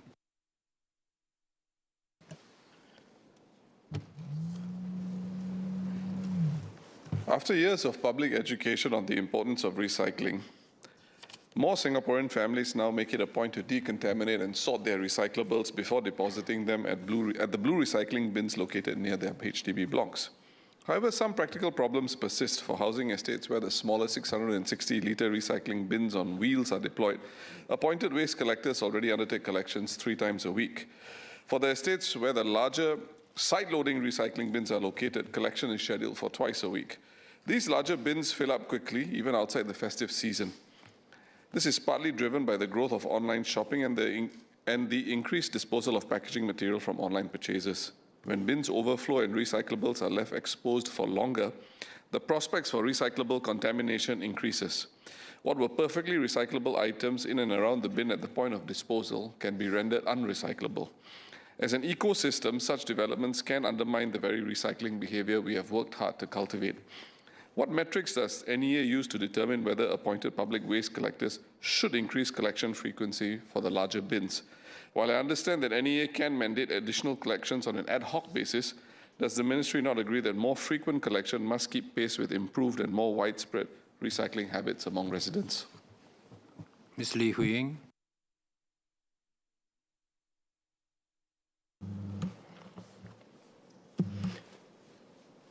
Mr. Chair, over the past months, my residents and fellow GPC MPs have taught me that sustainability isn't just a policy goal, it's a way of life. From our Nee Soon Green Fest to zero waste initiatives, we see what's possible when people take ownership. Nationally, the upcoming National Adaptation Plan will push this agenda even further. But feedback from the ground is clear. We can and must do better. Our recycling rates are improving, but yet contamination of blue bins, especially with food waste, remains a persistent problem. Too many recyclables end up as trash. With Semakau Island filling up, every avoidable bag of waste is not just trash. It is a countdown to the day we run out of space. So upstream waste reduction is critical. I have the following questions. First, will the Ministry consider widening the Resource Sustainability Act and the Good Samaritan Food Donation Act scope to introduce stronger upstream waste reduction obligations and improve data reporting requirements to better support circular outcomes? Are there plans to set mandatory packaging waste reduction targets rather than relying mainly on recycling rates? Second, what are the public consultation plans for the National Adaptation Plan, and what measurable indicators will assess impact at the community level? Third, we celebrate businesses that cut emissions for quick wins, but too often adaptation, the very investments that will shield us from floods, heat waves and other climate shocks, is ignored. Why? Because the returns are long-term, less visible and harder to measure. How will the private sector be incentivized to invest meaningfully in the adaptation measures? If we do not rebalance mitigation and adaptation, we risk building a future that looks good on paper but falters under real climate stress. Mr. Dennis Tan.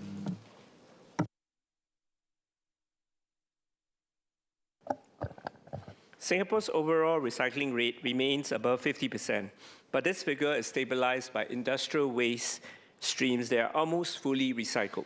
Beyond that headline, the picture weakens quickly. Plastics are now the largest waste stream by volume, yet our plastic recycling rate has fallen significantly from 11% in 2013 to a mere 4.6% in 2024. It is estimated that the manufacturing of plastics consumes the same amount of fossil fuel as the entire aviation industry, and at the same time, used plastics can hold a high economic value if recycled. Why manufacture new plastics and increase our carbon footprint when we can reuse recycled ones? With the climate warming and Semakau expected to be full by 2035, our margin for error is narrow. This gap between headline performance and material outcomes points to a deeper structural issue. A study by Singapore Environmental Council found that waste managers see it as economically challenging to recycle plastics because there is no local demand for it. They concluded that plastics recycling rates will not change unless the demand for recycled plastic increases. At the same time, Singapore's recycling system is highly exposed to global market conditions. When demand for recycled materials weakens, when freight costs rise, or when importing countries tighten contamination rules, exporting recyclables become expensive or unavailable. This was most evident following China's national salt policy and similar measures elsewhere. In such conditions, market actors respond rationally by choosing the cheapest available option, which is often incineration. Incineration reduces landfill volume, but plastics are fossil fuel-based, and their combustion releases fossil carbon into the atmosphere. Because these emissions are accounted for as waste disposal rather than climate impact, poor plastics recovery can be offset rhetorically by energy recovery. The material outcome, however, is the destruction of recyclable plastics and a continued reliance on new manufactured plastics. This creates a risk that incineration is presented as environmental performance when the outcome is that more fossil fuel may be consumed while sustaining a reality where incentives to improve recycling remain weak. If we truly want to transit to a circular economy as laid out by the Singapore Green Plan, it is imperative that we build an ecosystem that sustains recycling even when external market conditions deteriorate. We must continue to find ways to reduce our reliance on incineration when plastics recycling ceases to be commercially viable. We can consider expanding extended producer responsibility beyond beverage containers to cover all packaging, including e-commerce mailers and food delivery containers. Building on mandatory packaging reporting, this would shift costs upstream, improve packaging design, and fund the collection and sorting capacity needed for meaningful recycling. To create demand for recycled plastics, the government can also mandate that plastic bottles, packaging, and goods must contain a minimum percentage of recycled plastics. Such a practice has been mandated by the EU as well as the state of California. The government can also use public procurement as a market anchor. Schools, hospitals, and agencies can build demand by only purchasing plastic bins, rope barriers, pipes, and park furniture made from recycled plastics. For example, Switzerland's Swiss Plastic Pipe Recycling Initiative is working to establish a take-back and recycling system for plastic pipes used in civil engineering and building construction. There is strong potential for recycled plastics to become a strategic material. Ms. Heniso.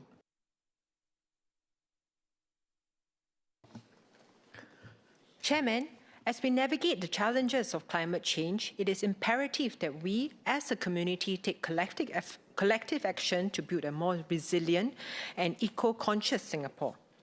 Our efforts today are directed towards securing a livable environment for our future generations. Before Budget 2026, as part of our regular PAP Climate Action Group outreach engagements, my GPC parliamentary colleagues Ms. Polly San, Mr. David Ho and I jointly organised an event based on the theme Sustainability Living, Creating Zero Waste and a Circular Economy. It was a robust discussion session with over 30 climate activists, community leaders and stakeholders who came together to discover existing measures as well as new ways for us to foster sustainability in our daily lives.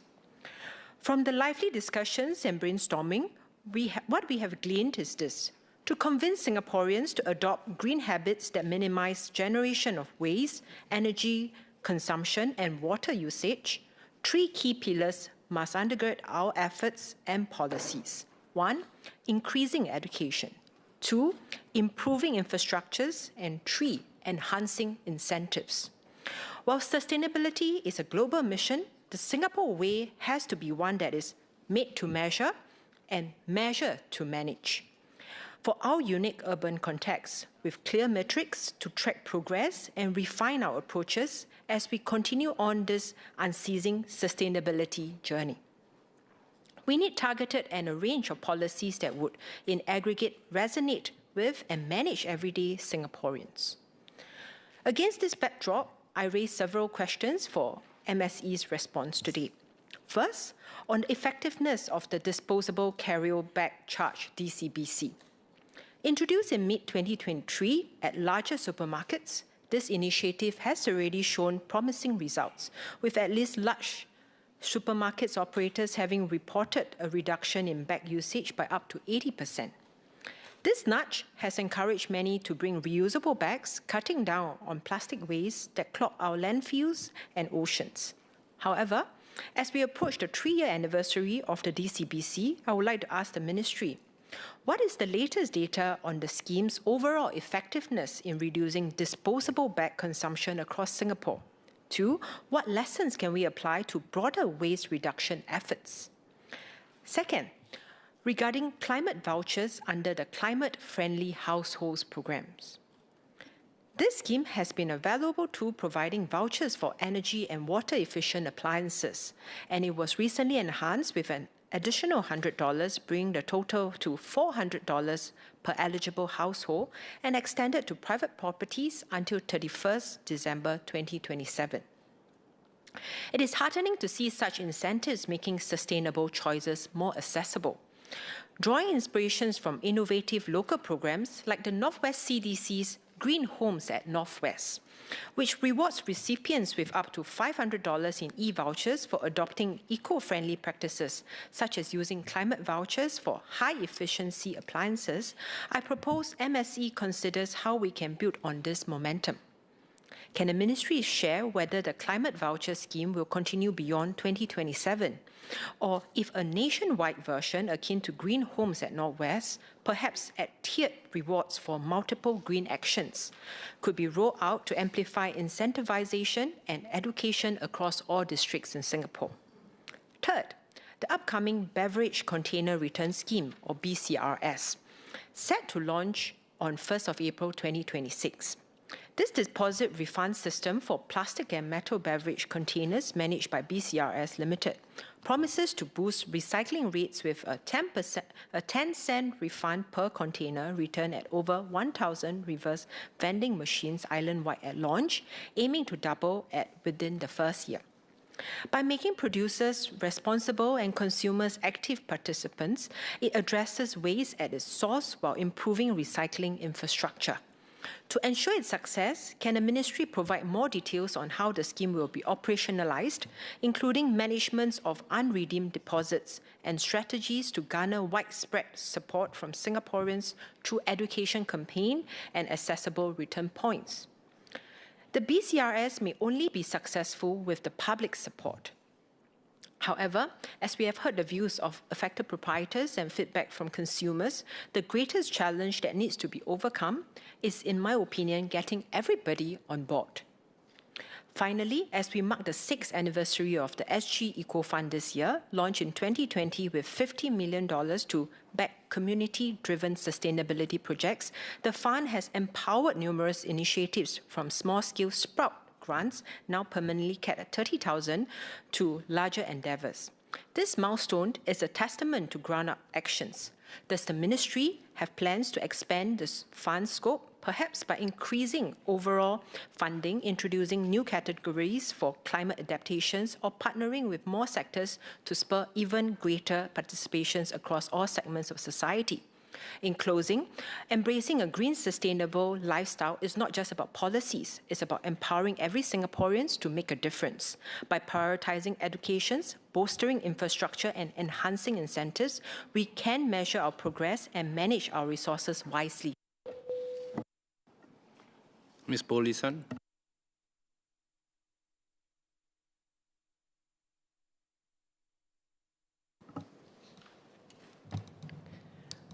Mr. Chairman, thank you for allowing me to speak on this important topic. First, we note that Singapore has shifted from 30 to 30 to food story 2.0. It is no great stretch of reasoning to surmise that this is because the original goal is thought to be out of reach. To fail to reach a target by itself is not a great failure. In policy making, as in sports and in life, stretch targets are important. At the same time, there are two important differences. First, benchmarking. 30% of all food needs by 2030 cannot have been a target based on a simple gimmick of two numbers. It must have been made based on some policy assumptions. Can the Minister tell us what amongst its initial assumptions failed? And these include, first, what lessons are learnt from the failures of businesses in big-scale urban farms and plant proteins? What can MSE do differently now to step up local produce? Second, the new food targets are different compared to the past in that they are more targeted to specific food types. For example, by 2035, for us to produce 20% of our fibre needs and 30% of our proteins. Can the Minister explain how these targets have emerged? For example, are they due to the specifics of Singapore's land size and our comparative advantages? Again, targets must be set based on specific and objective assumptions, and it would be useful to hear from the Minister what these are. Last, even as we strive towards these new targets, we must remember that most of our food remains imports. Can I ask the Minister about our food source diversification and global partnerships? Fresh air-flown food has become increasingly expensive. While those with deep pockets will continue to enjoy a wide variety of fresh foods, the average Singaporean may have to restrict themselves and change their diets. We do not need to ensure that everyone has asparagus and truffles, but we do want to make sure that fresh fish and vegetables are not out of reach for most homes. How would MSE address this issue? Last, while almost all the food in Singapore is imported and people are complaining about high food costs, Singapore produces more than 800,000 tons of food waste every year. When I say produce, I mean we waste the food that we have bought, cooked, and flown halfway around the world on very expensive trade routes. This is an expensive irony. Even as MSE works out a strategy to procure more food, we must at the same time waste less. Can the Minister tell us of plans and efforts to reduce food waste? Thank you. Mr. Ng Shi Xuan.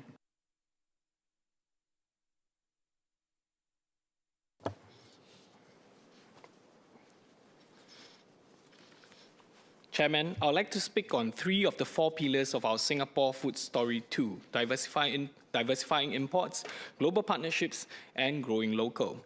I would also like to declare my interest as someone on a plant-based diet. First, I would like to seek clarification on how diversifying our imports and global partnerships differ in practice. Diversification spreads sourcing risk across multiple countries and suppliers. Global partnerships appear to go deeper, involving structured agreements, upstream cooperation, and mechanisms that can be activated during disruptions. The Minister has cited examples such as the rice MOUs with Vietnam and Thailand, and the Brunei-Singapore Agri-Tech Food Zone, which will strengthen trade assurance beyond normal commercial transactions. Now, this reminds me of my days as a junior officer in Enterprise Singapore, working on the Singapore Sino-Ziling Food Zone. We successfully brought Ziling rice into Singapore. However, replicating similar structured flows across other food categories proved more complex. This raises 2 practical questions. First, how do we assess whether a global partnership extends beyond a single category of product? If a partnership secures supply for one staple commodity, does it meaningfully support diversification efforts across other food types, such as protein, fresh produce, or processed foods? Second, what thresholds qualifies an arrangement as a global partnership? Clarifying this will help us understand whether our partnerships are commodity-specific arrangements or broader strategic platforms that can support food resilience across multiple segments. On growing local, we have focused largely on eggs and fish. These remain important, but also encourage us to continue strengthening our position in plant-based and alternative proteins. Global investments in this sector has slowed, and adoption has been uneven. However, from a food resilience perspective, plant-based and alternative proteins remain strategically relevant. Controlled environment fermentation and novel protein production require limited land and are less exposed to climate variability. This allows us to move from grow local to produce local, even within our land constraints. Food resilience is not only about having enough food in terms of quantity, it is also about nutritional stability, particularly the reliability of our protein supply. If we clarify how diversification and global partnerships work together and continue to invest in future protein capability, we can strengthen both immediate supply resilience and long-term strategic depth. Thank you. Ms. Lee Hui Ying.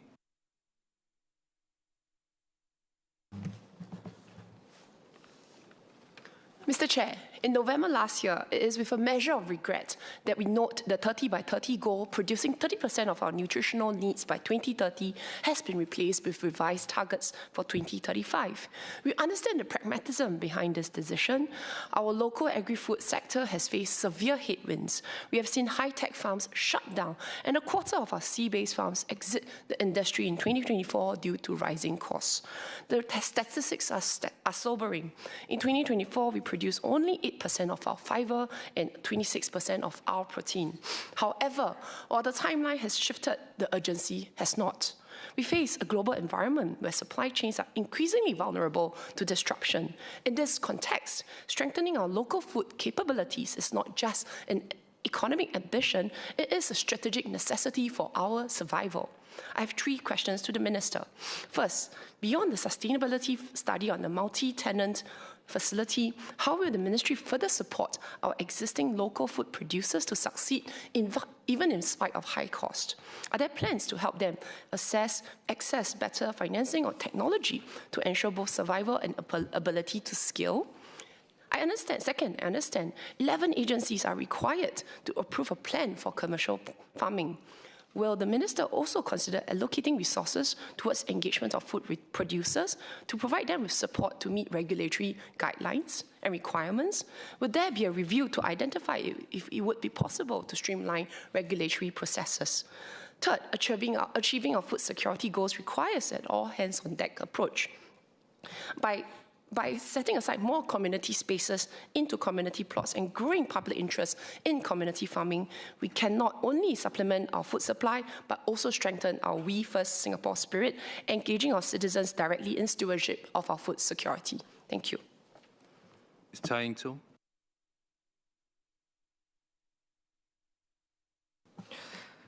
Before 1940s, Teochew Ran Kelongs accounted for nearly half of almost 400 sea farms. Today, this heritage is at crossroads. Between 2023 and 2024 alone, we lost a quarter of open cage fish farms and 74 remain. As a Teochew Nang and all of us as residents of Pulau Ujong, or what some may call mainland Singapore, the nautical way of life is close to our nation's heart. Recently, I visited open cage fish farmers offshore with fellow PAP MP Valerie Lee. Farmers shared while they can meet production targets, they struggle to compete with cheaper imports. To ensure our farms thrive and as a follow-up to PQs I filed, I have 3 suggestions. The first, in supporting public accessibility, I note that visits to sea farm are not encouraged due to biosecurity concerns. Will the government provide technical and financial support to help farms meet these standards? Managed public access is a vital tool for education and brand building. Second is tracking the aquaculture talent pipeline. Aquaculture programs are in ITE, Temasek Poly, Republic Poly, NYP and JCU, but SFA currently does not collect data on the proportion or age of local sea farm workers from relevant IHL or CET programs. I asked the ministry to reconsider. Without this data, we cannot address the long-term manpower resilience of the sector. Third, will the ministry partner with STB and NHB to integrate sea farms into heritage and tourism products? Telling the story behind our food can drive local demand necessary for food security. Chairman, if sea-based farming is a pillar of our resilience, we must protect its viability. In 10 years, will open cage fish farming remain part of our food story or merely our history? Mr. Fu Zhexiang.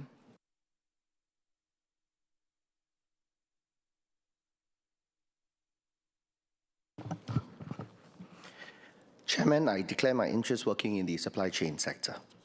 In November 2025, Minister Grace Fu unveiled the Singapore Food Story 2. She highlighted how MSE will enhance Singapore's food security through the 4 pillars of diversifying imports, growing local, stockpiling, and forming global partnerships. I was encouraged by the refresh strategy. It is hard-nosed and practical. However, I believe for these strategies to be successful, we will need to forge a strong alliance between our food and supply chain logistics sectors. Let me explain. First, we have to go beyond diversified imports to diversify imports with integrated logistics. Our efforts to diversify our food sources will only be as successful as our ability to transport them safely to Singapore.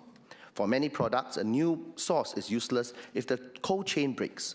Therefore, I suggest that the government support the setup of shared digital platforms where importers and logistic providers are able to track source contamination risks, work out alternative sources and transport pathways to Singapore in real time.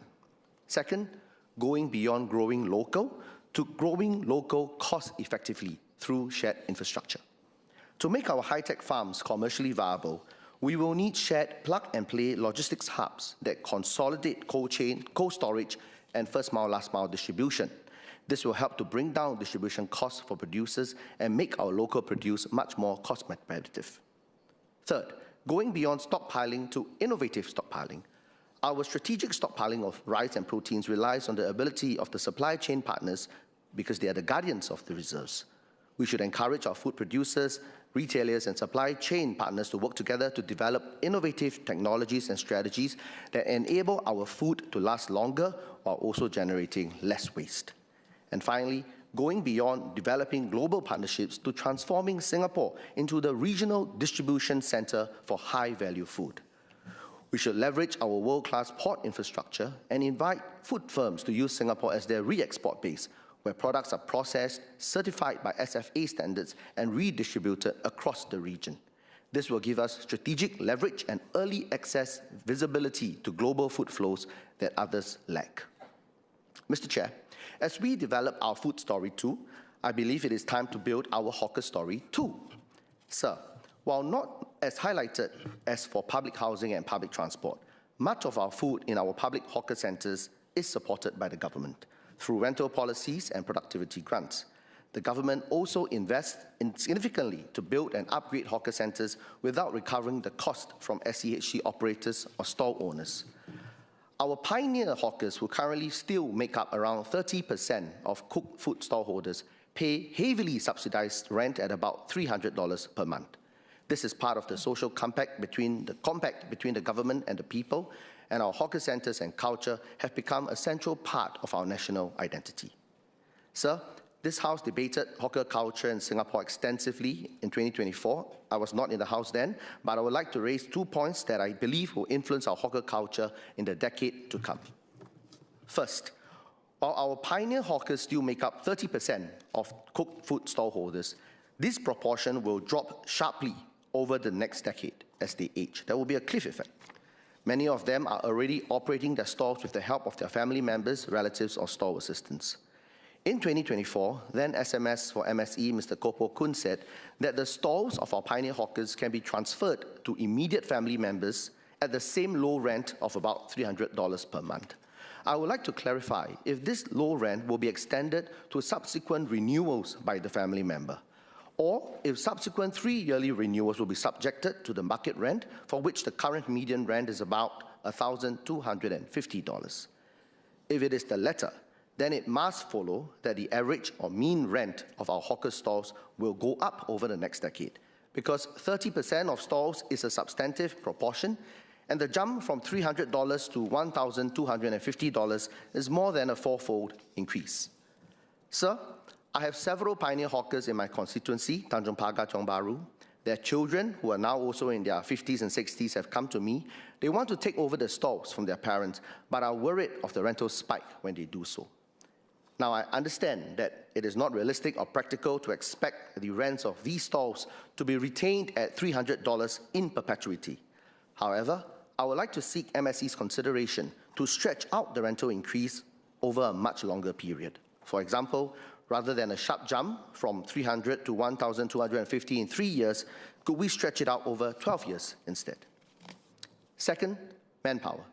Since 2025, NEA has allowed hawkers to hire LTVP and LTVP Plus holders.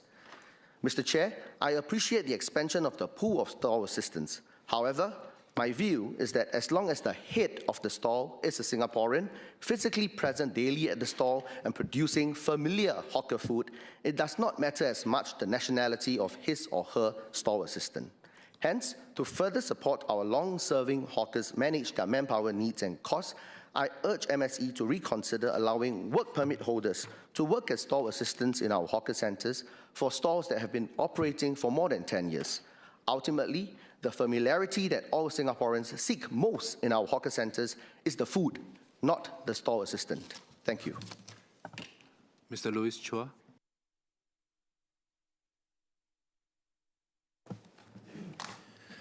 Chairman, earlier this year, the government announced that participation in the budget meal program by HDB coffee shops would no longer be mandatory, citing feedback from patrons and hawkers. I believe this is a step in the right direction.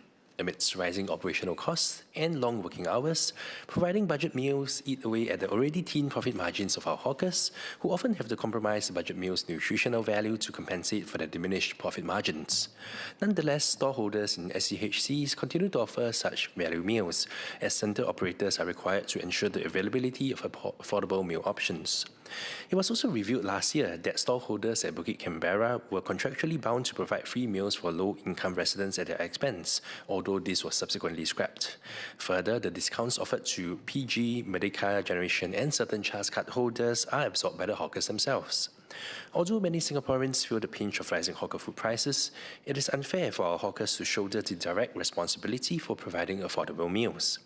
As I've shared in my speech on the hawker motion in 2024, the government could provide discounts for lower-income Singaporeans based on their CHAS card type.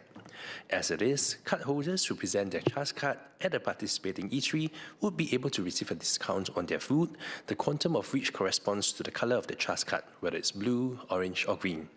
Importantly, the cost of these discounts should not be imposed on the hawkers, but on the government instead. Rather than subsidise high-net-worth individuals who, like low-income households, all receive the same CDC vouchers, the subsidy would be better directed to those who need it the most.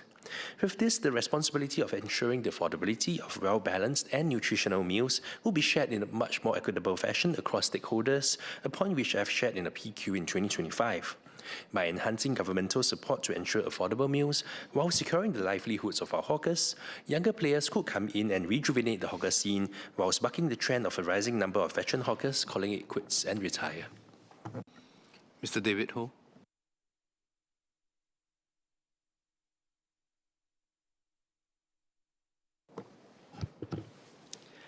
Chairman, I would like to speak on a very practical aspect of a livable environment, and that is pest control. And this is a case for MSE and NEA to play a stronger role as a national aggregator. Now, many residents experience pest issues daily and leads to frustration, including things like rodents and cockroaches. And if left unchecked, this problem can become a public health. And I'm sure many of us here have received feedback from our residents in this regard. So I want to suggest that MSE and NEA can do more as a national aggregator for pest control. Now, so that we can build a more livable environment. To be clear, I'm not advocating for agencies to take over the municipal responsibility from town council. But what it means is using the strength as a national agency to raise baseline standards. Now, first, MSE and NEA can set common service standards. This would address questions, for example, what should the expected response time be when there's a high-risk hotspot? What constitutes an adequate follow-up? And also, what is an acceptable reoccurrence rate? If we define these standards clearly, it becomes easier for all of us to hold vendors accountable and to assure residents that you get the same basic level of service applied regardless of constituency. Second, there's a case to pool demand and provide shared capabilities because some town councils might not have the ability or skill to be able to maintain specialized team or surge capacity when a sudden outbreak happens. So a national aggregator can allow for specialized teams, better diagnostics, faster mobilization when multiple estates are affected. Third, this can be operationalized through a whole of government demand aggregation contracts with standard KPIs and outcomes. If we measure these outcomes consistently, we can compare performance, learn what works, and raise standards across all board. Now, a case in point to why a demand aggregation might be useful is the case of catching chickens. Now, from my research, one town council may effectively be paying $200 to catch one chicken, and another town council pay $400 to catch another one chicken for similar outcome. So by having a demand aggregation, we can reduce cost variation and achieve similar outcomes. Finally, public-facing side as well.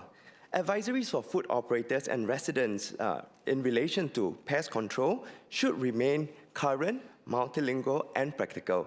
Education and enforcement on waste management, food handling practice, and environmental cleanliness should be targeted and sustained. Now, in summary, if MSE and NEA can coordinate standards, pool demand, strengthen shared capabilities, we can reduce the unevenness across estates and deliver a more consistent baseline public health and livability for residents across Singapore. Thank you. Ms. Lee Hui Eng.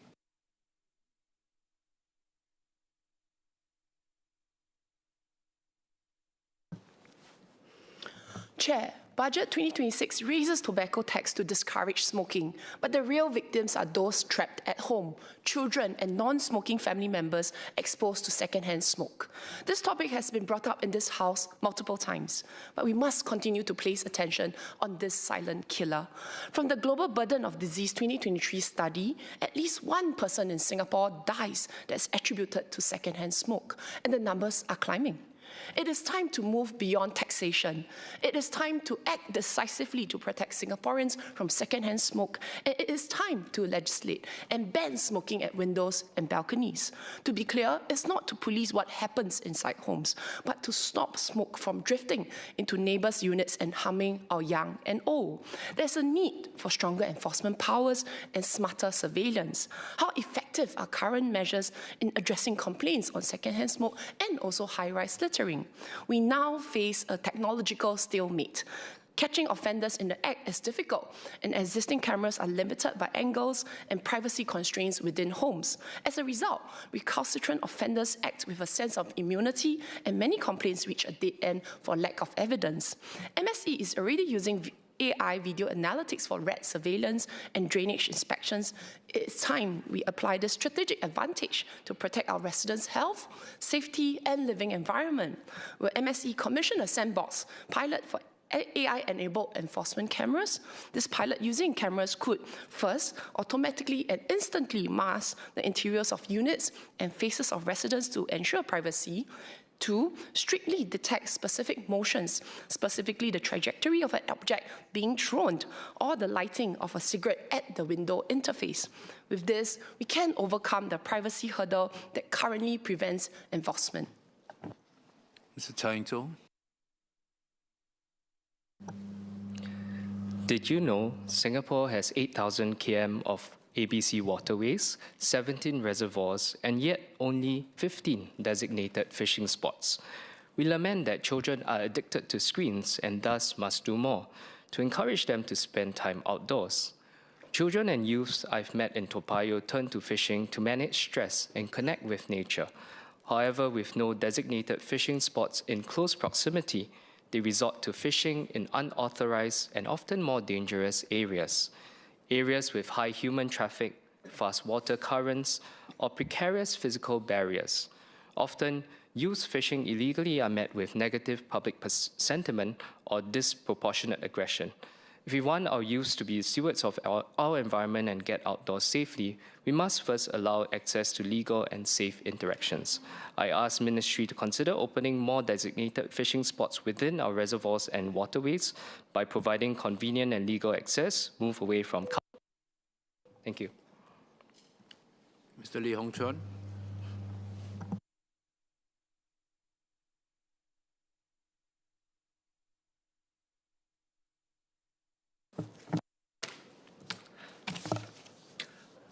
Chairman, with 30% of Singapore barely above sea level, climate change threatens our home.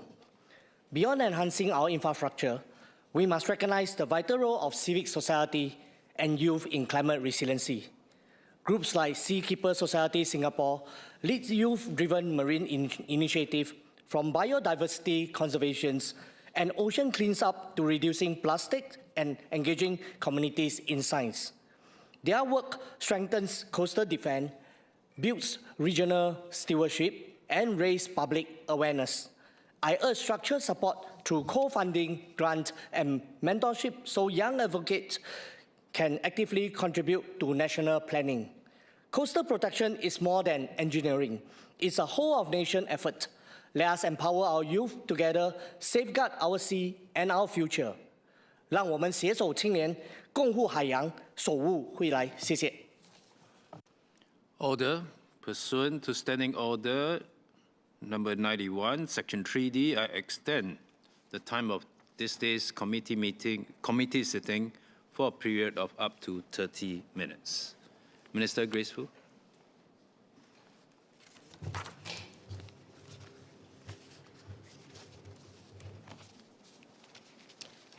Mr. Chairman, my family welcomed a new member, my granddaughter, Ning, this year with great delight. Her arrival has made me think differently about the future. Her future and the future of the world she will live in. She has moved my life goals.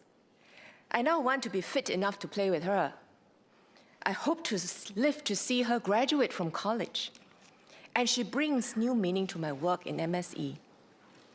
Numbers like net zero at 2050, mean sea level rise by up to 1.15 meters in 2100 no longer seem so abstract.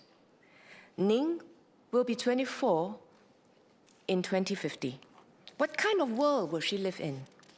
Will she enjoy bliss and stability, or will she confront chaos, losses, and disasters regularly in the prime years of her life? You see, we are confronting two powerful and interconnected challenges. First, the intensifying effects of climate change. Records are being broken in recent years. The hottest year, most intense rainfall, heaviest snowstorm, longest wildfires.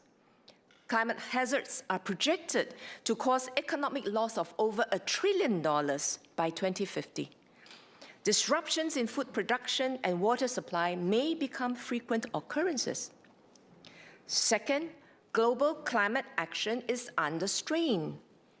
Economic instability and geopolitical contestation, like the latest conflict in the Middle East, are clouding our focus on protecting our environment.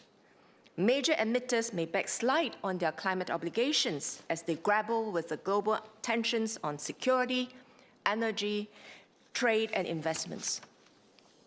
In such uncertain times, the environment becomes an inevitable casualty, and our planet will face the impacts of climate change more severely and sooner.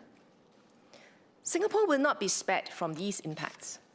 Our water and food security will be threatened by more frequent supply disruptions and shortages. Rising sea levels, coupled with high tides and extreme weather events, threaten to submerge a significant part of our country by the end of this century, potentially causing major losses in property, our economy, and human lives. Our businesses will likewise face climate risks, such as damaged infrastructure, reduced productivity, and supply chain disruptions. Businesses that have invested in other parts of the world will face similar risks. Our people are already feeling the effects. Intensifying heat not only makes daily life uncomfortable, but affects our health, safety, and even our way of life. This is not a pretty world to bring Ning into. But as PM Wong said, we are not mere passive bystander. You and I have agency. Businesses have agency, and Singapore has agency. In an increasingly volatile world, we must prioritize building a climate-ready Singapore now. We must prepare our infrastructure, businesses, and people today to be resilient in the climate impact future. As Ms. Poli San and Ms. Nadia Samdit have pointed out, strengthening our resilience requires collective action of all segments of society. The government will lead in our national climate adaptation by identifying climate risks and developing long-term adaptation strategies. Where necessary, we will invest in infrastructure protection. Through greengov.sg, we will spearhead adaptation efforts and encourage the private sector to follow. The private sector will include climate adaptation as part of their core business strategy by conducting climate risk assessments, protecting workers, investing in infrastructure, diversifying supply chains, and ensuring against climate hazards. Companies can protect themselves from larger losses and reassure their investors. Businesses must be able to ride through extreme weather events and resume operations as quickly as possible. Those who innovate and adapt will thrive in the future. All segments of the community will build climate resilience. Schools can adapt their students' attire and activities and their classrooms to the heat. Sports organizations can adjust training schedules and enhance their facilities for safety during extreme weather. Grassroots groups can organize emergency preparedness drills for heat waves, haze, or floods to strengthen community resilience. Each of us can build resilience in ourselves and in our family. Look out for our neighbors in times of haze, manage our household's food and water supply with contingency, and familiarize ourselves with emergency response plans.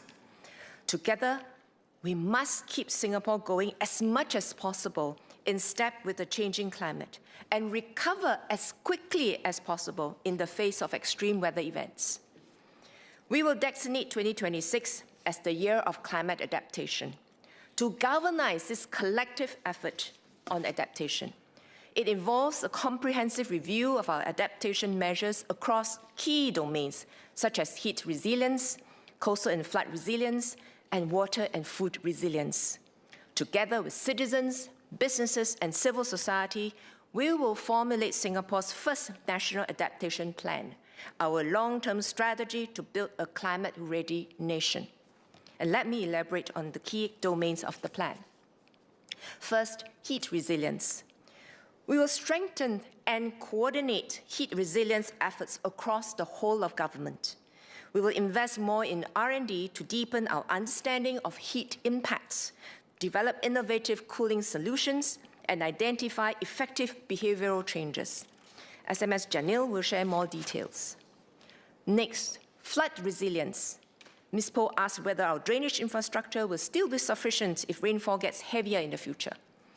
We regularly review the adequacy of our drainage infrastructure, taking into account the latest drainage design standards and climate projections.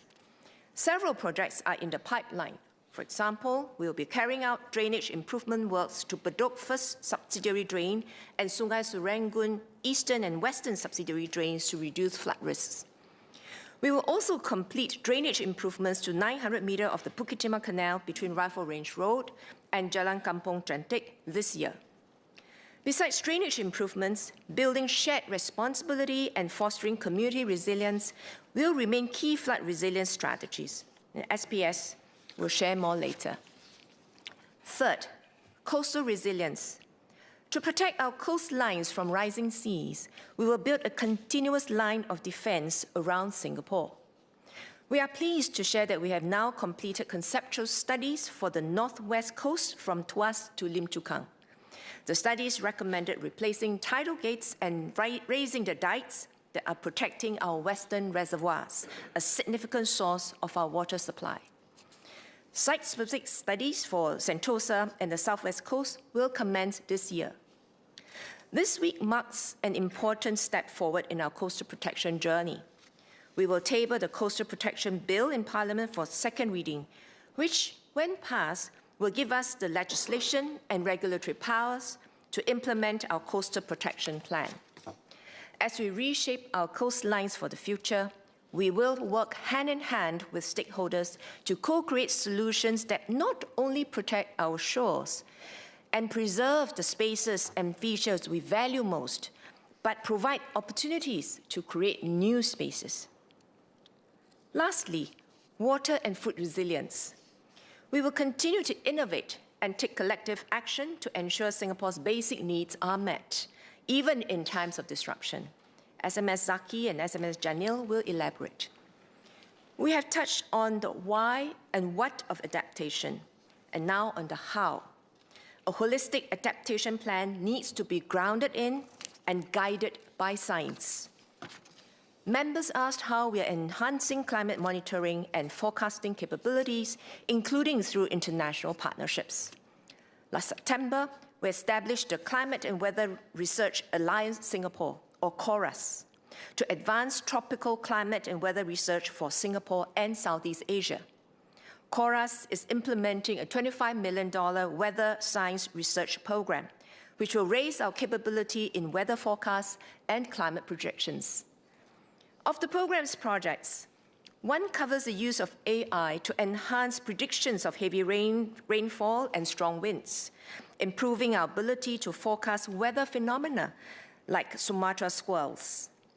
Another will develop a high-resolution historical weather record, allowing Singapore and Southeast Asia to identify trends and provide insights into regional climate dynamics. These efforts position Singapore as a regional leader in climate and weather science through AI-powered forecasting capabilities that enable evidence-based policy-making. We have forged partnerships with leading climate and weather science institutes. NEA is a core partner in the Multilateral Momentum Partnership, a consortium of major operational weather centers and climate research centers. NEA also has bilateral agreements with major research organizations in Australia, UK, and the US. These partnerships allow us to exchange scientific knowledge and collaborate on climate science research. We are expanding our heat stress sensor network from 9 sensors in 2023 to 20 today, and will install more sensors island-wide. This will augment our climate and weather monitoring capabilities and give the public more accurate heat stress alerts through the MyENV app, enabling everyone to protect ourselves from heat. Together, these advancements will help us make more timely and better decisions, from early warning of climate hazards, our food diversification strategy, to our long-term adaptation plan. As climate change affects everyone, it is important for all Singaporeans to have the opportunity to shape our national adaptation plan. Ms. Poh and Ms. Lee Hui-ying asked how we plan to engage communities on this. This year, the government will conduct a series of engagements, including focus group discussions and a public exhibition. We will discuss why climate adaptation is important to all of us and why we need to prepare now. We hope people can share their experiences dealing with the impacts of climate change and their ideas on how they can also play a part in Singapore's adaptation efforts.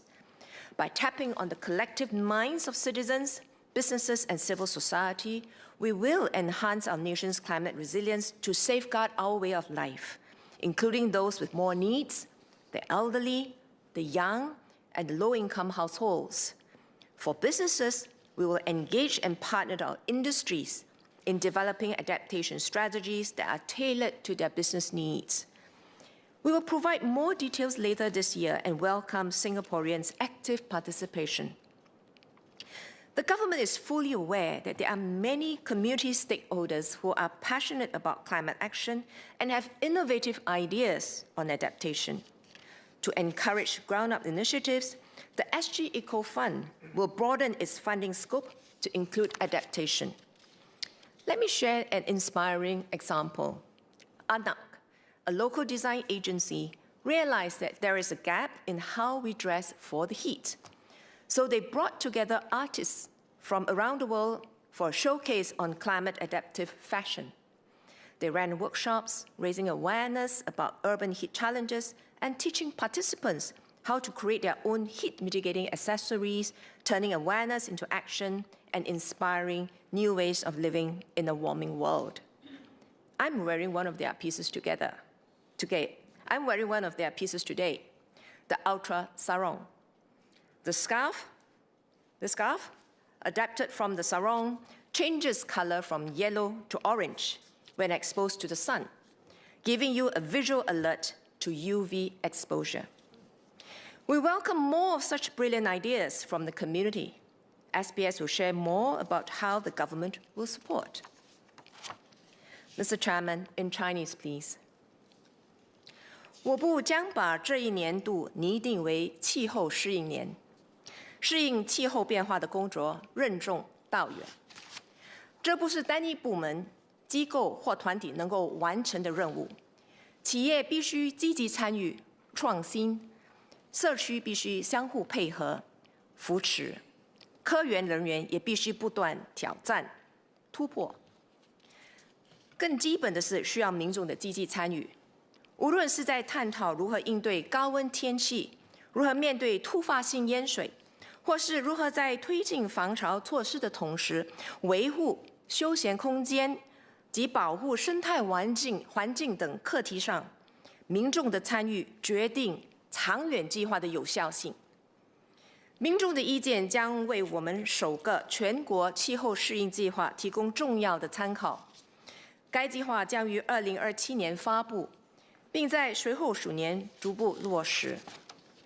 主席，作为一名新晋主母，我希望我的孙女能在一个和平与稳定的环境中成长。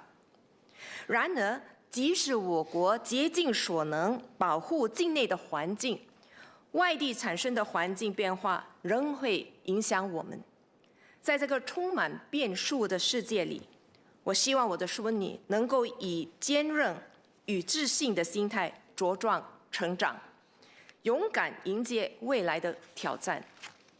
气候适应的工作不仅仅是在沿海建设防潮堤。 它更是提升民众与社区的心理准备和应对能力，以让我国在面对日益多变的极端天气时，依然能够从容应对，坚定前行。I want to show Ning that, as in the first 60 years of our nation building, we can, in the next 60 years and beyond, beat the odds. By our collective will, sheer determination, and a fighting spirit to never be constrained by our small size in our climate action. Most of all, as a Singaporean, I would like our generation to be a source of pride for the future generations of Singaporeans, that we have done right by them, that with gumption and courage, we have the foresight to make the right strategic decisions to build a strong foundation for climate resilience for their future. I call on all members of this House and all citizens, businesses, and civil society to participate fully in the formulation of a national adaptation plan in the year of climate adaptation. This is the time to act. Thank you. SMS Dr. Janil Puthucheary.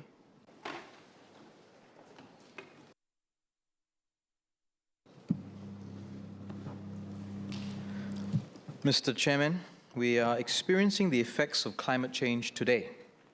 We must therefore take decisive action to adapt to the new realities we face. Hence, we designated 2026 as the year of climate adaptation. This requires a multi-pronged approach which includes enhancing water resilience, heat resilience, and resource resilience. At the heart of all our adaptation efforts is the importance of collective action. Government agencies, businesses, community groups, and individuals, all of us have a part to play. Ms. Valerie Lee asked about our water resilience efforts. Our water story is an inspiring one. We are a small island nation with limited natural water resources. Through strong national determination, long-term planning, and innovation, we've built a robust and diversified supply of water over decades with our 4 national taps: local catchment water, imported water, new water, and desalinated water. A recent UN report has declared that the planet has entered global water bankruptcy, with long-term water withdrawals exceeding renewable inflows in many regions across the world. It is crucial that Singapore continues to plan ahead and invest in water infrastructure so that our water needs continue to be met. We have made good progress. The second phase of the Deep Tunnel Sewerage System, DTSS-2, will expand the conveyance of used water, which becomes feedstock for new water production. Construction of DTSS-2 has progressed well, with the deep tunnels substantially completed. At its terminus, the Tuas Water Reclamation Plant and the Tuas New Water Factory are scheduled to commission in phases from 2027. When completed, the DTSS will also free up 150 hectares of land for other uses. We have commenced construction of Changi New Water Factory 3 and expect works to be completed in 2028. PUB is also carrying out a feasibility study of a potential 6th desalination plant. With climate change, new water and desalinated water are key weather-resilient sources that especially strengthen our water resilience. Our water distribution network also remains one of the most efficient in the world, with water losses at about 8%.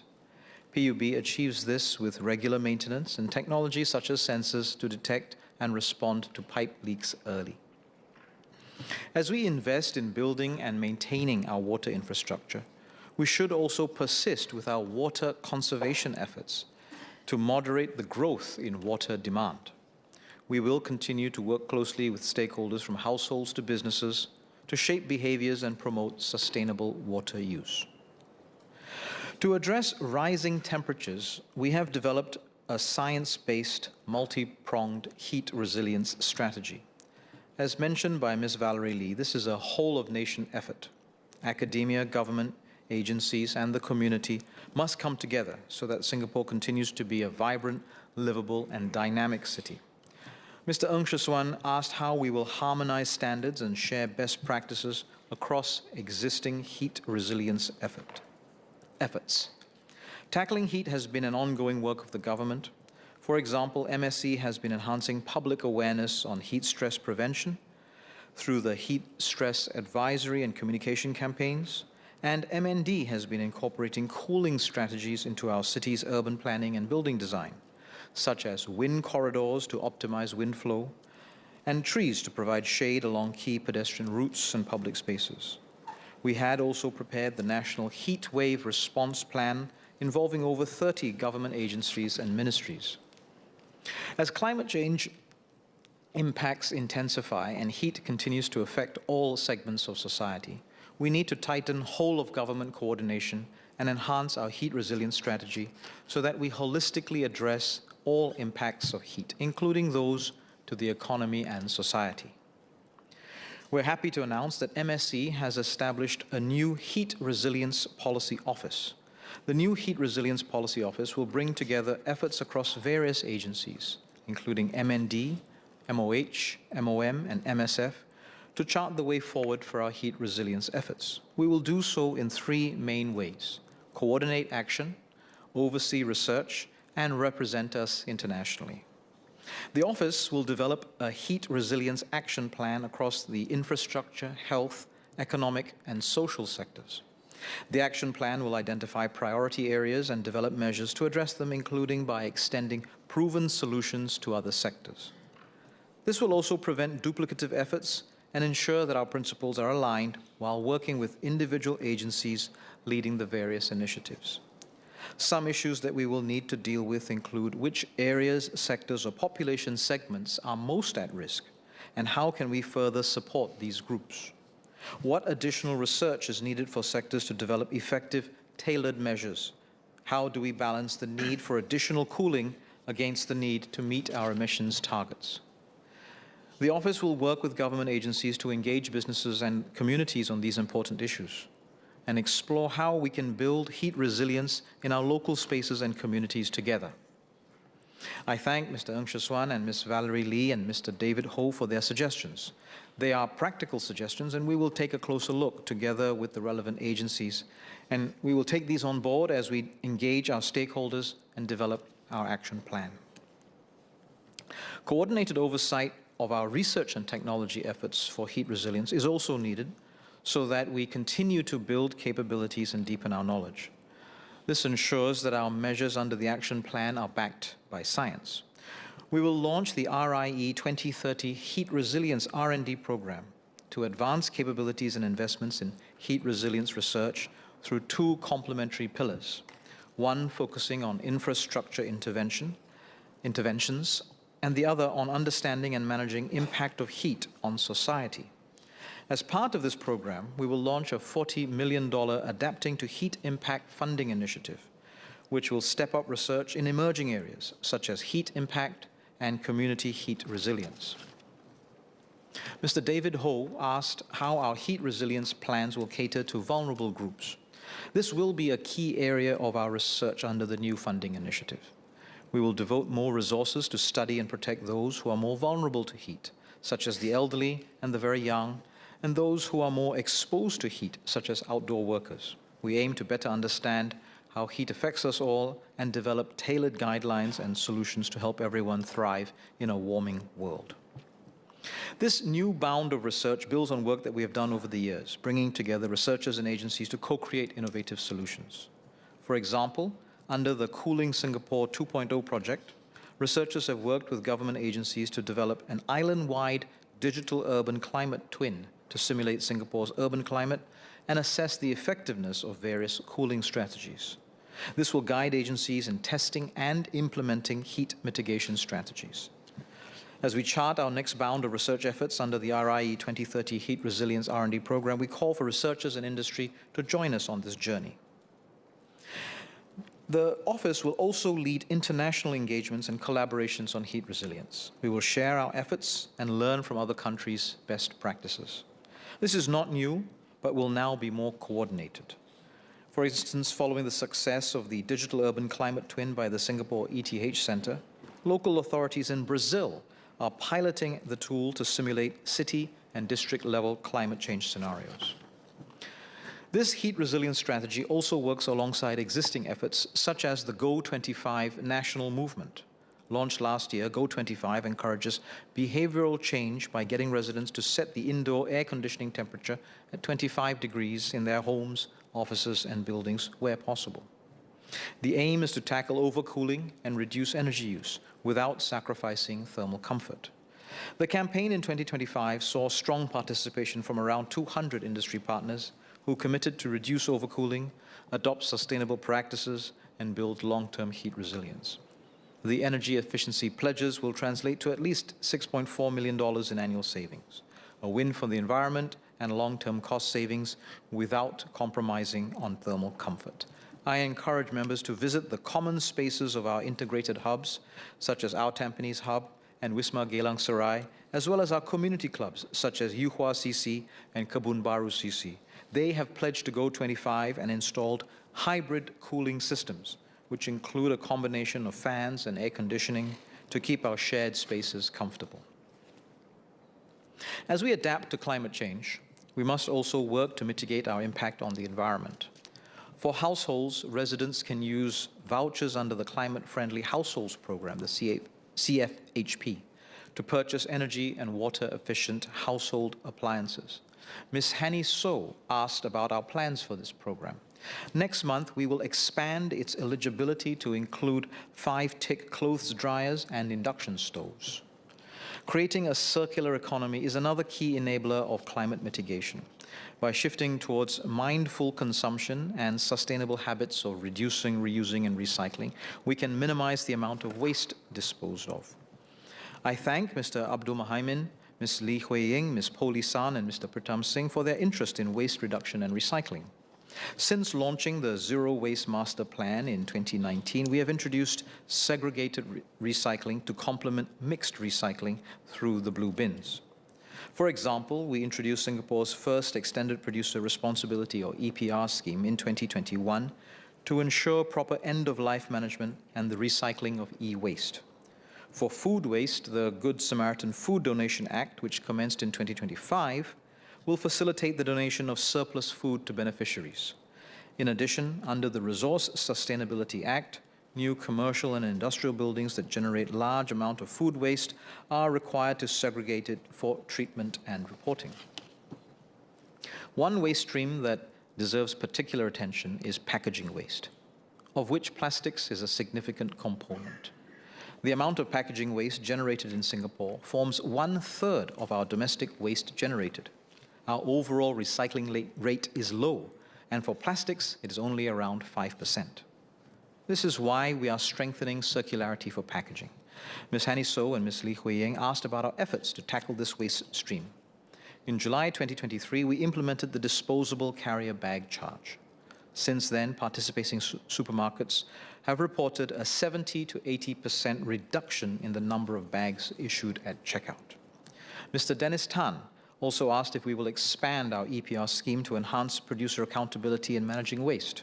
We had recently discussed in the House our second EPR, the Beverage Container Return Scheme, or BCRS. In a few weeks, the scheme will launch with the name Return Right. Return Right began as a recommendation by the Recycle Right Citizens Work Group in 2019. The House supported legislative changes to enact the scheme in 2023.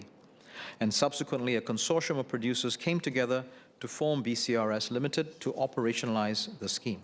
And with the scheme, we expect to recover over 16,000 tons of material every year for recycling. Through Return Right, we hope that Singaporeans will also become more mindful of the packaging they consume, dispose of waste properly to keep our shared spaces clean, and practice good recycling habits, which will reduce the contamination in our blue recycling bins. Return Right will require all of us to make some adjustments: producers, retailers, consumers, food shops, and more.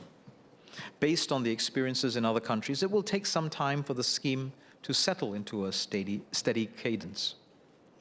While the scheme starts in April, containers bearing the scheme's deposit mark will gradually enter the market over the transition period, with widespread availability by August and September this year.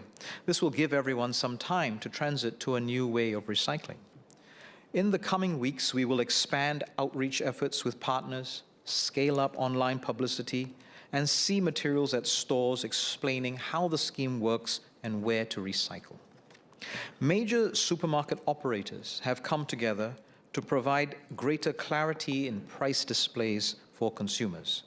They have collectively decided to display beverage prices on shelves without including the 10-cent deposit and reflect that the deposit will be charged at checkout. We will continue to work closely with the industry to ensure transparent pricing for consumers. We are also working with BCRS Limited to make recycling as practical as possible while keeping the cost of operations reasonable. Efforts are underway to deploy over 1,000 return right reverse vending machines, or RVMs, by the 1st of April, where consumers can get their 10-cent deposit refunded by Simply Go EasyLink cards and concession cards and DBS Payla. At launch, there will be roving ambassadors to assist consumers in the use of the RVMs. We will progressively increase the RVMs deployed to 2,000 within the first year as more containers with the 10-cent deposit mark enter circulation.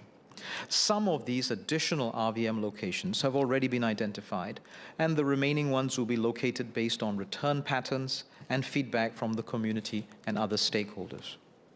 We recognize that some seniors and persons with disabilities may require additional support to adapt to the scheme. We will therefore work with community partners such as Touch Community Services, Tzu Chi Foundation Singapore, and the Singapore Environment Council to reach out to these groups to better help them understand the scheme and address any challenges they may face in returning their beverage containers. We are also working with SG Enable to improve the return experience.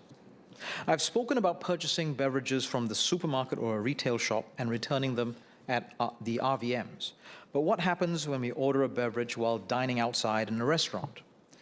The F&B landscape in Singapore is very diverse, with different settings and operating models. To address this, we've identified two main typologies, which will be clearly differentiated for consumers' ease. Some restaurants and food shops have indicated that they plan to collect back the containers of beverages consumed during dining in, and hence they will not charge their customers the 10-cent deposit. These establishments will be known as return right F&B outlets. So because they will take care of the beverage container, they are taking on the responsibility, and so they will not transfer that responsibility on to their customers. They will not be charging their customers the 10-cent deposit when you are dining in. They will either serve the beverages in cups or glasses without containers, or serve the drinks with the containers, with the understanding that customers leave them behind or at the tray return point after consumption for collection by the outlet. To help diners easily identify these outlets, they will display signages and decals prominently. For the customer, this arrangement will be the same as the current dining experience. However, it will require additional effort and some operational adjustments for the F&B operators. We will therefore provide a one-time support of $500 per food shop on application. For restaurants and food shops not participating in the Return Right F&B scheme, the default arrangement will apply. Beverage containers will be sold with the 10-cent deposit, and in short, the 10-cent deposit follows the container and the responsibility then to deal with the container and recycle it. This default arrangement is also more suitable for certain settings such as hawker centers and most coffee shops. In these settings, take-back arrangements could be quite challenging due to the porous nature of the dining areas, the presence of multiple drink stalls within the same area in the case of hawker centers. Most HDB coffee shops will be within a 5-minute walk from an RVM. For hawker centers, which serve as high footfall community gathering points, an RVM will be placed either within the premises or nearby once the RVMs are fully deployed. Recycling is a shared responsibility, and everyone has a role to play. We can each do our part in making beverage container return work. This does require some adjustments, but every small effort counts, and together we can build a greener and more sustainable Singapore. The spirit of shared responsibility and collective action must extend to how we take care of our common spaces. I thank Mr. David Ho and Ms. Lee Hui Yang for raising the topics of high-rise littering, second-hand smoke, and pest management, as these are important issues that require everyone to play their part. To address persistent feedback on high-rise littering, NEA is piloting an enhanced partnership with town councils. Under this initiative, each town council is provided with 2 surveillance camera deployments per month to enable faster and more targeted intervention for high-rise littering cases. Since the pilot started in October 2025, 39 cameras have been deployed with a 30% catch rate, an encouraging result from our closer collaboration. To reduce public exposure to secondhand tobacco smoke, NEA has progressively expanded smoking prohibitions to over 49,000 public places across Singapore, up from 32,000 in 2021. These measures are supplemented by targeted enforcement, including more than 900 thermal camera deployments in HDB common areas with persistent feedback since 2019. These cameras effectively detected smoking offences in about 44% of deployments. On vector control, NEA has tightened its enforcement against rat-related lapses. About 1,200 enforcement actions were taken by NEA and SFA against premise owners and managers for rat-related lapses in 2025, of which about 560 were for refuse management lapses. NEA will also continue to support effective vector control, working with stakeholders to raise service standards and enhancing capabilities through training and information sharing. To suppress the mosquito population, NEA has also expanded Project Wolbachia, which will cover 740,000 households by March 2026, up from 580,000 households in April 2025. Relying on regulations and enforcement alone is not enough. Collective effort by the community remains critical in helping us safeguard public health. Smokers should be considerate of those around them when they smoke. Premise owners and residents have a responsibility to prevent mosquito breeding and rat infestation. Mr. Chairman, climate adaptation requires a collective effort as we chart our next bound efforts in strengthening our water, heat, and resource resilience. Everyone can play their part. This is a vision for today and for the future. There is no time to waste. Everyone from government to industry to the community can help build a livable Singapore today and for many years to come. Thank you, sir. Minister Graceful. Mr. Chairman, may I seek your consent to move that progress be reported and leave be asked to sit again? I give my consent. Mr. Chairman, I move that progress be reported and leave be asked to sit again. The question is that progress be reported and leave be asked to sit again. Those who agree say aye. Those who disagree say no. I think the ayes have it. The ayes have it.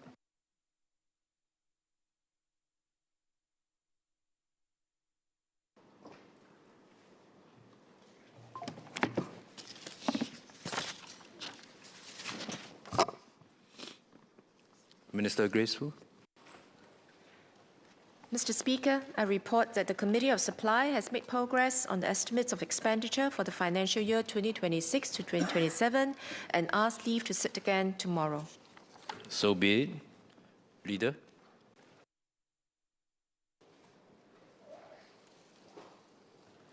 Mr. Speaker, I move that Parliament do now adjourn. The question is that Parliament do now adjourn. Mr. Kenneth Tiong.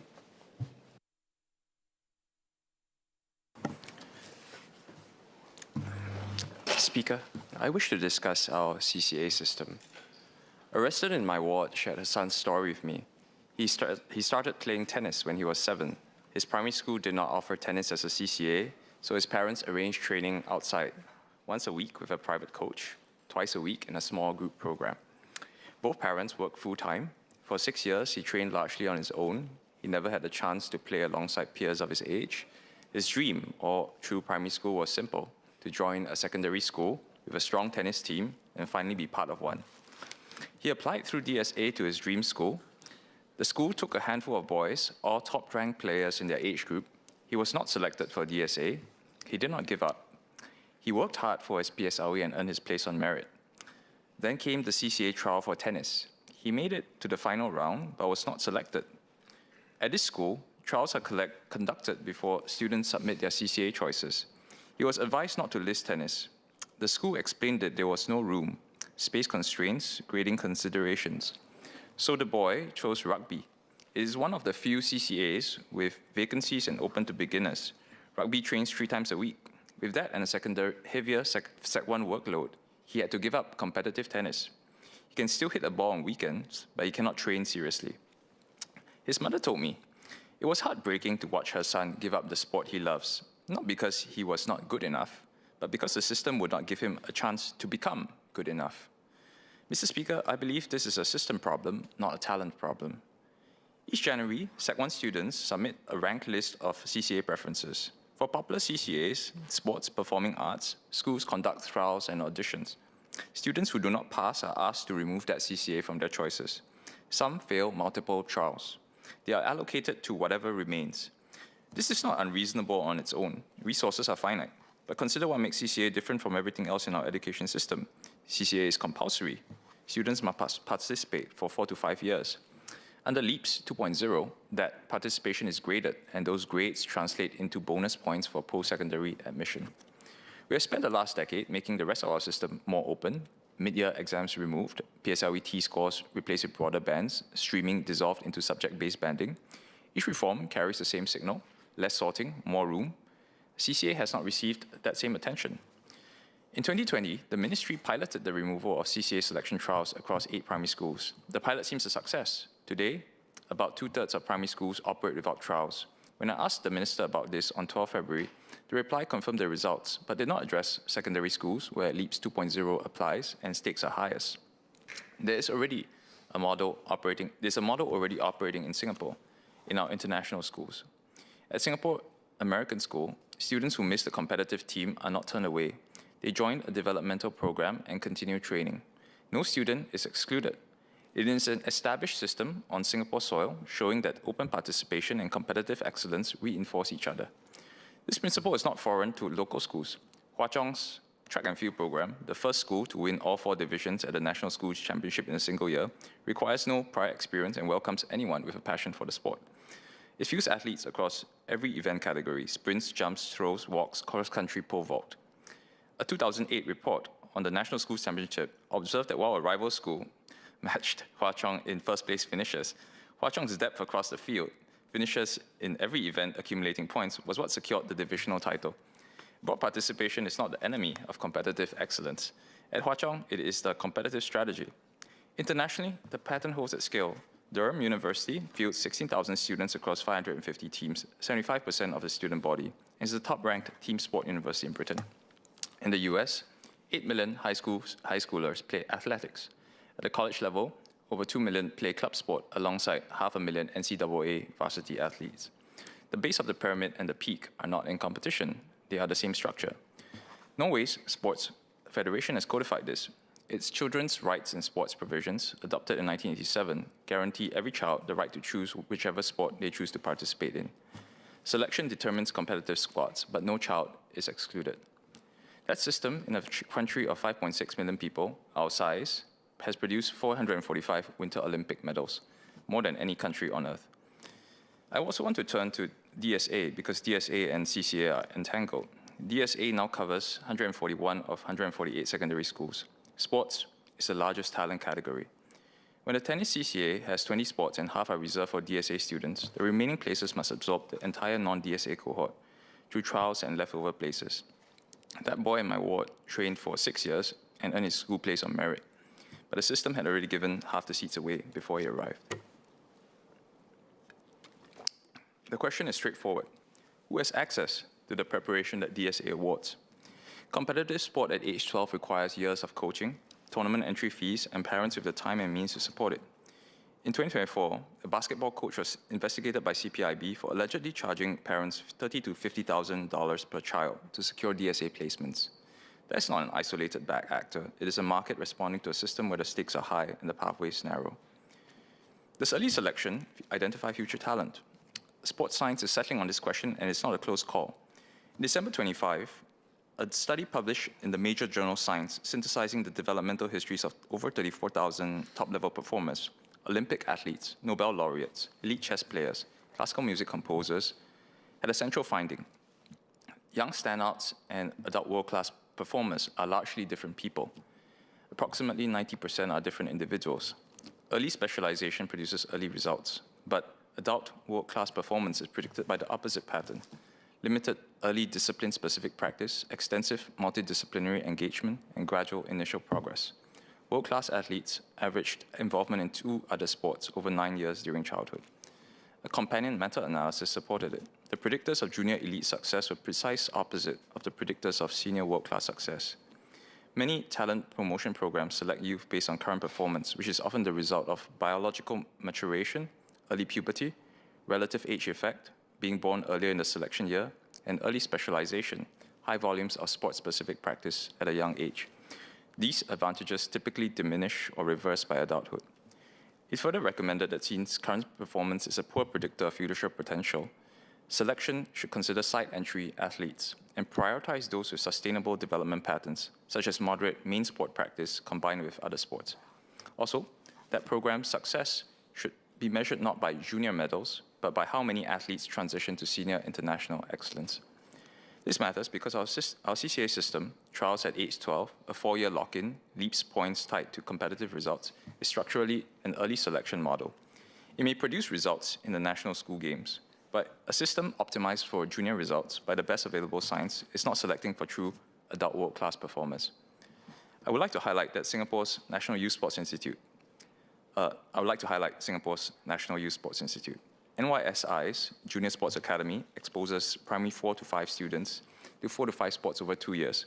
NYSI's head of sports science has stated publicly that broad-based sport and experience produces equal or better outcomes through cross-transfers of skills. NYSI even hosted a dialogue with one of the principal authors of that 2025 science study, Professor Arne Gillick, in 2019 to discuss these principles. So the gap is not between what we know and what we do not know, it's between what our institutions endorse and what our CCA system requires. Let us close the gap between rhetoric and reality. Sir, I propose reform in 3 areas. First, open every door within the school. Extend the primary school pilot to secondary schools. Let trials determine who makes the competitive squad, not who gets to participate. Every student should be able to join at least one of the top CCA choices. Where a CCA conducts selection trials, these trials should sort students into a competitive squad and a developmental program, not into participants and the excluded. Singapore students in the developmental tier train on fundamentals, fitness, and game understanding with the opportunity to trial for the competitive squad each year. This is not a radical idea, it's how the Singapore American School and how Hwa Chong already does it. Schools should also survey incoming Secondary 1 students on their CCA preferences and publish the aggregate results. If 60 students want badminton and the school caps it at 20, that gap should be visible. Where demand consistently exceeds supply, schools should adjust. Some may move quickly, splitting sessions or expanding squads within the year. Others may take 2 to 3 years to reallocate resources from persistently undersubscribed CCAs. Either pace is fine. What matters is having a credible adjustment mechanism. And because CCA choices at 13 are often made under constraint, a student allocated their 3rd or 4th preference, or a student who discovers a genuine passion through a developmental tier, I propose that students be allowed to change CCAs at the end of Sec 1 or end of Sec 2 without penalty under LEAPS. This ensures that commitment is meaningful. Second, open doors beyond the school. We need systematic cross-school access. The Strategic Partnership CCA program today serves 232 students from 86 schools across 4 sports. I welcome the expansion, but a program of this scale, serving 232 out of roughly 40,000 Sec 1 students each year, is a proof of concept. I propose 3 concrete steps. 1, to double SPCCA from 4 sports to 8 sports within 2 years. 2, publish a sport-by-sport availability map showing which sports are available offered at which schools, so that gaps are visible and planning is data-driven. 3, publish a 5-year SPCCA expansion roadmap with clear targets and invite schools to form voluntary geographic clusters of 4 to 6 schools, pooling CCA offerings so students can cross-attend. If tennis is only available at 30 schools, it should be an SPCCA candidate. The boy in my ward, the one who trained for 6 years, would have had a path. This also creates natural opportunities for the type of social mixing across school types that Honourable Member David Ho has spoken about. We should also recognize sport pursued outside school. Sports SG already runs active SG academies and clubs, affordable structured programs in football, basketball, tennis, athletics, and other sports designed for children and youth. Could students participating in a structured external program, Active SG, a national sports association, or a registered academy, be eligible for CCA recognition, subject to verification by the school? And at primary level, could we double or triple the Junior Sports Academy intake, this fully funded, MOE-funded, non-competitive multi-sport program, given demand already exceeds supply? Third, build the infrastructure to keep these doors open. If we ask schools to offer a developmental tier alongside competition, we need people to run it. Today, every coach on a school field must hold full National Registry of Coaches and ROC membership. Since July 2024, provisional membership has been discontinued. A new coach must now complete SG Coach Theory, a sports-specific technical L1 course, foundational sports science, and standard first aid certification. These are appropriate standards for competitive coaching, but we should consider whether a lighter certification pathway suited to teaching fundamentals rather than competitive technique might widen the coaching pool. Parent volunteers, older club players, retired coaches, polytechnic and IT sports graduates who complete coaching practica but cannot coach in school without full certification. Even NSFs with sporting backgrounds could contribute meaningfully at the developmental level if the credentialing framework made room for them. Norway's 9,500 sports clubs are almost entirely volunteer-run. 3/4 of all coaches are unpaid volunteers operating under a tiered credentialing system. A country our size sustains developmental coaching across every sport because its framework makes room for volunteers, not only professionals. Coach SG's own framework already includes an exploration stage with a community coach program. I propose that Coach SG create a new NROC tier, an assistant coach or recreational coach credential, completable in 8 to 16 hours at nominal cost, covering maybe safe sport, first aid, values-based coaching, inclusive session design. Holders could lead developmental CCA sessions under periodic supervision by fully certified coaches. 2 further changes are needed to align the system's incentives with its stated developmental purpose. Review the LEAPS 2.0 achievement domain. When bonus points depend on competition results and school representation, schools have a structural incentive to limit CCA places to students who boost competitive outcomes. Replacing competition-based indicators with measures of growth, effort, and consistency would realign LEAPS to its developmental purpose. And require MOE to collect and publish socioeconomic data on DSA applications and outcomes, household income quota, participation in paid preparatory programs. When my honourable colleague Lin Chong asked for this data, the minister said that MOE does not collect it. I would respectfully suggest that this is a question worth answering. If DSA in sports systematically advantages families who can afford years of private coaching, then it's not a merit pathway, it is a wealth pathway with a merit label. It is a core concern of the Workers' Party that wealth does not compound unfairness or widen social gaps through our education system, points eloquently elaborated over the years by my honourable colleagues, Gerald Giam and James Lim.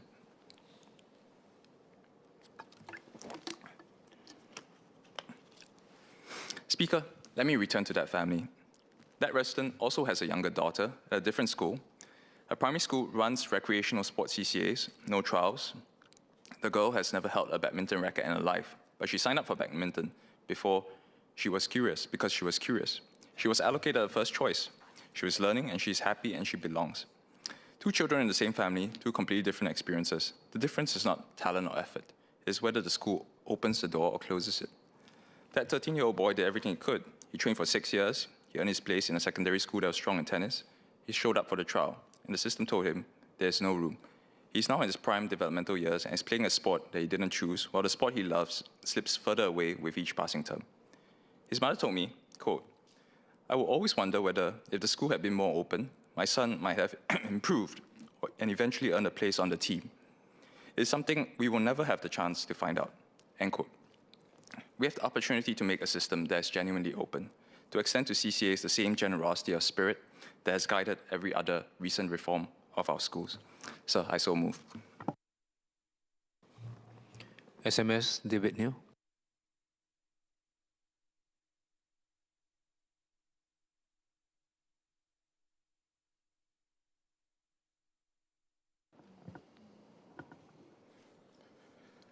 Mr. Speaker, I thank Mr. Kenneth Tiong for highlighting the importance of access to CCAs in our school and its role in social mixing, which I spoke about this morning. Other MPs like Mr. Sean Huang, Ms. Mariam Jaafar, Mr. Melvin Yong, Ms. Rachel Ong, and Mr. Gerald Giam have also made similar calls in the past. Sir, education in Singapore has always been about more than just grades and academic performance. In 1966, during our early years of nation building, then Minister for Education, Mr. Ong Pan Boon, identified extracurricular activities, or ECAs, as a means to inculcate moral values and a sense of national identity and pride among our youths. By the way, if you recognize the term ECA here, like me, you're probably of a certain vintage. Well, but that aspiration has remained unchanged, We want to nurture our students holistically into people who are intellectually curious, morally grounded, physically active, and socially responsible. In 1999, we reflected these aspirations and we increased its importance by renaming ECAs as CCAs. It was a simple change of a letter, but it sent a deeper message that CCAs are not extras or add-ons, but they are an integral part of our holistic education. Education must go beyond academics and the confines of the classroom to also foster character, teamwork, and resilience.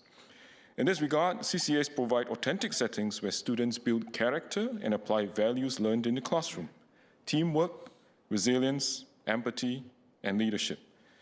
Many of us here will recall our own school experiences or hear stories about this: friendships forged through a uniform group, perseverance tested on the sports field, or creativity sparked in a performing arts ensemble.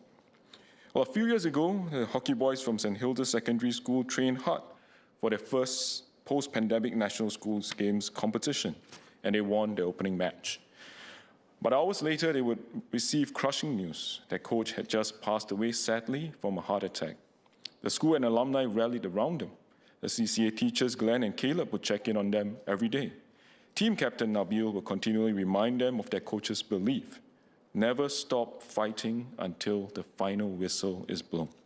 Alumni would take time off and work and school to coach and train the boys. One of the alumni, Kishon, said, "The team needs support now more than ever. They're family to me. How can I abandon them in a time of need?"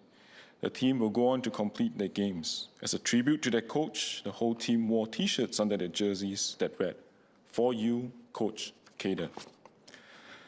Why do I tell this story? I tell this story because CCA is important to us and to our students. It enhances their confidence, teamwork skills, communication abilities, and a sense of school belonging.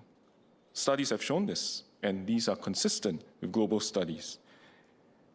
But these outcomes are only possible because our principals, teachers, parents, and students heeded our call in 1999, and they made CCAs an integral part of our education. So I also want to take this moment to thank our educators, parents, and members for their strong support for CCAs so that we can achieve holistic education outcomes for our students. Mr. Speaker, our CCA's policies have also evolved in tandem with the broader vision of education. In the earlier decades, CCAs placed more emphasis on discipline and school identity. Over time, they have also become platforms for nurturing leadership and civic engagement. Well, to encourage students' continued participation in a broad and diverse range of non-academic activities, the CCA grading scheme, LEAPS, which the member mentioned, was introduced in 2003. The introduction of LEAPS 2.0 in 2014 also marked another step forward, and it was a deliberate step to focus more on quality over quantity and to reduce the excessive competition to chase down to the last point. And this reflected the feedback from parents, educators, and students who felt that the previous framework had been overly competitive, including some of the other things that the member has mentioned. Nevertheless, Mr. Speaker, we acknowledge the CCA landscape is not perfect and challenges remain, something that many MPs have raised over the years, including the ones that the member has just mentioned. Well, let me assure the House that we will continue to review and to improve. And on access and selecting one's favorite CCAs, we are working to further widen access for students to a greater diversity of CCAs. So I had a very serious conversation with the Acting Minister for Culture, Community and Youth about widening this access, but in case you are in doubt, that is also me. But that's the benefit of having multiple portfolios. We can bring together the strengths of different ministries to work better for Singapore and Singaporeans. So MOE and MCCY, in particular Sports Singapore and the National Arts Council, are working together to share facilities and provide professional coaching across schools. Members may be also aware of the Strategic Partnership CCA that the member mentioned as well, which enables secondary school students to pursue activities beyond what their individual schools offer. There's also the Multi-School CCA, which is another ground-up initiative where schools come together to offer CCAs to students that they could not otherwise have done. Well, I thank the member for agreeing that we can expand these CCAs to more students and more schools so that students can get to participate in their first choice CCA. And I will further expand on these efforts so that students, regardless of school size, have access to quality and diverse CCA experiences. And I will announce more details at the MCCY COS debates later. I'm also glad that the member agrees with Associate Professor Kenneth Goh and my discussion this morning about the need to account for potential over early selection and our improvements and the shifts in DSA. Well, we'll continue to ensure that students from disadvantaged backgrounds are supported. Our schools, as the member has pointed out, already bear the cost of running CCAs, including fees for instructors and equipment. Mr. Desmond Lee, in his COS speech this morning, has also said that students from lower income families can tap on the MOE Opportunity Fund for learning experiences and any additional CCA expenses. And we'll continue to do what we need to do to make sure that students from disadvantaged backgrounds are not deprived of CCA participation because of financial reasons. CCAs are part of a much larger educational experience that develops our students to their fullest potential. MOE also provides a range of avenues such as the art, music, and PE curriculum, and various applied learning programs and learning for life programs. Of note also is the Junior Sports Academy program for primary schools to discover their sporting strengths and interests, something that the member has also spoken about. And yes, we will increase access to the Junior Sports Academy program as well. The member also spoke about availability of coaches, and I'm sure he will know, during our debate earlier this year about the Singapore School Sports Council Amendment Bill, that NROC certification is required for the safety of our students. And it's something that's very welcome by Singaporeans. I think we will have to continue to require that our coaches do possess NROC certification. And while we have done much, we'll continue to improve. And looking ahead, we will work across ministries, both MOE and MCCY, to continue to strengthen the role that CCAs play in nurturing the holistic development of our students.